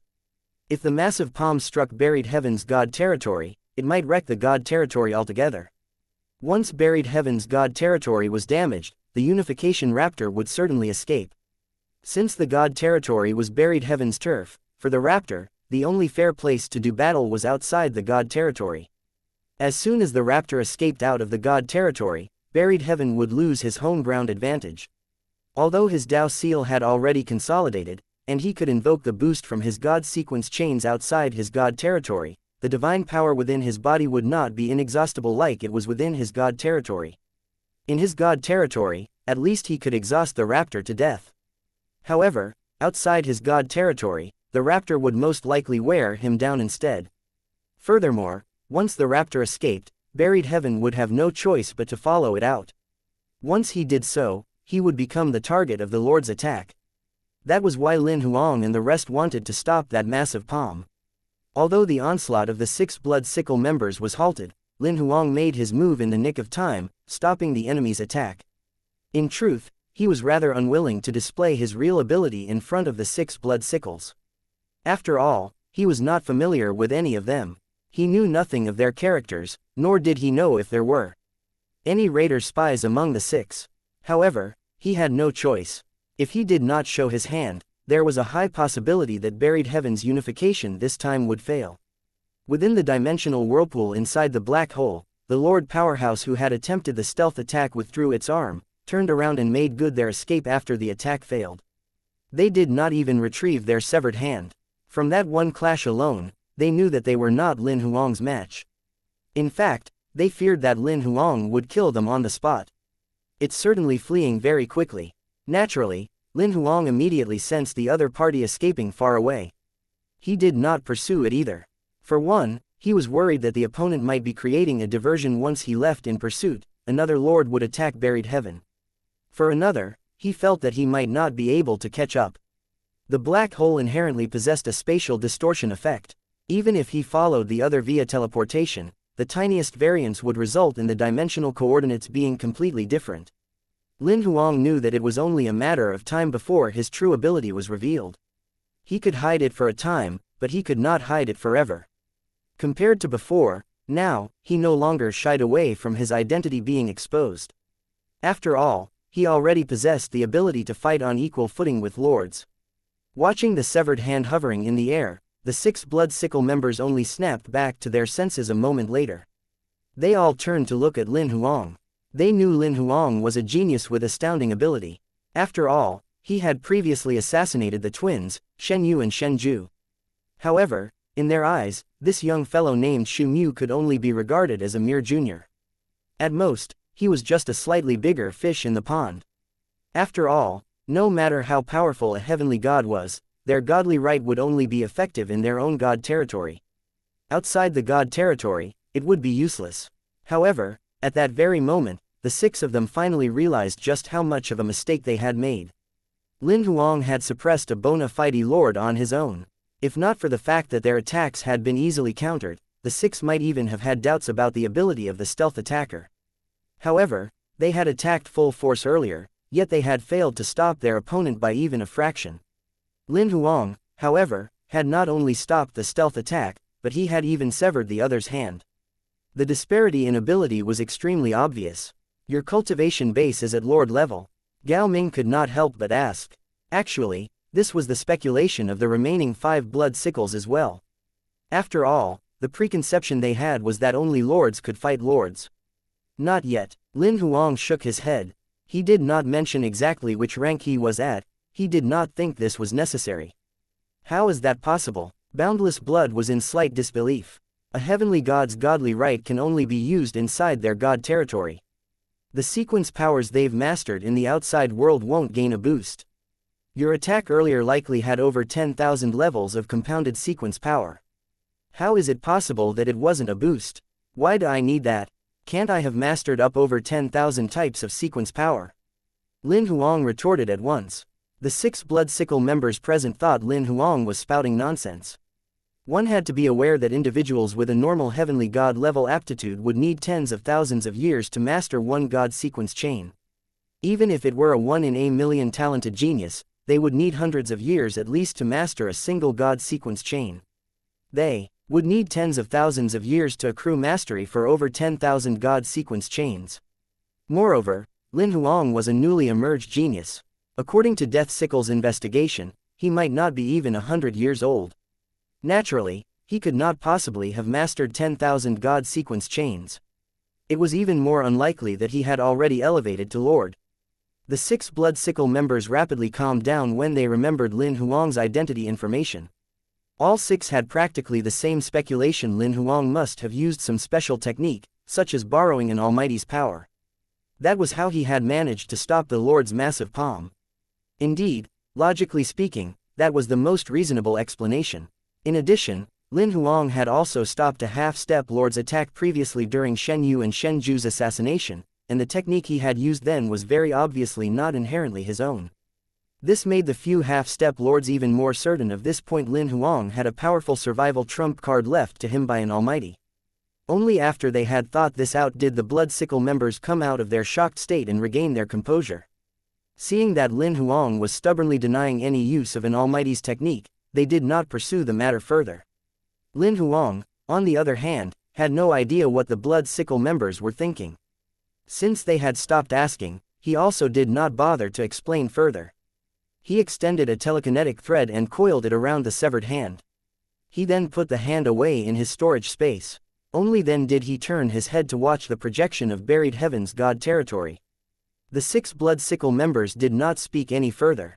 They looked over at the projection of the God territory in silence and continued observing the fight. In the God territory, the battle between buried heaven and the raptor was becoming more and more intense. Buried heaven had also gotten increasingly into the zone and had taken control of the entire battle now. Every attack was delivered full force without holding back. Even in defense, he was only protecting crucial body parts. He was like a mad demon now. Lin Huang and the rest could not help exclaiming in admiration to themselves. This was the best way to do battle in the God territory. There was no need to worry about the drain on one's power or be concerned about getting injured. On the other end, the divine power in the raptor's body was nearing critical levels. When the raptor entered the material realm, it was restricted by the realm itself. Before obtaining the Dao seal, they could not replenish their power from the material realm at all. The more they used the energy in their bodies, the more it would decrease. The battle between buried heaven and the raptor lasted for almost 3 days and 3 nights before coming to an end at last. The powerful raptor was finally drained to the point of collapse, and buried heaven slaughtered it in his God territory. After the raptor's death, buried heaven's Dao seal absorbed the raptor's true spirit automatically, making it part of the Dao seal itself. Only then was buried heaven considered to have completed his unification. A moment later, he strode out of his God territory and his aura was now completely different. Chapter 1626. Headquarters was attacked. Buried heaven, your successful unification can be considered something that we haven't managed to achieve. That's awesome. You've become a lord today. After this, you'll soar to new heights. Congratulations. Let's have a celebration party when we return to headquarters. The 6 Blood Sickle members immediately hastened forward to congratulate buried heaven. Seeing that buried heaven was surrounded by Blood Sickle members, Lin Huang did not join them. Instead, he waited till they had finished chatting, and buried heaven was making his way over before he delivered his congratulations, grinning. Congratulations, boss buried heaven, for succeeding in your unification and becoming a lord. Don't forget to protect me, boss. You little rascal. Buried heaven smiled and scrutinized Lin Huang for a while. He noticed the anomaly in Lin Huang's aura as well but was still able to vaguely sense his combat strength. Given the current progress of your cultivation, it won't be too long before you're at this level. Don't rush into things after achieving 9th rank. Build your foundation and only break through when you're confident, buried heaven added. I have a feeling that your ability might far exceed mine after you become a lord. When that time comes, it won't be me protecting you anymore. Clearly, buried heaven had no idea that a lord had attempted a stealth attack outside his God territory earlier, nor was he aware of Lin Huang's true ability. He genuinely thought that right now, he could protect Lin Huang. The expressions on the faces of the 6 Blood Sickle members were rather odd. In their minds, they were thinking that this young fellow's background was much more complicated than buried heaven had imagined. He had an almighty above lord level protecting him. Why would he need the protection of a low-level lord who had just elevated? Lin Huang did not intend to reveal his abilities for the moment. He nodded with a smile. All right, when I become a lord in the future, I'll protect you. The two of them chatted for a little bit before Buried Heaven was dragged away by the blood sickles for the celebration party. They invited Lin Huang along as well. Initially, Lin Huang wanted to decline since he was not familiar with the blood sickle members. However, after giving it some careful thought, he realized that nobody had mentioned the Lord's attempted attack earlier. He felt that he should find some time to tell Buried Heaven about it. The Lord had attempted to attack during Buried Heaven's unification, but this did not mean they would not try again after Buried Heaven's elevation to Lord level. Everyone went through the dimensional portal and returned to Blood Sickle's shelter right away. However, everyone sensed something odd right after they went through the dimensional portal. The Guardian Half-Step Lord's aura was gone. Not only that, there was no trace of any life force in Death Sickle's headquarters. Lin Huang did a sweep with divine telekinesis. Everyone in Death Sickle's headquarters was dead. Buried Heaven and the 6 blood sickles looked grim. Evidently, they had just discovered the situation at headquarters. Buried Heaven vanished right away in a flash. The next instant, he appeared in the cultivation room on the highest floor of headquarters. Lin Huang and the rest hurriedly followed suit. Subsequently, Lin Huang saw a middle-aged man quietly sitting on a meditation cushion in the cultivation room. His head was sunk low, and any signs of vitality were completely absent. Lin Huang immediately identified the man. He was one of the 7 blood sickle members, Sun Zan of the Heavenly Ape tribe. According to the information Death Sickle had made public, Sun Zan was a combat cultivator and the powerhouse with the most powerful physique in Death Sickle. Of course, this was based on the rankings before Buried Heaven had elevated to Lord level. Old Sun, the blood sickle members exclaimed involuntarily. Don't get close yet, check with divine telekinesis to see if someone's left any sort of booby trap on him. Lin Huang immediately stopped them, seeing that they were about to hurry forward and lift the body. It was not that. Buried Heaven and the other blood sickle members had not thought of this, it was merely that concern had made them lose their heads. In comparison to Buried Heaven and the rest, Lin Huang was the least familiar with the deceased. In fact, it was his first time seeing Sun Zan. Naturally, he was also the most vigilant. The others halted immediately upon hearing Lin Huang's reminder. They began carefully checking the deceased over with divine telekinesis. They only went forward a moment later after finding nothing amiss. There are no traces of battle, and Old Sun doesn't have any wounds on him, Yao Ming said after checking the corpse. It should be that his god soul was obliterated right away by a Lord-level powerhouse. It has to be the same group of people as that fellow who launched a stealth attack at Buried Heaven, Hushoner said venomously. What? Someone tried to launch a stealth attack at me? Buried Heaven's expression was full of disbelief. During your unification, a lord tried a surprise attack. He wanted to damage your god territory. However, Shu Mu stopped him. Gao Ming gave a brief summary of what had happened. Buried Heaven looked at Lin Huang with an utterly astonished expression. You severed the Lord's hand. I've got some special techniques. Lin Huang did not deny anything, but neither did he admit that he possessed this level of ability. The 6 blood sickle members were now even more certain about their previous speculation when they heard this. Lin Huang had to have borrowed the technique that an almighty had left for him. Can you show me the hand? Buried Heaven asked. Lin Huang immediately retrieved the severed hand and passed it to Buried Heaven. Buried Heaven took the severed limb and sent his divine telekinesis into it. A second later, there was a low grunt, and the hand tore free from Buried Heaven's grasp. It then charged in Hushoner's direction as if it had come alive. However, at that moment, Lin Huang extended a few divine telekinesis threads and entangled the hand in them. He then pulled it back forcefully. If you dare try moving again, I'll obliterate you. Lin Huang's battle sword came out of its scabbard once more. The point of the sword lightly rested on the back of the hand and pierced down about a centimeter or so. Blood began oozing from the severed hand. It seemed to be able to understand Lin Huang's threat and did not dare to move again. Nearby, Hushoner was still in a state of shock. Earlier, she had thought she was going to die. The others were staring at Lin Huang in amazement. At that moment, Buried Heaven spat out a mouthful of blood. He gave Lin Huang an inscrutable glance after coming back to his senses, then said, "This person's abilities are more powerful than mine. Although he's also a low-level lord, he's definitely consolidated more Dao seals than I have. He's mastered at least 5,000 God sequence chains." As to how Lin Huang had managed to sever the hand, Buried Heaven did not pursue the matter further. For now, We'll leave the suppression of the hand to you. In a few days, when we need it, we'll come to you then. From the looks of things now, Old Sun's death and the attempted attack on me ought to be related. Moreover, it's no surprise that the same group of people is likely responsible. That's because it can't possibly be a coincidence two such events happening at the same time. Buried Heaven did not dwell further on the issue of the hand. They sent 2 lords to suppress Death's sickle. That's unbelievably brazen. Boundless Blood's eyes narrowed slightly. The attack might not really be directed at Death's sickle. Lin Huang could not help speaking up at that point. They might have a personal grudge against Buried Heaven, or Old Sun and the rest of you Blood Sickle members. Killing everyone in Death Sickle might just have been in passing.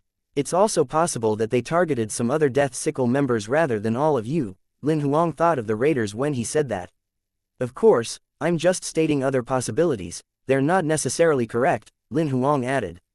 The things you've mentioned are certainly possible. Buried Heaven was the first to agree. Right now, my thoughts on the matter are that we should look at lords specializing in God's soul cultivation first. That's the biggest lead. Secondly, we should look for a lord who has recently had his hand severed. The hand Shumu severed isn't something that can be regenerated within a short time. The third thing is that the lords who attacked might not have come from the God territory but from somewhere else. We can check the God territory's entry records for lords. Lord-level powerhouses have to report to the authorities when visiting other territories. Buried Heaven rapidly sketched out his investigation plan. Chapter 1627. A suspected killer. As soon as Lin Huang returned to the Devil Hunter Star Zone, he activated the communication transfer function on his communicator and transferred it to Sword One's communicator. He also authorized access for Sword One to enter and exit the Great Heaven territory freely.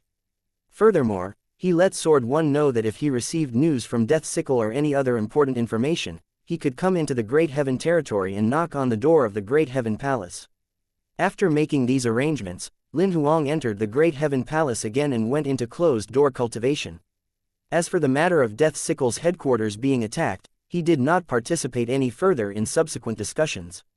In reality, his presence did not really matter since Buried Heaven and the Blood Sickle members were there. In terms of resources and connections, Death Sickle most certainly had more of them than he did. Lin Huang did not want to waste his time by joining in. Of course, if they needed his help with anything, he would not say no either. Since the 2 Death Sickle incidents, all he wanted now was to become as powerful as possible. This was because he felt that it was only a matter of time before he was noticed by raiders. He even suspected that he might already have been targeted by raiders. Inside the Great Heaven Palace, Lin Huang sat down cross-legged and began to list out, one by one, the methods for making himself more powerful. First of all, for my combat strength, I'll need 256 half-step lords, God territories to elevate from 8th rank to 9th rank. Although there are an extra 17 God territories left from elevating to 8th rank previously, I still need 239 more to elevate. In the interim, it will be extremely difficult to obtain so many half-step lords, God territories. All I can do is obtain more resources later on to trade for half-step lords, God territories. Secondly, my sword Dao is already at a critical boundary. Whether or not I can go a step further and break through from sword Dao heavenly rule to sword seal will depend on chance. Looking at things now, the possibility of achieving a breakthrough in the short term isn't very high. Thirdly, the maximum number of God sequence chains that I can borrow is already at 12,800 chains. If I want to increase that number, I have no choice but to use combat strength to achieve a breakthrough. Of course, in the long run, I need time to comprehend those borrowed God sequence chains and transform them into my own. However, I can't strengthen my ability by comprehending God sequence chains from scratch. I can definitely wait on this until I've elevated to 9th rank or 10th rank. Number 4. There's still room for improvement in my divine telekinesis. I still have the last 8 images of the unknown divine telekinesis visualization set that I haven't visualized yet. This is a way for me to elevate my abilities at present. Number 5. The Gods figurines combat souls. Strength is lagging far behind my current abilities. This is actually also something that can be elevated. However, should I refine a new batch of half-step Lord dead bodies or use advance cards right away to elevate the original Gods figurines? For now, I haven't figured that out yet. The 6th thing would be elevating the Imperial monsters' abilities. They'll mainly have to rely on themselves for this. After all, I can't help with elevating their combat strength. I'll help when they need to advance a level. However, apart from advance cards, it's quite impossible to expect them to accumulate materials. I'm guessing that for rare elevation materials, I'll still need to find a way to gather them. Number 7. There's room for improvement in the Sword Servant's abilities as well. The Swordmaster Guardians like Sword 1 and Sword 2 in particular, they have the ability and the accumulated experiences necessary to break through and become lords. However, this can't be rushed. I still need to give them enough time to prepare themselves. For the rest of the Sword Servants, their potential has almost been exhausted. Not many of them will be able to elevate to Lord level. Lin Huang analyzed every aspect of his current situation. After a moment of thought, he calmed his mind and began to visualize the 101st unknown divine telekinesis visualization image. He chose to strengthen his divine telekinesis since this was the fastest way for him to elevate at present and would not cost him anything extra. All he had to do was to invest time and effort. Very soon, Lin Huang entered a visualization state. Time passed, day by day, in the Great Heaven Palace. In the outside world, 3 days had passed. However, in the Great Heaven Palace, it had been over 30,000 days. Lin Huang, who had been sitting, legs crossed, like a piece of deadwood, finally opened his eyes today. After spending over 30,000 days, he had finally visualized the 101st image successfully. When he opened his eyes, the first thing he did was check the date. When he realized he had only used 30,000 days or so, he felt quite happy. This was because he knew that the visualization would become increasingly difficult after the 100th image. Based on his estimation, if he had tried this when his divine telekinesis was not at Lord level yet, he would need over 300,000 days to visualize just the 101st image. In other words, approximately a month would pass by in the outside world. Now, however, the efficiency of his visualization had increased significantly. He could clearly sense that his divine telekinesis had also become more powerful. It looks like the origin of this set of visualization images might not be so simple after all. Lin Huang had only now realized that the improvement in his divine telekinesis brought on by the visualization images had far surpassed his expectations. Seeing that Sword 1 had not come to awaken him, Lin Huang decided to quiet his mind again and seize the time to visualize the 102nd visualization image. 6 days went by in the outside world. In the Great Heaven Palace, however, over 60,000 days had passed, since time was accelerated 10,000 times. When Lin Huang opened his eyes again, he had already visualized the 102nd visualization image. He only needed a cursory check to discover that his divine telekinesis strength was now at peak lower rank Lord level. He had initially supposed that his divine telekinesis strength would elevate to lower rank Lord level after visualizing all 108 visualization images. However, he now discovered that this had been achieved even though he had only visualized the 102nd image. If I continue the visualizing, don't tell me my divine telekinesis strength might achieve a breakthrough to middle rank Lord level. Lin Huang was rather astonished.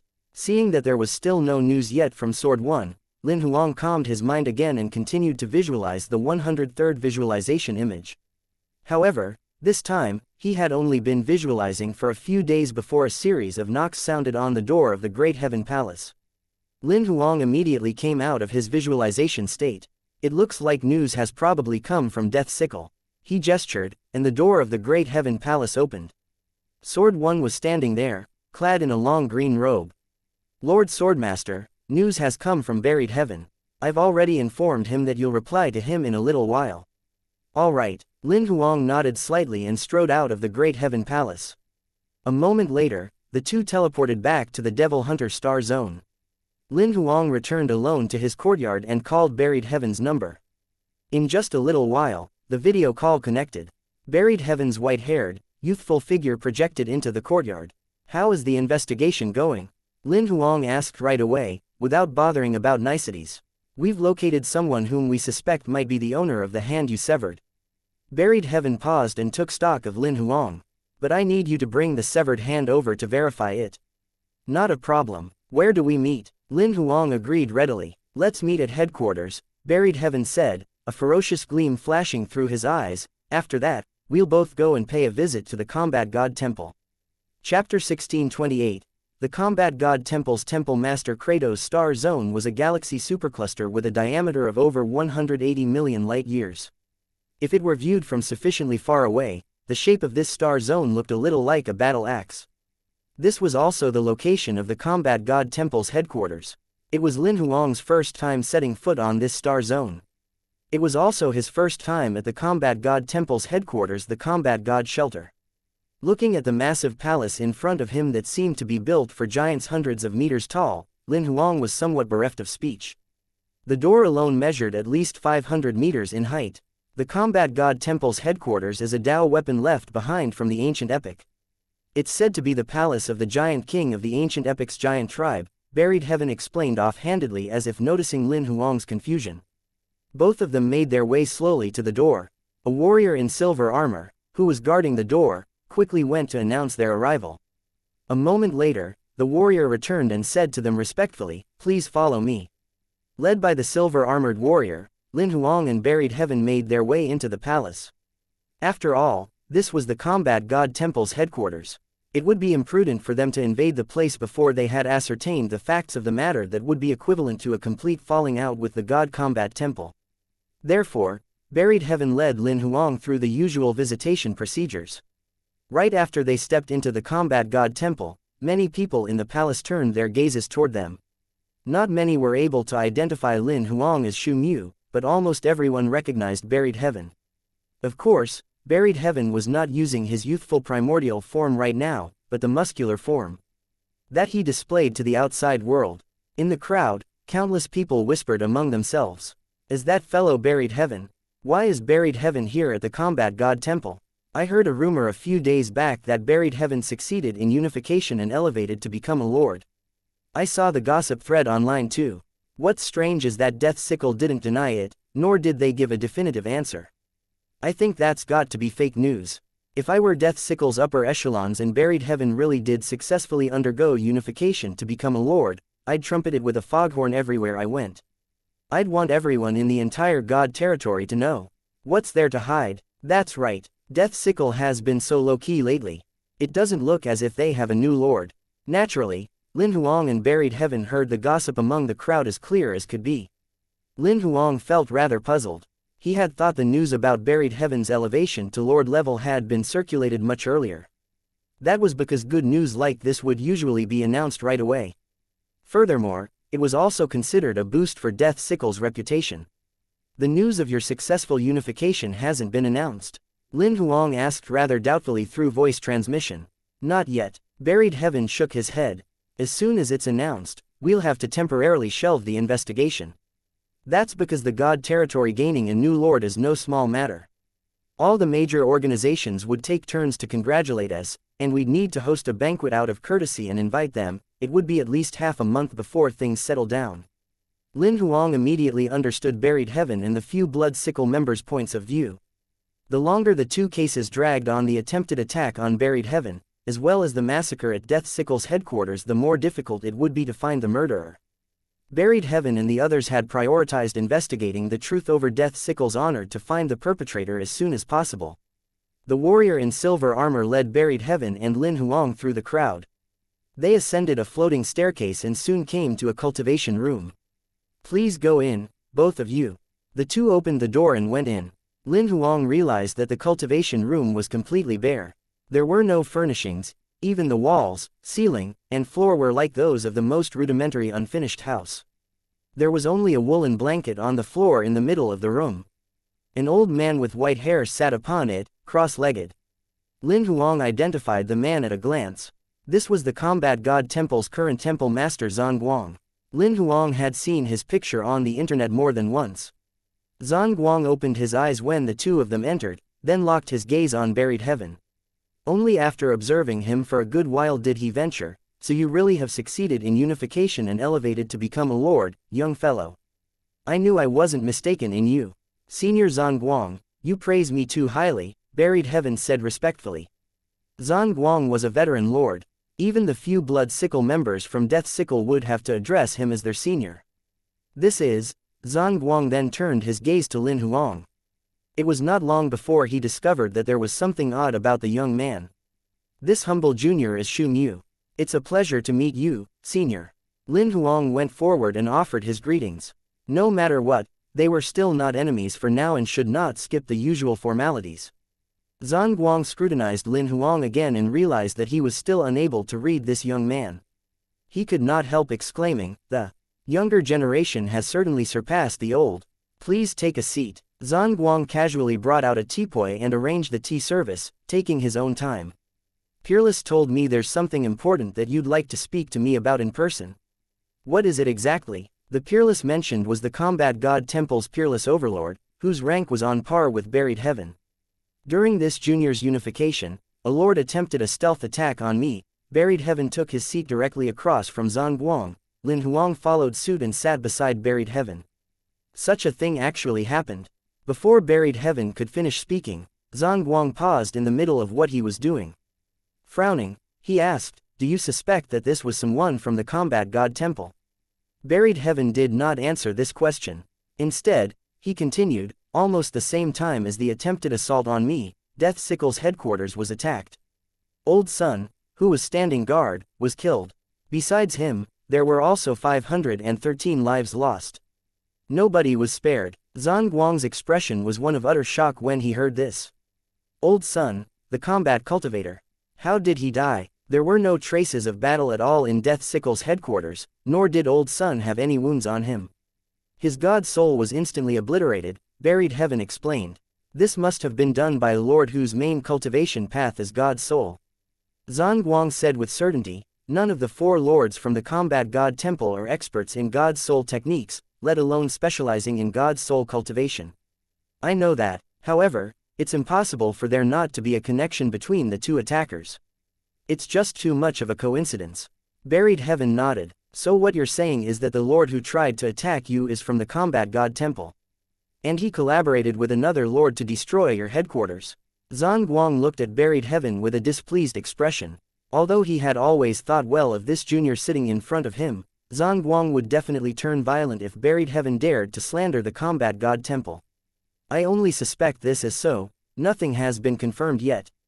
Buried Heaven stared right back at Zhan Guang as well. He had no intention at all of backing down. The 2 of them locked gazes for a long time before Zhan Guang finally spoke, "Tell me the reason for your suspicions. If it's not legitimate, I'll have no choice but to ask you to leave." A few days back, the Combat God Temple discovered the battlefield of a lord. Your lords were preparing to explore it. However, there was someone who cited closed-door cultivation as a reason and declined to join in. Buried Heaven abruptly changed the topic of conversation as soon as he finished speaking. "The lord who attempted to attack me was wounded. Are you suspecting that it was Zhan Zhou who tried to attack you?" Zhan Guang's eyes narrowed slightly at this point. "What means do you have to verify your suspicions?" He left behind a severed hand, Buried Heaven stated very calmly. Chapter 1629, Meeting a Raider for the first time. Zhan Gang fell silent. Buried Heaven had the stealth attacker's limb. As soon as the limb approached its body of origin, it would immediately sense this. It was a reaction that could not be faked. If the individual responsible for the covert attack really was Zhan Zhou, he would be exposed as soon as he met Buried Heaven. Zhan Guang had no intention of shielding the murderer. It was just that he felt Buried Heaven's request to verify whether or not Zhan Zhou was the perpetrator would not look good for the Combat God Temple's reputation. What if he's not the perpetrator? Zhan Guang finally broke the silence after a long while. "I'll publicly apologize to the Combat God Temple, as well as compensate Zhan Zhou with a Dao weapon," Buried Heaven said unhesitatingly. Clearly, he had prepared his mitigations before he came here. If he really is the perpetrator, though, I hope that the Combat God Temple will seek justice for myself and Death Sickle. Buried Heaven stared fixedly at Zhan Guang, waiting for his response. Zhan Guang pondered for a moment, then nodded. If he is truly the attacker, the Combat God Temple definitely won't shield him. Not only that, we'll give Death Sickle our full support to help find the wretch who destroyed Death Sickle's headquarters. As a member of the God Territory, attacking a person performing unification in the God Territory violates the God Territory's joint pact. Slaughtering a Grade 6 organization's entire headquarters makes them a public enemy of the God Territory. Senior is wise. Buried Heaven complimented immediately. If something's not right with Zhan Zhou, he'll definitely sense something is off if I asked him to come here. He might even flee straight away. I think it's best I take you over to see him. Zhan Guang gave this some thought and took a sip of tea before standing up. Lin Huang and Buried Heaven immediately got up as well. They followed Zhan Guang and left the cultivation room. As soon as they stepped out of the door of the cultivation room, Zhan Guang summoned a dimensional whirlpool with a flick of his wide sleeve and led the other two into it. A moment later, they exited the dimensional whirlpool. The three of them had arrived directly on another planet. This was a barren, desolate place. Lin Huang did not sense any traces of life force at all. He only saw an ancient palace not too far away. Zhan Guang arrived in front of the great palace in just a few steps. He pounded on the door heavily with his fist. "Zhan Zhou, Buried Heaven from Death's Sickle wants to ask you about something." However, despite knocking for quite a while, the massive doors of the palace remained closed. Lin Huang and Buried Heaven glanced at each other. Both of them felt that the chances of Zhan Zhou showing his face were low. He most likely would pretend that he was away to avoid this meeting. However, after knocking for a long time without a response, Zhan Guang decided to shout at the top of his lungs. "Zhan Zhou, I'm here today to give you the chance to explain yourself. However, if you refuse to see us today and Buried Heaven and his people make trouble for you later, the Combat God Temple won't intervene on your behalf. Also, according to the God Territories Joint Pact, the Combat God Temple will join forces with the other Grade 7 organizations to aid in your capture." Lin Huang had never expected Zhan Guang to go this far. Initially, he thought that at most, Zhan Guang would only bring both of them here and would not bother whether Zhan Zhou was willing to see them or not. After all, Zhan Zhou was part of the Combat God Temple. Even if Zhan Guang could not display favoritism openly, there was nothing that they could do if he privately decided to let Zhan Zhou get off scot-free. However, Buried Heaven did not seem surprised. Evidently, he knew Zhan Guang's character very well. This was also why he had met with him directly in person and confided in him about what had happened to Death's Sickle. After Zhan Guang's shout, the door of the ancient palace finally opened a moment later. "Come in," a voice came from within the palace. Lin Huang was expressionless, but Buried Heaven frowned slightly. Zhan Zhou's ancient palace was clearly a Dao weapon. If they went in, they would be in his territory altogether. Zhan Guang turned his head to glance at Buried Heaven and Lin Huang. He seemed to notice Buried Heaven's hesitation. "Don't worry, I'm here after all." As soon as he finished speaking, he took the lead and entered the ancient palace. Buried Heaven did not hesitate any further. Following behind Zhan Guang, he went into the palace with Lin Huang. As soon as the three of them stepped inside, the door of the ancient palace closed with a loud thud. They walked straight through into the deeper recesses of the palace and saw a young man sitting upright on a prayer mat. This man's appearance was extremely eye-catching. His countenance was handsome, his eyes were like stars, and he gave off a sense of standing out from the common crowd. Lin Huang immediately looked in the direction of the young man's right hand. The limb was whole. However, this did not explain away anything. For lords, physical regeneration of the body was a simple task. However, Lin Huang had not just simply severed the attacker's hand, he had also severed a quantity of odal. If this was a regenerated hand, odal could not possibly circulate smoothly in the short term. Obviously, Buried Heaven and Zhan Guang also looked at Zhan Zhou's hand at once. "I've been in closed-door cultivation for the last few days. Is there something I can help both of you with?" Zhan Zhou did not even ask Buried Heaven who Lin Huang was at all. However, although Zhan Zhou did not so much as glance at him, Lin Huang sensed that he had surreptitiously used divine telekinesis to look him over. Buried Heaven took a step forward and said bluntly, "A few days back, was it you who attempted a covert attack on me during unification?" Beside them, Zhan Guang raised his brows when he heard that. He had not expected Buried Heaven to be so straightforward. "I have no idea what you're talking about." Zhan Zhou's eyelids twitched as he looked at Buried Heaven, his expression quite displeased. "Have you considered the consequences of accusing a lord like this?" "Oh, really?" Buried Heaven turned his head to nod at Lin Huang. "Bring it out." The minute Buried Heaven gave the word, Lin Huang retrieved the severed hand from his storage space. Almost as soon as the severed hand was taken out, it began struggling intensely, eager to go to where Zhan Zhou was.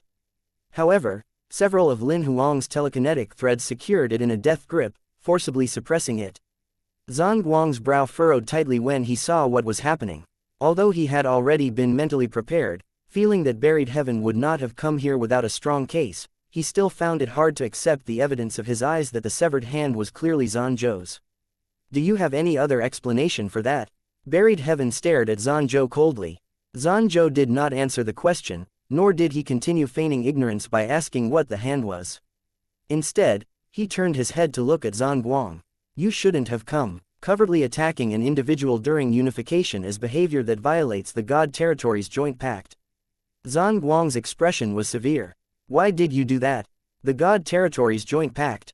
Zanzhou gave a snort of laughter. Why would I bother obeying a child's game? Zanzhou had completely revealed his true colors now.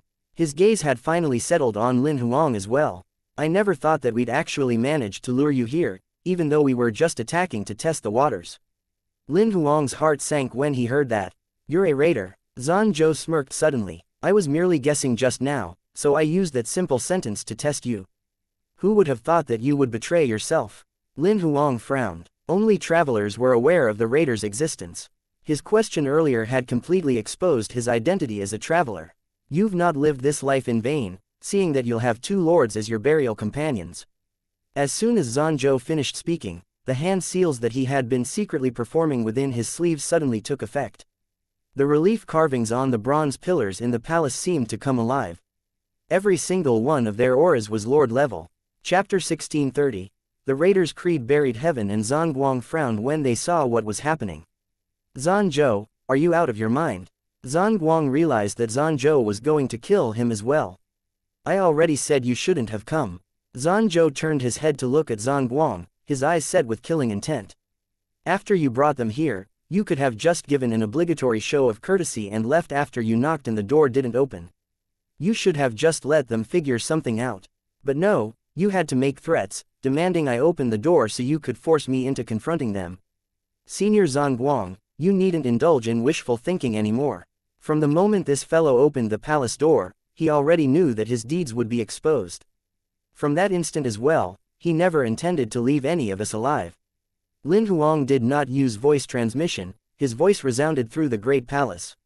You're absolutely right, Zanzhou admitted frankly after hearing what Lin Huang said. I began setting up the palace ever since you teleported here.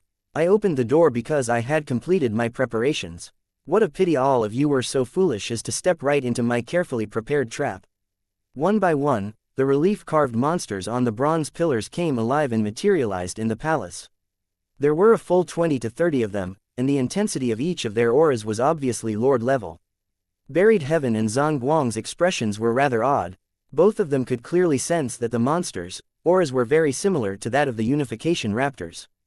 These dozen-over monsters soon split into 3 groups and charged at Lin Huang and the other 2, respectively.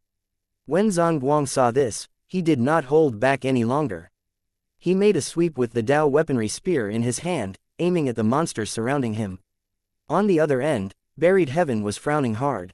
He wanted to go to Lin Huang's rescue, but he was blocked by several monsters.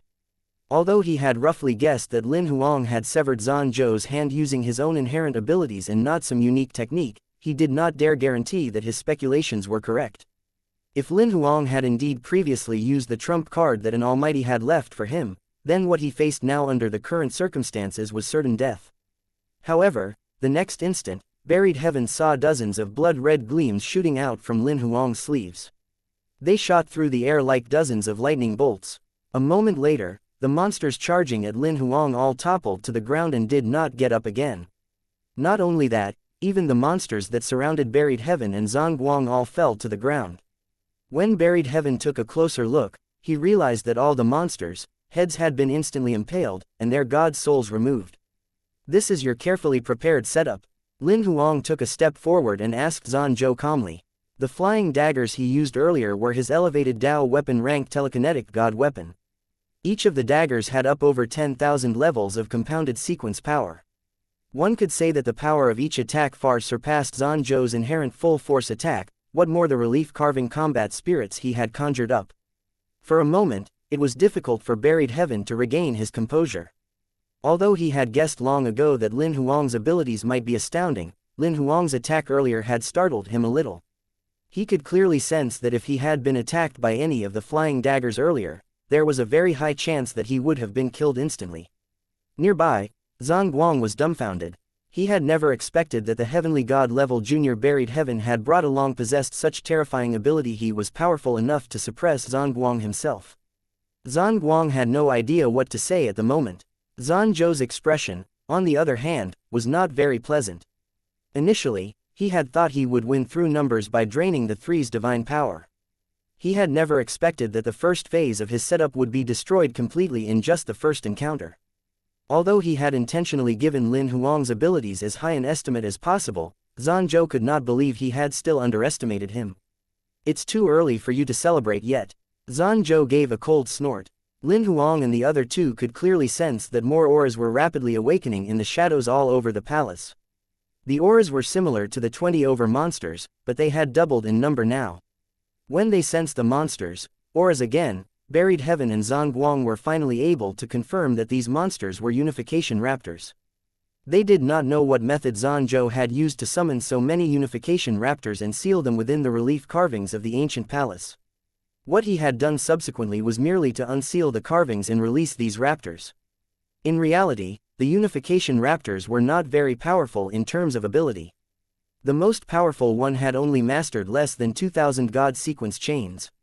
Most of the others had only mastered 1,000 or so god sequence chains, which was on par with a new lord who had just succeeded in unification. The trouble was that there were far too many raptors. If Lin Huang had not intervened earlier, Buried Heaven and Zhanguang would definitely have been sucked into a grueling battle that drained large quantities of their divine power. A subsequent second round would certainly have exhausted them to death. However, Lin Huang was now a variable within the ancient palace. The second round of monsters rapidly emerged from the relief carvings on the walls of the ancient palace and surrounded Lin Huang and the other two. Buried Heaven and Zhanguang looked tense. There were over 100 unification raptors surrounding them this time. Just the sheer numbers alone were enough to cause them psychological stress. However, Lin Huang remained calm. He shook his sleeves, and over 100 telekinetic flying daggers turned into blood-red streams of light that traveled through the palace like fishes swimming. It was the mere work of a moment before the 100 or so unification raptors toppled to the ground. Their wounds were in the same place the flying daggers had directly impaled their heads. After that, the bodies gradually blurred, then vanished. "If that's all you have, stop wasting time continuing to fight.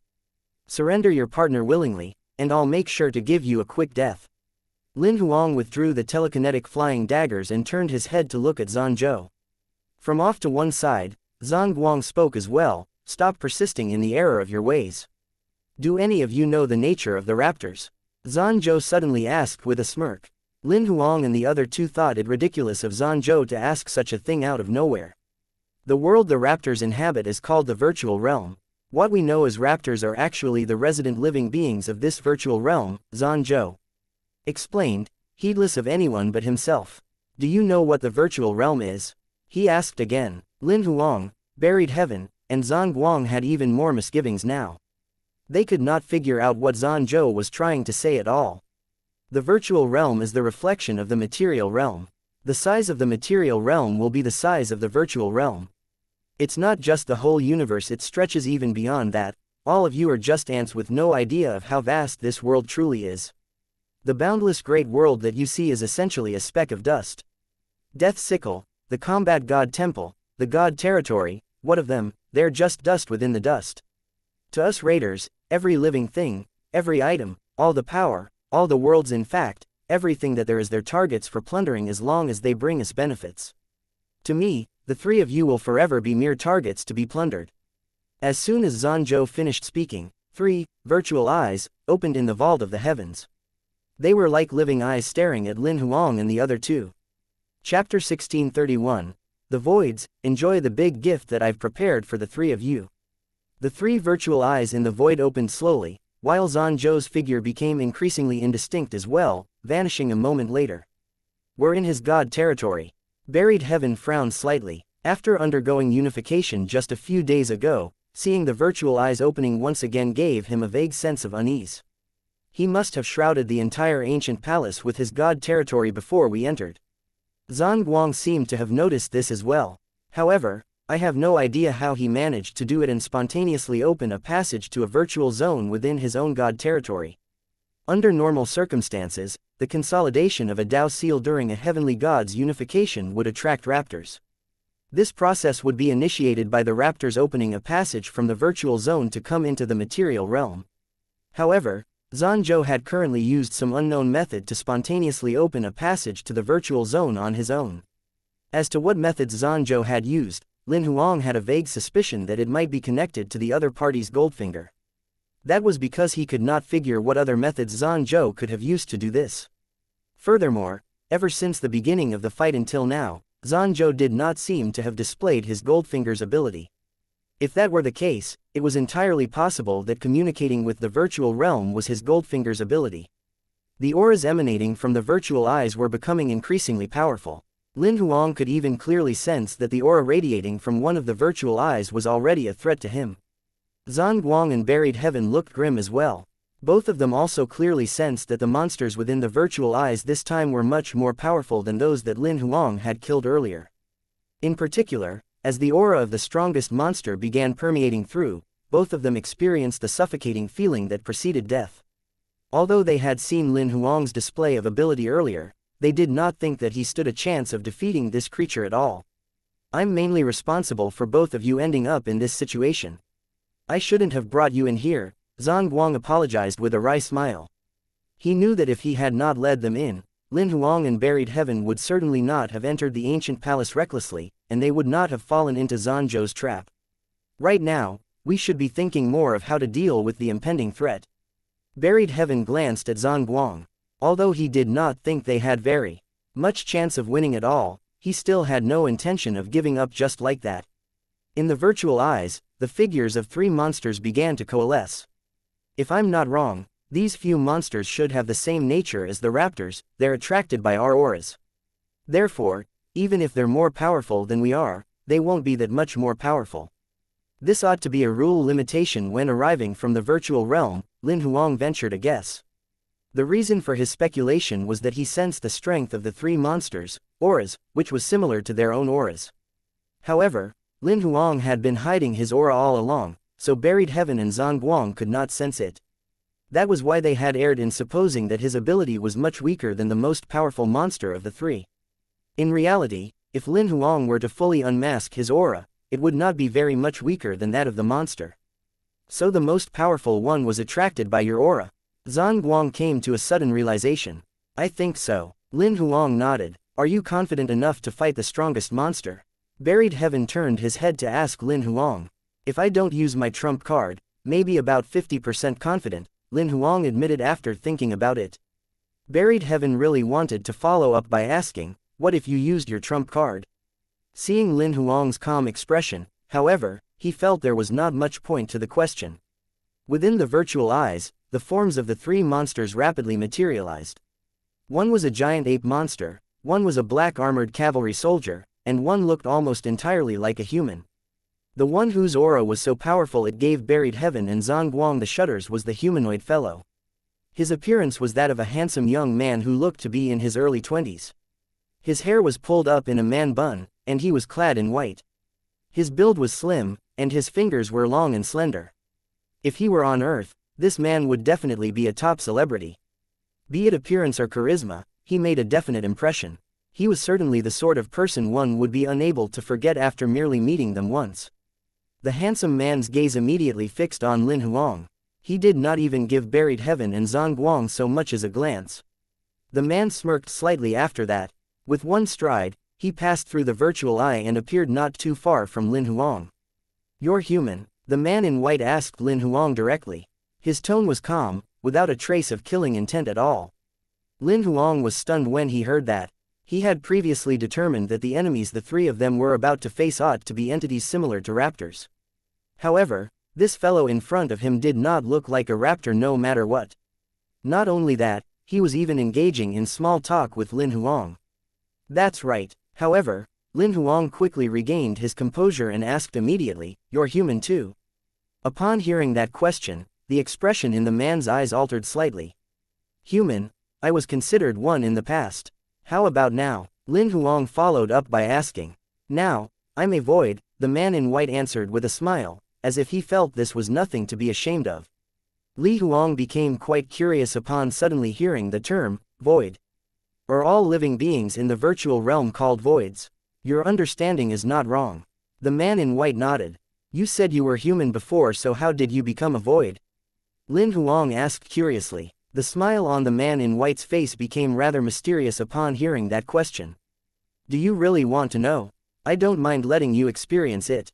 There's no need for that, Lin Huang declined at once. Can you explain what the virtual realm is like? There's no color in the virtual realm.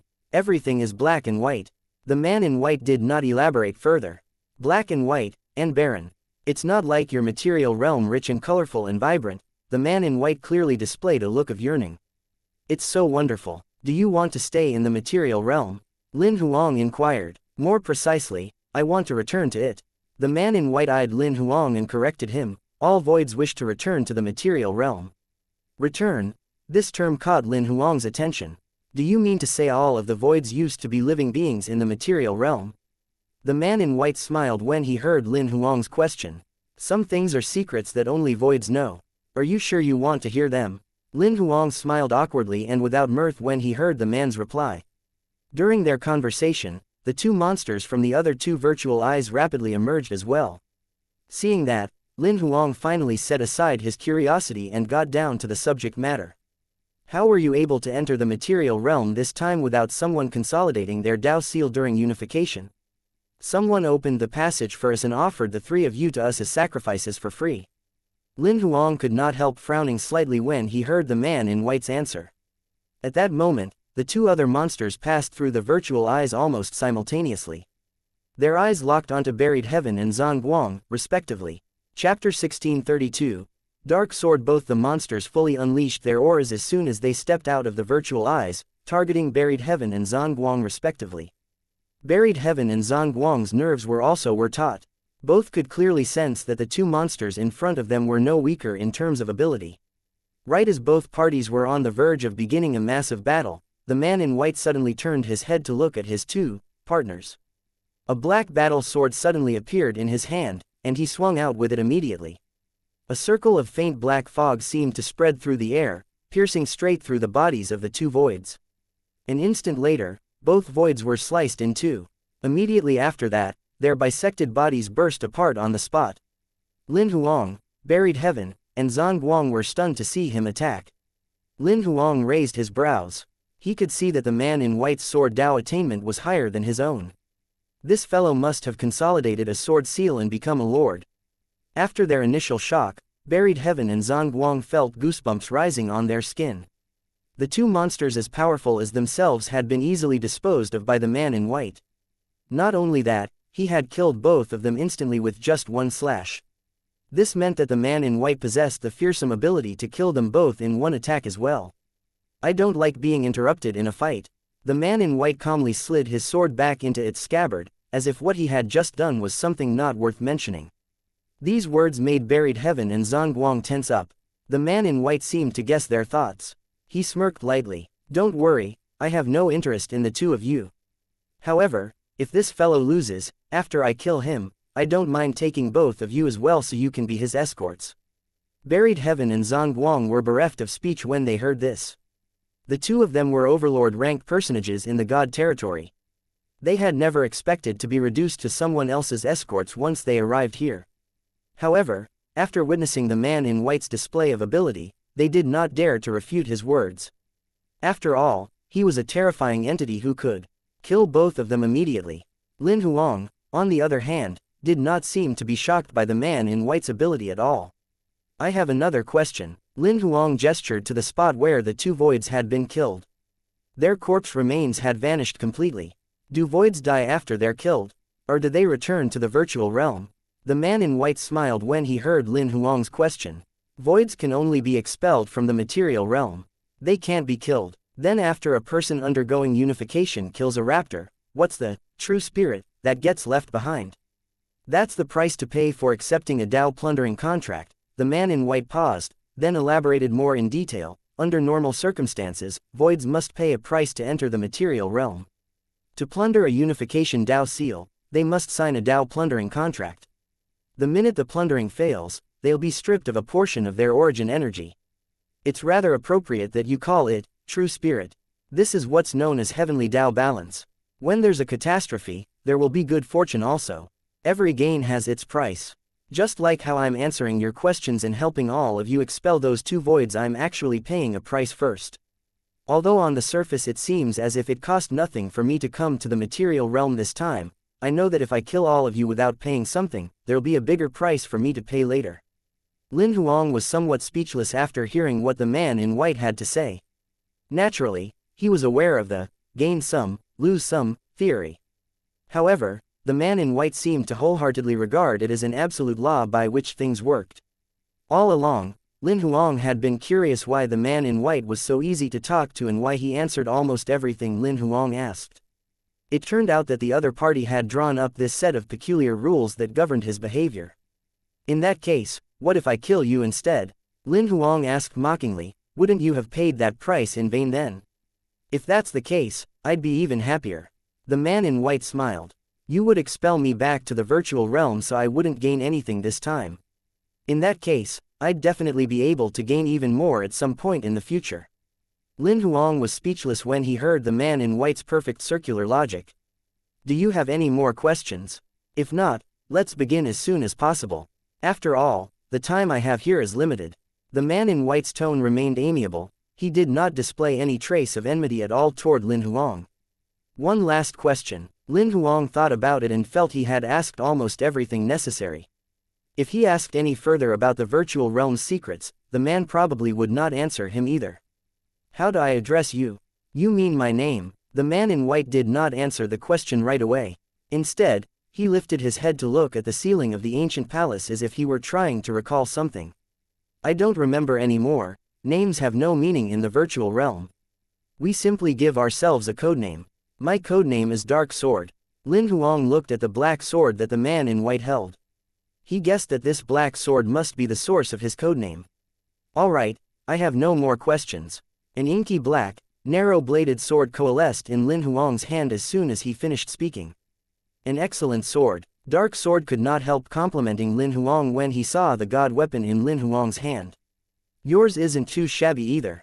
Lin Huang could tell that Dark Sword's blade was a Dao weapon also. Almost at the same time that Lin Huang finished speaking, both their figures vanished immediately on the spot. Buried Heaven and Zhang could only catch two afterimages, even after boosting their vision to its limit. Their divine telekinesis was able to capture the movement trajectories of the two figures, but their speed had clearly far exceeded the speed of Buried Heaven and Zhang reactions. The two figures clashed immediately. Two black swords, one narrow and long, the other broad and thick, unleashed divine power full force once they clashed together. At the moment of impact between both parties' divine power, odal began to spread. It was like two waves rippling together, causing mutual interference. Violent winds sprang up endlessly from all four directions. Lin Huang had yet to consolidate a Dao seal, but he had a complete sword seal within him. This sword seal was what the sword scripture from before had transformed into. In the past, Lin Huang could not activate the odalic force within it. However, as his god soul's strength elevated to lord level, he realized that he could borrow the use of the odalic force within the sword seal. At the level of his previous battles, though, he had been able to resolve things easily without resorting to the use of odal. Now that he was facing a strong enemy like Dark Sword, he could no longer conceal his strength. He could clearly sense that if he continued to do so, he might end up being killed by his opponent. Buried Heaven was utterly shocked when he saw Lin Huang using odal. He knew that Lin Huang was only heavenly god level and had not undergone unification yet. Theoretically speaking, one could not have a Dao seal within them without undergoing unification, which meant that it was impossible to spawn odalic force. However, Lin Huang was now using odalic force in front of Buried Heaven's very eyes. Zhang did not know any of this. Since witnessing Lin Huang's attack, he had thought all along that Lin Huang was a lord, just like him. He thought Lin Huang was merely feigning heavenly god-level combat strength. However, Lin Huang was the only one who knew that he was only borrowing the use of odalic force. Not only that, due to the limitations of his physical strength, he could not sustain this borrowed usage for very long. After all, the hardiness of his physical body was merely near lord level right now. It was still not at lord level yet. In this battle, he had to kill his opponent as quickly as possible. The longer things dragged on, the worse it would be for him. Chapter 1633, Have you seen enough yet? Inside the massive palace, the two figures clashed ceaselessly. Black and red electric arcs intersected continuously. Every time they collided, they generated terrifying divine power aftermath. Even two lords like Buried Heaven and Zhang could barely watch the battle at close quarters in the face of such intense divine power aftermath. They were forced to retreat over 10 kilometers away. After a mere 2 to 3 minutes of fighting, Lin Huang and Dark Sword had clashed hundreds upon thousands of times over. These hundreds upon thousands of encounters gave them insight into each other's abilities. In terms of Sword Dao attainment, Dark Sword was more powerful. However, Lin Huang could borrow the use of more sequence powers than Dark Sword. These pros and cons balanced out the abilities of both combatants to the same level. However, Lin Huang knew very well that Dark Sword surpassed him in terms of Sword Dao skills. After all, he was a Lord-level powerhouse who had consolidated a true sword seal. Lin Huang did not feel pressured by that. To him, battling an opponent who was also a Sword Dao powerhouse like himself was the perfect opportunity to study and test everything he had learned. On his part, Dark Sword was roughly able to determine Lin Huang's level. Based on Sword Dao alone, Lin Huang was no match for him. However, Lin Huang's overall ability was by no means inferior to his own. Despite the hundreds and thousands of encounters, he had not been able to gain the upper hand at all. After a moment of thought, he began to change his style of fighting. He used his sword and forced Lin Huang to retreat. However, this time, he did not engage in a direct confrontation with Lin Huang. Instead, he thrust from a distance with the point of his sword. An instant later, countless crystal blades swiftly began to form in front of him. This assault no longer utilized pure Sword Dao alone. Instead, it was powered mainly by the odalic forces of both Ice Element and Sword Dao. Lin Huang knew right then that the warm-up had ended. He only had one sword seal within him, as well as merely level -1 odal. If he were to counter Dark Sword purely by using Sword Dao, that would be biting off more than he could chew. He shook his sleeves, and over 10,000 telekinetic flying daggers shot out like blood-red lightning bolts, colliding with the white crystal blades. The intensity of his divine power was already at peak lower-rank Lord level. With the addition of Sword Dao Odal and over 10,000 compounded levels of sequence power, he shattered the crystal sword gleams easily. Dark Sword had initially thought he could suppress Lin Huang with that attack. He had never expected that Lin Huang's attack would catch him by surprise. Seeing that blood-red lightning bolts were besieging him from every direction, Dark Sword did not dare to hold back anymore. He attacked with water, fire, wind, and lightning odalic forces all at once. Compounded with Sword Dao odalic force, they formed swaths of sword energy swirling with Dao tattoos. The aura of each swath was so powerful that Buried Heaven and Zhang shuddered as they watched from the sidelines. They could almost imagine that if they were the ones on the battlefield, they might have died countless times already. In the void, over 10,000 swaths of terrifying sword energy formed in just the blink of an eye. However, this number seemed to be the limit of what Dark Sword could consolidate. After all, this trump card was an extreme drain on his divine power. The swaths of sword energy shot forth at an even more terrifying speed than before. They were also multiple times more powerful. As they collided with Lin Huang's telekinetic flying daggers, the daggers ricocheted off them. Lin Huang could not help but raise his brows when he saw what was happening. Dark Sword's current attack was compounded with level 5 odalic force. In comparison, Lin Huang's telekinetic flying daggers were enveloped in level -1 odalic force. They could not give him any sort of advantage. Watching the swaths of sword energy surging toward him after causing his telekinetic flying daggers to ricochet, Lin Huang did not panic at all. More telekinetic flying daggers shot out from his sleeves. Each of them was compounded with Sword Dao odalic force and over 10,000 levels of sequence power. Within the blink of an eye, the telekinetic flying daggers in the void had multiplied to over 1 million in number and continued to increase. They did not seem as if they would stop anytime soon. Buried Heaven and Zhang were somewhat stunned as they watched what was happening. The sky was filled with blood-red electric arcs that almost blotted out the heavens. How many telekinetic flying threads can this fellow divide his divine telekinesis into? That's not the only issue either. His telekinetic Dao weaponry can split into far too many flying daggers. As Lin Huang's opponent, Dark Sword experienced a similar shock. He could tell that Lin Huang's telekinetic weapon had evolved from a god weapon. He was not surprised at all by the number of flying daggers, but he was indeed shocked by the number of telekinetic threads Lin Huang was able to divide his divine telekinesis into. In general, Lord-level powerhouses could certainly divide their divine telekinesis into over 1,000,000 units. However, to be able to achieve what Lin Huang was doing was bizarre. Not only could he divide his divine telekinesis into such a vast number of telekinetic threads, but he could manipulate each thread like fingers. Apart from the 3 people present, there was also someone else secretly watching the battle, who was utterly astounded as well.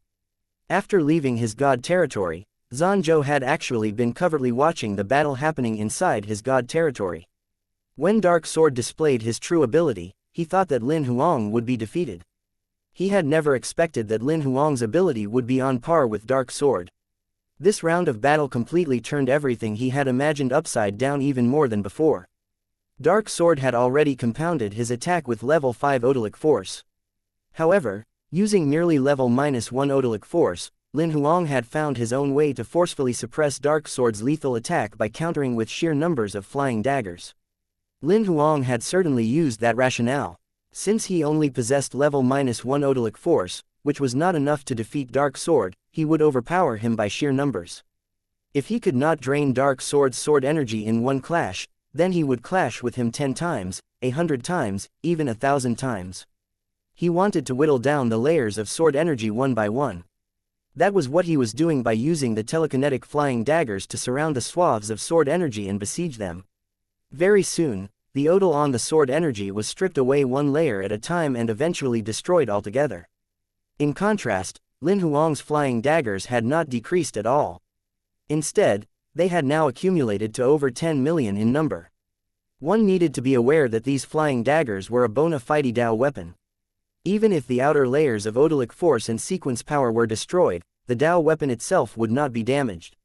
Watching himself surrounded by over 10 million flying daggers, Dark Sword knew that he had lost the battle.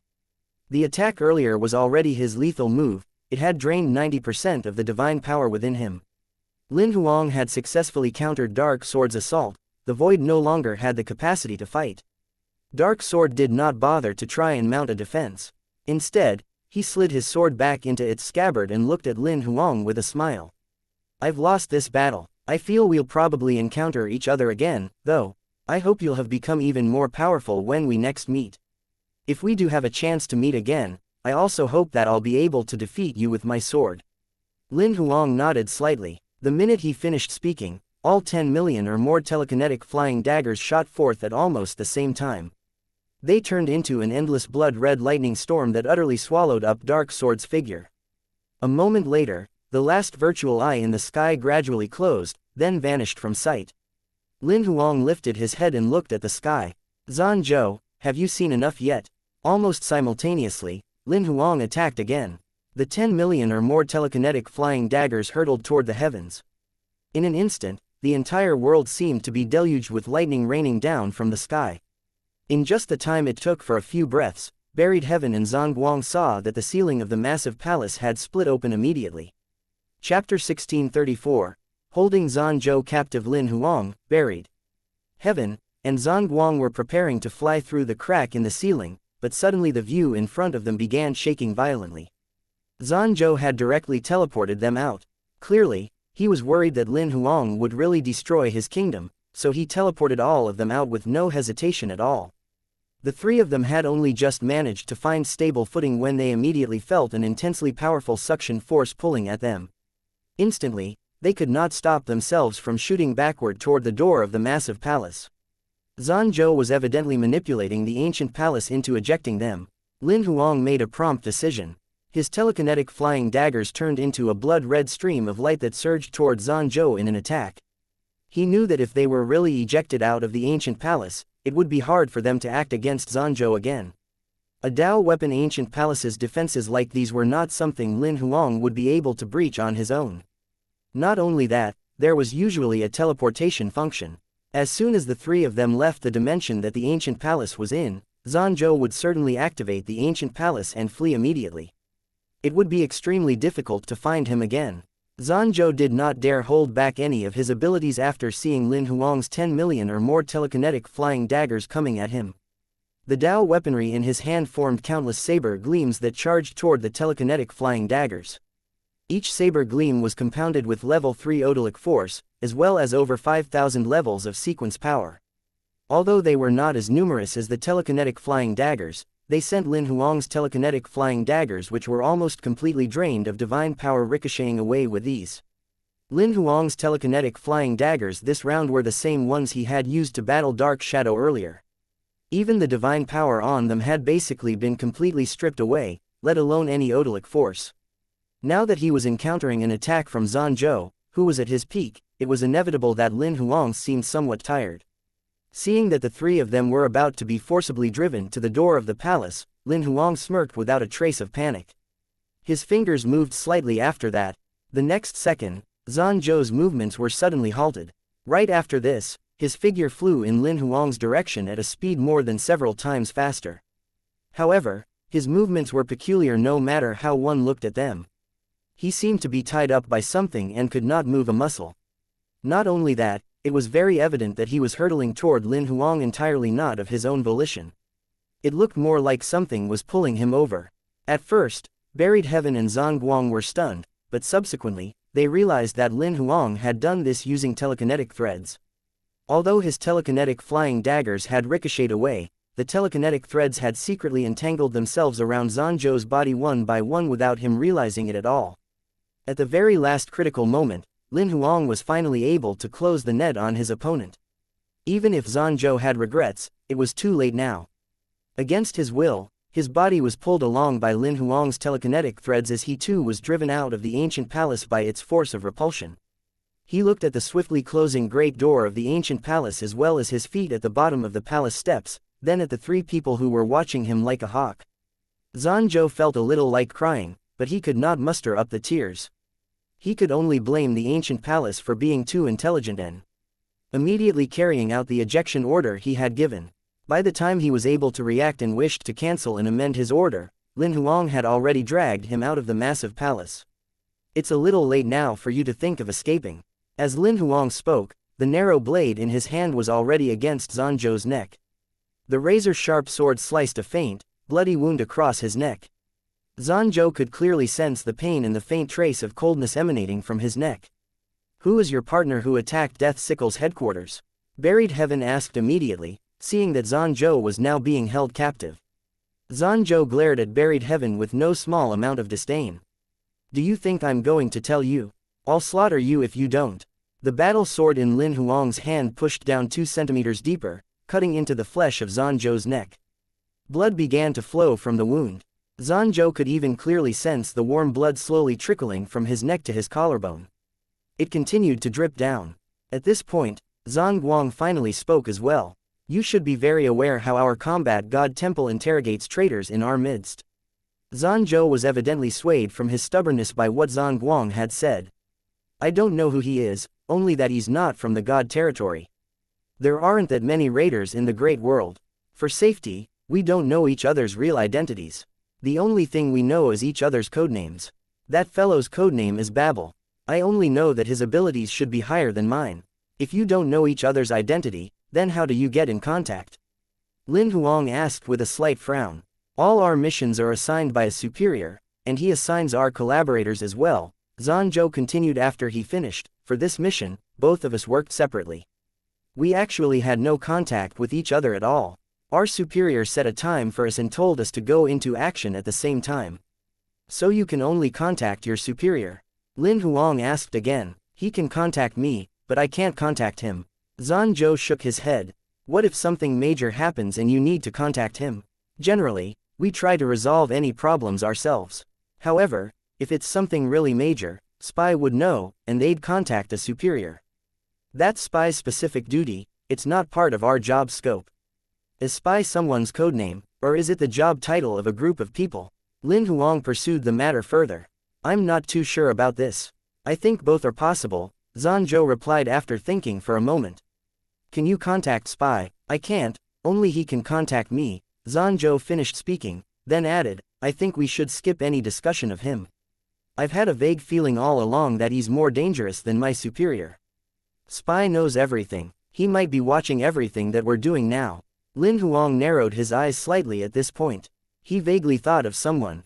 "Tell me about the inner organization of the raiders, such as the members' ranking, their combat strength, their job scopes." The members' ranking system is very simple.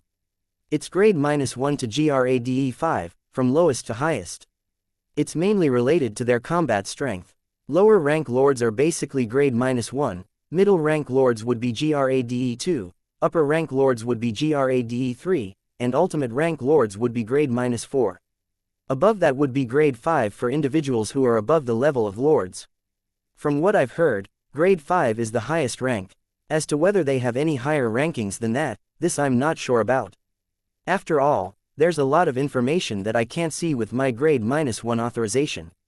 So your superior is grade 2, as well as that spy entity. I'm not sure about spy, but my superior is at least grade -2. Otherwise, it wouldn't be possible for him to be in command of all matters in the entire great world, Zanzhou said with absolute certainty. How many members are there in our great world? Lin Huang asked again. I don't know the exact number. There are 4 people with different code names whom I've worked with. So, including myself, my superior, and spy, there are at least 7 of us. However, my guess is that there won't be more than 10, Zanzhou hazarded a guess. Chapter 1635. Killing Zanzhou. Lin Huang tried his best to milk Zanzhou for any information regarding the raiders. Zanzhou seemed to have given up as well and answered as best as he could. However, Lin Huang soon realized that what Zanzhou told him did not get to the core of the raiders. Clearly, he was restricted by authorization and only had access to superficial information. He only knew the codenames of the 4 people he had collaborated with. As for the rest, he did not know anything more. Tell me about the mission you were given this time. Also, why did you attack Buried Heaven and Death Sickle? Seeing that he was not able to gain any more information about the raiders, Lin Huang switched topics and began asking about the details of this recent mission. This mission was actually a one-off affair to test the waters. Attempting to kill Buried Heaven and destroying Death Sickle was just something incidental along the way. This whole thing came about because previously, someone had assassinated powerhouses consecutively on the Heavenly God leaderboard. We suspected the individual in question was a traveler. Zanzhou glanced at Lin Huang at this point. Clearly, he already knew that the one responsible for the killings was Lin Huang, the one standing before him now. In the process of investigating this traveler's identity, we came across Death Sickle and inadvertently discovered that Buried Heaven was about to perform unification soon.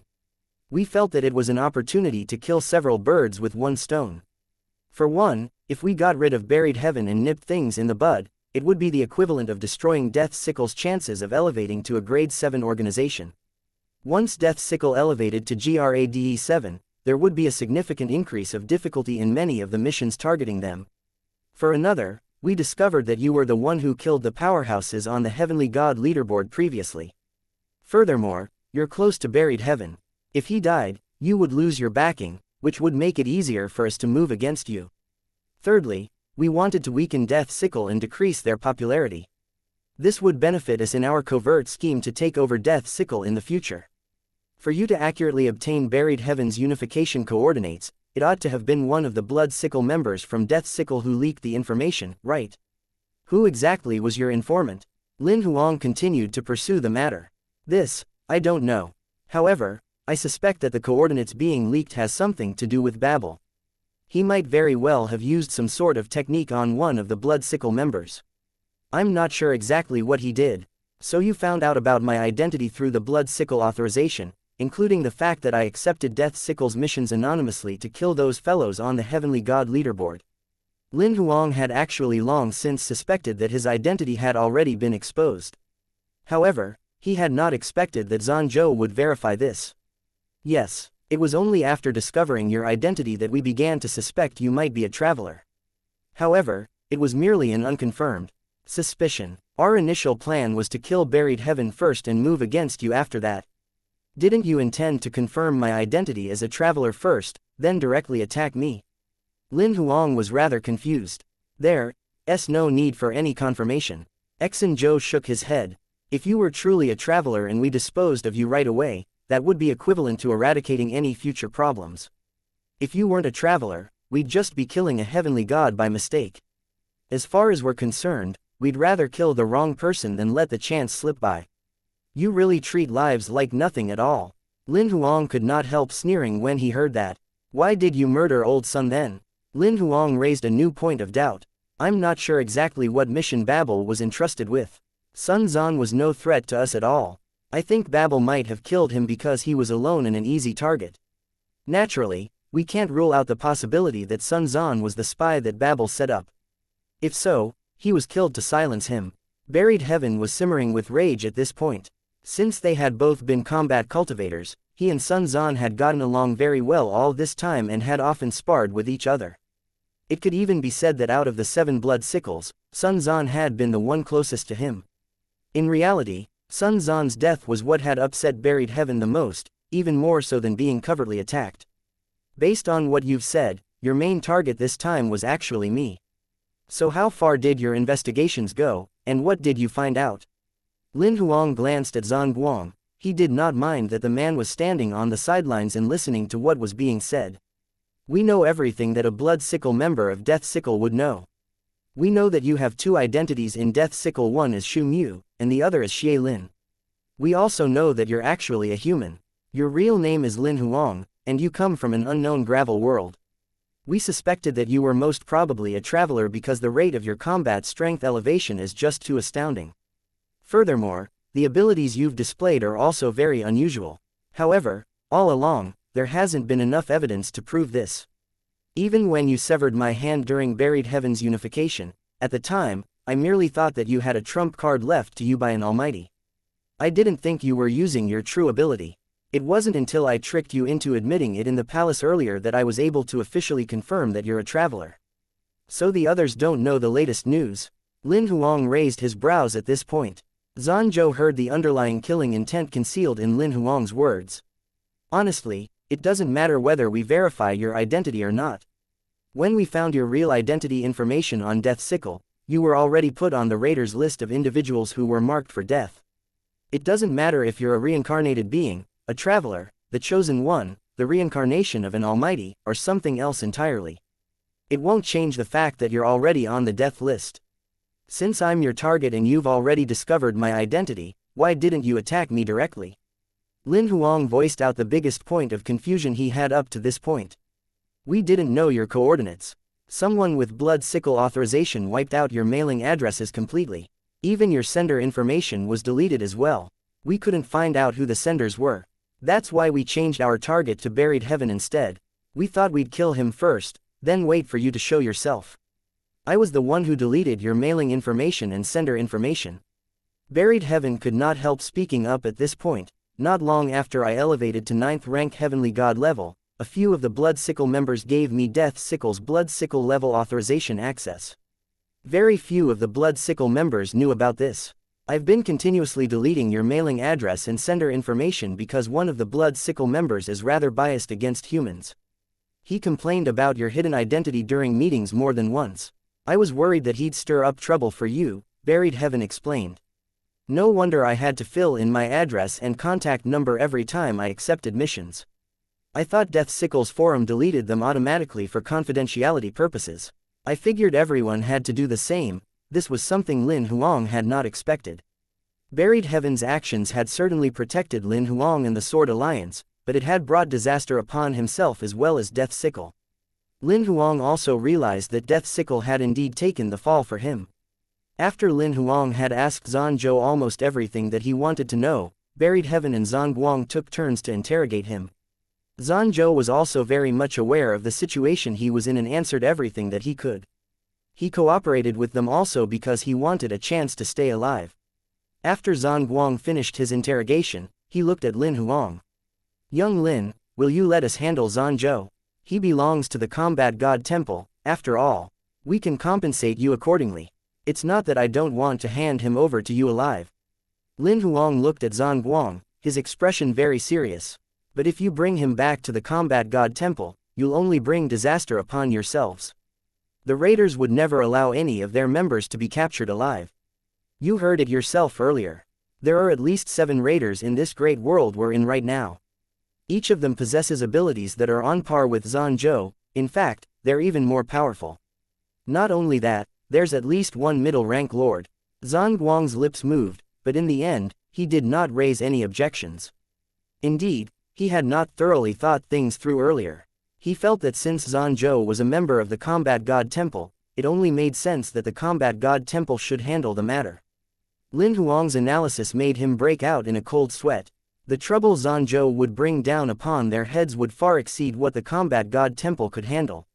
Zhanguang was not sure if there were any middle-rank lords left in this great world. However, he knew that there were none in the combat god temple. All the raiders had to do was send a middle-rank lord, they could easily annihilate the entire combat god temple. Protect the traitor Zanzhou, or protect the combat god temple. Zhanguang rapidly made his decision. Seeing that Zhanguang was not saying anything anymore, Lin Huang smirked and looked at Zanzhou. You can't kill me. Zanzhou had not even finished speaking before a blood-red sword gleam sliced across his neck. An instant later, one generation of the combat god temple's lords had his head severed. A grayish-black stream of light silently escaped from between Zanzhou's brows and directly penetrated into Lin Huang's body. However, Buried Heaven and Zhanguang did not notice this at all. I won't leave you his corpse either. Lin Huang's tone did not sound like he was going to discuss this with Zhanguang. He put Zanzhou's corpse and its head into his storage space. If someone from the raiders comes to look for you, tell them that I killed Zanzhou, and I took his body away. After seeing to the body, Lin Huang did not bother with any niceties. He looked at Zanzhou's ancient palace and headed straight for it. Zanzhou was dead. Naturally, this ancient palace had no owner now. However, Zhanguang had no intention of fighting over this. For one, he was certainly no match for Lin Huang. For another, it was Lin Huang who had killed Zanzhou, so it was only fitting that he collected the spoils. After subduing the ancient palace, Lin Huang did a sweep with divine telekinesis and made sure that nothing had been left behind. Only then did he bid farewell to Buried Heaven and Zhanguang. Chapter 1636. My suggestion, just run away. Death Sickle's headquarters, inside Buried Heaven's office. Buried Heaven blocked the room off from the outside world as soon as he got there. What exactly are these raiders, travelers, and reincarnated beings that you and Zanzhou were talking about earlier? Although Buried Heaven had heard Zanzhou speaking about many secrets earlier, he did not really understand what exactly these entities known as raiders, travelers, and reincarnated beings were. Right now, I can't explain any of this to you in detail. Moreover, the more you know, the more problems you may bring down upon yourself. Lin Huang had no intention of elaborating much further.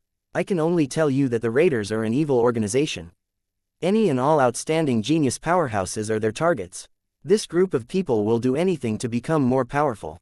I even know of raiders who are willing to wait for tens of thousands of years to be able to gradually get close to their target, disguising themselves as their victim's best friend just to plunder a treasure they possessed. Buried Heaven felt a chill run down his back when he heard this. After a moment of silence, he could not help asking a question. Do you really intend to fight these fellows on your own? If it's like you said that the other raiders possess abilities on par with Zanzhou or are perhaps even more powerful than him, I don't think you'll be able to go up against them at your current level of ability. My current abilities aren't powerful enough to go up against them, that's true. However, my abilities will elevate. Not only that, I'm not alone. In reality, Lin Huang had already roughly put together a counter-strategy. Why didn't you get the combat god temple fully involved? Buried Heaven asked again. As long as you turned Zanzhou over to Zhanguang, the raiders' first target would definitely be the combat god temple. The combat god temple would have had to think of a way to deal with the raiders, no matter what, when the time came. Furthermore, the combat god temple is a veteran grade 7 organization in the god territory. Given their reputation and the right price, it would be no trouble at all to get lords from the other grade 7 organizations to help. They might even be able to contend with 1 or 2 raiders. If I did turn Zanzhou over to the combat god temple alive, the end result would more likely be the combat god temple coming to an agreement with the raiders. They'd give Zanzhou back instead of fighting them. Lin Huang shook his head at that. A middle-rank lord is just too powerful a threat. The combat god temple wouldn't make an enemy of a middle-rank lord just for 1 Zanzhou. That's true. The great world's resources aren't sufficient to support a middle-rank lord's cultivation. Most of the lords in the major organizations head to the universe after consolidating a level 7 or level 8 Dao seal, what more those middle-rank lords who consolidate level 10 Dao seals. Buried Heaven nodded slightly, frowning. I'll find my own solution to this matter of the raiders. If I really can't handle them, I can always hide. Lin Huang continued after that, you and Death Sickle shouldn't involve. yourselves with this anymore. Buried Heaven looked a little displeased, but he knew what Lin Huang meant. Lin Huang was a lone ranger. If he were truly unable to fight the raiders, he could still go on the run. However, Death Sickle was an organization with many members. If they were really targeted by raiders, they would not be able to escape. In the next few days, you need to quickly announce the news of your elevation to Lord level and make Death Sickle a Grade 7 organization as soon as possible. Once Death Sickle becomes a Grade 7 organization, they'll be in the limelight, at least for the immediate future. Under the circumstances, the raiders won't risk becoming a public enemy of the God territory by openly attacking Death Sickle. As for Old Sun, don't continue with your investigations. Let me handle it. I'll definitely avenge him for you. Also, there has to be a spy who leaked the coordinates for your unification. Not only that, it must be one of the 7 Blood Sickle members. There might even be more than one spy. Whether Old Sun was killed by the spy or not, the remaining 6 of you need to be on your guard, Lin Huang issued a reminder. I know. Buried Heaven was still frowning. Lin Huang only left after he had chatted for a while with Buried Heaven regarding matters in Death Sickle. Upon his return to the Fister Star in the Devil Hunter Star Zone, Lin Huang had Hong Zhuang unlock Zanzhou's storage ring at the first available opportunity. He then put Zanzhou's ancient palace up for bid on Royal's auction site. The requirement for trading was still half-step lords, God territories regardless of type. As for the auction period, it would only be listed for 24 hours. The raiders might hunt him down at any time. This timeframe was the longest he could wait. After he settled these matters, he went to Sword One and had him organize the Sword Alliance's members so they could begin evacuating all of the Fister Star's residents. Lin Huang had already told Buried Heaven not to resist and to just tell the raiders where he was if they went to Death Sickle and demanded to know his whereabouts. It was only a matter of time before the raiders would find this place. As soon as the war began, anyone below Lord level would basically die. Initially, Sword One wanted to ask for more details. However, seeing that Lin Huang was unwilling to explain further, he refrained in the end. He had a vague feeling that this had to be related to the raiders. Sword One, who had all along been supremely confident in his own abilities, was aware of how terrifying the raiders were. He also knew that he could not be of much help until he elevated to become a lord. After returning to his courtyard, Lin Huang sat down on a stone bench in the pavilion. He turned on his communicator and looked for Virtuoso's name on the message page. After staring at Virtuoso's name and pondering for a little while, he composed a message and sent it. I've been targeted by raiders. A moment later, a sudden video call request came in from Virtuoso. As soon as Lin Huang connected the call, Virtuoso's masked figure was projected into the pavilion. What happened? How did you manage to offend the raiders out of the blue? I killed one of their members. They're likely to catch up with me soon, Lin Huang said with a chuckle. Are the raiders in this world so weak? Virtuoso was rather confused. From what I know, they usually won't recruit members below lord level. I killed a lord, Lin Huang explained. He did not really mind revealing a little bit of his ability in front of Virtuoso. This was because, in a few days, he would be elevating his abilities again. Virtuoso was clearly stunned for a second. They asked immediately, what level is your combat strength now? I'm currently at 8th rank. Lin Huang did not hide the fact. So fast, Virtuoso exclaimed involuntarily, a gold finger that can elevate your combat strength at lightning speed, I'd like to have one too. Virtuoso was obviously under the mistaken impression that the abilities of Lin Huang's Goldfinger focused primarily on combat strength elevation. To be able to kill a lord at 8th rank, you're quite something, Virtuoso complimented. Don't just keep flattering me, help me think of a solution, Lin Huang said, smiling. If I can't resolve this current threat, it's very likely I'll be a cold corpse in a few days. I think you can probably get those few fellows from the club to help, Virtuoso suggested after some thought. Out of those 3 people in the club, are any of them middle-rank lords? Lin Huang asked immediately. He was not actually afraid of most of the raiders' members. The ones he was worried about were that grade 2 member and the one named Spy, who was suspected to be grade 2 as well. This I'm not too sure about, but my guess is no. Middle-rank lords generally go to the universe instead of staying here. Virtuoso shrugged, then looked at Lin Huang. Are you sure there's a middle-rank lord among this world's raiders? There's definitely one for sure, and there's another who might be. Lin Huang did not hide this from Virtuoso. Virtuoso fell silent for a moment after hearing that, cupping their chin in their hand. Only after a long moment did they lift their head. If you're really not able to handle them, you'd better run. Head to the universe with your current abilities, you'll more or less be able to protect yourself anyway. Lin Huang was rendered speechless upon hearing this suggestion. Chapter 1637. The Gate of All Realms. After Lin Huang ended his call with Virtuoso, Virtuoso very quickly sent over 3 other club members' numbers.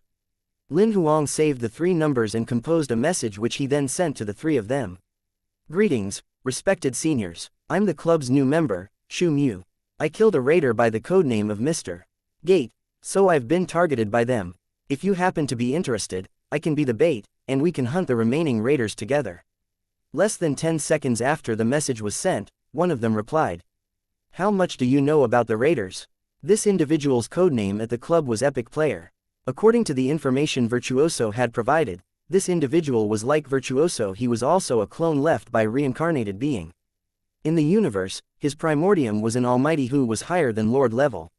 Lin Huang thought about it for a while and decided to reveal some information in the end. There are at least 7 raiders in this great world at the moment. The one with the most powerful ability is a middle-rank lord, as well as an individual with the codename Spy, who is suspected of being a middle-rank lord as well. The rest are lower-rank lords. He was not worried about whether or not Epic Player was a raider spy because this information was more or less meaningless to the raiders. On the other hand, revealing the information about middle-rank lords would allow him to estimate what exactly Epic Player's abilities were. If his abilities were not powerful enough to fight a middle-rank lord, he would not reply after receiving that piece of news. So there are middle-rank lords. Sounds interesting, count me in. Oh, I forgot to introduce myself. My codename is Epic Player, a reincarnated being, lower-rank lord. Although I'm a lower-rank lord, I'm very interested in hunting middle-rank lords. Epic Player replied with 2 messages in a row. Lin Huang smiled slightly after reading the message. At least he had found a comrade in battle. Although he was just a lower-rank lord, judging by his replies, his abilities ought to be powerful. Of course, welcome. To prevent information from being leaked, I'll keep my coordinates a secret for the time being. I'm estimating that they'll find me in 2 or 3 days, 5 at most. When the time comes, I'll send my coordinates immediately. Please come as soon as possible. He did not directly send his coordinates to guard against the possibility of this individual being a raider spy as well. Furthermore, he wanted to seize the opportunity to elevate his abilities again in the next few days before the raiders showed up. After Epic Player, another individual sent a message not too long later. That's not a bad proposal at all. What are your coordinates? The person who sent the message had the codename Steel Fist.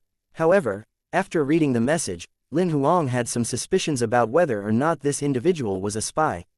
They had agreed right away to hunt the raiders without asking a single question and were asking for his coordinates as well. I'm keeping my coordinates a secret for the time being.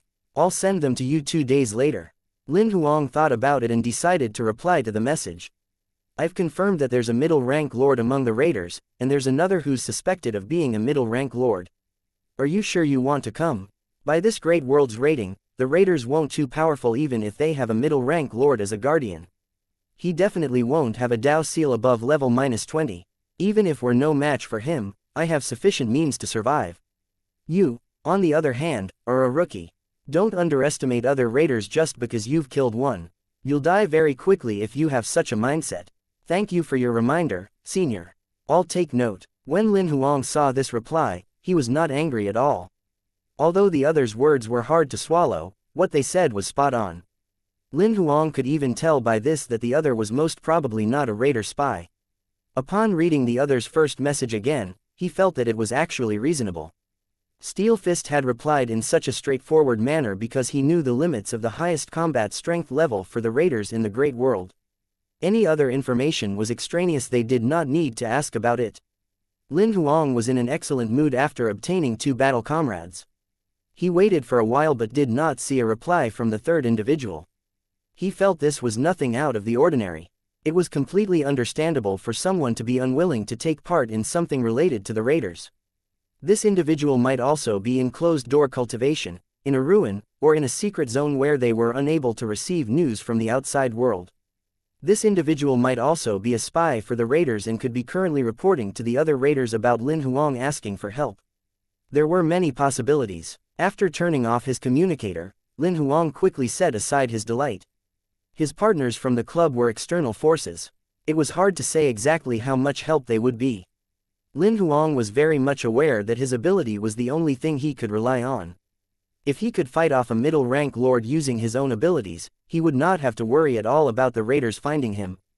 After turning off the communication page, Lin Huang got up and went through the garden. He then headed into the living room. After closing the door of the villa, he sat down on the sofa right away, then closed his eyes and checked within his body. After he killed Zhou, a grayish-black stream of light had entered his body. He had known immediately that it was Zhou's Goldfinger. As a Goldfinger could only lodge in a traveler's body, there were only three things that could happen to it once the traveler died. One was that it directly escaped, one was that it lodged itself in the closest traveler's body, and the last was that it might be forcibly refined by another traveler to become a source of nourishment for other Goldfingers. Zhou's Goldfinger seemed to have sensed that there were many Goldfingers coexisting in Lin Huang's body. From this, it was aware that Lin Huang was not the type who was fond of refining other Goldfingers to serve as nutrients, so it chose to surrender without hesitation. This proved that not all travelers had a close rapport with their Goldfinger. Lin Huang sank his consciousness into his body and soon saw the extra Goldfinger inside a grayish-black metal door. He communicated with his consciousness and soon received a brief piece of feedback. Gate of All Realms. This Goldfinger was called the Gate of All Realms. Its function was just like its name, it could open passages to different realms. The most special among these realms was the virtual realm. Previously, Zhou had actually displayed this ability. He had managed to open 3 passages to the virtual realm at the same time to release the voids. However, what piqued Lin Huang's interest was not this function but another one. The Gate of All Realms could construct a virtual body for its host to enter the virtual realm and hunt. Not only that, this virtual body currently had 3 lives per day. In other words, Lin Huang would have 3 chances to explore the virtual realm every day. Based on what Dark Sword had said, voids could not be killed in the material realm. They would merely return to the virtual realm after death. However, Lin Huang managed to learn something else from the Gate of All Realms. Voids could be killed in the virtual realm. Not only that, as soon as they were killed, all of their origin energy would be left behind and could be absorbed by virtual bodies. The origin energy absorbed by a virtual body would be reflected in the actual body that resided in the material realm.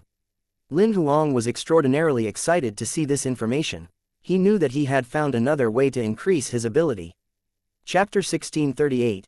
Entering the virtual realm. For the first time Lin Huang tried to communicate with the Gate of All Realms. The Gate of All Realms did not seem to have a very high intelligence, it could only transmit some simple thoughts. Nevertheless, Lin Huang managed to gain some information from it. After Mr. Gate obtained the Gate of All Realms, he had used it almost solely as a dimensional portal. Naturally, using it in such a manner was also very convenient. The Gate of All Realms could entirely disregard distance in space and transport the host to any place they had traveled to before. When Mr. Gate killed a raptor during his unification, the Gate of All Realms had gained the origin energy left by the raptor. Only then had it been able to connect a passageway to the virtual realm. After this, Mr. Gate had been recruited by the raiders and had also been given 2 Goldfingers in succession. The Gate of All Realms was able to open 3 passageways into the virtual realm only after it had absorbed the 2 Goldfingers. Previously, it could only consolidate a virtual body once a day. This had now been increased to 3 times a day. Once the Gate of All Realms had connected a passageway to the virtual realm, Mr. Gate had used a virtual body to enter the virtual realm many times at first. However, he was killed almost every time he encountered any voids. After that, he completely abandoned any thoughts about killing voids and used the Gate of All Realms in the opposite manner to summon voids. According to the information provided by the Gate of All Realms, the virtual realm was a very unique place. What caught Lin Huang's attention most was the time rule within it. Under normal circumstances, the flow of time in the virtual realm was the same as that of the material realm. However, if one entered the virtual realm using a virtual body, no matter how long they stayed in the virtual realm, whether it was 1 day, 1 year, 10 years, or 1,000,000 years, time would not change when one returned to the material realm. It was as if time in the material realm froze when the virtual body entered the virtual realm. Once he had ascertained this, a thought instantly flashed through Lin Huang's mind. I can cultivate in there. After all, any benefits obtained by his virtual body would be reflected in his actual body. Therefore, theoretically, the virtual realm was undoubtedly a utopia for cultivation. However, after a more detailed study of the information that the Gate of All Realms provided, Lin Huang rapidly became rather vexed. He could enter the virtual realm with a virtual body, but he could not bring items from the material realm into the virtual realm. Earlier, he had thought that if he cultivated in this place, he would be able to rapidly refine his half-step lords, god territories. However, now he discovered that he could not bring those half-step lords, god territories into the virtual realm all. He even considered hiding the items in his god territory so he could retrieve them when he got to the virtual realm, or else he could hide himself in his god territory. However, he soon abandoned this idea as well. A god territory consolidated in the material realm was an inherent integration of time and space. There were many celestial bodies, all kinds of living beings, and other material substances in it. In the virtual realm, all of them would be completely masked off, and one would not be able to sense them at all. After a moment of fruitless thinking, Lin Huang had no other option but to ask Xiao He for help. Are there any sorts of dimensional cards that would allow me to bring half-step Lord God territory shell remnants or other items into the virtual realm? Bringing them in is useless, you can't retrieve them for use. Xiao He's response stunned Lin Huang. He immediately realized that it was not enough even if he could bring items in. He had to find a way to be able to use them. After all, the virtual realm rejected material substances. Even if he were to use some special dimensional technique to bring items in, by the rules of the virtual realm, he would not be able to retrieve them either. He thought for a moment and asked again, then is there any way to create an independent space in the virtual realm that's isolated from the influence of the virtual realm's rules, allowing me to bring in items from the material realm for cultivation? Although the Gate of All Realms has shared information on the virtual realm with us, I must still go and experience it myself to determine whether or not I can create such a card. Can my virtual body bring all of you in? Naturally, Lin Huang meant the goldfingers within him when he said, all of you. Based on the information provided by the Gate of All Realms, goldfingers are probably not restricted. Lin Huang nodded as soon as he heard that. Then let's go in and check things out. He communicated with the Gate of All Realms again as soon as he finished speaking. A moment later, with Lin Huang's consent, his consciousness was drawn out of his body by the Gate of All Realms. Subsequently, a new body was rapidly formed. To Lin Huang, this virtual body was practically no different from his physical body. However, it was a figure that had no substance at all. It could not be seen or touched, even Lin Huang's peak lower rank. Lord-level divine telekinesis could only be sensed as the vaguest of traces. However, Lin Huang could clearly sense that his power was still there. He could still use his divine power, as well as all kinds of rule-bending powers and sequence powers. He could also clearly sense the presence of the goldfingers within him. Right as Lin Huang was still adapting to his new body, the Gate of All Realms opened a gate that looked like the virtual eye. Seeing that the virtual eye-like gate was rapidly forming in front of him, Lin Huang asked with some concern, the voids won't be released, will they? However, he soon received feedback from the Gate of All Realms consciousness. The gate this time was a one-way gate. One could only enter from the material realm into the virtual realm, but nothing could exit the virtual realm. Lin Huang was relieved when he heard that. When the virtual eye had fully consolidated, the Gate of All Realms transmitted a trace of consciousness. Lin Huang understood right away. In a flash, he controlled his virtual body to step into the virtual eye. After stepping into the virtual eye, he did not feel anything special. An instant later, he passed through the virtual eye and arrived in the legendary virtual realm.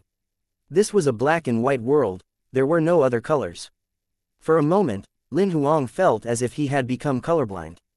However, it only took him a moment to adapt to this new environment. He then began looking around. The world had become black and white, but nothing seemed to have changed in his surroundings at all. He was still in his living room as before. The furniture and decorations in the house had not changed at all. Lin Huang got up and opened the door. The arrangement of the courtyard was entirely the same as in the material realm. All the plants were there. The only difference was that they were now black and white. In a flash, Lin Huang appeared right away in the air above the courtyard. Very soon, he saw the Sword Alliance's entire headquarters. It was no different from the material realm at all. Apart from the colors having become black and white, perhaps the only difference was that there were entirely no signs of life. The entire station was quiet. After looking down at the Sword Alliance's headquarters for a while, Lin Huang swiftly flew higher and released his divine telekinesis to scan the entire Pfister star. The result of the scan showed very obviously that there were no living beings on the entire planet. However, Lin Huang did not want to give up. He sent his divine telekinesis out, spreading it further away. 1 light year, 2 light years, 10 light years, 100 light years, 1000 light years. Very soon, he had scanned the entire star zone with divine telekinesis, but to no avail still. The planets in the material realm with myriads of humans living on them were nowhere to be found. There were no traces of them here at all. Just when Lin Huang was preparing to retract his divine telekinesis, the faraway area where the battlefield of the Dragon Abyss was located suddenly transmitted an overpowering surge of divine telekinesis in Lin Huang's direction. Chapter 1639, The Apocalypse Dragon Python, There's a Void. Lin Huang lifted his eyes immediately to look in the direction of the battlefield of the Dragon Abyss. At the same time, he used divine telekinesis to make a sweeping scan. Very soon, he saw the void's full appearance. It was a gigantic python with horns on its head similar to that of a dragon. Half of its body occupied a star. Although the star was ablaze, the massive python remained completely unharmed.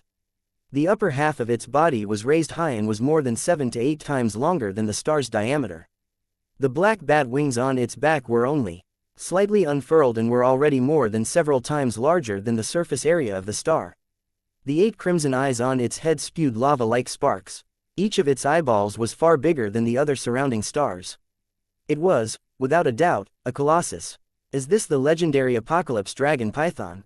Lin Huang could not help but raise his brows. Although the battlefield of the Dragon Abyss only allowed powerhouses below heavenly god level to enter and hunt, in the earliest times, it was actually the main battlefield of a fight between a dragon tribe lord and an abyssal lord.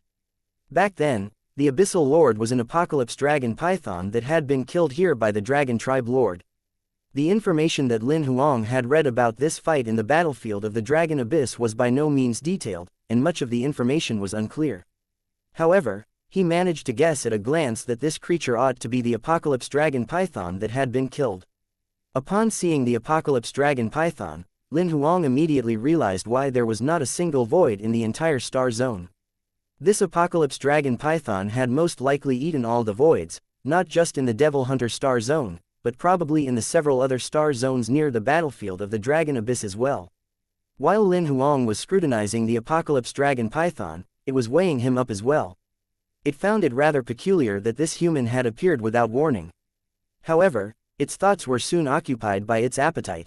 The aura coming from this human in front of it was delicious, much more so than all the voids it had consumed before.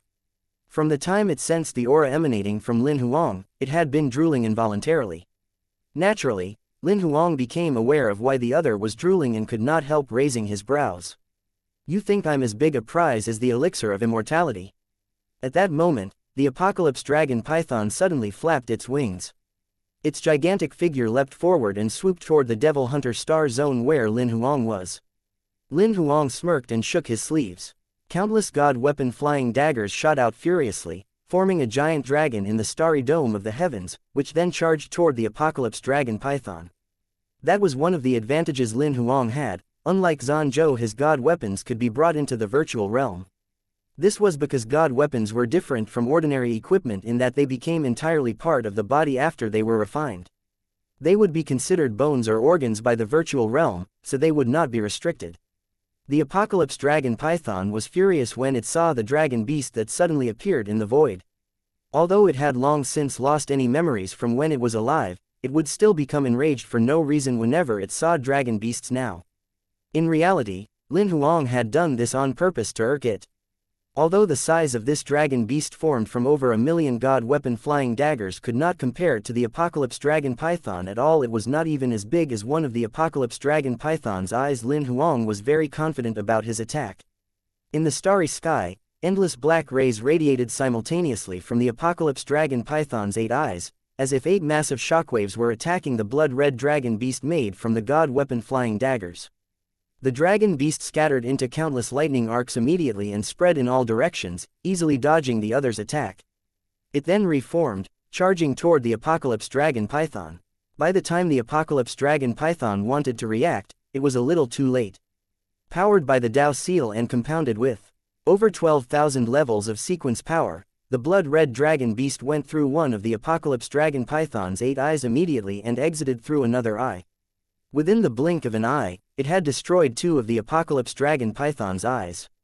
On his part, Lin Huang did not dodge the attack that the god weapon had evaded. He hovered above the Fister star and raised 8 mirrors at the same time. Each mirror had a surface bigger than the Fister star. They immediately met the incoming 8 black rays shooting out of the Apocalypse Dragon Python's eyes. Practically the instant Lin Huang raised the mirrors, 8 black shockwaves hit them almost simultaneously. With not even a pause of 0.0001 seconds, the black shockwaves were deflected back straight away. The 8 shockwaves changed direction without stopping, aiming straight for the Apocalypse Dragon Python. Before the Apocalypse Dragon Python could recover from the pain of losing 2 eyeballs, the 8 black shockwaves were already approaching and were coming straight at its face. Amid its shock and consternation, the Apocalypse Dragon Python hurriedly attempted to dodge, but it was already too late. Although it managed to evade slightly, 4 of its remaining 6 eyes were destroyed. In an encounter that lasted barely the time it took for a breath, the Apocalypse Dragon Python had lost 6 of its 8 eyes. Very likely, it still had not managed to figure out what exactly had just happened. This fellow has powerful defenses. Not only that, the area around its head seems to utilize a special defense technique. Lin Huang felt it was a pity that he had failed to kill the creature in his earlier attack. His purpose in having the god weapon flying daggers evade the other's attack and then reform was so he could use the Apocalypse Dragon Python's eyes as the breaching point to destroy its head directly.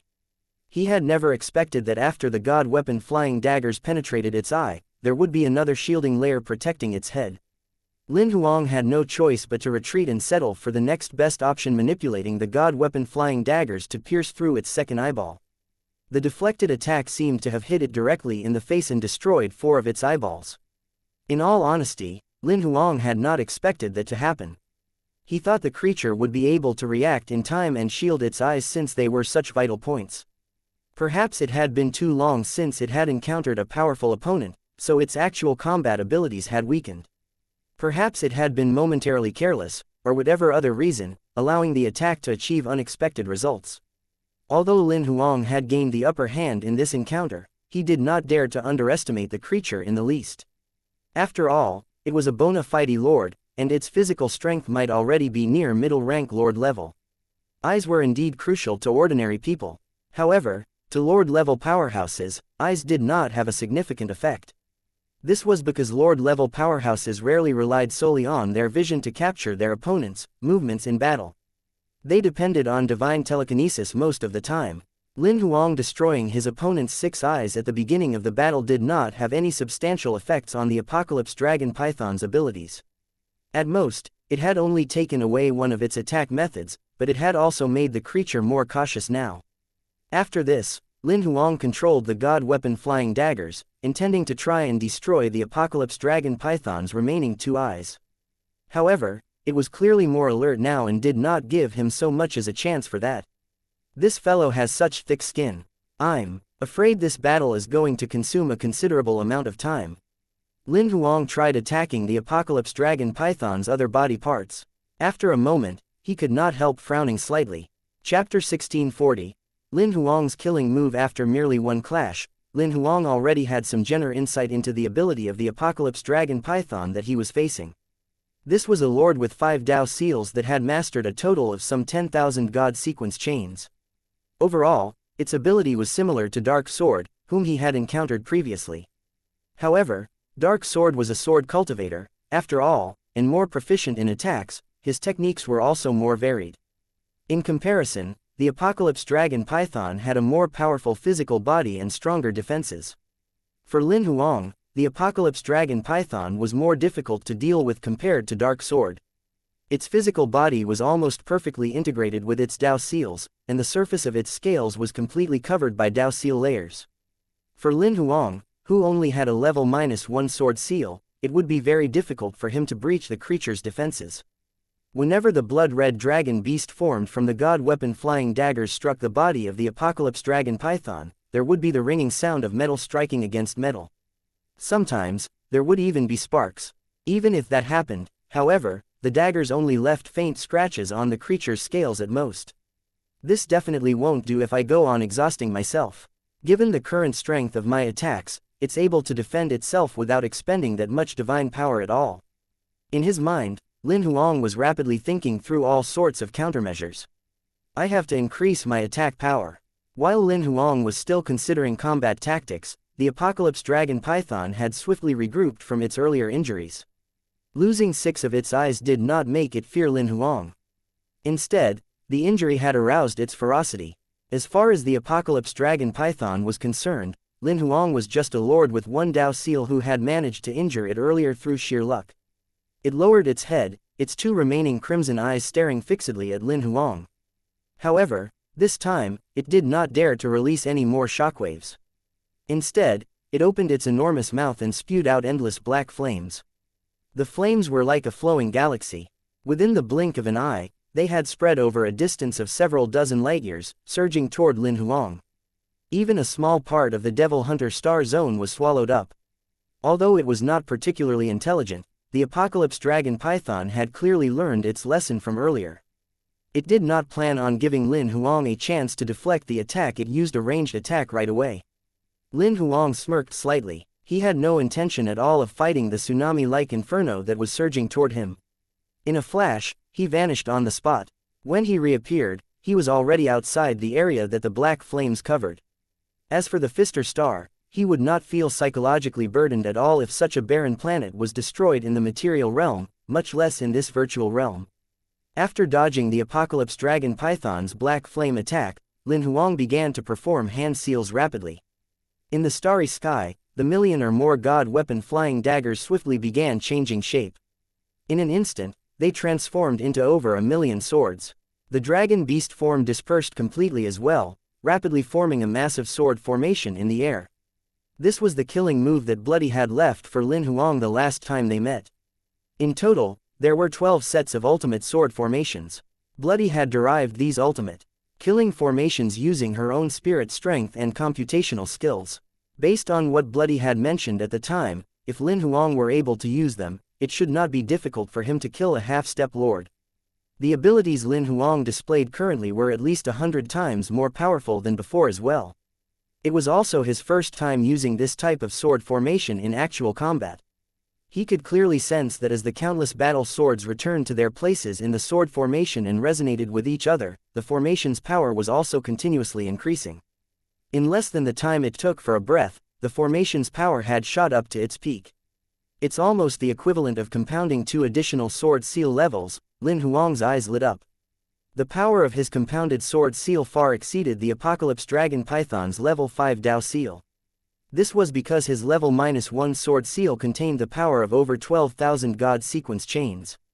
By compounding another 2 levels, this gave it the equivalent power of 36,000 god sequence chains. The apocalypse dragon python's compounded level 5 Dao seal, however, had only amassed the power of some 10,000 god sequence chains. Although Lin Huang did not have as many Dao seals as the creature, he could completely overwhelm it in terms of the volume of sequence power. Once the sword formation was complete, the apocalypse dragon python clearly sensed the threat radiating from it. Its massive snake tail lashed out, intending to smash the newly consolidated sword formation to bits. In the time it took for a breath, the enormous snake tail had traversed a distance of several dozen light-years.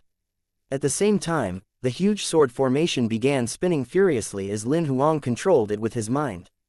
The 1,000,000 or more battle swords in the sky transformed into a single giant sword. It slashed toward the snake tail at an even faster speed. Boom! In an instant, both attacks collided in the starry heavens. The boom even pierced through the limits of the vacuum of space, transmitting in all directions. It spread toward the distance at a speed that was hundreds of times faster than the speed of light. At the same time, what the collision produced energy waves, overwhelming odalic waves, all sorts of sequence powers and rule-bending powers, as well as divine power that had dispelled was sweeping in all directions. Suddenly, all the planets in the entire Devil Hunter Star Zone exploded one after another and were then completely reduced to dust. Even stars and black holes were no exception.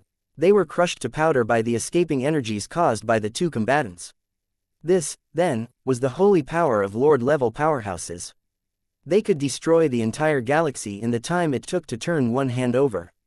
At that moment, one of the main culprits in this attack, Lin Huang, remained where he stood, unmoving.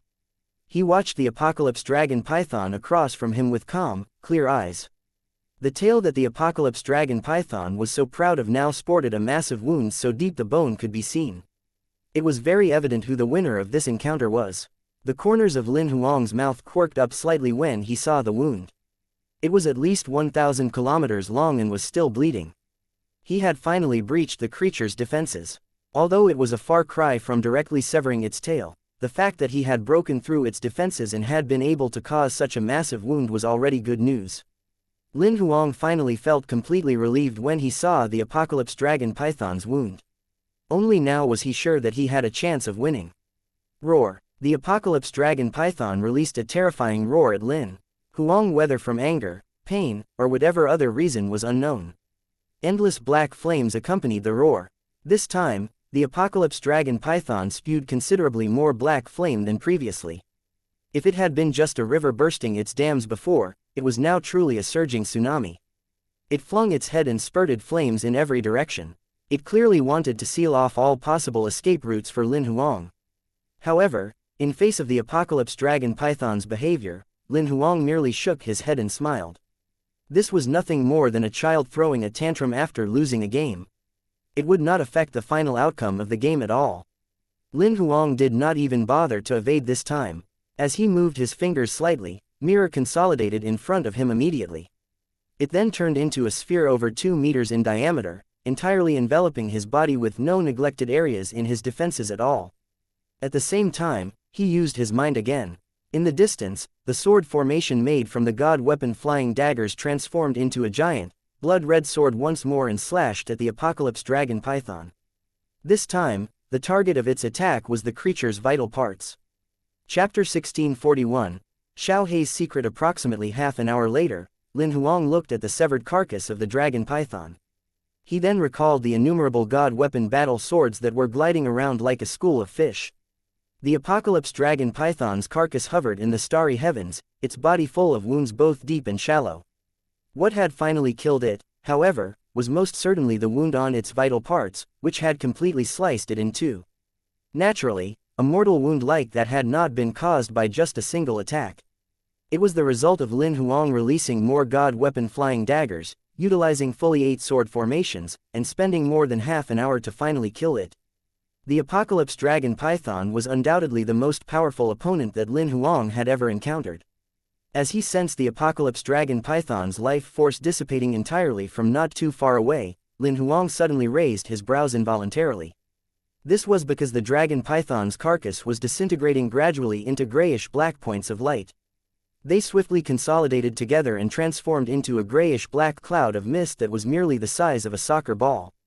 This ought to be the void's origin energy, right? Lin Huang extended his hand with some curiosity.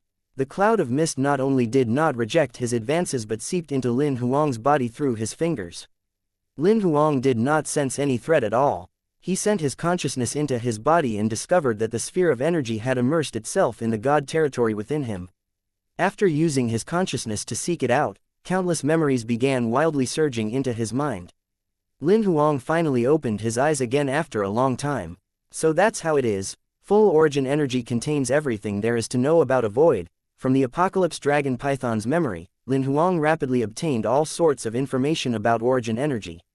As long as he fully refined this mass of origin energy, not only would he obtain the Apocalypse Dragon Python's memory and inheritance, but he would also gain everything that it had ever accumulated.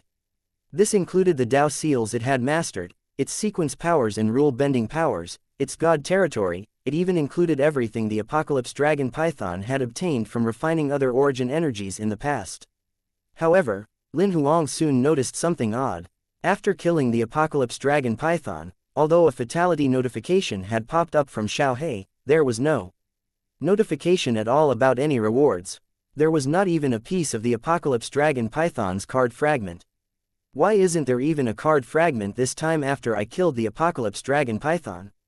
Lin Huang directly asked Xiao He. After a moment of silence, Xiao He very soon responded. You've already gained all of its origin energy, so there's no need for me to take a portion of its origin energy to create a card. Lin Huang was stunned when he heard this, but he instantly realized what Xiao He meant. Do you mean to say that when you created cards previously, you converted a portion of the deceased's origin energy to do so? Your understanding is essentially correct. So the level and quantity of the cards you can create is dependent on the origin energy that you take and has no actual connection with my combat strength. Something suddenly occurred to Lin Huang, and his expression immediately became rather peculiar. Xiao He fell silent again for a moment but answered anyway a little while later. That is indeed the case. However, restricting the number of cards you can obtain per combat strength level is also to prevent you from exploiting the cards and relying too much on the cards' functions. So you've appropriated a great deal of the origin energy for yourself from the monsters I've killed. The number of monsters Lin Huang had killed far exceeded the maximum number of cards he had obtained. For each monster he killed, Xiao He would secretly take a portion of origin energy. However, only a small fraction of the origin energy was used to create cards for Lin Huang. Most of it was hoarded by Xiao He. This time, Xiao He fell into a long silence. Don't pretend you can't hear me. And don't think you can deceive me about this matter, Lin Huang prodded, seeing that Xiao He did not reply for a long time. The Goldfingers, the Stone Tablet, Eternity Fire, Yin Yin, and the newcomer, the Gate of All Realms were watching the drama unfold. In reality, it was common for a Goldfinger to sneak benefits from its host. However, not very many of them had been caught red-handed. I do admit that I've appropriated a great deal of origin energy. However, my restricting your rewards is not because I wish to withhold any of the origin energy. Even if I only used 1/10 of the origin energy to create all kinds of card rewards for you, the number of cards you would obtain will be several dozen times over what you have now. That does not benefit your development in any way. Lin Huang knew that Xiao He was telling the truth. He had been prodding himself to become stronger all this while. To a certain extent, this was also because of Xiao He's restriction on the number of cards he could obtain. Since the number of cards he could gain per level of combat strength was limited, he had no option but to elevate his combat strength quickly so he could obtain more card rewards. If Xiao He truly did lift its restrictions, if it merely used 1/10 of the origin energy to make him all sorts of card rewards, as it had mentioned earlier, his motivation to elevate his combat strength would likely drop significantly. Moreover, there was a high possibility of him relying on the cards, functions and slacking in his personal cultivation. He was almost certain that he would definitely not have the ability he possessed now. I won't bring up what's already in the past. However, right now, I think we can apportion the ratio of origin energy all over again. Xiao He had admitted its problem, and Lin Huang did not want to dwell on the matter. He had brought up the origin energy issue not to blame Xiao He but to allocate the ratio of resources anew. No problem, Xiao He agreed with alacrity, then suggested a ratio. I can allocate 30% to you. Given your current ability, I'm no longer worried that you'll exploit the cards. Let's make it 50-50. It's fairer if each of us has half. It was not that Lin Huang wanted more, but he knew that Xiao He had appropriated origin energy in the past because the origin energy was most certainly beneficial to him. I'll store my 50% with you for now and let you know when I need it. You can use it whenever you want. Also, there's no need to portion out the origin energy that you appropriated. It still belongs to you. Deal. Xiao He thought about it for a moment and very quickly agreed. After all, Lin Huang was currently making an extremely big concession with his current proposal. It knew that it would be very difficult for it to fight for an even higher ratio. After the two had discussed the apportioning of origin energy, Lin Huang looked at the massive grayish-black origin energy from the dragon python. What's the most powerful card you can create with this kind of Lord-level origin energy? I can create a Lord elevation card. What? Lin Huang's eyes widened, thinking he had misheard. By using this card, one can directly elevate to become a Lord. Of course, it's not as easy as that. There's a caveat to be able to use it. One has to be 9th rank Heavenly God level, and rank no lower than class 5.5 pseudo-pure spirit. There's no need to go through unification. Lin Huang still thought such a function was rather incredible. No, unification will be achieved right away when the card is used. The user will directly elevate to become a Lord, and no raptors will be attracted. There aren't any side effects? Lin Huang questioned further. No, It's the same as a successful, normal unification. Lin Huang's eyes lit up after hearing that. He was beginning to imagine what the scenario might be if he built an army of Lord-level Imperial monsters. Chapter 1642. The Virtual Realm Cabin. Is there any way to bring in items from the material realm? That was the main reason why Lin Huang had brought Xiao He into the virtual realm this time. After putting together the situation in the virtual realm and the information that the Gate of All Realms shared, it shouldn't be a problem. As soon as Xiao He finished speaking, a card rapidly began to coalesce on Lin Huang's right palm. He picked up the card and looked at it. A virtual realm cabin card. Lin Huang checked the information on the back of the card. This was a cabin that could exist in the virtual realm. The duration of its existence would depend on the cabin's interior capacity, how many items were placed inside, and the influx of origin energy. With an influx of origin energy, the smaller the capacity of the cabin and the fewer the items, the longer the cabin would be able to exist. Anything from the material realm could be stored in this cabin, except living beings. Naturally, this meant living beings from the material realm, excluding Lin Huang's virtual body. Why is there a restriction on living beings? Lin Huang could not help asking when he saw that particular caveat. Without this restriction, the origin energy required to build this cabin would be at least 100 times more than what's currently needed. Lin Huang nodded once he heard the explanation. I think that's a pretty good restriction. In truth, he had not given this much thought earlier, he was just asking a casual question. In reality, it would not affect him significantly whether or not the virtual realm cabin could contain living beings from the material realm. Moreover, even if the cabin were able to contain living beings, they would not be able to leave the cabin and enter the virtual realm. Does it require a lot of origin energy to maintain the cabin?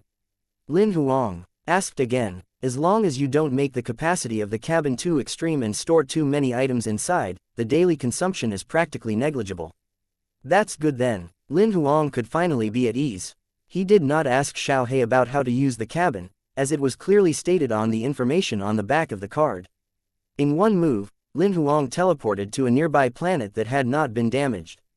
He then crushed the virtual realm cabin card in his hand. A second later, the card turned into countless golden points of light that rapidly formed into a small cabin in front of Lin Huang. The exterior was the default form of the card and could be altered by the card user. However, Lin Huang did not want to bother thinking about a concept, so he left it on the default setting. The cabin looked as if it had less than 10 square meters of surface area. This did not bother Lin Huang. He pushed the door open and went in. Upon entering, he realized that the interior was even smaller, probably only 6 or 7 square meters. The cabin could only hold one bed and a set of tables and chairs at most, and it would already be thoroughly cramped inside. This even reminded Lin Huang of the house on Earth he had rented with a few others after graduating from university back in the day. The partitioned room he lived in back then was similar to the size of this cabin. Lin Huang looked around. There was nothing in the room at all except for a stone floor, 4 snowy white walls, and a triangular roof. He made some mental calculations. The highest part of the roof was approximately 3.5 meters. If he were to calculate using the surface area of the interior, the maximum capacity of this cabin at present was no more than 25 cubic meters. He did not increase the capacity of the interior, nor did he alter the structure of the house. He merely opened the door and left. From what he saw, the current surface area was fully sufficient for his needs. If it were not enough, he could still change it when the time came. This was also a unique characteristic of the virtual realm cabin. The interior capacity of the cabin, its structure and exterior appearance, as well as the interior decorations, could be changed at any time. Let's return to the material realm and test this function then. Lin Huang had barely finished speaking before the Gate of All Realms opened a virtual eye. He stepped into it. When he reappeared, he was already in the material realm. However, his real body was not on the Pfister star but on the barren planet where his virtual body had arrived earlier. After returning to the material realm, Lin Huang checked the time immediately. It was exactly the same as when his virtual body had left the material realm. Not even 1 second had passed. He turned around and looked in the direction of the virtual realm cabin. The virtual realm cabin card within his body that had become blurred and out of focus was suddenly illuminated by points of light. A moment later, the form of the virtual realm cabin card that he could see gradually began to solidify into being. It was exactly the same as the one in the virtual realm. Not only could he see it, but even his divine telekinesis could perceive it. However, he knew that it was a projection of the virtual realm cabin into the material realm. As the user of the card, only he could perceive it, others could not. Lin Huang pushed the door open and went in right away. The interior of the house was exactly the same, with no changes whatsoever. He retrieved a storage ring from his storage space. After placing some items in the ring, he put it on the floor. He turned around and left after opening the door. Let's go to the virtual realm again, Lin Huang told the gate of all realms. Very soon, a virtual eye appeared before him. His virtual body consolidated immediately, which he then stepped into. After passing through the virtual eye, Lin Huang's virtual body appeared in the virtual realm again. He glanced at the cabin nearby, then pushed open the door and went in again. Upon entering the house, he saw the storage ring on the floor right away. He picked it up and sent his divine telekinesis into it. Nothing was missing inside. Lin Huang then tried taking out the items in the storage ring one after the other. Divine crystals, god sequence relics, minerals, herbs, monster carcasses. He was able to retrieve every item he had brought from the material realm without being restricted by any of the virtual realm's rules at all. Lin Huang even tried absorbing a divine crystal. There were no issues at all. At this point, he was finally sure that the virtual realm cabin functioned perfectly. It's like a cabin in which time has stopped. If I have sufficient resources and cultivate inside for over 100 million years, not even a second of the material realm's time would pass. Lin Huang thought the virtual realm cabin was the most valuable treasure in cultivation. Of course, the caveat was that he would not be interrupted by any voids. However, according to the memories he obtained from the Apocalypse Dragon Python, most of the voids in the virtual realm could only move around within a specific area. They could not distance themselves from a particular region. This was just like the Apocalypse Dragon Python that could not go too far from the battlefield of the Dragon Abyss. He could only move around a few nearby star zones at most.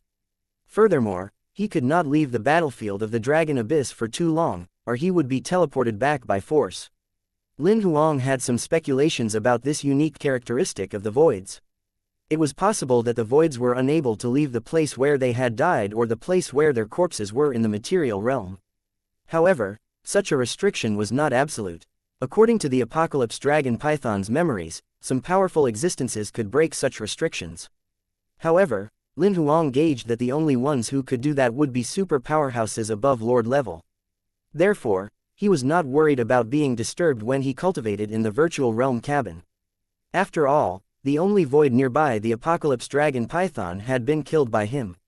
If he were truly so unfortunate as to encounter a void that could break this restriction, he would just have to admit defeat. However, if that did happen and worse came to worst, it was only the destruction of a virtual body.